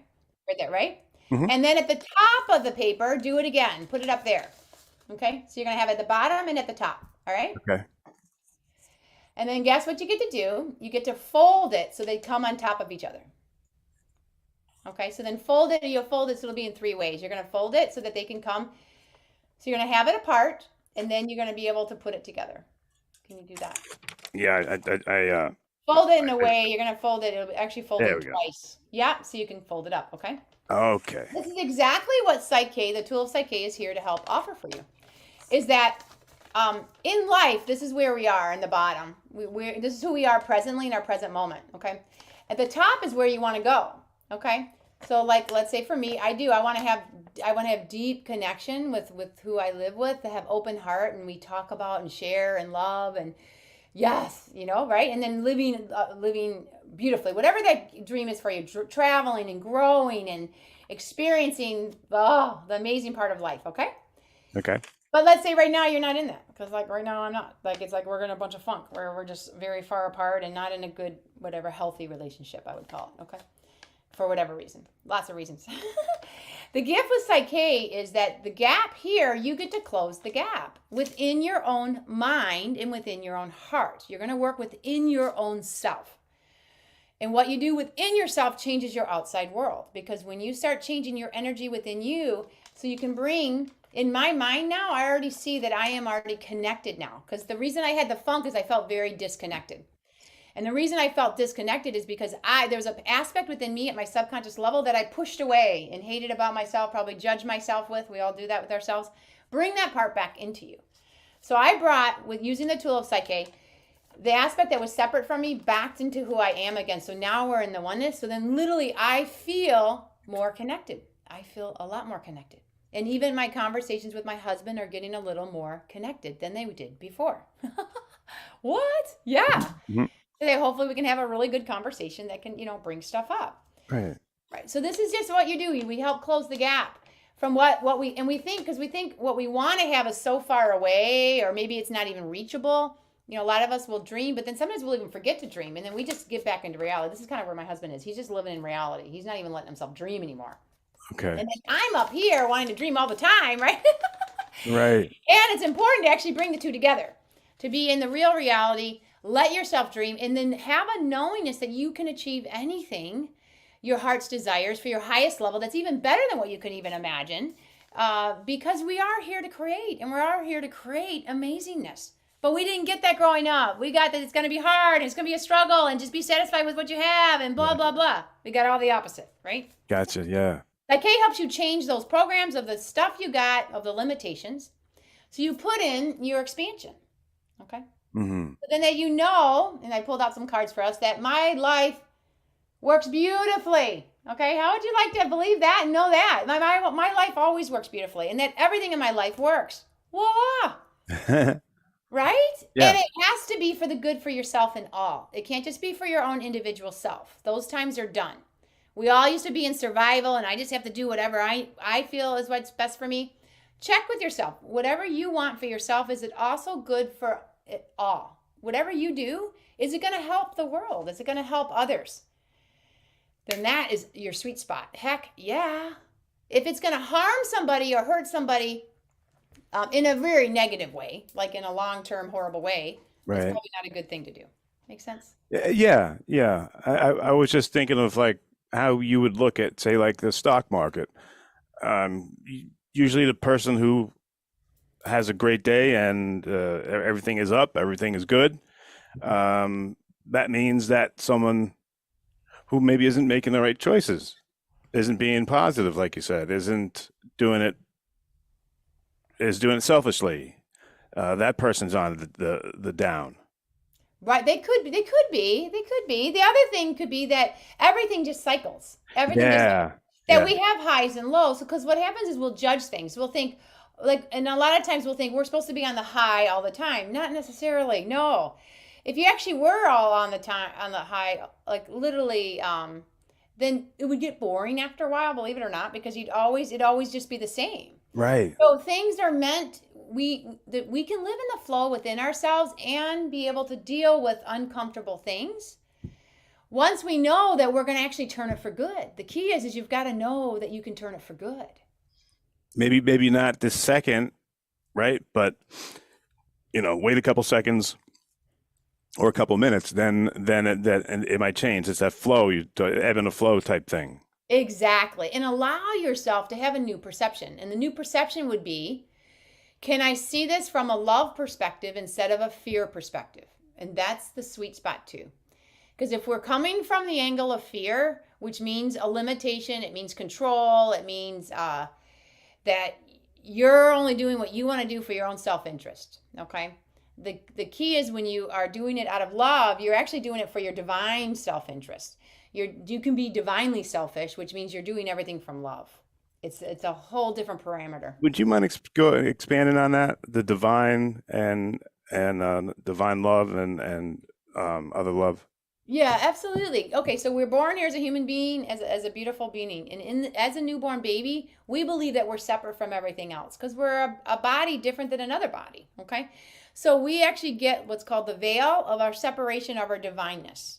Okay, which the divineness, remembrance, and all of us actually have this within us. It's in our DNA. It's in our code. That we are always connected, we are always in oneness, and we are all love. And love energy means openness, it means including all, it means always turning things for good. It's all, I know, it's holy. The word holy comes in. It's holy, it's beautiful, it's good. It's I know, it's when we are in our bliss. It's when we're like, oh, this is awesome. Life is the flow. Life is just like when you have times you're like, it can't even get better because it's so good. I got you. Okay, that is divine, when you're aligned with your divine self of who you are, and that is your full alignment. And then we in this lifetime we're being called to return into that again. We call it the Christ consciousness. You can call it lots of terms all over the world for that. It just means you are remembering you're always connected to the flow of love, and that we are here as vessels of love. And love means that you do good things. You help things expand. You help things grow instead of dying, destroying, hurting, harming. When you get into your individual self and fear, it switches it, because fear is all about surviving for yourself. It is. If you're scared to death of something, if someone's coming at you, you'll do whatever you have to do, whether you have to kill somebody or whether they have to do whatever. You're going to do whatever you have to do, because if you're in that much fear of something. The gift comes in, and this is where different ascended masters came into the planet to show us that you can actually still be in your peace and in your love no matter what else is going on. And this is what we're being called to do, is do that within ourselves. And how we do that is because we recognize what's happening outside of us. Whatever's getting your attention is there to help you make those changes within yourself. Okay. Yeah. So what about in the during the fight or flight situation? How do we stay in the frequency and the level we're supposed to when that's happening to us? Because of course we're going to be scared. Right. Absolutely. Absolutely. So the gift comes in is the more you can pay attention, and it's raising your level of awareness. So the fact that you can even recognize that you're in fear is everything, because when you can become an observer of it, you can actually connect into your true essence, your stillness. And you literally, your breath is here to help you do that. And how ironic, the last 2 years, everyone was masking themselves, preventing themselves from breathing fully in the life force energy. This is our powers in our life force that we breathe in and we release out the old. Okay. Mm-hmm. Breathe in the good, new love, light, and breathe out the old. So if you're in a fight flight thing, remember, you're always breathing anyway. You're probably going to be breathing fast, because when you're super scared to death, you're going to be breathing super fast. Take a deep breath and hold it. And then blow it out. Do that 3 times. You'll be amazed how you can actually start to observe the situation you're in, even in the fear moment. And you'll recognize, you might even get some thoughts. You'll be like, wow, okay. People that are about ready to die, their near-death experience, they may even just say, wow, okay, well, this might be the end for me. You know, it's a kind of like when the airplane, your airplane's in turbulence, and then you're also thinking, holy crap, am I going to be going down, right? You have a choice. You have a choice. You can be like in such fear and be so afraid of it and resist it, or you can choose to say, oh, well, okay, well, we'll see how this turns out, you know? And then you can still respond. You can still respond. And that's the key, is you can respond from your love. We all have it. We all have the channel within us. It's your level of awareness, recognizing it, and just tell yourself, I'm going to choose peace. I'm going to choose love. And you'll be amazed how differently you'll respond, and how different, when you do that, you raise your frequency within you, your vibration, which then changes your outside world, and other people will begin to start changing around you. That's why when people get mugged, it's because the ones that get mugged, they have a level of fear that actually attracted that mugger. Yeah, that's what I was just going to ask you. It's so weird. Yes. Because we were talking about that one time, and I wanted to bring that up to you. I'm like, so say you're getting mugged. What does Psych K bring you to? Do you breathe? Tell me in that situation. Well, thank you for that. Well, and I'll even offer what Psyche's offered for me is I no longer get mugged anymore. So that's really good, because I actually was. I've had my purse stolen with hundreds of dollars in it before, and I was even raped as an 8-year-old girl. And in that level, I had so much fear within me and lack of worthiness. That's what attracted that. That's what actually matched that. That doesn't happen to me now anymore. God. Meaning, like, people fully respect me and honor and respect me anymore. So that you're going to shift how you are. So your outside reality can begin to change. If it does happen to you, then that just means there's an aspect of you that's ready to shift. And you can still choose love. You can choose forgiveness. You can choose and turn it around. It's a choice. My grandmother was raped when she was 88 years old. Oh my God. And she was an amazing woman. I mean, loved. She was a very strong faith woman, and her whole life. Well, it was her experience. And she was walking home from a grocery store 2 blocks away. And so the bagger said, hey, can I help you bring your groceries home? And she said, sure, because she's very trusting. And then when he brought her home, he raped her and strangled her and tried killing her. While it was happening, my grandmother was in her peace. And she lived through the whole thing. And she said, why are you doing this to me? Like, she tried to actually rationally try and talk to the guy while this was all happening. Right. Because she still held in her love and her peace. And she did. She prosecuted. He went to jail for 25 years. She stood in her power, and then she chose to forgive him. And she lived 10 more years. And she said, you know what? I have a choice. I could stay in fear. I can stay in not thinking, whoa, the world is horrible. No, I'm choosing love, and I'm choosing to move on. Wow. And for her experience, she chose, even if really horrible things happen to you, you can still choose love, and you can choose forgiveness. And she forgave him and wished him well, but yeah, there's consequences. He's going to be in prison for 25 years. And then she's helped other people. Her story has transformed other people. I used to help a starting point ministry when I was really a strong faith in that. And a woman came there, and she told that she had just found out that her daughter was molested and raped by her husband throughout their whole life, and she never knew it. Never knew it until the daughter was an adult, and finally the daughter says something. So she was distraught. She was horrified, and she was horrified for herself that she couldn't protect her daughter. And yet she came because she wanted to find a way to find her wholeness again. I told her in the group my grandmother's story. And literally, my grandmother's story was the one that gifted her. The next week, she came back, and she was at peace. And she says, you know what? I chose to forgive him. Wow. I chose to forgive myself, which was the biggest one. She had to forgive herself, that there was nothing more she could have ever done. And then you could just see her whole energy shift and her whole energy go. That's so we can incredible. do this. You can do this even without Psych-K. You can literally do this. Absolutely. With Psych-K, it just helps you do it a lot easier and faster, and really just clean up the stuff a lot faster. It's just here because so much is happening with the changes in our life. Let's just have a tool that can really clean it up really fast. So that's all. That is amazing people. Oh my God, your grandmother and this woman, a lot of people have. More people that they don't talk about it, but it's happened way more than what we realize. And the gift is, it's okay. I realize it's an experience. I realize, and it's a choice for me to know how I get to choose about it. I know I'm whole now. I know that I'm worthy. I know that it was just an experience, and that I get to use it to have me become even stronger in my love, enlightenment, and compassion. Because the other people that are still hurting, people are hurting because they don't know how to forgive. They don't know how to let things go. They don't know how to return back to the love of who they are. And I'll even offer for you, I had a client just recently, and it was so beautiful. He's come to work with me just in private sessions about 3 or 4 times. And it's sweet because he's about ready to go take the workshop, which I'm glad to go do this with himself, right? A beautiful man that loves his family and is doing trading, and he's wants to get out of his day job so he can really live big, but he still hasn't reached that level yet. Okay.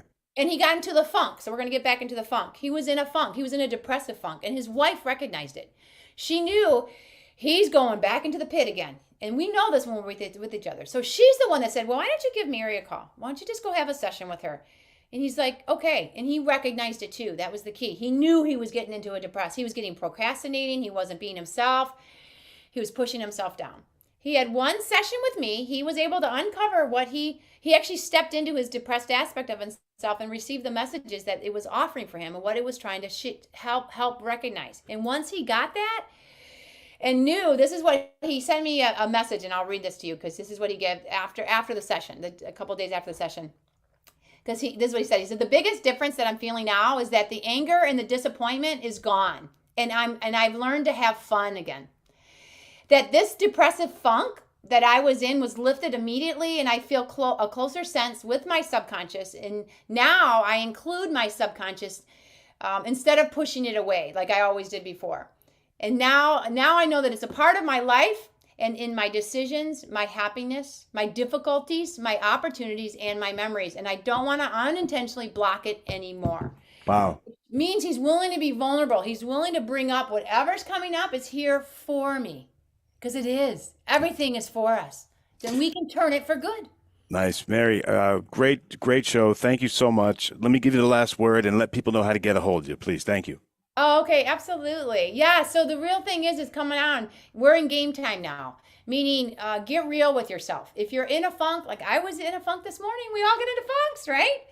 You don't have to stay in the funk anymore. That's the thing. You don't have to ignore it or push it down or act like it's not there.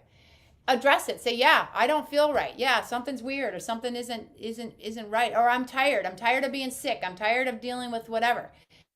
You can do something about it. You can. If you want, Psychase is a great tool to help you in a very effective way. And you can come reach me at igniteandhealyourlife.com. So Awesome. igniteandhealyourlife.com.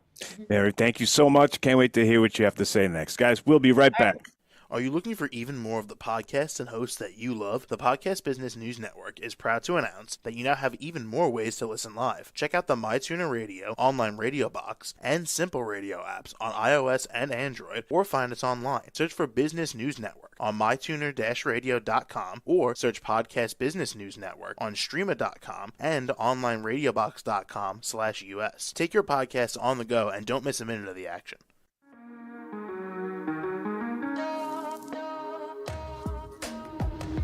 Broadcasting from the business capital of the world, this is the Podcast Business News Network. For nearly 2,000 severely injured veterans, everyday life has become filled with barriers. Day-to-day simple tasks can become pretty daunting. I have to carry my chair up 2 flights of steps or have somebody do it for me. What scares me the most is just the falling. When I'm struggling with my house, I think, to have that one great barrier just knocked down, it's crucial. Home for Our Troops is a wonderful nonprofit that builds a Mortgage-free, fully adaptive, handicap-accessible house. And there's no catch. It'll be our very first home that we've ever owned. This is a game changer. This is where your life begins again. We need you to join us in completing this important mission. Please visit hfotusa.org and help build homes and rebuild lives. Because of you, everything's going to be okay.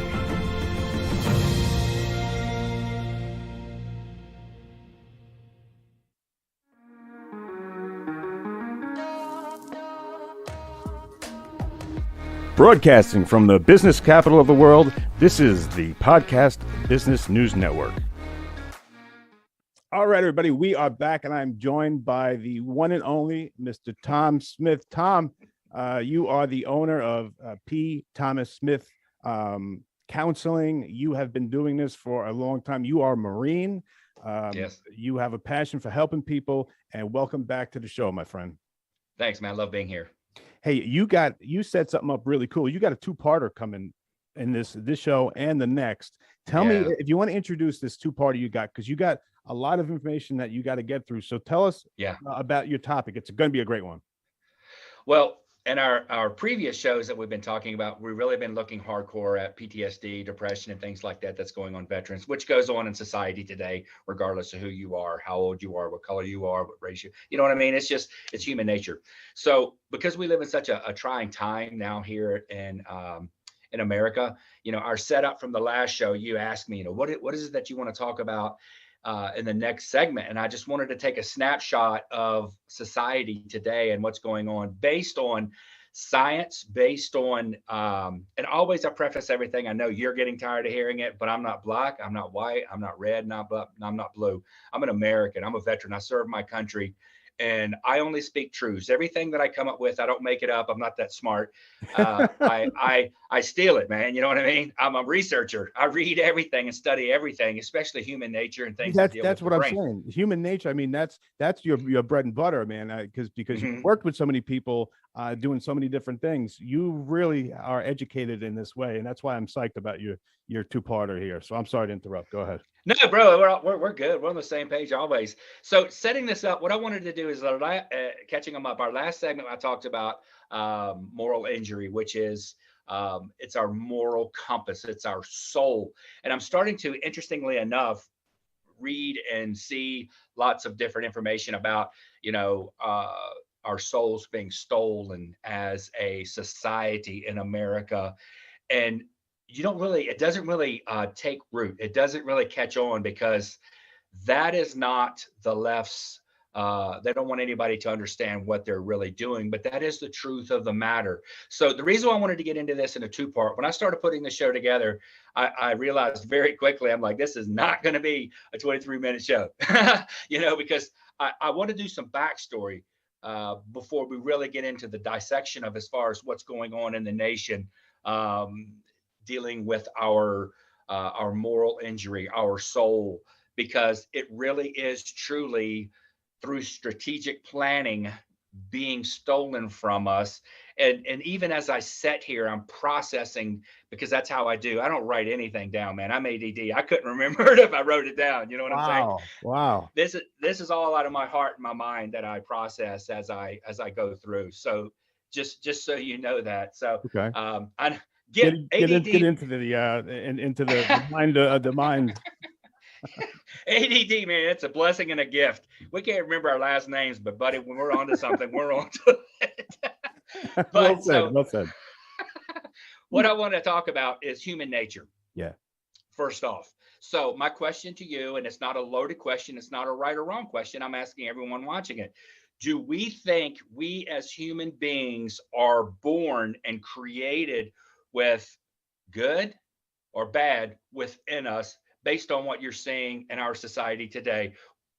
What would be your reaction, Casey? It's a great question, man. And I would say until the age of maybe 4 or 5, I think we're born good, and we're born with great intention, but somehow along the line, life kind of chips away at us, and that's what causes trauma and all that stuff, and it ends up where we're hurting each other like we are now. And I'd love to hear what you think about that. I want to turn it around and ask you the same thing. That's what I think. What do you think? No.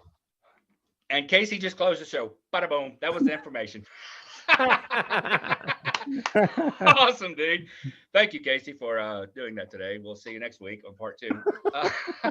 But do you agree with any of that? Bro, you're so dead on. And that's why I was really, when I started getting into this, because I want to know. I know that the word says that we are created in with a sinful nature, which means that we're really good at sinning. And I mean, I know I was in the day, you know what I mean? But let's look at science. What does science say? Because that's where I always go for the answers. So I'm going to go through like 9 scientific studies. And dude, where did you come up with the kid thing at? How did you learn that? Was that in a bar somewhere you were talking about it one night? Probably. Yeah. But I think, but in the beginning, we're okay. It's just, but I want to hear these studies. I'm psyched to hear what you think about this, because that's just in a round thing. That's what I think. We're okay, but we get chipped away at, and that's where we're going. Good. So I want to hear it. Great setup. So what I did was, there was a study done by a university, and they started with babies, 6 months old. And they started doing these studies because babies can just, at that age, they can start to see colors and shapes. You know, they can't really process anything. But to walk you through the baby through the toddler stage, one of the things we came up with, we naturally help each other. That's number one. If you're ever out and about and you open the door for somebody, or you help lift something, or you do anything to help another person, that is innately built inside of our DNA to be helpers. I'm from Montana. And if you go back into the 1800s, we still have the morals and the ethics that we did in the 1800s, because we are a rural people. And to this day, it blows me away. Here's an example, Casey. In one of the towns here in Montana last year, we got so much snow, the entire city had to shut down. Farmers with their tractors from the whole county ascended on the streets and cleared the entire city, their little town, so that way people can survive. You don't hear that. You don't hear that anywhere. When we run out of hay, when other states run out of hay, we will ship it to them at no cost to take care of other people. This is still our morals here in Montana. Nobody move here. You stay right where you're at. No transplant. We love you. Yeah, man. You could drive through and visit.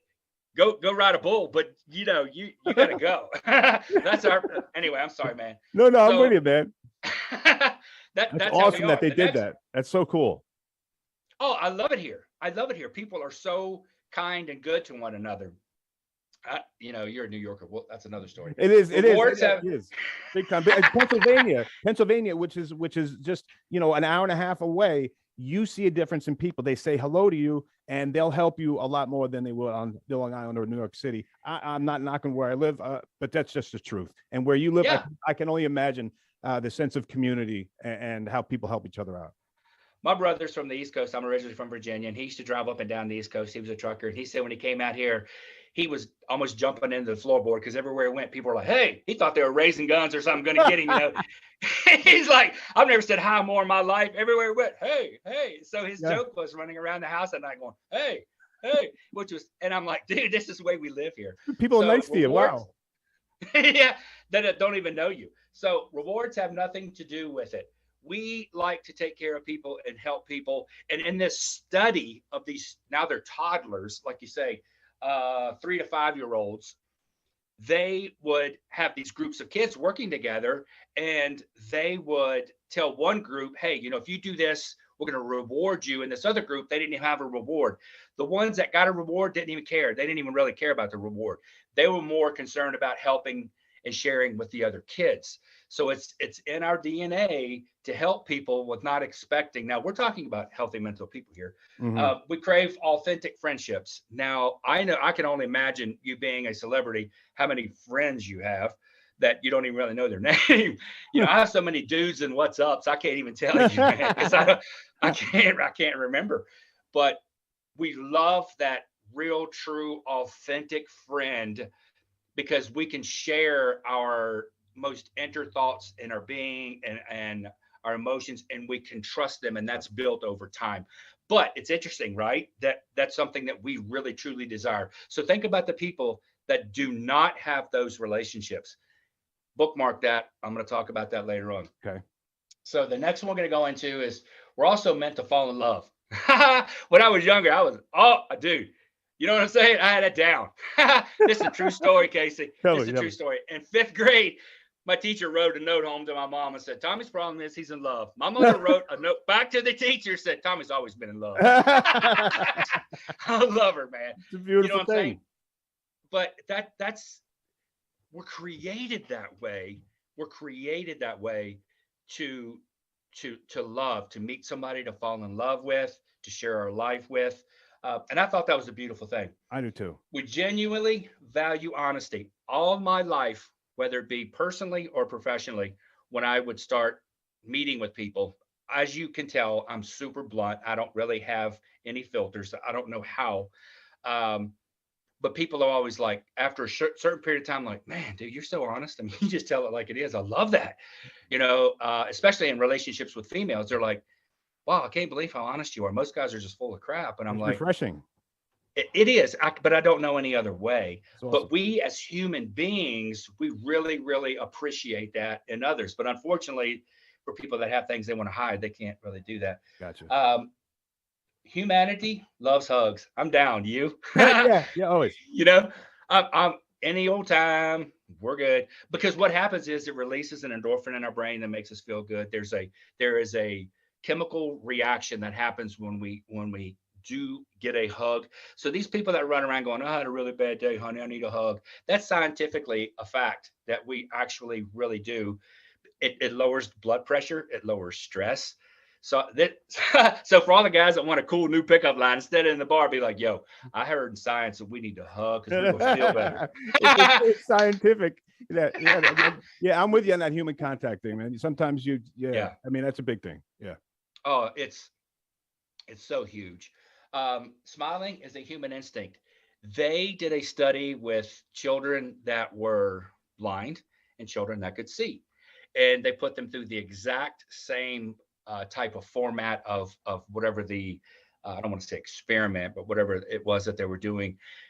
The blind children smiled just like the children that could see, because it's a natural instinct in us. And they always say, when you see somebody, smile, because it does something to us genetically that makes us feel good. And it's kind of like an acceptance. It's like, hey, people look at you and smile. It means a lot to the human being, the nature of who we are. Humans are extremely resilient. Casey, this one, when I read this one, I I had to just pause for a second. Let me read this. Even though all of us have life's ups and downs, humans prove to be resilient. Over and over again, we are hardwired to be able to move past trauma. We've been talking about trauma this whole time. I didn't even know. That's why I love to read and study. I didn't even know that we are actually hardwired to be able to overcome the trauma that we have. And we've talked about numerous times how to remap the brain and how to go through different therapies and things like that, that our body is naturally adapted and hardwired to be able to move past trauma. So those people that are stuck and that are watching this, let me just say, you don't have to be stuck. You're hardwired. You just have to find the help for these people to help you get through this. And the people that you've helped and people you've dealt with, can you imagine how resilient they are from going through what they have? And with you working for them, they've seen the worst of the worst, and so have you. So I think that your statement is 100% on point. That was probably the most exciting part of my day is reading that, because it's like I preach, trauma and getting help with it. So that was just really super. We're naturally giving. And I've used this. I've talked to tens of thousands of kids in high schools, and I always ask them, how many of you guys love Christmas? You love getting presents? And they're like, it's like, how many of you guys love going shopping for that special man? They're like, yeah, me too. Because we're naturally hardwired to give. And because, again, it makes us feel worthy. It brings joy by bringing joy into the other people that we give to. So these are all human traits that scientific studies have proven. And what I love about it is, like you were saying at the beginning of the show, where you're so spot on with children, before we get old enough into preteens, when our whole life turns upside down, we are naturally a good person, man, woman, red, yellow, black, white. We are innately good people. So what on earth has happened to our society? So there goes the feel good part of the show. Now we're going to move into where we're at and what's going on within our, and this, Casey, this portion of it, I've struggled whether I want to go down this rabbit hole or not, because I have no agenda. Right. I'm not left. I'm not right. I'm just a person that researches and presents studied information. So because we get to do a two-part, this is going to be the setup of looking at who we are in our country today. Okay. In the 20s and 30s, there was a country that was coming out of ruin of World War I, and there was a person that had become, he was nothing, absolutely nothing, and decided that he wanted to become powerful. He wanted to be the supreme ruler. He took a nation that was not even a decade out of World War I's destruction. And in the 30s, Germany was the elite and culture, arts of the world. This was the supreme, if you will, society.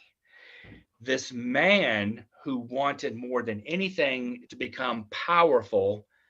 I'm a history buff, by the way. This is how I know this. I didn't just read it. I've known this, for 25 years. Started to move into a position of power, challenging any and everyone that came against him, brought a group of people surrounding him to protect him and his message. Anyone that stood up against him, once he gained the power, died. That's just the way it was. Back then, Night of the Long Knives. Hitler went out with his henchmen and they killed all of these people in their homes, bro, because and the next day, everybody was like, what's going on? He stood up and said, I did it. Now, if you don't want to follow me, you will find your fate. Wow. And he started in the 1,000-year Reich. Now, this is what's so important. And I want people to understand this, because I am sick and tired of hearing these ignorant people. And that's not a mean, derogatory thing. Ignorance just means lack of knowledge. That's all it is. So it's not, I'm not being mean. You're not insulting. No, they don't know. Right. I'm so sick of hearing them go, Trump's Hitler. So these are the people I'm trying to educate. Okay. Let me explain to you Hitler in a nutshell. His game plan was, hey, I'm going to build this nation out of the ruins so people will love me. So he starts building all of these factories and gets all these people to work, and everybody starts to think, wow, this is the guy. So he wants supreme power. He starts to move into the society of his people mentally, psychologically. So he's building all these things, and he knows it's going to be for war because he wasn't supposed to do this based on the treaty. So he's doing all this, and the people start to think, wow, we go from being hungry to having a job, to having money, to having a house. Wow, Heil Hitler, right? And so he's building his war machine in the background while everybody's celebrating him. He had a he was incredibly mentally ill, massive drug addict.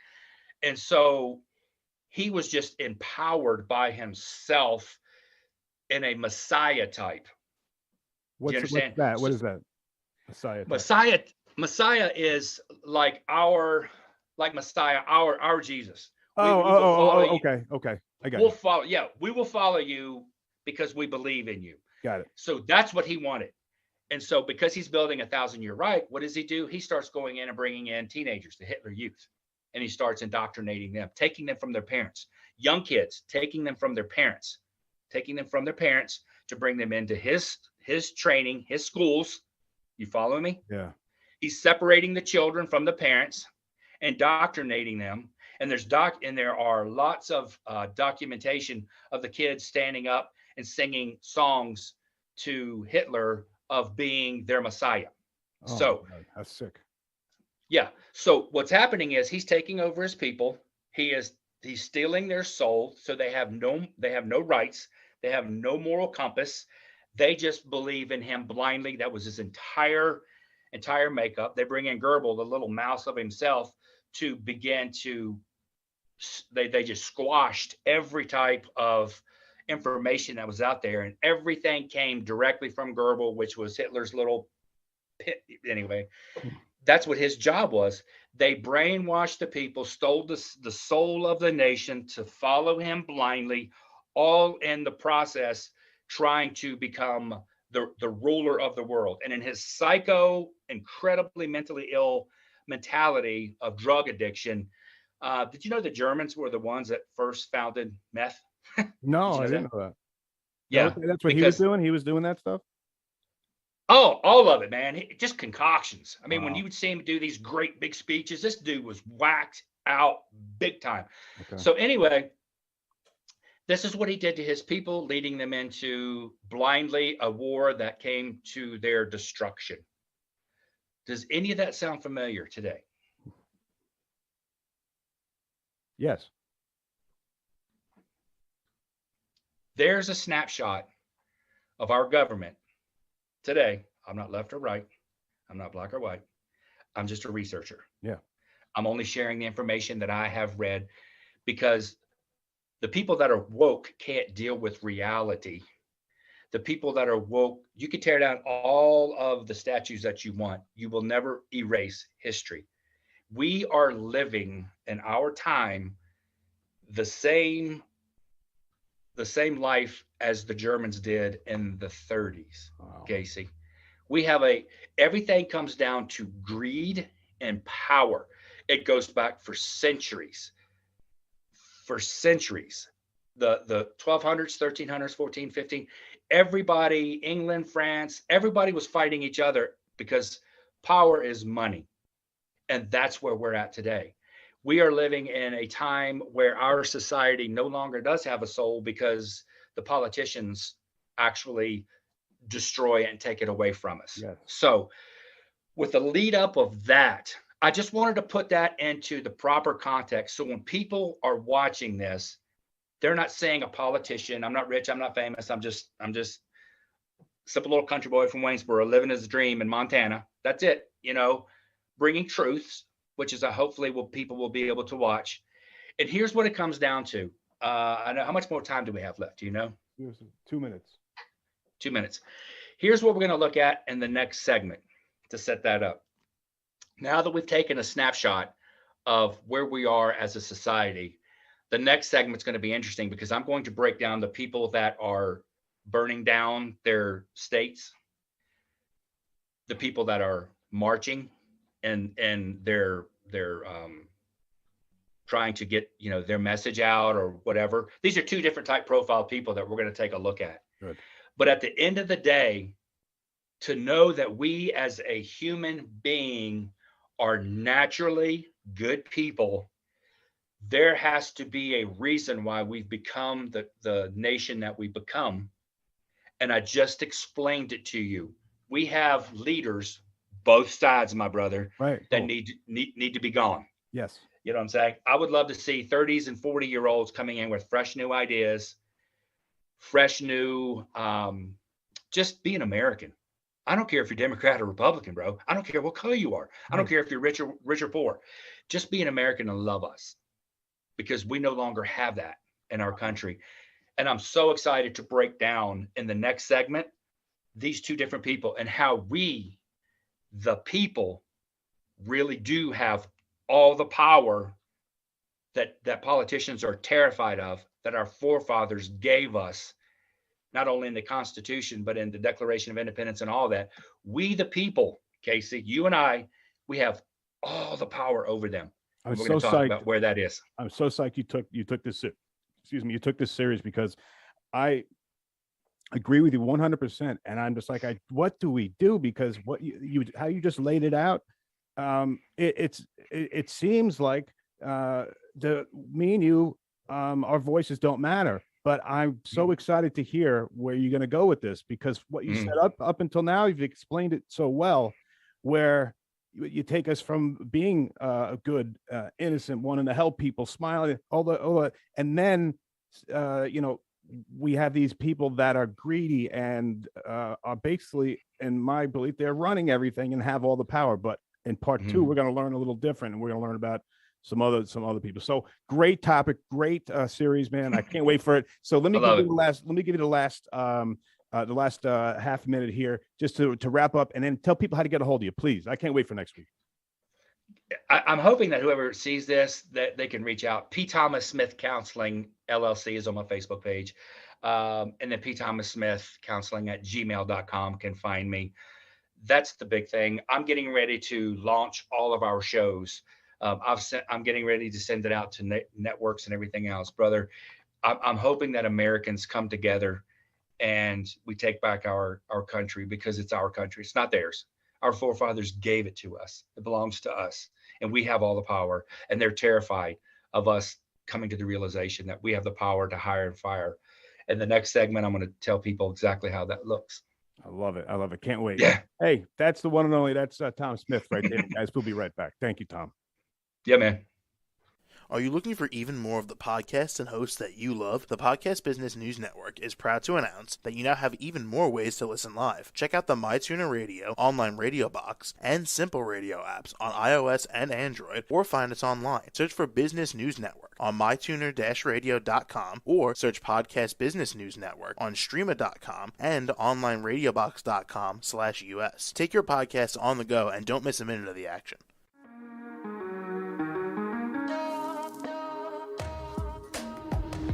Broadcasting from the business capital of the world, this is the Podcast Business News Network.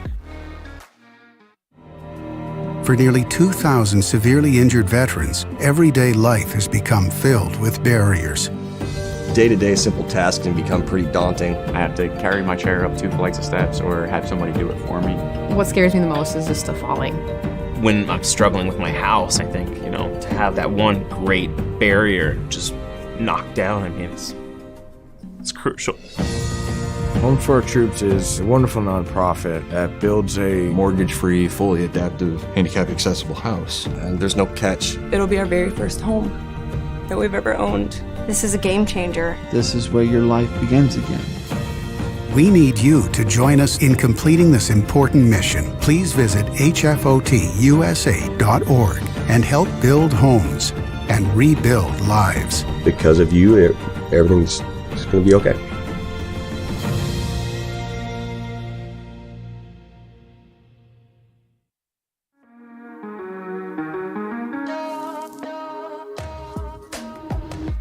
Broadcasting from the business capital of the world, this is the Podcast Business News Network. Hi, welcome back, everybody. It's been said that everybody's got a story. We all have a story. We uncover your story when we talk here, and I stumbled upon this guy's story. He's a very accomplished architect in the New York City metro area.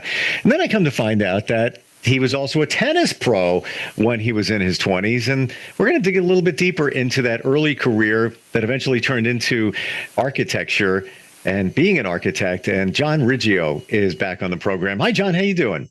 Good. Hi, Steve. How are you? I'm good. Yeah, I want to share with you that I played tennis over the weekend. And even before I did, I went and I bought a brand new racket because the one I had, I busted a string, and it was getting kind of old anyway.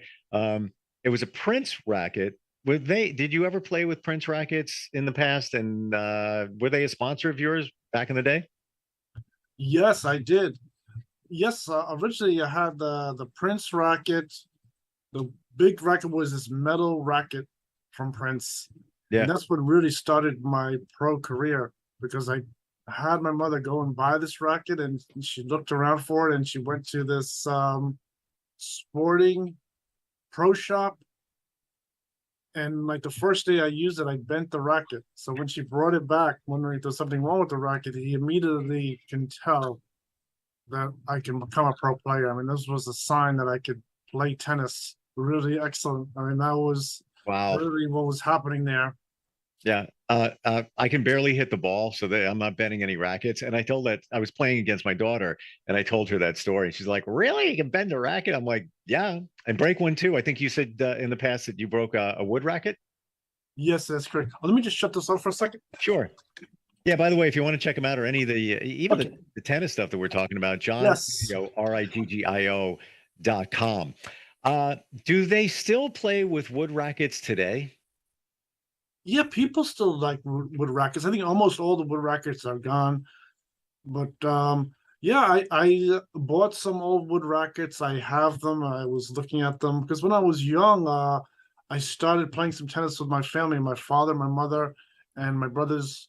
We used to go to the local courts, and that's when I first initially learned how to play some tennis. My father gave me some basic instructions, and I really started to play there. And then even with those wood rackets, I think since they're wood, it's probably easier to think you could break a wood racket very easily. But I had broken all the wood rackets in my family. That we had all kinds of different brand rackets.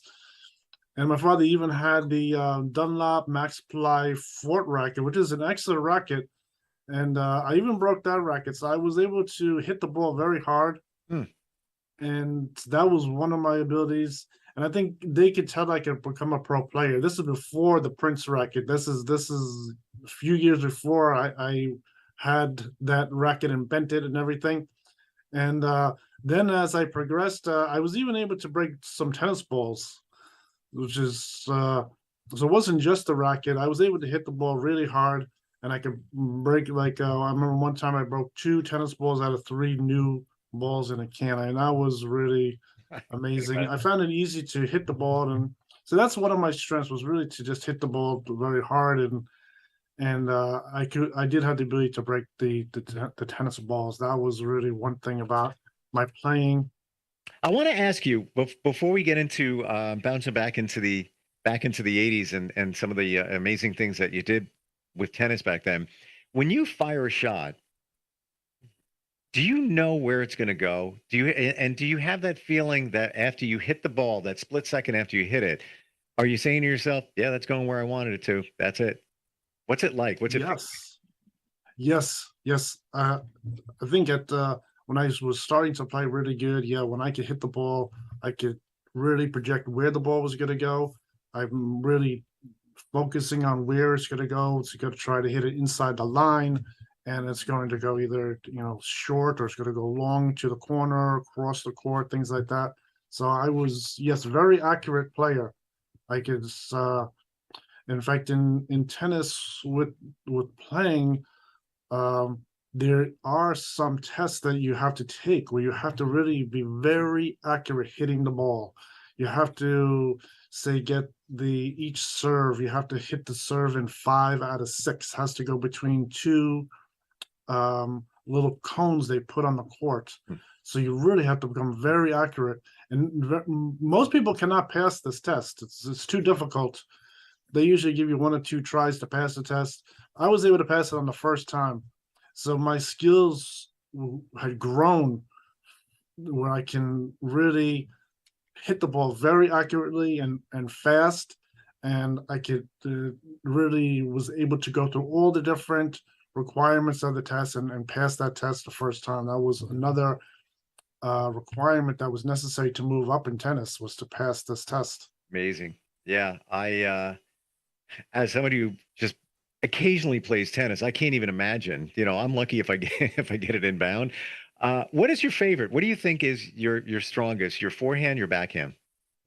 I think I started off, my forehand was really my strongest shot. I started off as a player that was playing like an 80s style with a high topspin.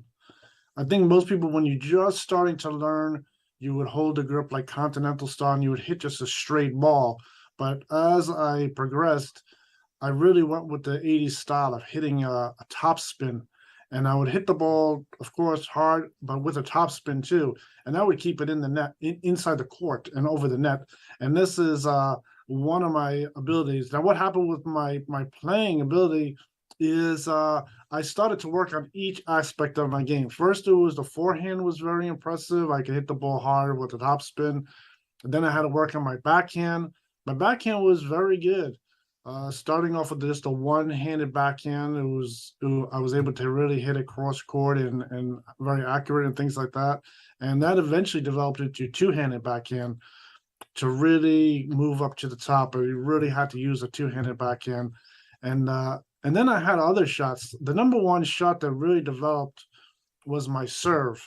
The serve is very difficult to learn. When you're starting off young, it's hard to learn the serve. Yep. And I really worked at it. And I started to work on the serve, and my serve became so amazing that it was really my number one shot. This was, they can't believe it. This is one thing that really got the pros looking at me with this type of serve I had. And I had this very straight serve that was amazingly fast, and I could ace my opponent very easily. In fact, I was able to ace my opponent for the whole game. I could just hit straight serves. My opponent cannot even hit the ball back. And I could win the whole, some games I won just by acing my opponent. I was really amazing. The ball was amazingly fast going down the court. And they really can't believe it. And that was really good. I even developed an excellent return of their serve too. This was another thing, and this became part of some of my style of playing, was that when they served the ball to me, I hit the ball back to them so fast that I was then I was like serving the ball to them, and then it used to destroy their like concentration and in their game. They used to get upset. Sometimes they would say remarks all of a sudden. That I'm ruining their game, that I was, because because everyone wants to start off with a serve, they have an idea they're going to hit the serve and then they're going to follow up with a net shot or something like that. Then when they hit the ball back, it was completely over for them. They had to run all the way across the other side of the court and everything. It was unbelievable. So I developed each shot, improving it. And that was really to win more matches and play better and things like that. And that's, so I think you had asked me before about my style of tennis playing. So my style of tennis playing was very similar to many of the players. They had pointed out, I think I was going through, they were pointing out that I was playing a little bit like Agassi, then I was playing like Lendl, then I was playing some of the other players say like McEnroe, Becker. Yes, maybe it was playing. Yes, correct. Or really like Bjorn Borg. I think a lot of people. I developed my two-handed backhand. They sort of saw me playing as Bjorn Borg also at that point. But I think overall I had my own style of playing, and I think a lot of it had to do with also taking control of the game. Is really what my style of playing. And not only my style of playing, was then as I learned, I got to the point with getting some additional pointers with Tony Roach, really moving up my net play at that point, holding the racket where I could really improve my net playing, and my net playing really went up even further. So the balls were not going through, and I could really hit a winning shot at the net. So that's another point that really propelled my game further up.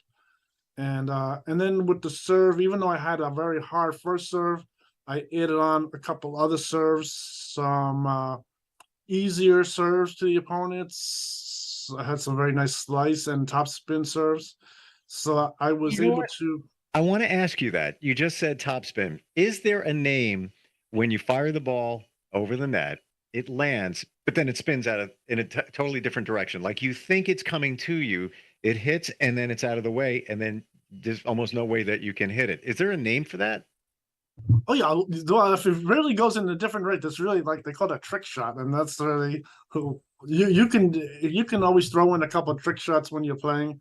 How do you do that though? Because I'll tell you this: when I was playing with my daughter the other day, she fired the ball to me, and it did that. Yes, and we both stopped, and we're like, this is like what just happened, because it was inbound. There was no way I could hit it, return it, because it hit and pew, it fired off. It spun off into the other direction. Yes. A lot of times a slice serve is very much like that, where you're hitting the ball and it's gonna make a turn. As soon as it hits the ground, it's gonna spin. And that's one advantage, to try to give them a slice serve, so they really can't just hit it right back so easy. They really have to adjust their playing, and it gets them off balance. That's one thing with the slice type of serve, and it works pretty good. But I think as far as my playing style, I think my playing style was unique. But I think if you looked at my style, people would see different aspects of my game. They would see, like, I'm playing like different kinds of players that they were watching, all the other types of players. There's, like, I had named some of them, and but I did have overall my own playing. And I think the one thing that really developed was I was told to really try to develop my own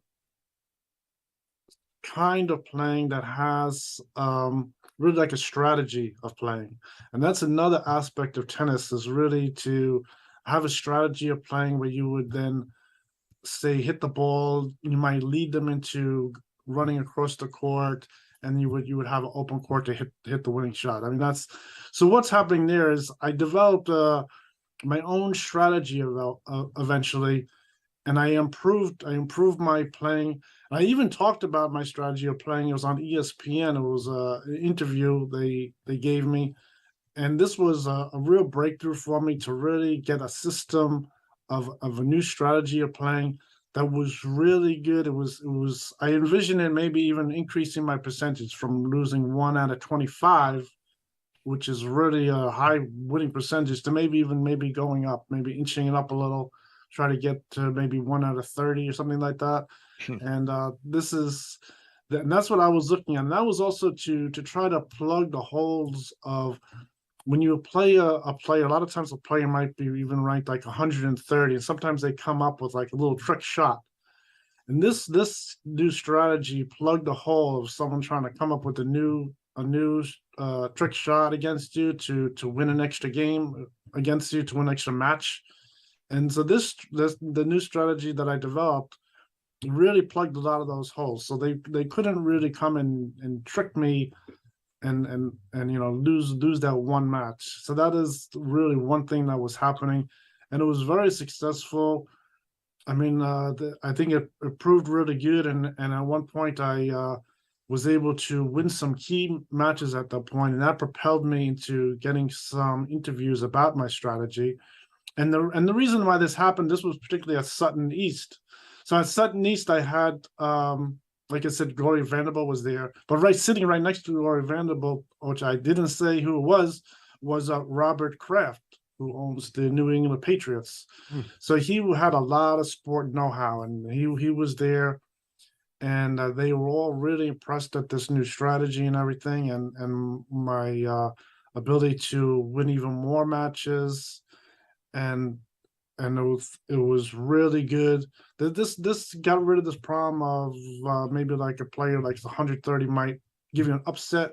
That sort of plugged that whole little, and that worked really good. I want to take a quick break because we do have a question. And by the way, we're talking with architect John Riggio, who also back in the day had an accomplished tennis career. He was a tennis pro playing alongside or with some of the biggest names in tennis. We've got Kelsey checking in from Savannah, Georgia. She says, I can't believe that I stumbled upon your talk today. I'm trying to improve my game and struggle with my forehand. Do you have any tips to make it better? Yes, what you want to do is you want to keep your wrist stiff, you want to keep your elbow stiff, and you want to rotate your arm from your shoulder. And that's going to give you a consistent shot. And of course, you'd have to really come and learn how to do it, but then you want to hit the ball in front of your legs so you have it very easy to see the ball hit the racket, and then it's going to go right over the net. I'm trying to put all of that together. You want to do that in every shot, and that gets rid of the whole thing with getting too much tennis elbow. A lot of people start off and they have such tennis elbow. You see them always putting like this brace on their elbow, and they don't figure out why that's happening. It's because they really didn't keep their elbow stiff and their wrist stiff and rotate at their shoulder. That is the number one way to hit the ball. So when we say rotate at the shoulder, so now if you've got the racket in your hand and you're keeping your wrist and your elbow stiff. Yes. And so you're rotating with your shoulder. That's correct. Anything here. And then this way you just swing your arm. You don't muscle it. Everyone who's older, they already were exercising with weights. They try to push the ball, but you don't want to do it. You want to do it like when you're young. You want to swing your arm. And that's going to give you amazing strength to hit the ball rotating from your shoulder. That's going to be very accurate too. Like a very fluid swing. Yes. Just trying to whack it hard. Yes, it's correct. Okay. But the other thing you just said, and I never even thought of this, to make sure you connect with the ball in front of your legs. Yes. You always want to hit the ball in front of you. And that's like, say, like with a fly swatter, you always want to, you would never use a fly swatter behind you, you'd always have it in front of you to see the balls where you want to have your racket.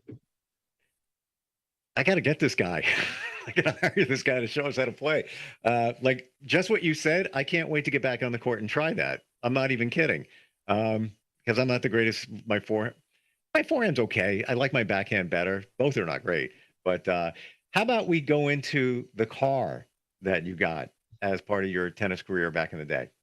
Yes. So I was winning really big. And as a gift from my sponsors, they bought a lease for Mercedes-Benz. It was a really exotic car. It's the only car you'd buy, like you'd see in the movies. They could walk into the exotic car shop. You have your Ferrari, your Porsche, your Mercedes-Benz. It's really one of the exotic cars, very expensive. And they bought a very nice one. I think it was like a 560 SEC. I think it was a 1990.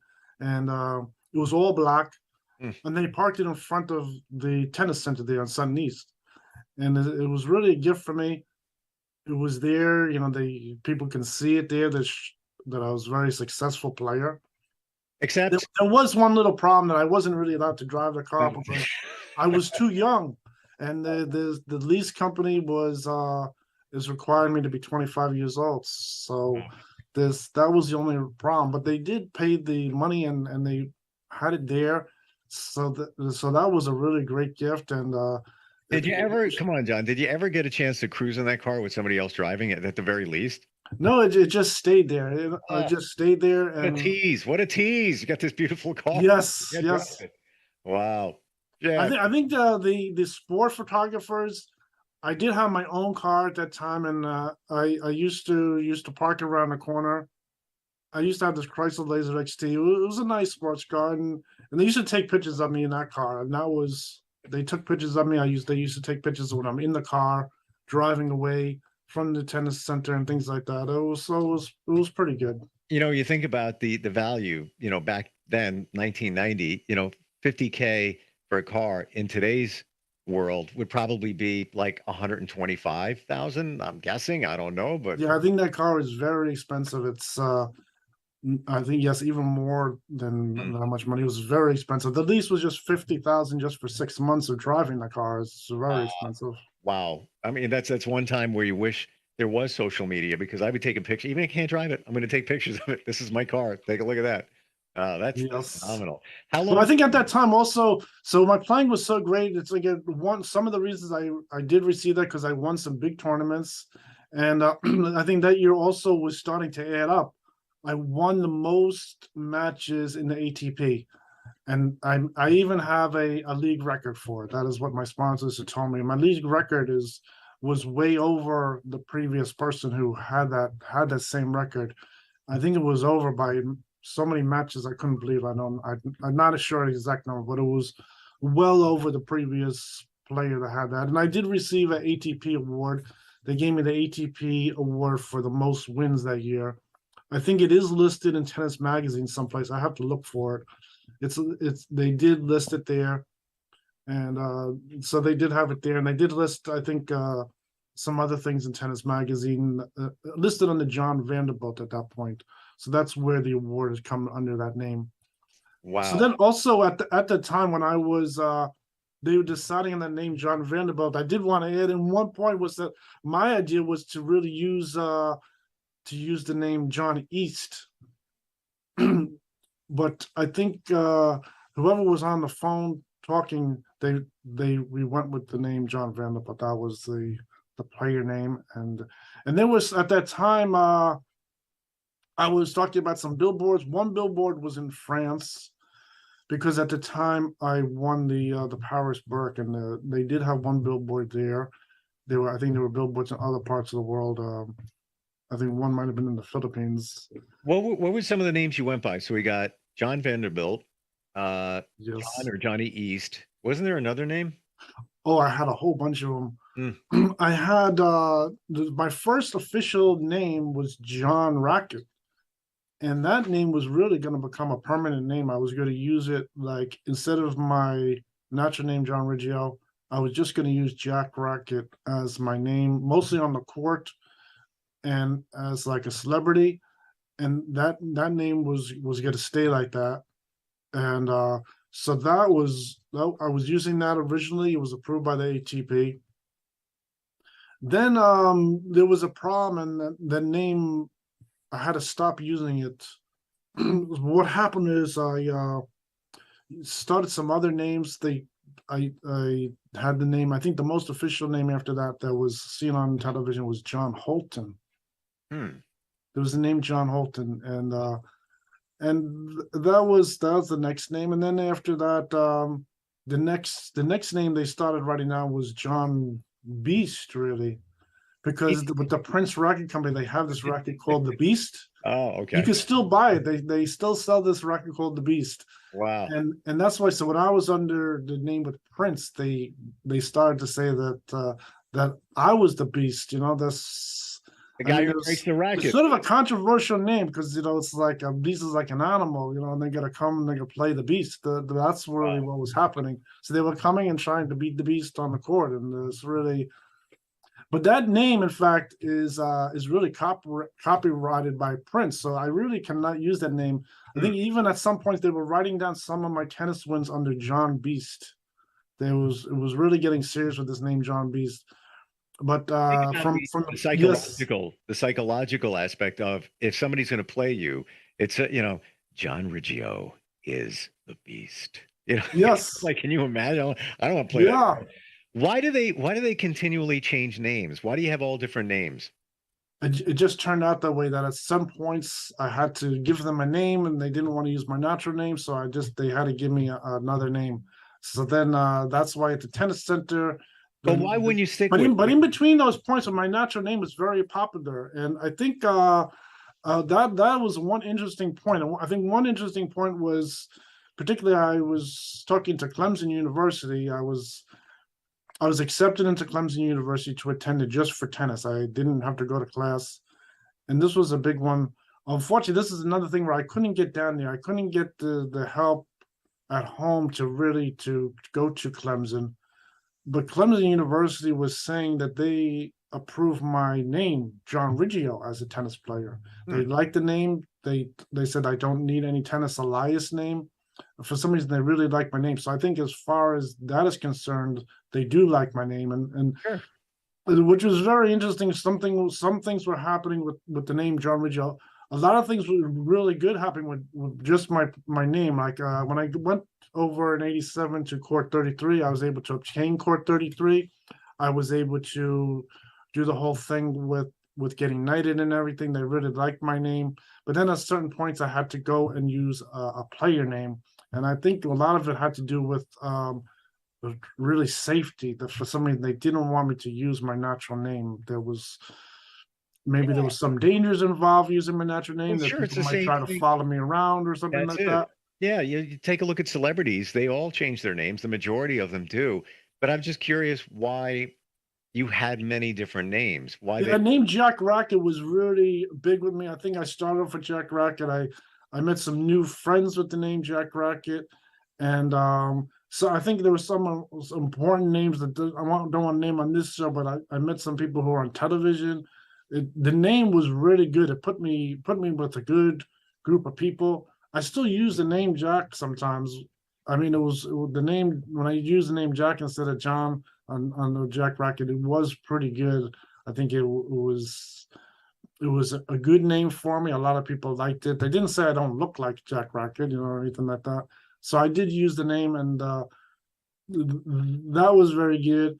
And then so then at the Sudden East, I started off there with my natural name, but as I won, for some reason the ATP called up my sponsors, and they insisted on doing this with the name.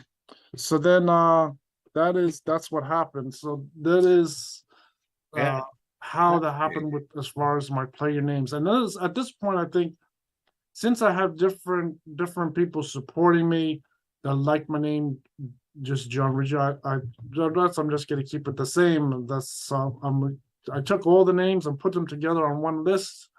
I don't know if everyone knew about the different playing stages that were taking place with the different names I had, because some things like written under John B, some things are written under Jack Racket, John Holton. I think the name John Holton was on television on Saturday morning, and my neighbor where I lived always used to watch my matches, and he always was pointing out that he saw me playing and they had another name under there. It wasn't my natural name. Hey, and I had to explain the whole story of that. They had to give me a player name. Yeah, your neighbor might be watching and saying, wait a minute, they made a mistake. That's not his name, but it is. You're using a different one. We're just about out of time, John. It's fascinating talking with you today, and just the detail uncovering, what went on in your life in the 90s and early 90s, late 80s. And then I think one point to add was very interesting, that this whole thing with people backing me, like the USA backing me, Clemson University backing me, of course the Princess Savoy, and even South Korea was backing my playing. They were rooting for me. I had one particular fan, a female fan, that used to come there practically every day, watch me play matches. And I'm even in publications in South Korea. They took my picture. They had me in South Korea. South Korea was backing my tennis playing. Unbelievable. Worldwide. And with my natural name. And South Korea, tennis is big there. Yes. It's a big thing. Even to the day. John, great talking with you. John Riggio, architect and pro tennis player. You can check him out at johnriggio.com. I could talk forever. I wanted to let tennis lesson. Let's go. Actually, I do have my racket in the car right now, but looking forward next time we talk. Okay, great. It's good to talk to you, Steve. Thanks. Are you looking for even more of the podcasts and hosts that you love? The Podcast Business News Network is proud to announce that you now have even more ways to listen live. Check out the MyTuner Radio, online radio box, and Simple Radio apps on iOS and Android, or find us online. Search for Business News Network on mytuner-radio.com, or search Podcast Business News Network on streama.com and onlineradiobox.com/US. Take your podcast on the go and don't miss a minute of the action.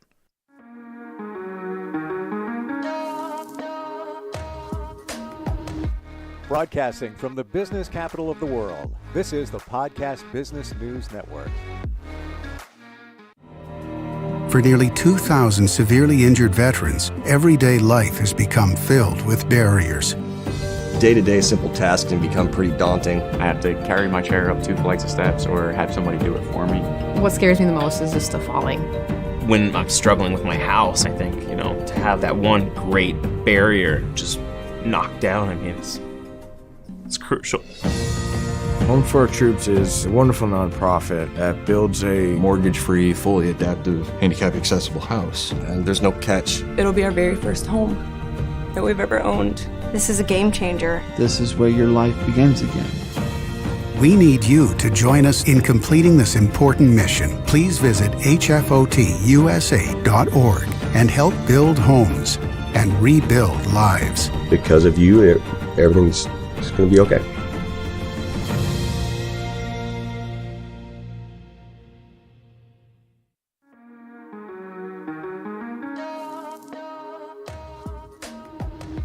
Broadcasting from the business capital of the world, this is the Podcast Business News Network. And we are all here ready with experience to win. Exciting to have our friend here back, Winsome Bentley. Welcome. How are you today?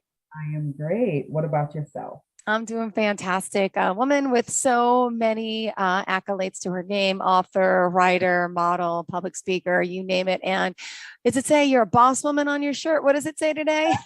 Right. That's right. It says Win Bentley is a boss. So. Beautiful. For those on the podcast side, we're also live on Zoom as well. So let me have you start by introducing yourself to new listeners and viewers today. Okay. Well, thank you for having me, Jill. My name is Winsome Bentley, and I am the CEO and founder of Experience to Win, which is a multifaceted arena that assists you in being the best you. So in whatever area I can be of assistance, that's what I'm here to do. Perfect. And I know we had some great conversation last week as well about all you do. And there's just so much to you. Let's point out the website. It's experience2win.com, correct? Correct. And you live in Florida, but you work with people all over the world. So what did you have in mind for us today? What do you want to talk about? And, fill us in on how you could help, because you're multifaceted for sure. Definitely I am. So yes, I do live in Central Florida. I did grow up in New York, though. I'm definitely a Queens girl, so I grew up in New York. But today, I definitely wanted to touch base on the state of entrepreneurship today. I'm an entrepreneur myself, and many entrepreneurs have actually blossomed during this time of COVID and things like that. So there's a grapple that's kind of going on with entrepreneurship today. And what I mean by that is there's some brilliant minds out there, some winners in many areas of life. But you also have a customer service aspect. You have a cost versus value aspect, producing what they say they're going to do in a timely fashion, holding someone accountable for contractual obligations. There's just so much that goes into that. So I applaud everyone who wants to be an entrepreneur and has a service to provide. But when they provide that service, it has to meet the contractual agreement. It has to be timely. The workmanship has to be exceptional, or at least to the level that you stated it would be.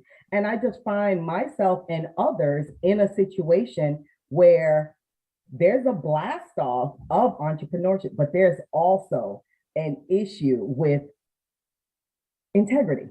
And we're just gonna call it what it is. It's an integrity issue.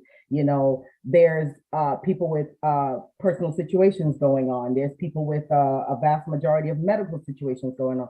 And even though we can be understanding to a certain point, where does the fairness kind of become a blurred gray area where I, as the consumer, want you to provide the service I paid for, and then you, the service provider, want me to be understanding to your personal issues. So I definitely wanted to touch base on that today, because I'm an entrepreneur myself. Integrity is super important to me. And with the values and services that I provide, that's the level I hold myself to. But I'm also a consumer. I'm a consumer living in a society where I do have needs that service providers have to provide.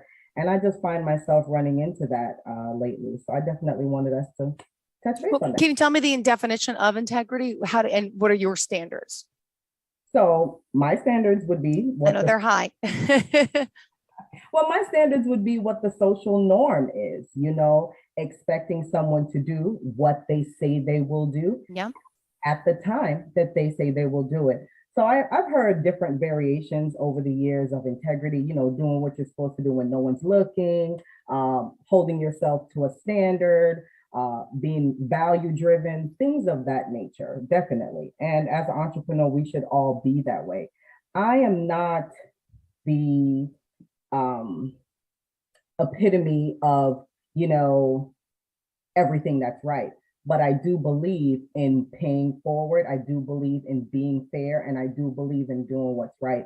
So even as an entrepreneur, I'm going to hold myself to that standard. But as a consumer, I would love to have vendors and service providers hold themselves to that same level. Got it. Well, yeah, I agree. I'm very particular, and I like, treat others the way you want to be treated, the simple golden rule in a sense. And I put my work ethic in, and I do sometimes get disappointed. I expect what I put out, and not everybody does that. So that's a hard thing for me. Just as simple as I have a babysitter at the house to watch the kids, and I'm like, okay, just leave, no dishes in the sink. The way I leave the house, leave it. And I come home and there's dishes piled up in the sink, and then there's crumbs on the floor. And I'm like, that's not my standard of what I expect. But so communication is key. You have to address it ahead of time in any aspect of life, right? I definitely agree with that. And we could even touch base, Jill, on value versus cost. The value of something. I value my time. That's my currency, So for me, I'm sure a lot of people can agree with that as well. But the cost that I'm paying out to get a particular service done is that's tangible, but the value for me is in here. So I think value versus cost is also something that is just, it's really a need, because it's a pattern.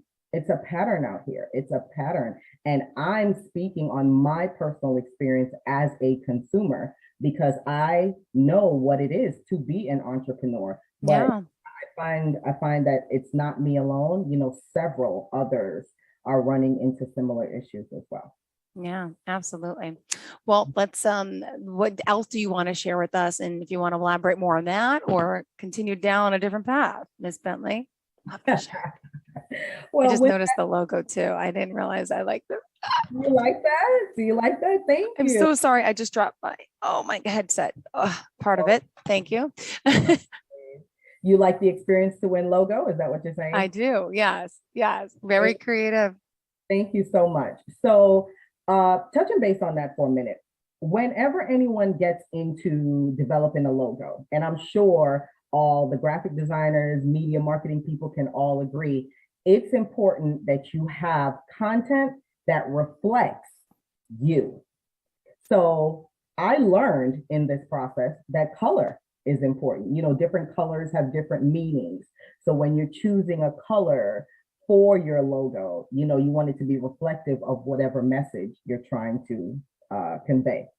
For my particular logo, it had two colors, teal and yellow, and it's puzzle pieces that are falling into place, because that's actually where I am in my life right now. I am having the pieces of my personal puzzle fall into place. So where they land, you see those 6 words that actually emanate from me, and that's actually what I convey to the different consumers and customers that I'll be working with. So that's for me. And what's on the horizon right now? I mean, we have new listeners, and I want to talk about your books. I want to talk about your work. I'm letting you grab the reins. So where are we going next? Well, definitely. So some of the things that many people can look out for.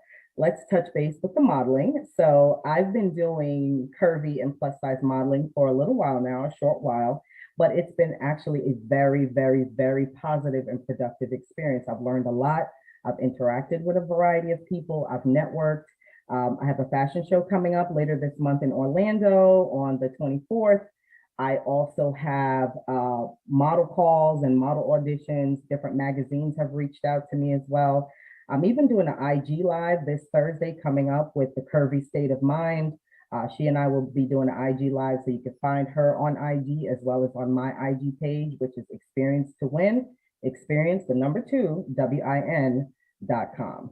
So that I'm also on Twitter, YouTube, TikTok, Facebook, Instagram, and I have my website, www.experiencetowin.com. So I have those things coming up as far as modeling is concerned. I've actually had the opportunity to get into some conversations. So I might be doing New York Fashion Week in September. Oh my God. That's very exciting. We're going to see how it goes because, as you know, it's definitely a process and a plan, but definitely excited about that. So we'll see if that comes through. As far as the author goes, Win Bentley is definitely a boss. I am the author of the first novel. It's called Mind Blown. So that will be released later this month, the last day of the month, which is April 30th. So April 30th is coming up soon, 3.5 weeks. I will be doing a link for pre-releases in a few days. I also have the opportunity to have a book launch coming up that day as well. I'll be doing a soft launch on IG, podcasts, different social media things of that nature. And of course, here at Podcast Business Network, I will be doing that as well. So definitely have that coming up. In regards to the speaking, as we all know, it is an area that is an everyday tool. I've been the Executive Public Information Officer for Earth Angels of Orlando, which is in Orlando. And that was a nonprofit organization. I love community service, social service, outreach, volunteer work, anything to do with humanitarianism. So I definitely have some speaking contractual things that are being discussed at this time. So definitely look out for me in regards to that. And of course, I provide creative writing services, activism work. I love to use my voice. I love to use my voice for any good that can happen. I'm definitely thinking of getting into voiceover services as well. So we have that coming up as well. So oh my gosh. Wow. I'm excited. There's a lot of things coming my way. I'm truly blessed and I'm grateful, to share. Got it. Well, it's exciting to have you here and what you do. And let me ask you about your book. The title is what? Mind Blown. Mind Blown. MINDBLOWN. It'll be coming out on Amazon soon. Like I said, it's your story. Could you explain a little bit about what it is about? I don't know if you want to give too much. Sure, I can definitely touch base on that. The title is Mind Blown. And of course, it is loosely based on a true story. And Mind Blown will be coming out on Amazon later this month. It is a novel. It is well written. It is exciting. It is a story that everyone can connect to. Let me ask you something, Jill. Sure. Have you ever been, and I'm sure all the listeners can empathize, have you ever been lied to? Have you ever been just deceived? And when the reality comes out, you feel like the odd man out. It's like everyone else knew around you except you. That's not a good feeling. That's not. Gosh, no, it brings back bad memories. Yes. Especially when it's life-changing, it's life-altering. When it is on certain levels, people deal with it in different ways, pressure bust pipes. So a lot of time, if it's something small, people could probably wave it off. I'll get past it. But when it's life-altering and it changes the scope of your life, the scope of your children's life, or anything on a magnitude and a scale like that, yeah, it's definitely a story that definitely needs to be. It could be someone's survival kit. You never know what it is. We all watch movies. We all get entertained every day. Music tells a story. Movies tells a story because art imitates life, right? So everyone should be able to connect with or have some kind of, something that they could say, you know what, I've been there. Yeah. I've been there. So definitely, I'm excited about that. Awesome. Well, it's excited. Look at you. And now other people out there listening may not be familiar with all the services you provide. Do you want to share a little bit about the marketing aspect of what you do and the networking as well? Networking is super important, Jill. Networking is super important. What we don't realize is that we actually network every day of our lives. If you call your phone company and that's a service provider to you, you speaking with that customer service rep is an opportunity to network. You know what I mean? You having the lawn guy is an opportunity to network. You going to the store and running into people, the gas station, every day is an opportunity for networking. So when it comes to entrepreneurship, we should use every opportunity we can. Don't not be comfortable with your circle. Do not just stay in that comfort zone. It's comfortable in there. Don't get me wrong. It's comfortable in there, but there's nothing wrong with expansion. There's nothing wrong with growth. Even if it comes with growing pains, you're still growing. So I like to tell people tough love is still love. And we all cannot shy away from what you never know what's coming down the pipe. It is really true, right? Experience2win.com. That's the number 2, WIN. Winsome Bentley on Facebook and Instagram. How do we find you? Yes, www.experience2win.com. Experience the number 2 win. I am on Facebook as Experience to Win. I am on Instagram as Experience to Win. I am on Twitter as Experience to Win. I am on LinkedIn as Experience to Win. And I'm also on YouTube. So definitely not hard to find me at all. My link tree is up on my Facebook as well as on my Instagram. Linktree, as we all know, is the opportunity to get all of your links and all of your social medias in one area. So tap on it and get in touch with your girl. I love it. And you're also a model as well. Can we talk about that? Have any projects coming up? I do. So like I said earlier, I definitely have the fashion show coming up. That's exciting. Yes, it is. Let me tell you, Jill, when it comes to modeling, we may have like our own perceptions, right? Oh, we see the supermodels every day. They are beautiful, but there is so much work and so much plan and so much prepping that goes into creating that. You know, you have to network. You have to be organized. You have to know what you're doing. You have to have training. You have to have a composite card, which is kind of like your business card for modeling. Then you actually need photographers that know what they're doing, have great cameras, great access to different things, a makeup artist, a stylist if you need it. Now, I personally style myself. I do have a model coach that I work with, but all the clothes that anyone sees me on Facebook, on Instagram, or anything like that are clothes from my closet. They're clothes from my closet. They're clothes that I've bought, shoes that I've bought, accessories that I've bought, handbags that I've bought. I'm a well-rounded woman. Well-rounded woman, Jill. If anyone wants to go and take a look now, they'll see business wear, they'll see leisure wear, they'll see casual, they will see sexy, kind of naughty. You know, I'm actually getting ready to do a boudoir lingerie shoot. Sexy mama, I love it. Coming up this week. And then I also have a travel / leisure photo shoot later on, about 2 days after the boudoir shoot. And when you get into the realm of modeling, you want to cover your bases. You know, I don't mind being a model for travel, a model for gloves, a model for sunglasses, a model for scarves, a model for clothing, cars. Listen, opportunity is everywhere. And that's part of being an entrepreneur, opening your mind, being welcome to new opportunities. And the model coach I work with, she encourages that. You know, she asked me, she said, well, you know, are you willing to travel? Yes, ma'am. What kind of modeling? What kind of modeling do you want to do? And I let her know. I'll do print, I'll do commercial, I'll do ad, I'll do runway. Let me know. And so far, the photographers I work with, like, oh, you're a natural. They love my vibe. They love my charisma.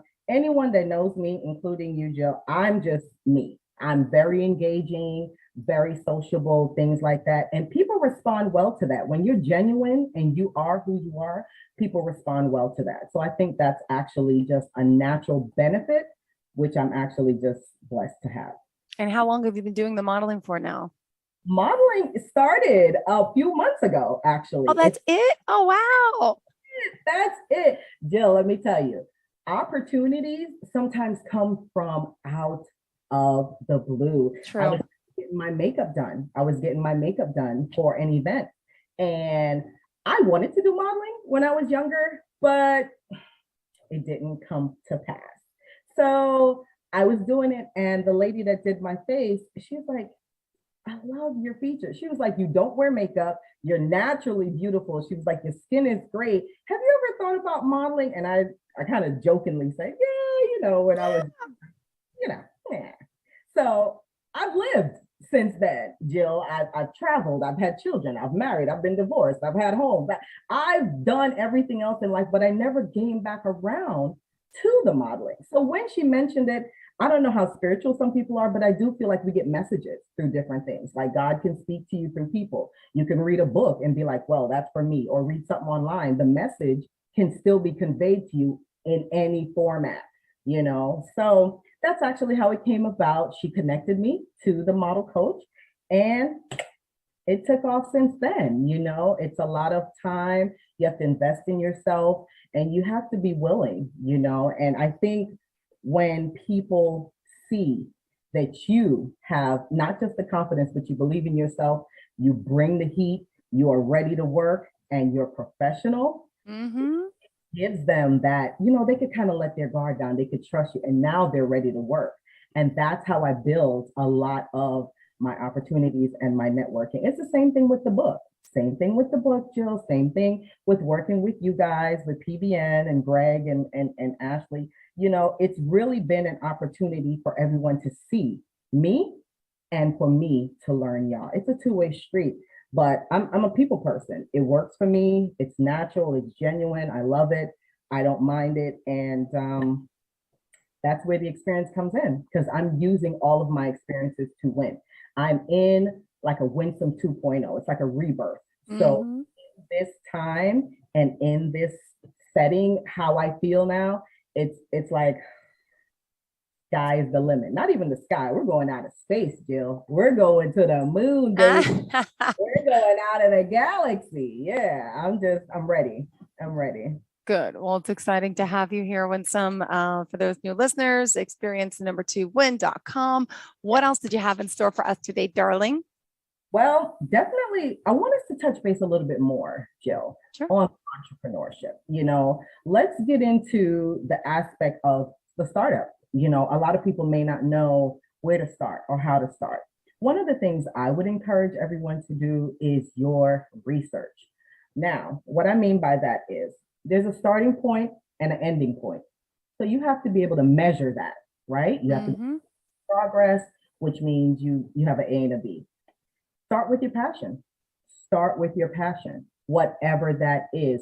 Nothing is too small. Nothing is insignificant. Start with your passion. I've had this conversation with my teenagers. So I have 2 teenage boys. And, one of the things that many children like are video games. Oh, yeah. Jill, there's a whole world of gamers, tournaments, all kinds of things out there. There are opportunities that this generation has. Yeah. I didn't have, you didn't have, our ancestors didn't have. So that's why I always say, do your research. Whatever it is. I don't care if you say, you know what, this stapler is my passion. Of course, I'm just using it as an example. But, if the stapler is your passion, okay, let's start with that. Research a stapler. How did it come about? What is it you'd like to do? You have to be able to solve a problem, right? Like you have to be able to find a niche that people will find some type of service in that they need, they want, they're willing to pay for, and things of that nature. Some people have the skills and the tutelage to already be able to just start and go. But even if you do your research and start off, everybody had a day one. Everybody had a start point. Everybody began. and you start from the bottom, like Drake said, and make it all the way up. So that's definitely one of the things that I would encourage people to do as far as entrepreneurship. After that, develop your plan. Develop your plan. Where is it that you'd like to see yourself? Because that's what a plan is. A plan is a measured goal over a period of time. So you have to give yourself those deadlines. You have to give yourself those tasks. What are you going to complete? Okay, after you check those off, then what's next? You know, things like that. Then you have to network. Networking is super important. Some people are shy. Some people learn through a variety of things. Some people might have limitations, whether it's physical, mental, social, because everyone is not sociable. You know, some people might have, you know, some concerns in that area. So we have to be open-minded. We live in a world, Jill, where people speak different languages, people understand different things, people process things different. You have to be open-minded, be fair, be patient, be understanding, be someone that you would want someone to come to later on. So these are things that I've learned along the way, and these are things I encourage of people, you know. And of course, as you network, that's when the opportunities will come up. Because I'm telling you, Jill, it's who you know. It's who you know. Yep. And let's see, this person's telling me, elementary school teacher you worked with, Crystal Gaynor. I met you, Winston, back in 2007 when our kids were at the same daycare, was immediately drawn to her personality. Over time, we became great friends, formed a sisterhood. Winston is extremely smart, caring, charismatic, a good listener, very goal-oriented. Through the years, I have known Winston to accelerate in her career and contribute to the community. I have no doubt that there's nothing that she cannot achieve. She puts her mind to it. It's a blessing to call her my friend. You know, Angela says, Winston Bentley, a student of all things. When she embarks on a new journey, she studies it fully, learns, like you said, research, and thrives every nuance so you can master it and you thrive really to become the subject matter expert, as we just talked about, and you think bigger than yourself. I think bigger, you know, like philanthropic efforts are unmatched from the nonprofit aspect as well. The works that you do there and business relations, you're a total package. I mean, there's some great things on the website. I think it's important you guys check out experience2win.com and see what people are saying, because it does matter. Clearly, yeah. And you know what? Just to add to that, Jill, thank you so much for touching base on that. When they go on the website, they will actually get to see a firsthand view of me, not what I say, but actually tangible things. They can see it, they can read it, you know, they'll see me as a model, they'll see me as an author, they will see, and you'll see pictures that actually, you know, connect to that. They'll be able to read testimonials from CEOs, from founders, from friends, family members, networking opportunities, co-workers, neighbors, pastoral connections. It doesn't matter who it is. A connection is a connection. And I've earned those, you know, and that's why the name of the company is Experience to Win, because all those experiences, Jill, have led me to where I am today. We're excited to have you here with us on your journey. Remind us how we can reach out to you. Yes. www.experiencetowin.com. That's experience, the number 2, WIN.com. I can be found on Facebook at Experience to Win. I can be found on Instagram at Experience to Win. I can be found at Twitter, LinkedIn, and YouTube also at Experience to Win. So it has my link tree on Facebook and Instagram. It should also be on my LinkedIn. And the link tree, of course, has the tabs for services, for any services that anyone might need. The payment options are there, definitely. Thank you. It also has the social media contact for me as well. I'm very, very, very much looking forward to connecting with anyone at any time for any particular service. Beautiful. Thank you so much for being here again. Pleasure getting to see you and talk to you. And to all of our listeners and viewers, we appreciate you as well. Stay tuned. Many of us have had experiences that have led us to being the winners we are today. Hi, I'm Winsome Bentley, CEO and founder of Experience to Win, a multifaceted arena that can assist you in being the best you. I'm an author. I provide creative writing services. I'm a model, entrepreneur, public speaker, and humanitarian. You can find me on www.experience2win.com. www.experiencetowin, that's experience, the number 2, WIN.com. See you soon.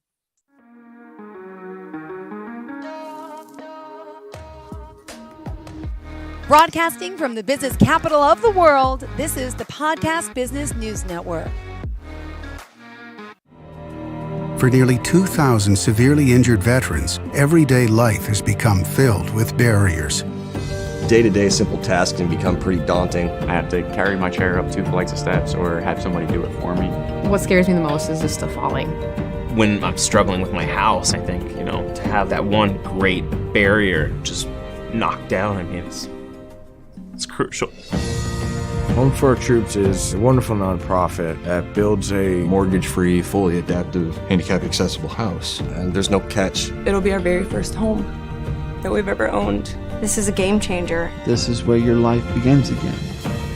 We need you to join us in completing this important mission. Please visit hfotusa.org and help build homes and rebuild lives. Because of you, everything's going to be okay.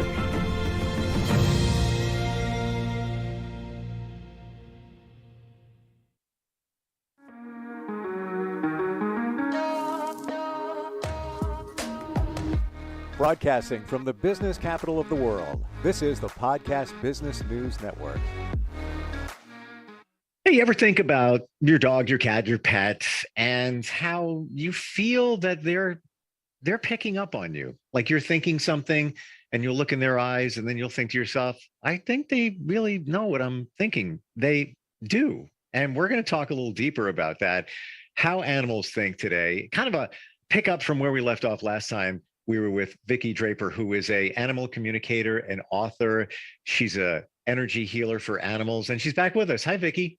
Hi. Good to have you here. Yeah, it's great to have you here.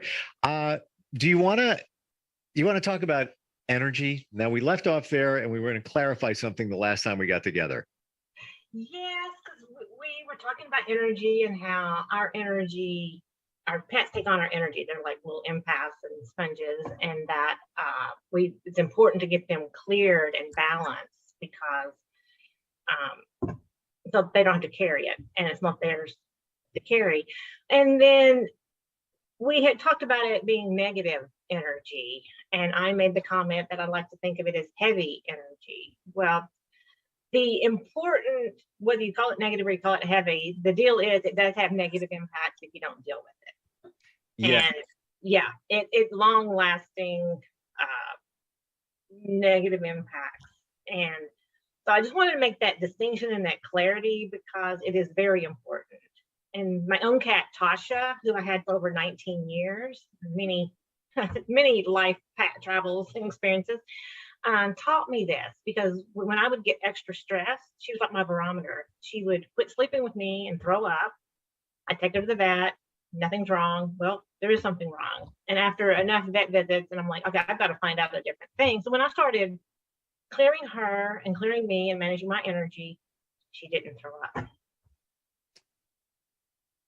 Wow. Yeah. I never even connected that. And how many times have we had pets that they threw up and you're like, why are they throwing up? Take them to the vet. They don't see anything wrong. Put them on meds, different medication. But did we analyze the situation in the living environment that could have led up to that? And now I'm trying to think back to all the times that any of my pets got sick and were exhibited signs of, I guess, would be stress. Throwing up is potentially one of them. Wow. Yeah. And so that's why I'm a really big component of educating and getting, the word out about your animals really need to be cleared. And then you had mentioned that dogs a lot of times are more grounded because they're off 4 paws. And that is true. When they're outside, they're getting, they're running on the earth and they're getting that out. Sometimes it still can get stuck, but especially for animals that are indoor and they don't get a lot of outdoor exposure, even more critical because they're confined in our energy space and our environment and not having a good place to purge it. And so, we really want to take extra good care with them. It's extra important. Yeah. And especially if you have an indoor cat, there's going to be less opportunity for that extra activity to expend that energy. And it could be, I'm going to say it, negative energy from, let's say, the stress of your house, things that are going on. So yeah, that's something to definitely be aware of. How does that stress impact animals any other way? And are they aware of it, or are they just, I'm not feeling good today, I'm going to throw up? Yeah, see, they're in the moment. They just, it's like, oh, I'm sick, throw up. And then my own cat, I have two cats, Spirit and Sapphire, and they each take on my stuff for different ways. If I'm not feeling well, Sapphire is right there with me. Spirit is my normal daily.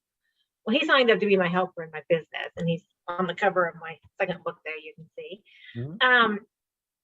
And he was getting all bogged down, and I could tell he was just kind of lazy-eyed, not feeling good. So I did a clearing session with him, and now he's all rebounded and back. So he was getting impacted with, my energy and things going on. And when we say clearing, you're talking about chakras. Is that some of the energy clearing that you're doing? It is chakras. It's balancing our systems. And so it can be through the meridians, it can be through the chakras. We have our whole energy body that there's different ways to help support it. Sure. I have a funny example or story I can share. Is recently, as you know, I was in New York City because I had my business billboard in Times Square, and I'm energy sensitive. And so by my third night there, being in the city, not near, the parks, I went into Times Square to see my billboard Friday night, all kinds of activity going on. All of a sudden, my system just got overloaded. And I'm like, I gotta get out of here. I gotta get out of here. And let me just say, I grew up not in New York City, but call it an hour away, not even. It can get crazy. There's lights and people and traffic, and there, your head is spinning 360, and also you're on your guard because you never know what's going, especially if you're new to the city. But so I get it. I totally get it. Yeah. So I was just like, oh my gosh, okay, I am overloaded here, and so I'm like trucking it back to my hotel. And what was so cool is this shrub could feel my distress. The shrub in Times Square, because usually I'm going to the woods or something to get my balancing, and it rebalanced me. It totally connected, it totally cleared, it totally rebalanced me. And I was just like, oh my gosh, I'm back, I'm reset. So wait, I want to make sure, Vicki, I want to make sure I have this right. So you found a shrub somewhere in the city, which is a rarity. Yes. And yeah. A lot of concrete. Now, was this a shrub that was in a planter? That's what's even more surprising to me is it's in a pond, a planter. And it's like not even in the earth. I mean, the earth is in dirt, but right. And it supported me. I was like, wow. So I was learning even more how awesome our, plants are. And so of course I went over and said gratitude to it. And then I realized that's what I do for the animals. It's so, because they're picking up on our stresses and they're getting overstimulated. And then it's, so the support I do is coming in, like the plant did for me. It's just helping recalibrate that, just disperse all that excess energy or negative energy, because it's not good. It's not mine. I don't need to have it in my body. Interesting. Yeah. It's what you do for the animals, and then you did it for yourself. Yeah, the plant did it for me, and I was like, "What?" I was so shocked. But anyway, it was such a clear, pivotal moment for me too. But just clear what I do for the animals, how they can feel. We're going to talk a little bit more about how animals think, but I have a personal question for you. Okay. Okay, and it deals with cats. Okay. So I am moving. Mm-hmm. And my daughter wants to get, I already have two cats, but she wants to get another one. She wants to get a kitten. And, I don't need to go into the detail of why and all of that. How how do you choose one? Because I'm at that point now, and she wants a big fluffy one, which is, like a Maine Coon or something like that. And there's so many up for adoption now. It's like kitten season. Any recommendations for anybody that's looking for a pet? Okay, this is a big question, big topic, because if you have existing animals, it's very important to get their opinion, because if they don't want an extra animal, there's going to be all kinds of havoc, and life is not going to be good, or as peaceful as you think of. Oh, let's get this nice, cute, fluffy kitten. And so that's one of the things I do support, is helping talk to the existing animals and see, and let them know that they're involved in the process, the decision process. So you can sit down with the animals and kind of do your thing, or you can reach out and let me help you with that. And so the other thing is, when you're picking an animal, realize the lifestyle that you have. Because animals, like and cats, we're talking about cats now, but I mean dogs too, they have their own personality. And so look at the dynamics of what's in your house already, and see if their personality is going to be a good fit. So you probably don't want one that's going to be like an alpha coming in and trying to take over, because that's going to disrupt everything. And the people I truly have a question about that, because I'm wrestling with what you just said. Kitten versus cat. If you have a cat that's a couple of years old, you have a better idea of what the personality is and how it's going to react. How do you do that with a kitten? Well, the people that are working with them, they can tell by their play methods and how they're interacting with, especially like if they're in a facility where they're going to be adopted, they're going to be knowing those kind of things. Okay. And so then what I would encourage you to do is definitely share your current cat's personalities with them, so they can help you with that.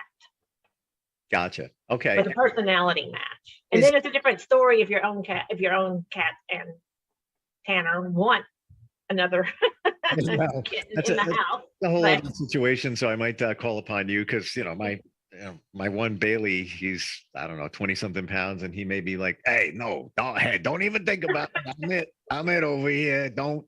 How would I even know? I don't speak his language. I can't tap into that.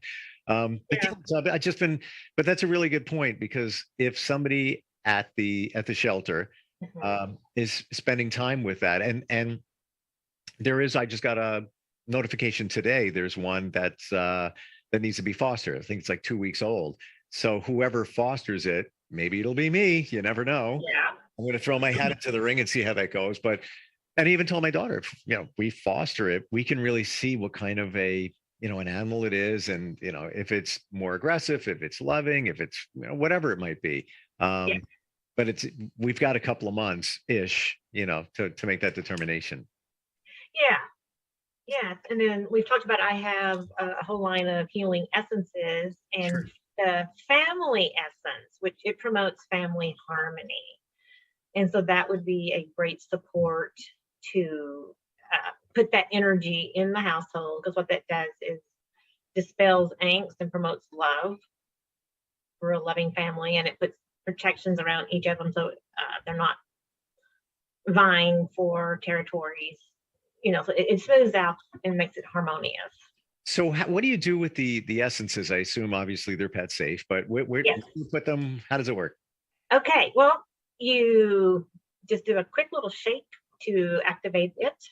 It's unscented, so you don't have to worry about anybody scent sensitive.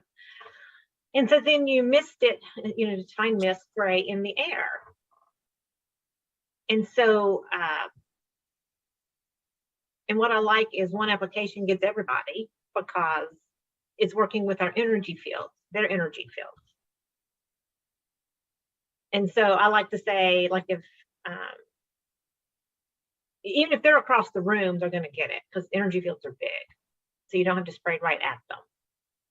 And so it could be like in the middle of your living room, stand and spritz. I like to do 3 spritz at a time. And how often would you do that?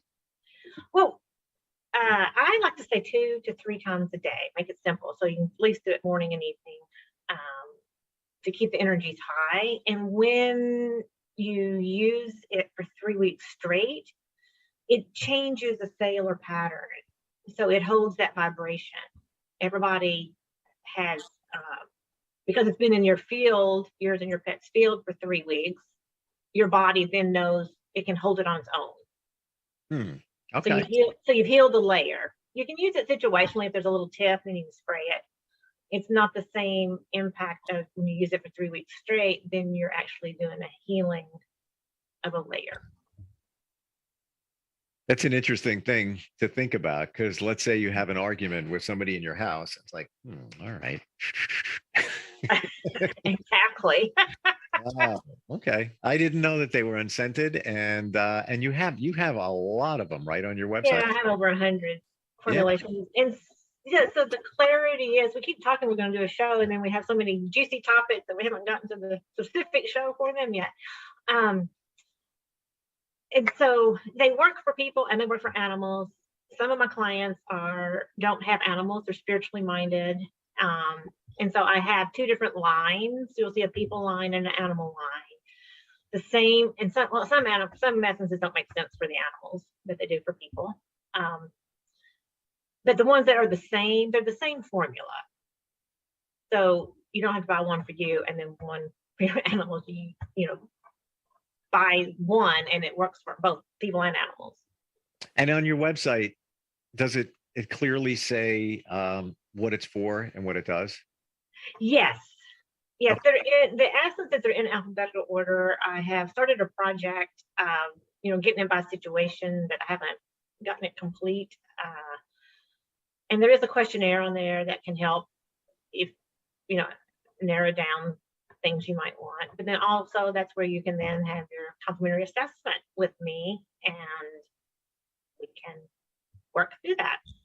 So yeah, I did want to ask you a question about that. So I'm thinking about adopting. Can you connect with an animal before it's adopted and know its history and a little more details about it?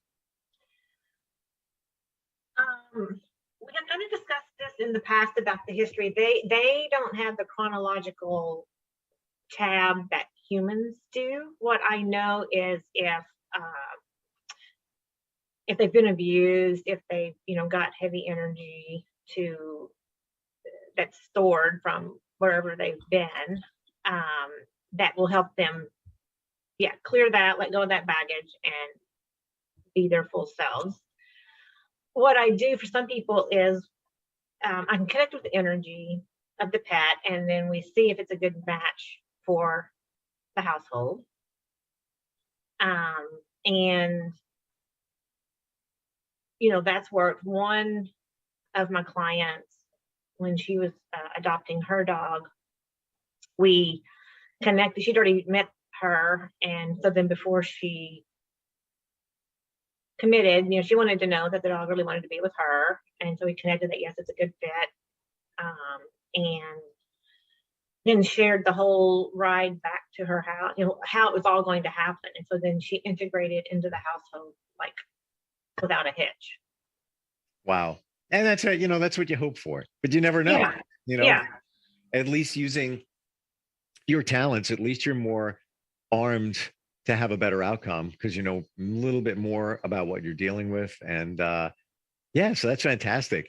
The stress is a big thing. We talked about that briefly, but stress can really have an impact on your pets. It really, really can. It can. So I want to share a quick thing that we were talking about adding a new pet. Because what I wanted to do was bring in a dog into my family because I'm always borrowing dogs for live demonstrations and things when I go out because my cats, that's not going to be their thing.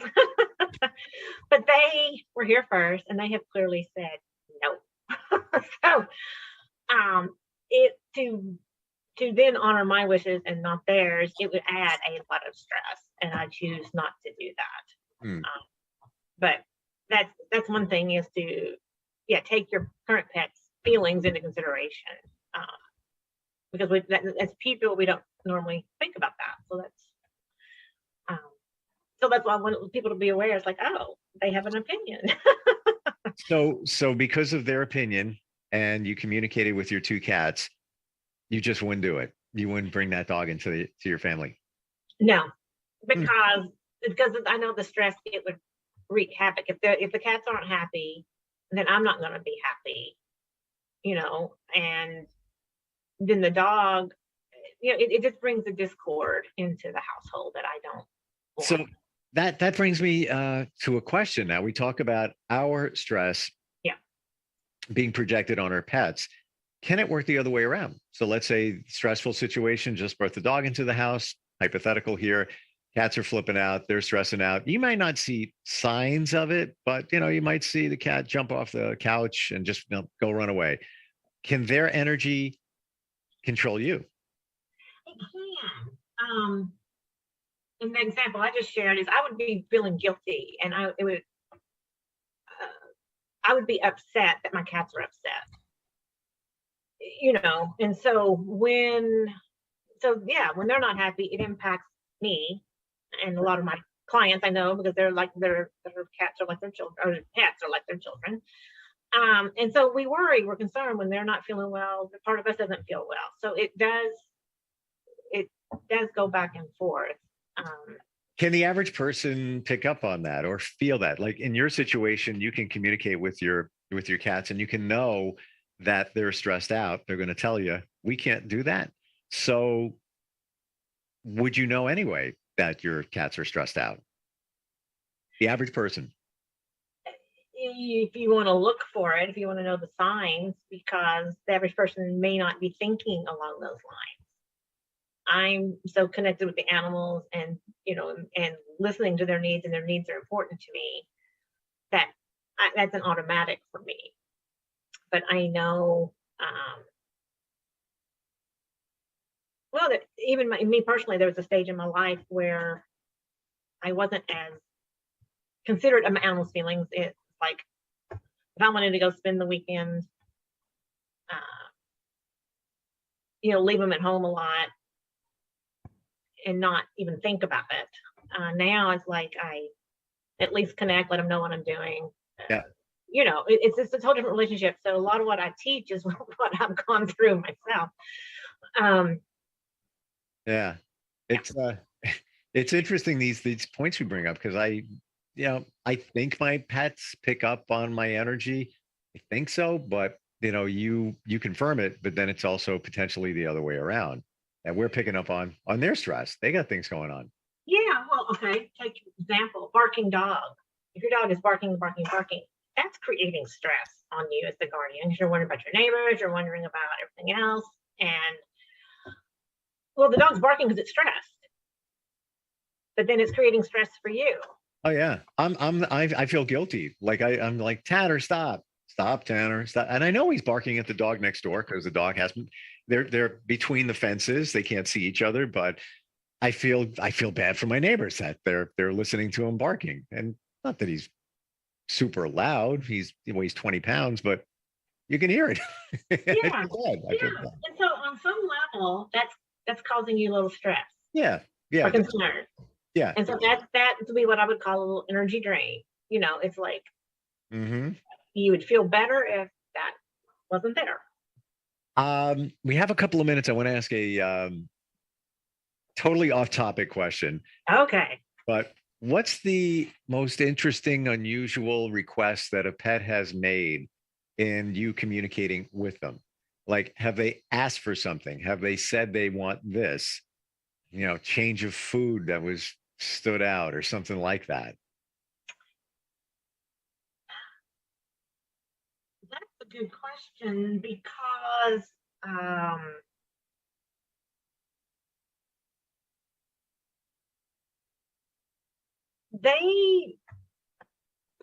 in talking with them, it's a little more nuanced. It's not like we would, so yes, they'll like be more treats, or I want the big bone. Yeah. I don't want just dry food anymore. You better have a little bit of wet food in there. And so that's when I'm talking to their bodies to get those kind of information about the food choices, and then their preferences, they let me know what their favorite is and all of that. And then when you're talking to animals, what the one I want to really share for people is they're simple. And so talking to them is so great because it's all pure. It's a clean, clear connection. It's not when we talk to people how we have to go, oh, do they really mean that? Or are they just saying that? You know, So you're saying that when you talk to them, it's unlike people, it's not complicated. right. They It's don't- direct. Okay, it's direct. Okay, thanks. Yeah.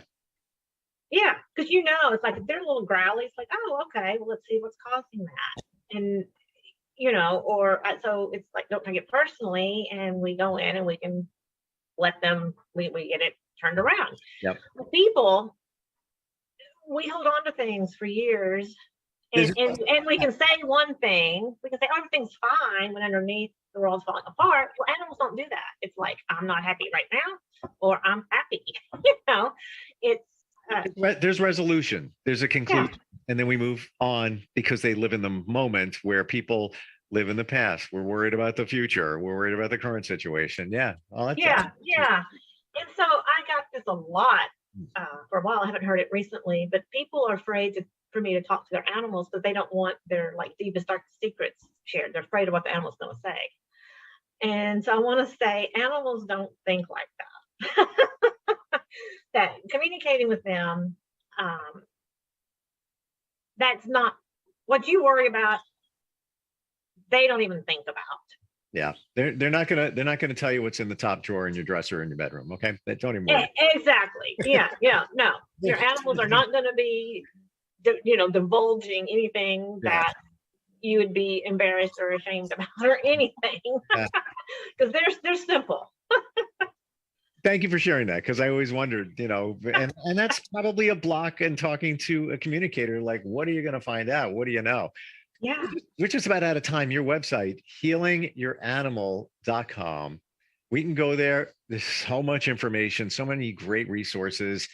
We can also learn about the 2 books that you have. But at the very least, if you want to heal your pet, make them feel better, learn what makes them tick. I don't like to use the word tick around pets, but that's my word. We just reach out to you, and you're always available, right? To talk to somebody. Yeah, because I have a place where you can sign up for this assessment, and it has my calendar there, so you can pick the time that works for both of us, and we'll connect. Awesome. Vicki, always great talking with you, and thanks for the insight. And you know what? You answer questions that a lot of us are thinking about and always wondered about the answers, and you make it very clear. Oh, good. Yep, I appreciate it. Yep, we'll talk to you again soon. All righty. Take care.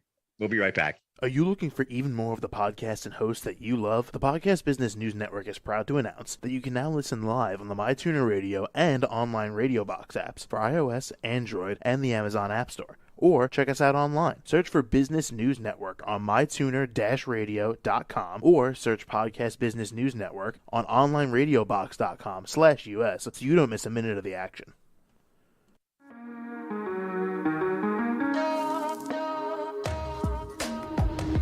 Broadcasting from the business capital of the world, this is the Podcast Business News Network. For nearly 2,000 severely injured veterans, everyday life has become filled with barriers. Day-to-day simple tasks can become pretty daunting. I have to carry my chair up 2 flights of steps or have somebody do it for me. What scares me the most is just the falling. When I'm struggling with my house, I think, to have that one great barrier just knocked down, it's crucial. Home for Our Troops is a wonderful nonprofit that builds a Mortgage-free, fully adaptive, handicap-accessible house. And there's no catch. It'll be our very first home that we've ever owned. This is a game changer. This is where your life begins again. We need you to join us in completing this important mission. Please visit hfotusa.org and help build homes and rebuild lives. Because of you, everything's going to be okay.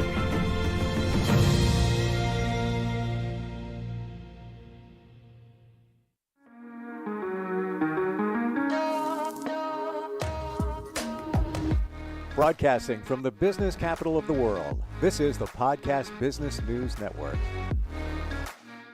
What we're going to talk about, super important for moms. women who are trying to juggle everything all at once. You're taking your kids here, there. It's just not even a moment to breathe. And then it's time to go to bed and go to work and rinse and repeat. And now you're stressed out, maybe chronically stressed out. For that, we have some help. And she is the founding CEO of the Health Education Resources Network. Dr. Melissa Oden joins us again on the program. How are you doing, Melissa? I am doing great. It's so nice to be back with you. I'm so glad we're talking about this. And I have a friend who I just described her. And yesterday, and this is just another day, but yesterday she dropped off her son one place, I think it was lacrosse, then over to football practice. Then she picked up the other son. And while the other one was at that one game, then drove far away, like out east, like it's a long drive to pick up a uniform, then drove back, picked up the son, then went to her parents' house to a birthday dinner or something. It's like I get stressed out even texting or talking to her about it. Yes. I don't know how that doesn't take its effect on women at some point. And many moms are going through that, right?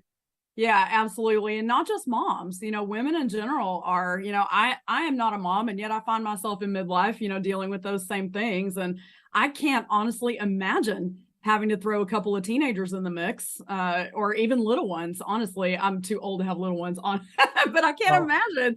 I cannot imagine throwing a couple of teenagers into the mix there. That is, it's challenging. It's challenging for sure. She's 48 and has a 6 and 10-year-old and a single mom. Oh my, she does a great job. She really is. And sometimes I even want to say to her, we all love our kids, but it's sometimes you just tap the brakes and you need a little me time. It's okay to say no sometimes, right? Yes, absolutely. In fact, I believe we talked about this last time we were together, but I will say it again. I was on a flight last week and Tuesday and Saturday going and coming from El Paso for a conference. And they said, both flights, if that oxygen mask drops down, you put that on you first before you try to help anybody else. And there is a reason why they say that, because you cannot give from an empty cup. And so when you're not taking the time to refill, and identify those stress triggers and figure out how to deal with that, then you are no good to anyone at some point, right? I mean, you can do that for a little while, and kudos to those women who have to do it all the time. But at some point, it's going to catch up with you, and you need to figure out how you're going to handle that. How do you head that off of the past? Now you've got, pick any example, driving here, I call it dad or mom Uber, and so much going on. What's your suggestion in that situation where your kids are doing stuff and you want to encourage them to do things, which is great, but with that comes your work? Yeah. Okay. So just totally transparent. I don't have kids, but I do have a brother who's got 5. I kind of know how this goes. Right. And I also have friends who have kids, so I get it. It's very difficult. But I think what has happened is we've become very kid-centric in this culture. And that's not necessarily a bad thing. I don't want anyone to hear me say that. But what I think happens is that parents get in this mode of, we want the best for them. We want them, and it gets into this circle, this cycle, and we forget to have boundaries. And, I know I sit at a football game every Friday night during the fall. I've got parents all around me who've got kids in band, cheerleading, drill team, and I'm sitting there thinking, well, no wonder you're tired. Why can't you just pick one? Just pick one to do. So I think setting really good boundaries is a great start to that. Do kids really need to do all of that? I'm going to pause it, say no. Again, it's really up to each family how they handle that. But when you start crossing boundaries in any area of your life, then you're going to start looking at challenges like that. And eventually you're probably going to burn your adrenals out, which I do believe we talked about last time as well, which is a huge problem. It's a huge problem for our culture right now. A lot of us are walking around with burned out adrenals, and we cannot respond to anything because we've responded to everything. Let's go back to the beginning point where this all begins psychologically as parents. Why do we push that on our kids? Why do we follow through with it? Why do we do 5 different activities and always running here left and right? Is it out of guilt? It could be, but what I have noticed the most is a desire to live vicariously a life that you didn't get to live through your own kids, right? So if you didn't get to do those things, if you wanted to do those things, but for whatever reason you weren't able to, you put your kids in there so that you can be involved and kind of live that life vicariously through them. So that's the number one thing that I find. But I think number two is just an unrealistic perceived competition, if you will, between this parent and that. It's kind of like the battle of the Joneses on steroids. Yeah. Yeah. It's competition, and it's a perceived game of competition that is really destructive. It can be your finances, it can be the car you drive, it can be the house you live in, it can be the activities your kids are in. It can be a variety of, it could be the parties that you throw, right? It could be whatever food you have. Have you ever seen the numbers of kids' parties right now I just had a birthday cake at mine when I was little. I didn't have a pony or a bounce house or anything like that. And again, I'm not saying those things are bad. I'm just making a comparison to where we've been and where we are. And, ask yourself, are those things really necessary, or are they adding stress to my life that I really could do without? And do my kids really need that? And I guess, like you just said, it goes back to your childhood in that you didn't, let's say you grew up poor and maybe a single parent, and you just didn't have that opportunity to have those parties and the pony and all of that and all of the activities. So now you're making up for it. So I totally see your point there. Yeah. And honestly, parents, just a quick reminder, all your kids really want and need when it comes right down to it is you and your time. I do remember a time in my own life. Both of my parents finished college when I was little. My dad finished when I was 5 and my mom finished when I was 11. And I don't remember so much my dad's, I do remember his graduation, but I don't remember his study time. I do remember my mom's because I was old enough to remember that. And I will tell you, I'm sitting here today because I saw her do that. I saw that she had a value on education, but I will also tell you that my brother and I never felt neglected. We never felt like we were going without. I don't know how she did it, and asking her today about it, I don't know that she can really explain it either. But she did what she had to do, and then she made sure that she made time for us. We didn't get to go on all the fancy trips or anything like that, but they made sure we got to go to Six Flags during the summer. Just the little things. But I remember the time that they spent with us. It wasn't the money and it wasn't the places we went because we didn't really get to go anywhere. But even if it had been, I just remember the time that she spent with us. And so just remember that you're modeling for your kids what your values are, whether you know it or not. And so I tell you, I'm sitting here today because both of my parents valued higher education for one thing, but they also spent time with me and my brother. And that's what I remember the most. Interesting you say that, and I did it, and I'm sure a lot of us, as you're speaking, are getting that picture when we were kids. And my mom was a single mom. It was challenging. I never felt neglected. She was always right there, and I can remember those special times. She was a little overprotective. I'm going to say that, and I was, with my youngest is 14. But I realized that I wish I knew that. I wish I picked up on that sooner. But we're modeling our kids for when they raise their kids, and sometimes we forget about that. It's generational. Maybe my mom went through the same thing. Maybe my dad too when they were kids. Yeah, and I will tell you, I taught in the classroom at the college level for 10 years before I stepped out and began to run this business full time. And I would have all different ages of students, especially at the graduate level. And, I had a lot of moms in my classrooms who would come up to me and say, I just don't know if I can do this. And I would look them straight in the eye and I would say, you have to do this. Your children, they're watching you. And if you value this, then you have to show them what it's like to go through and complete this goal for yourself. This isn't just about you. This is about everyone else around you. You've got people watching that you don't even know. And I would tell them, I'm not telling you that to stress you out. I'm telling you that because you're being an excellent example, and your kids are not going to miss the fancy birthday cake that you're not giving them this year. What they're going to miss is, if you don't spend time with them, or if you don't show them that setting a goal and achieving it is worth while. Yeah. And it would all, I could see the light bulb go off over their heads most of the time. And they'd be like, okay. And that's really when they would dig in and finish. And that usually happened about halfway through the semester. When everybody starts to get stressed out, I'm like, no, you have to hang in here and do this, because if you want your children to do as good as or better than you, then you have to show them the way. Yeah. You can't just tell them. Yeah. There's a lesson in everything. And I just got a memory, my daughter, and I'm trying to get her involved in activities, but she was into basketball, joined a league, so did her friends.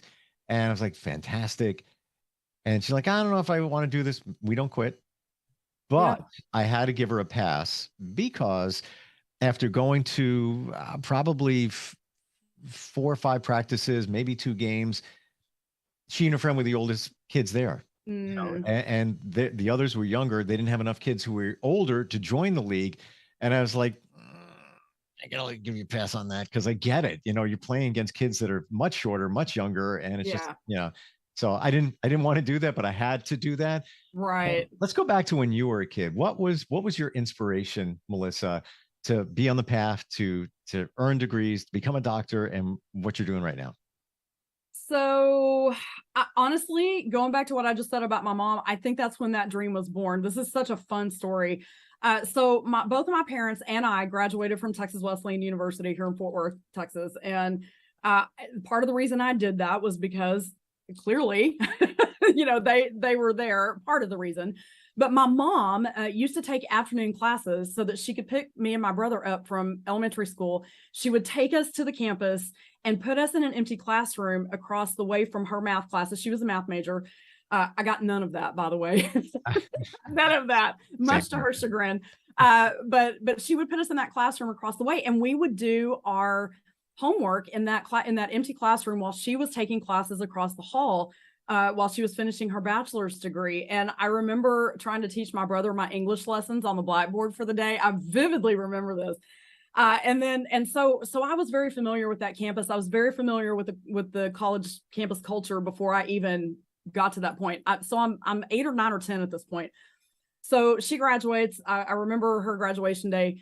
And when I turned, so that was when I was 11. When I turned 26 years old, I set foot back on that campus as a non-traditional student and finished up my last year of college on that campus. And oddly enough, took my only stats class in that program in that same classroom where I was trying to teach. Oh my gosh. Mother. What are the chances of that? Yes. Wow. Yes.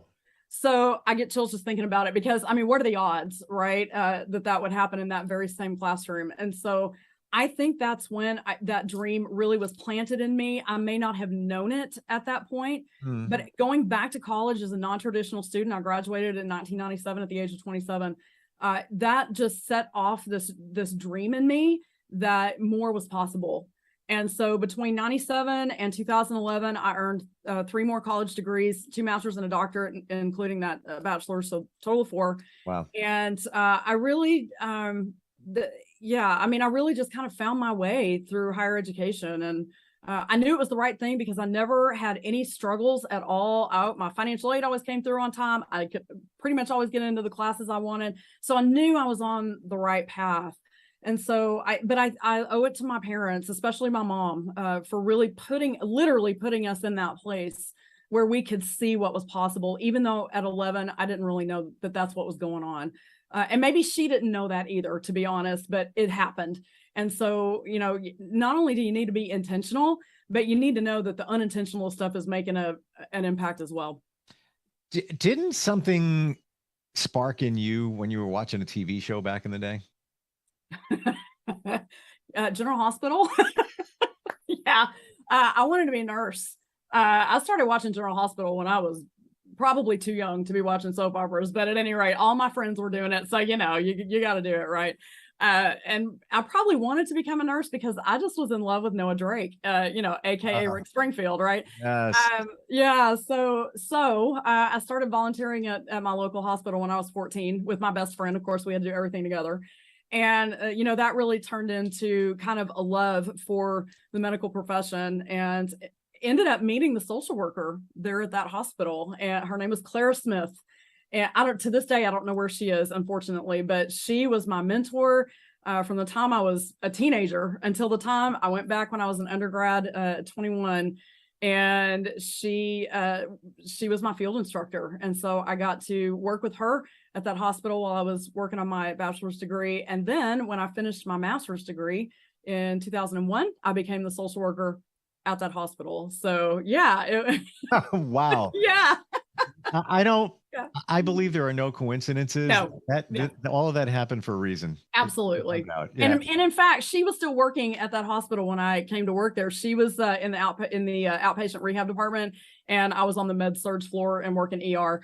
So we got to work together as colleagues, which was so much fun. It was like one of those full circle moments that just kind of takes you by surprise sometimes, but it was really special. Love it. And by the way, when you mentioned Noah Drake and General Hospital, my first girlfriend was just like you. And I'm talking, I was like 18 at the time. And after school, I would go to her house and, we'd hang out, and right at 3:00, got to watch TV. And I was like, Noah Drake, he's taking all my thunder. Yeah. Well, Noah Drake at 70 something still looks pretty darn good. That's all I'm going to say. All right. I have to go with that. Okay. And he still tours. He's Rick Springfield, still on tour. He never stops. He does. So shout out to Rick if he's watching. Yeah, and a good guy. I've talked to him before. Like, super good guy, very grounded. But let's talk about, Melissa, how you help women who are, and we talked about what we identified as chronic stress syndrome last time we got together, which I didn't even know that existed. But women that are going through things, or trying to navigate life, and it just, the plate is stacked too high. How do you work with them? So it's difficult a lot of times because the ball is so wound up.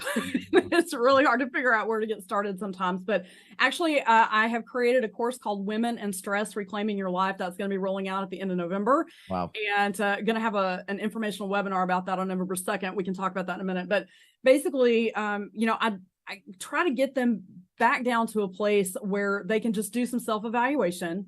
And then we just kind of build on that self-evaluation. And the course takes them through what the female stress syndrome looks like and how to identify it within themselves. And then really some very practical steps on how to start moving away from that. And I always emphasize this is a process. It is not going to happen overnight. And some of the physical symptoms that they feel are probably going to linger for a little bit. But really, if we can get up here and change their minds and change their paradigm, that's when all that physical stuff and all of the rest of the stuff kind of starts to fall in place. That's the hardest part to work with. I can help them deal with the physical stuff all day long, but that's not going to change until you start to change your mind. And that's where the hard work really begins. And I just really try to hang in there with them and hold their hands through that, because it's hard. I'm not going to lie, it's hard. But when you have a coach that's willing to do that and who's been there, done that, maybe very recently, maybe as of a couple weeks ago, because sometimes for some of us, it just keeps coming back around, right? It makes it a lot easier when you have somebody that's willing to walk with you through that journey. Can you give one example when we talk about changing the mindset to release some of the physical challenges that come up from that? What would be one suggestion? What would be one situation in working with that? So one of the first things that we do in the course, and I'll just kind of give you a really high level overview, is that we talk about your values, what you value the most in your life, and then why are you here? We really do a deep dive into your personal mission and why you are on this planet, because I firmly believe, just like there are no coincidences, that you are not an accident. There is a reason why you are here. You are here because you have a mission to fulfill. And I think sometimes people just lose sight of that with all of the junk that we have to deal with in this world. I think people forget that we're here on a mission. And so I really try to help them figure out, why are you here? And what is it on your life that you need to walk out? What have you been called to do in this world? Because I believe everybody has a gift that they've been given. Yep. And if you've not ever heard Les Brown talk about that, you've missed it, because he's one of my huge inspirations. I don't know if you've ever gotten to talk to him or not, but he is phenomenal at really getting this message across, that you have a gift inside of you that needs to come out. And I really am just terrified of dying and not getting that gift out and leaving that legacy. And so I work every day to make sure that I am walking in that calling that's on my life to be able to do that. And so to be able to help other women to do that, I think is very liberating. A lot of that stress comes because we're not living what we say we believe. So if we can connect those two things, that starts to eliminate a lot of stress. Wow. That is so powerful. And it's talk about misalignment where, your heart says one thing, your mind says another thing, and they're conflicting with each other. And until you get them in sync, i.e. finding what your life purpose is, that passion, you're going to be struggling. You're going to be struggling all the time. Yeah. And I think a lot of people, I've had a lot of students come to me, and especially when I was teaching the social work program, I had a lot of those students come to me and say, you know what, my parents wanted me to be a doctor or an attorney. I didn't want to do that. This is what I want to do because I want to help it. And it's so cliche, but I don't know how else to say it. There are just those of us who are on the planet who want to help people. I don't know how else to say that. It is that you have a passion. Yeah. Yes. And so, and I know it's super cliche, but that's just how it is. And so, so my job is to help people do whatever it is they feel like they're called to do. But to get over that guilt of, saying that, my parents or my family wanted me to do this, but this is what's in my heart to do. Girl, I say go for it, right? I mean, nobody is walking out your life and nobody is paying your bills but you. Absolutely. So if you can figure out how to pay your bills with your passion, then why would you not do that? What a win. What a win. It's a win-win because disease, I mean, if you look at the word disease, it means dis-ease in the body. And if you start looking at the psychological components of dis-ease, that's when you start experiencing those physical symptoms. And so there's a part of that course that we look at those physical symptoms and the psychological pieces of what's causing that. And I really try to give women a good foundation to look at an assessment, to look at what they're thinking and how it's being interpreted through their brain and into their body and what it is that they're feeling. So there is a definite connection there. Without a doubt. And it's been proven scientifically, the connection here to here to here. And, and I love your separation of the word disease. And also with that, I think it was Audrey Hepburn that said, impossible. You think, I can't do that. I'm never going to be able to do that. I want to follow that path, my passion. Impossible. No, I'm possible. Yeah. Right there in front of you. So powerful. So that's a really great example of, right, change your thinking, change your life. And I'm sorry, I can't quote the person who came up with that. It wasn't me. change your thinking, change your life is really true. If you just take off the glasses that you're wearing and put on different ones, that's really all it takes. And I don't necessarily mean physically, although think about, when we get new frames and new glasses, how excited we are. And we think we see the world differently, right? Yeah. Oh, yeah. Yeah. I mean, I was just looking at some new frames last night and I was getting very excited about that. But so was I. Were you? I'm not kidding. And these are actually old glasses that I've never worn before. This is the first day. I'm like, yeah, I don't know. I'm gonna put them on. They're kind of big, but hey, you know what? I can see. So. I only wear mine at night when I have to take out my contacts. So I don't even need them so much. I can see without them, but less fatigue. But we're digressing here. Right? Yeah. No. Anyway, I want to share with you just real quick because you brought back a memory for me in terms of what your passions are and what maybe your life purpose is. So real quick, and sometimes you don't realize it. For decades, I worked in radio and I loved helping people and connecting with people. I got out of radio. It was just, mutual parting after like 2.5 decades at this one radio station. And I was like, I really want to connect with the community. I want to do something like that. So I started looking for jobs like external director of something at, public affairs at a hospital and all those kind of things. Wasn't really panning out. And then somebody said, hello, you were doing that all along when you were doing radio. So I went back to it and I've been doing that now for decades. And here I am doing this and spreading the word and trying to help people. But sometimes you never realize it. I love that so much. And I will tell you, because my business deals in two separate areas, I've been thinking a lot lately about what is my legacy? What is it that I really do well? And when you really become cognizant of that, it changes everything. It changes what you say yes to, and it changes what you say no to. Yep. And I find it a struggle to not put myself in a box. And I'm saying that because I know there are a lot of women out there and a lot of people. Let's forget about just the women for a minute and just talk about people in general. I think there are a lot of people who put themselves in a box like I've been trying to do. What is it that I do well? It's important that you know that, but it's also important to know that the work that you've been called to do may not be in a box. That's how our minds work. We want everything, or at least mine. We want everything in a box. We want everything, in a nice, neat place. And I think a lot of times you can't do that, right? There's a thing called serendipity and I talk to my students about this all the time. You think you want to do one thing in public health and or social work, but I'm telling you, if you keep your mind open and if you take the possibilities that come to you, take those opportunities and run with them, you will find yourself in the right place.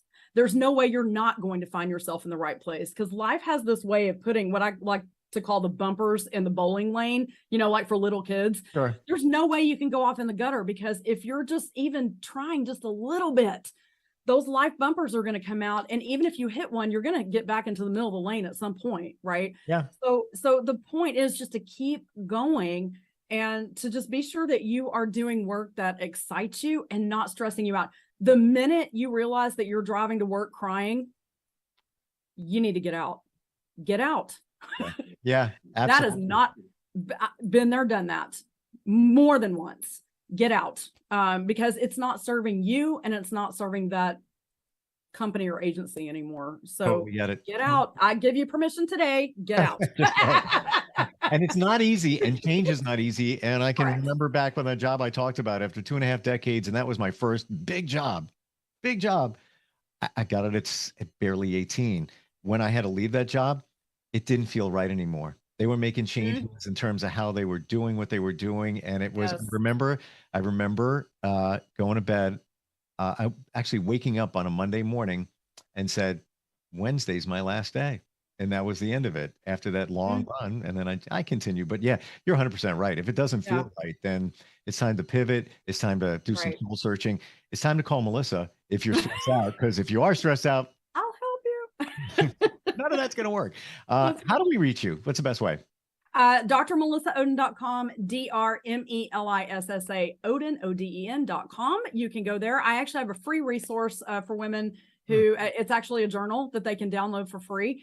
And you will get on my mailing list and you will see all the good stuff that's coming down the pike here very shortly. Or you can email me at melissa@drmelissaoden.com. Literally 30 seconds. And by the way, I didn't take a break. I told you I wasn't going to take one. I know. Because this is more important. Right. Before we take that break, you mentioned the journal that's a free resource on your website. Tell me about that, because I don't know if it's journaling or a journal to do that, but tell me more. Yeah, so it's just a journal to kind of help women. It's at the very beginning of their journey with me, and it gives them an opportunity to write some things down and start to kind of put some things in place and get ready for the next steps.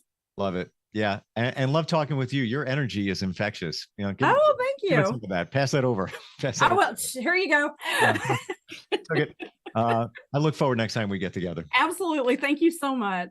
Are you looking for even more of the podcasts and hosts that you love? The Podcast Business News Network is proud to announce that you now have even more ways to listen live. Check out the MyTuner Radio, online radio box, and Simple Radio apps on iOS and Android, or find us online. Search for Business News Network on mytuner-radio.com, or search Podcast Business News Network on streama.com and onlineradiobox.com/US. Take your podcast on the go and don't miss a minute of the action.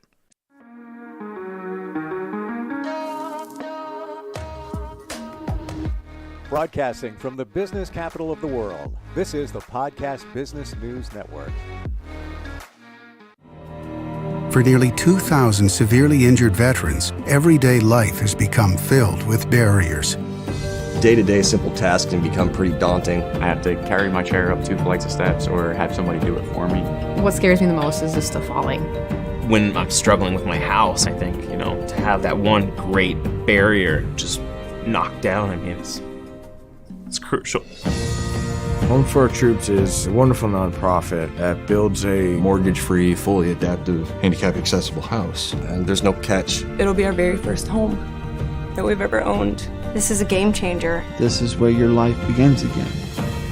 We need you to join us in completing this important mission. Please visit hfotusa.org and help build homes and rebuild lives. because of you, everything's just going to be okay.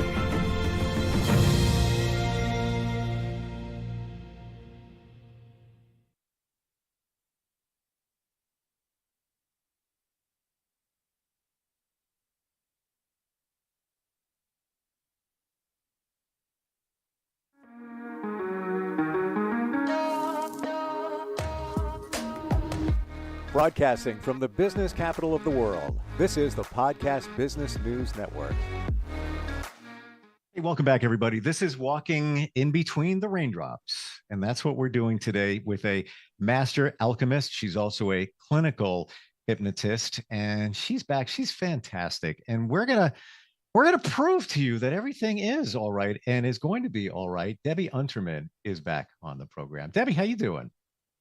I'm doing well. And you, Stephen? I should call you Steve. My brother does not like to be called Stephen. Answer to almost anything. It doesn't. Yeah, doing very well. I think we're determined today because we started weeks ago of your top 10 list or reasons why everything is going to be okay. Just a positive look at things in our lives. I think we left off at number 7 out of that top 10 list. We got to number 7, right? Number 7 about trusting yourself and your intuition. And that's where we spent a long time about spirit, your connection to spirit. And your idea was that it is your intuition. And I would say, yeah, let's deep dive a little bit more into that, just because we got interrupted with a caller. And I wanted to say, yes, you are right. That small, still small voice of your intuition is, I would say, a part of God that is inside of all of us. I agree with you. And even as we were talking, we don't have to go back to it, but there were strange things that went on during that conversation and connections with me and relatives that have passed over. I'm not making this up. It was uncanny, like these different signs that popped up during that conversation. Look back to the podcast. It's all real. But I do agree with you. There's things that are within us. Call it intuition, call it spirit, call it God if you believe in God. But you have to be able to hear it or see the signs of it. And I believe a lot of us don't, because either we're dealing with things, stress, anxiety, life, the noise of life that's all around us, that we're not interpreting those things, right? Noise of life, and also believing, this is getting into some religious beliefs, but a lot of people are taught that God is outside of us. And that really hurts. I never thought that. That's why my number 1 is to go within. In fact, I got a good quote from Carl Jung, who of course is the father of alchemy.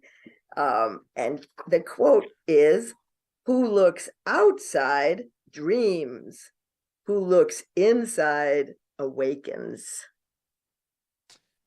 Process that. Not that there's anything wrong with dreams, but sometimes, you can just dream.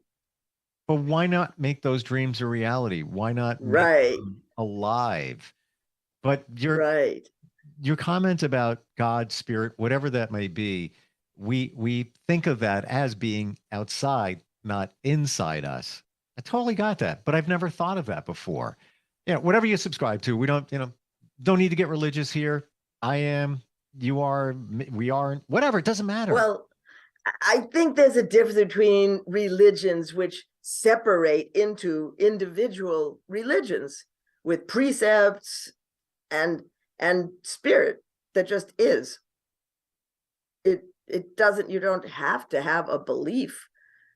In fact, I remember the first time that I could say my first spiritual teacher told me I was spiritual, and I said, how can I be if I don't know what that means? I was about 22 years old. So we can even be spiritual without knowing what it means to be spiritual. It's true. And you could be 22, 52, 82, 52. If you don't know what it means, it's not going to mean anything to you. And it's a goodness. It's a goodness in us that other people can pick up. it's in choices we make. And you said something about there being all that noise outside, and I took that to say that yes, we also see God as outside of us, but what else is the noise is all those voices in our heads. That's noise.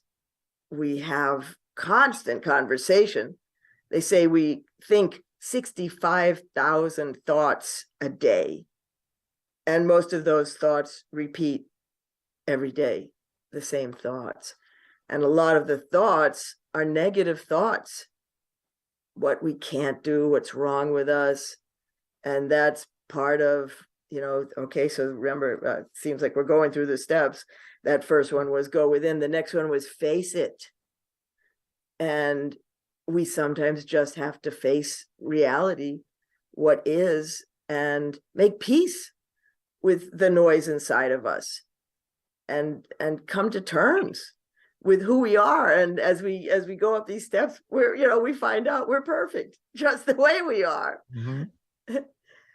Because what can we do? I mean, we can have personality flaws, yes, and we can heal, we can go into therapy, and we can learn to be better people, but we have to face that too.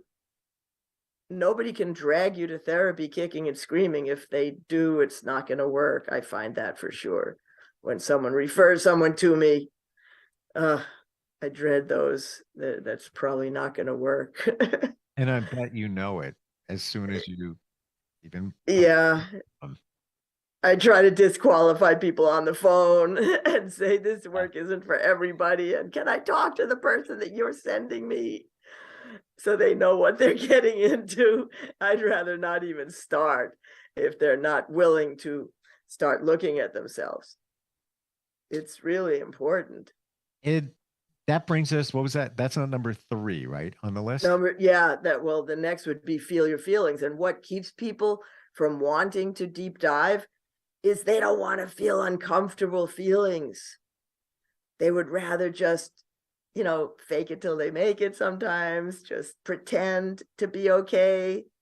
Do you think maybe when people are dealing with situations, challenges, however you want to call it, do you think after a while they become numb? And it's almost like a self-protection mode where it's just, I'm not going to let it bother me, let it roll off me. But after a while, and we talk about everything is habit. After a while, I'm not saying that's a good habit or a bad habit. Maybe there's a place for that, but it's just a kind of a numbness, just kind of going through. You're not going to rock my world. The good things are going to be okay. The bad things are going to be okay. Kind of like riding like that. Do you find sometimes that people are like that when they're dealing with something, and that's why they don't feel their feelings? Well, what makes them numb? Sometimes they use something to numb themselves, or sometimes they might be numb because of bad feelings they don't want to feel, and they make themselves. But other people can become idiots. They can become obnoxious assholes. Yeah. Not everybody goes numb. Yeah. And that what is that? If somebody's like that, what are they doing? They're acting out. They're acting out. And that's why it's really important when you feel your feelings to go back to the first time you felt something. I had an interesting session with someone, a first-time client the other day, and she felt like it's my job as I do an intake to come to the bottom line of what is a person really going through, because they start just telling you their story. And one of the big stories inside of her that she was hanging on to was from, I think it was last Christmas. I think, here with holidays coming up again, I think this was going back to last year. I don't think it was just this past Thanksgiving. I think we were a whole year when she drove all the way from Atlanta, where I am, to New Jersey, around where you are, up there. It's a long drive. It's a schlep to get up there. She's staying with her mother. They're going to have the big Christmas at her sister's. She's been going to the, I think, what's it called? Wet yoga, Bikram yoga or something, with her sister. And now we get into the vaccinations. I don't want to get into that here today. I just want to tell you what happened with her is that she is unvaccinated. Her sister was okay doing the yoga with her, but when it came to Christmas Day at her house, she decided on Christmas Day, when this person is staying with her mother, she says, you're not invited. You're uninvited to Christmas. She came all the way up to be with her family. And she said, her sister tells her, if you can't get a test today, and there was a 5-hour line, and she had just been tested the day before, that you're not invited. So, what do? I can't get into a political discussion about this, but it was a feeling of being kind of blindsided. So I have to go back to, when's the first time that you were blindsided? Because these things do not come up in your life once. They're patterns. Before we jump into continue that situation, when we say blindsided, are you referring to blindsided in that relative situation or blindsided? Yes. Okay. Yes. I was trying to determine whether it was in any situation where you get a surprise, like, what? Are you kidding? Well, it was happening to her another time recently with an art show she was doing. And the woman who was running the art show said, I'll take this painting, very expensive painting. So of course it couldn't be sold at the show. And then after the show was over, the woman who owned the center decided, nah, I'm not going to buy it. Now that's a blindside, right? And a betrayal. And so these are happening. So we're having a pattern, right? So what I do in alchemy, because it's what's called functional medicine now. I don't know if you've heard that term, but that means always going to the root of the issue.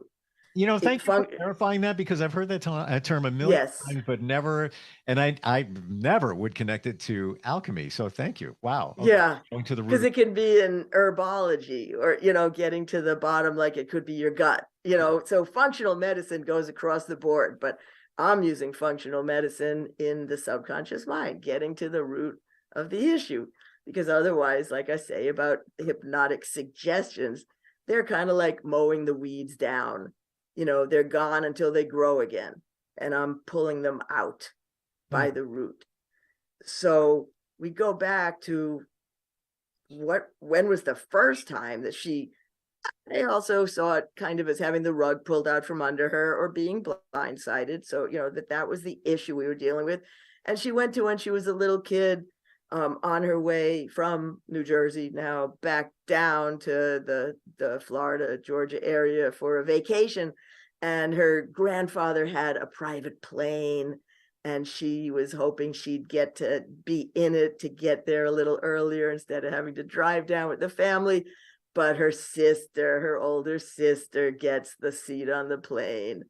And she finds out publicly, her mother doesn't say something very soften the blow, like, okay, you're not going to get to go in the plane, but you are, we'll do something fun for you. We'll get you extra Christmas presents or something. Again, it's at Christmas time. These matching issues. This is how it works. So we go back to that, and she has to deal with the 7-year-old who had that disappointment. And who was it? The same sister that got the ride in the plane. You can't make this stuff up. Wow. So we deal with that, and we do what we call running and changing incidences, which is how the brain works. This is what they're finding out in the new brain science that's just coming. Like, this work I'm doing is 4 decades old. That's way before neuroplasticity was even a thought in someone's head, because scientists change their minds about things. We saw it with the vaccine, you do your masks and all that. Science is always changing. It's a moving There's new evidence, and they change, what the science is. I mean, President Lincoln, when he was shot, they didn't know you can't stick your hand inside of him to find the bullet in the wound, and they killed him because they didn't know about bacteria, because it hadn't been discovered yet 150 years ago. So science is always changing. So in what they have discovered, though, is this is the place in the brain where, think of a computer program. you write something and you don't even have to be a computer programmer. These days I used to do DOS a little bit. It was more complicated, but that Same. you write something on Word, you write something, and you save it. And then you go, wait a minute, I want to change it. And you go back to the file, open it up again, write new words and save it. That's the way the brain works. You have to go to the file. I mean, again, if human beings are so smart that they can create computers, isn't the one that created the brain, the biggest computer in the world, smarter than any computer programmer? So shouldn't it work the same way, as above, so below? So that's what we do. We go to the program. So we find out at 7 years old, this idea of it's not fair, having the rug pulled out from her, and being disappointed.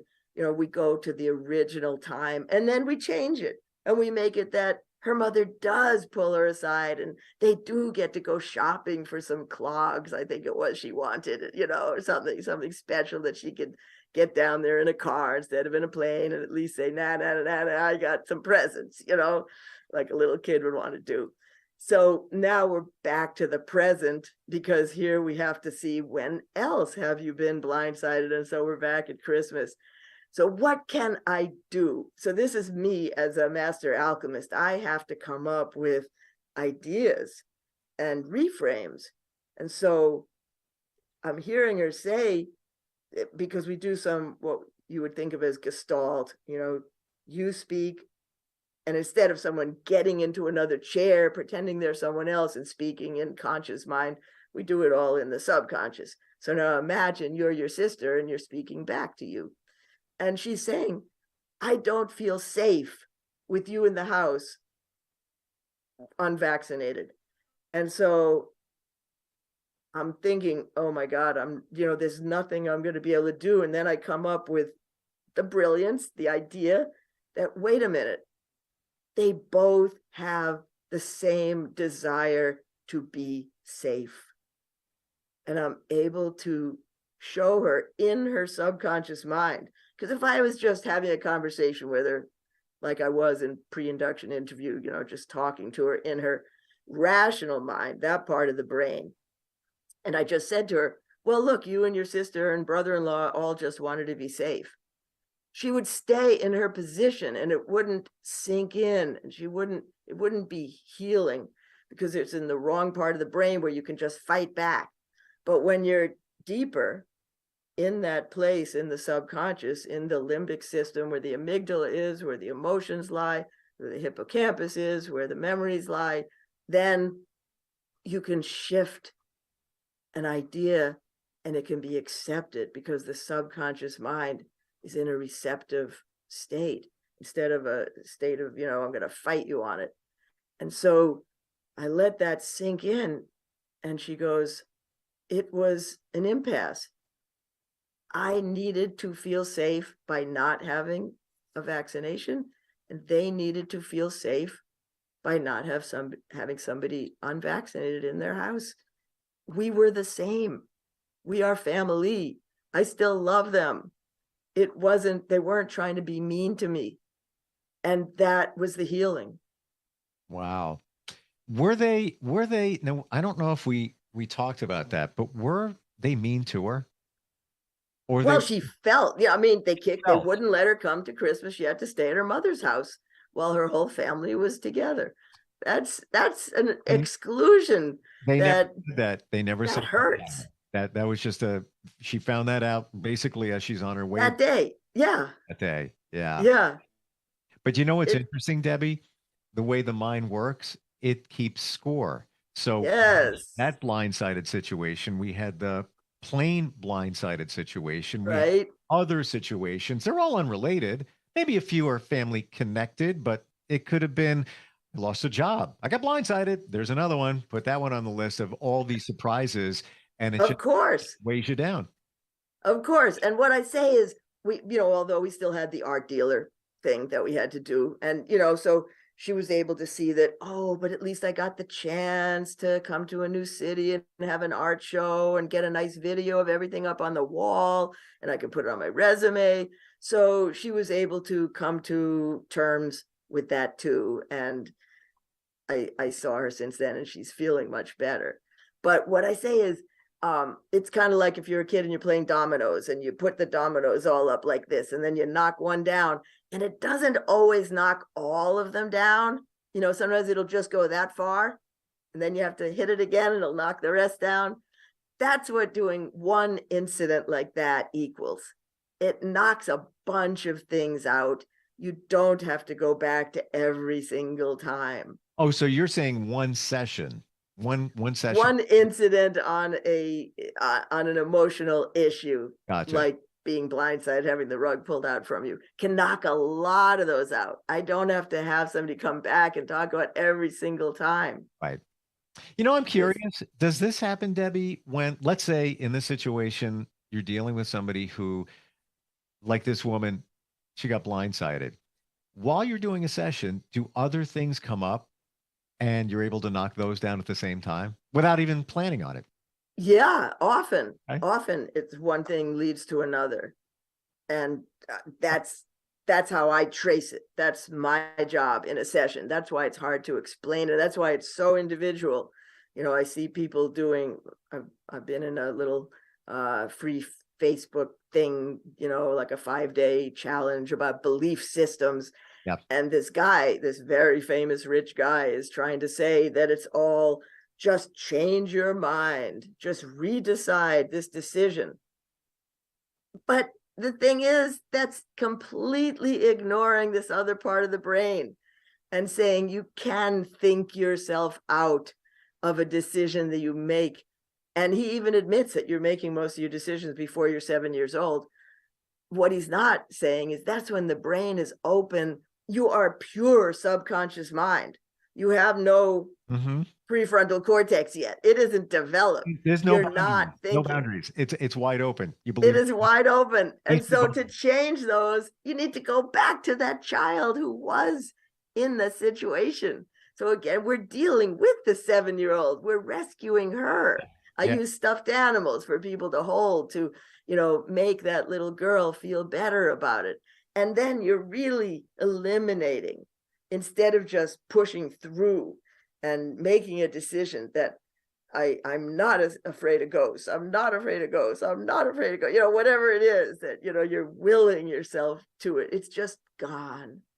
Well, essentially what you're talking about is going back to the word program, and you're opening up that file that you created when you were, let's say, 6.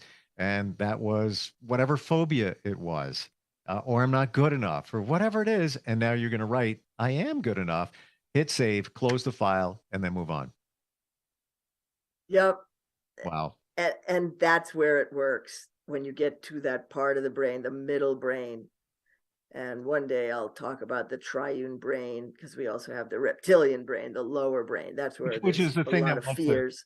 Right. The thing that wants to save you. You know, that's the, Yeah. You understand it? Reptilian. Always keep you safe. Right. Right. Yeah. Right. And it is. one day, Debbie, we're going to get to this top 10 list. That's not going to be today. It's not. We're recapping here, but which is great because we're giving really good background in each of these. I think that was number 4, and we're number 5, and we have like deep dives. Yeah, I think we did like 1, 2, 3, maybe 4, which was the forgive yourself. I don't. Oh, you know what? I'll just say one thing. I did hear Will Smith talk about the slap. You may have seen that go around, and he used the term that we have spoken about with the forgive yourself, which is number 4. And what he said was, I had to forgive myself for being human, for having an ugly moment. I mean, because he can't take it back. And I love that he said he had to forgive himself for being human. Yeah. And that goes into accepting yourself and forgiving yourself. And accepting yourself will be coming up as number 8. So we touched on that too. You know what? And we could probably do an entire session on that, because forgiving yourself and others is so important, therapeutic. Oh, we've done a couple of those. We got to get past that. Yeah, we've done that. All right, everybody, please forgive us for not getting to the entire top 10 today. It's just, you know what? Interesting insight. And I think you nailed it in my brain and I think everybody else in the Word document analogy, where that file was created when you were a kid. We just have to rewrite that file, Word document. We're not rewriting, it could be even a computer program, but for simplicity, we're talking about that document, leaving it. Which lives in the middle brain. Yes. It doesn't live in the temporary storage of our working brain. It's deep storage. That's why I do the subconscious work. Of course. You have to go within. That's alchemy. Yeah, and that's fascinating. If somebody wants to reach out to you and really start the process, website is gobeyondbeliefs.com, right? Yes, and they can also call me 770-434-7488. I am in Atlanta. I realized we had a caller from Atlanta, and I forgot to tell her, oh, I'm in Atlanta too. That was Annette. I didn't even put that together. That was Annette with your mother's middle name.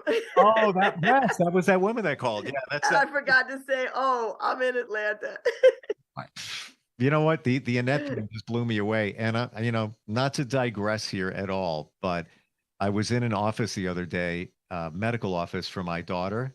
And I think I shared with you, she had some challenges and her doctor's name had my mother's first and last name. This is a completely separate office, completely separate situation. I look up on the wall and there's the name Rose 3 times. And I said to the nurse sitting at the desk, I'm like, just, and she even said, things don't happen by coincidence. That was our theme. And I said, well, based on that name up there. And she goes, yeah, that's Rose. That's her. This is her office. I'm using it today. How does that happen? But anyway, your mom, I think your mom likes me. She keeps coming through when you're with me. I'm going to connect the dots one day. There's a connection. And we're going to finish that top 10 list one day. I'm convinced that's going to happen. Yeah. All right, Debbie, always great having you on gobeyondbeliefs.com. And you too. Looking forward next time we talk. Great seeing you again, Steve. We'll talk soon, and we'll be all right. Are you looking for even more of the podcasts and hosts that you love? The Podcast Business News Network is proud to announce that you now have even more ways to listen live. Check out the MyTuner Radio, online radio box, and Simple Radio apps on iOS and Android, or find us online. Search for Business News Network on mytuner-radio.com, or search Podcast Business News Network on streama.com and onlineradiobox.com/US. Take your podcast on the go and don't miss a minute of the action.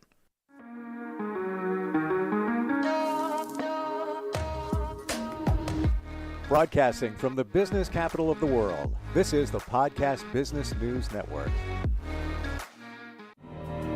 For nearly 2,000 severely injured veterans, everyday life has become filled with barriers. Day-to-day simple tasks can become pretty daunting. I have to carry my chair up 2 flights of steps or have somebody do it for me. What scares me the most is just the falling. When I'm struggling with my house, I think, to have that one great barrier just knocked down, it's crucial. Home for Our Troops is a wonderful nonprofit that builds a mortgage-free, fully adaptive, handicap-accessible house. And there's no catch. It'll be our very first home that we've ever owned. This is a game changer. This is where your life begins again. We need you to join us in completing this important mission. Please visit hfotusa.org and help build homes and rebuild lives. Because of you, everything's going to be okay.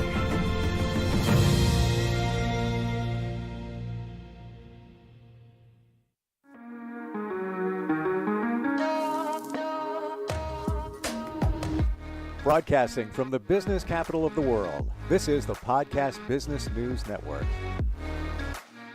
I think a lot of us are on a transformational journey.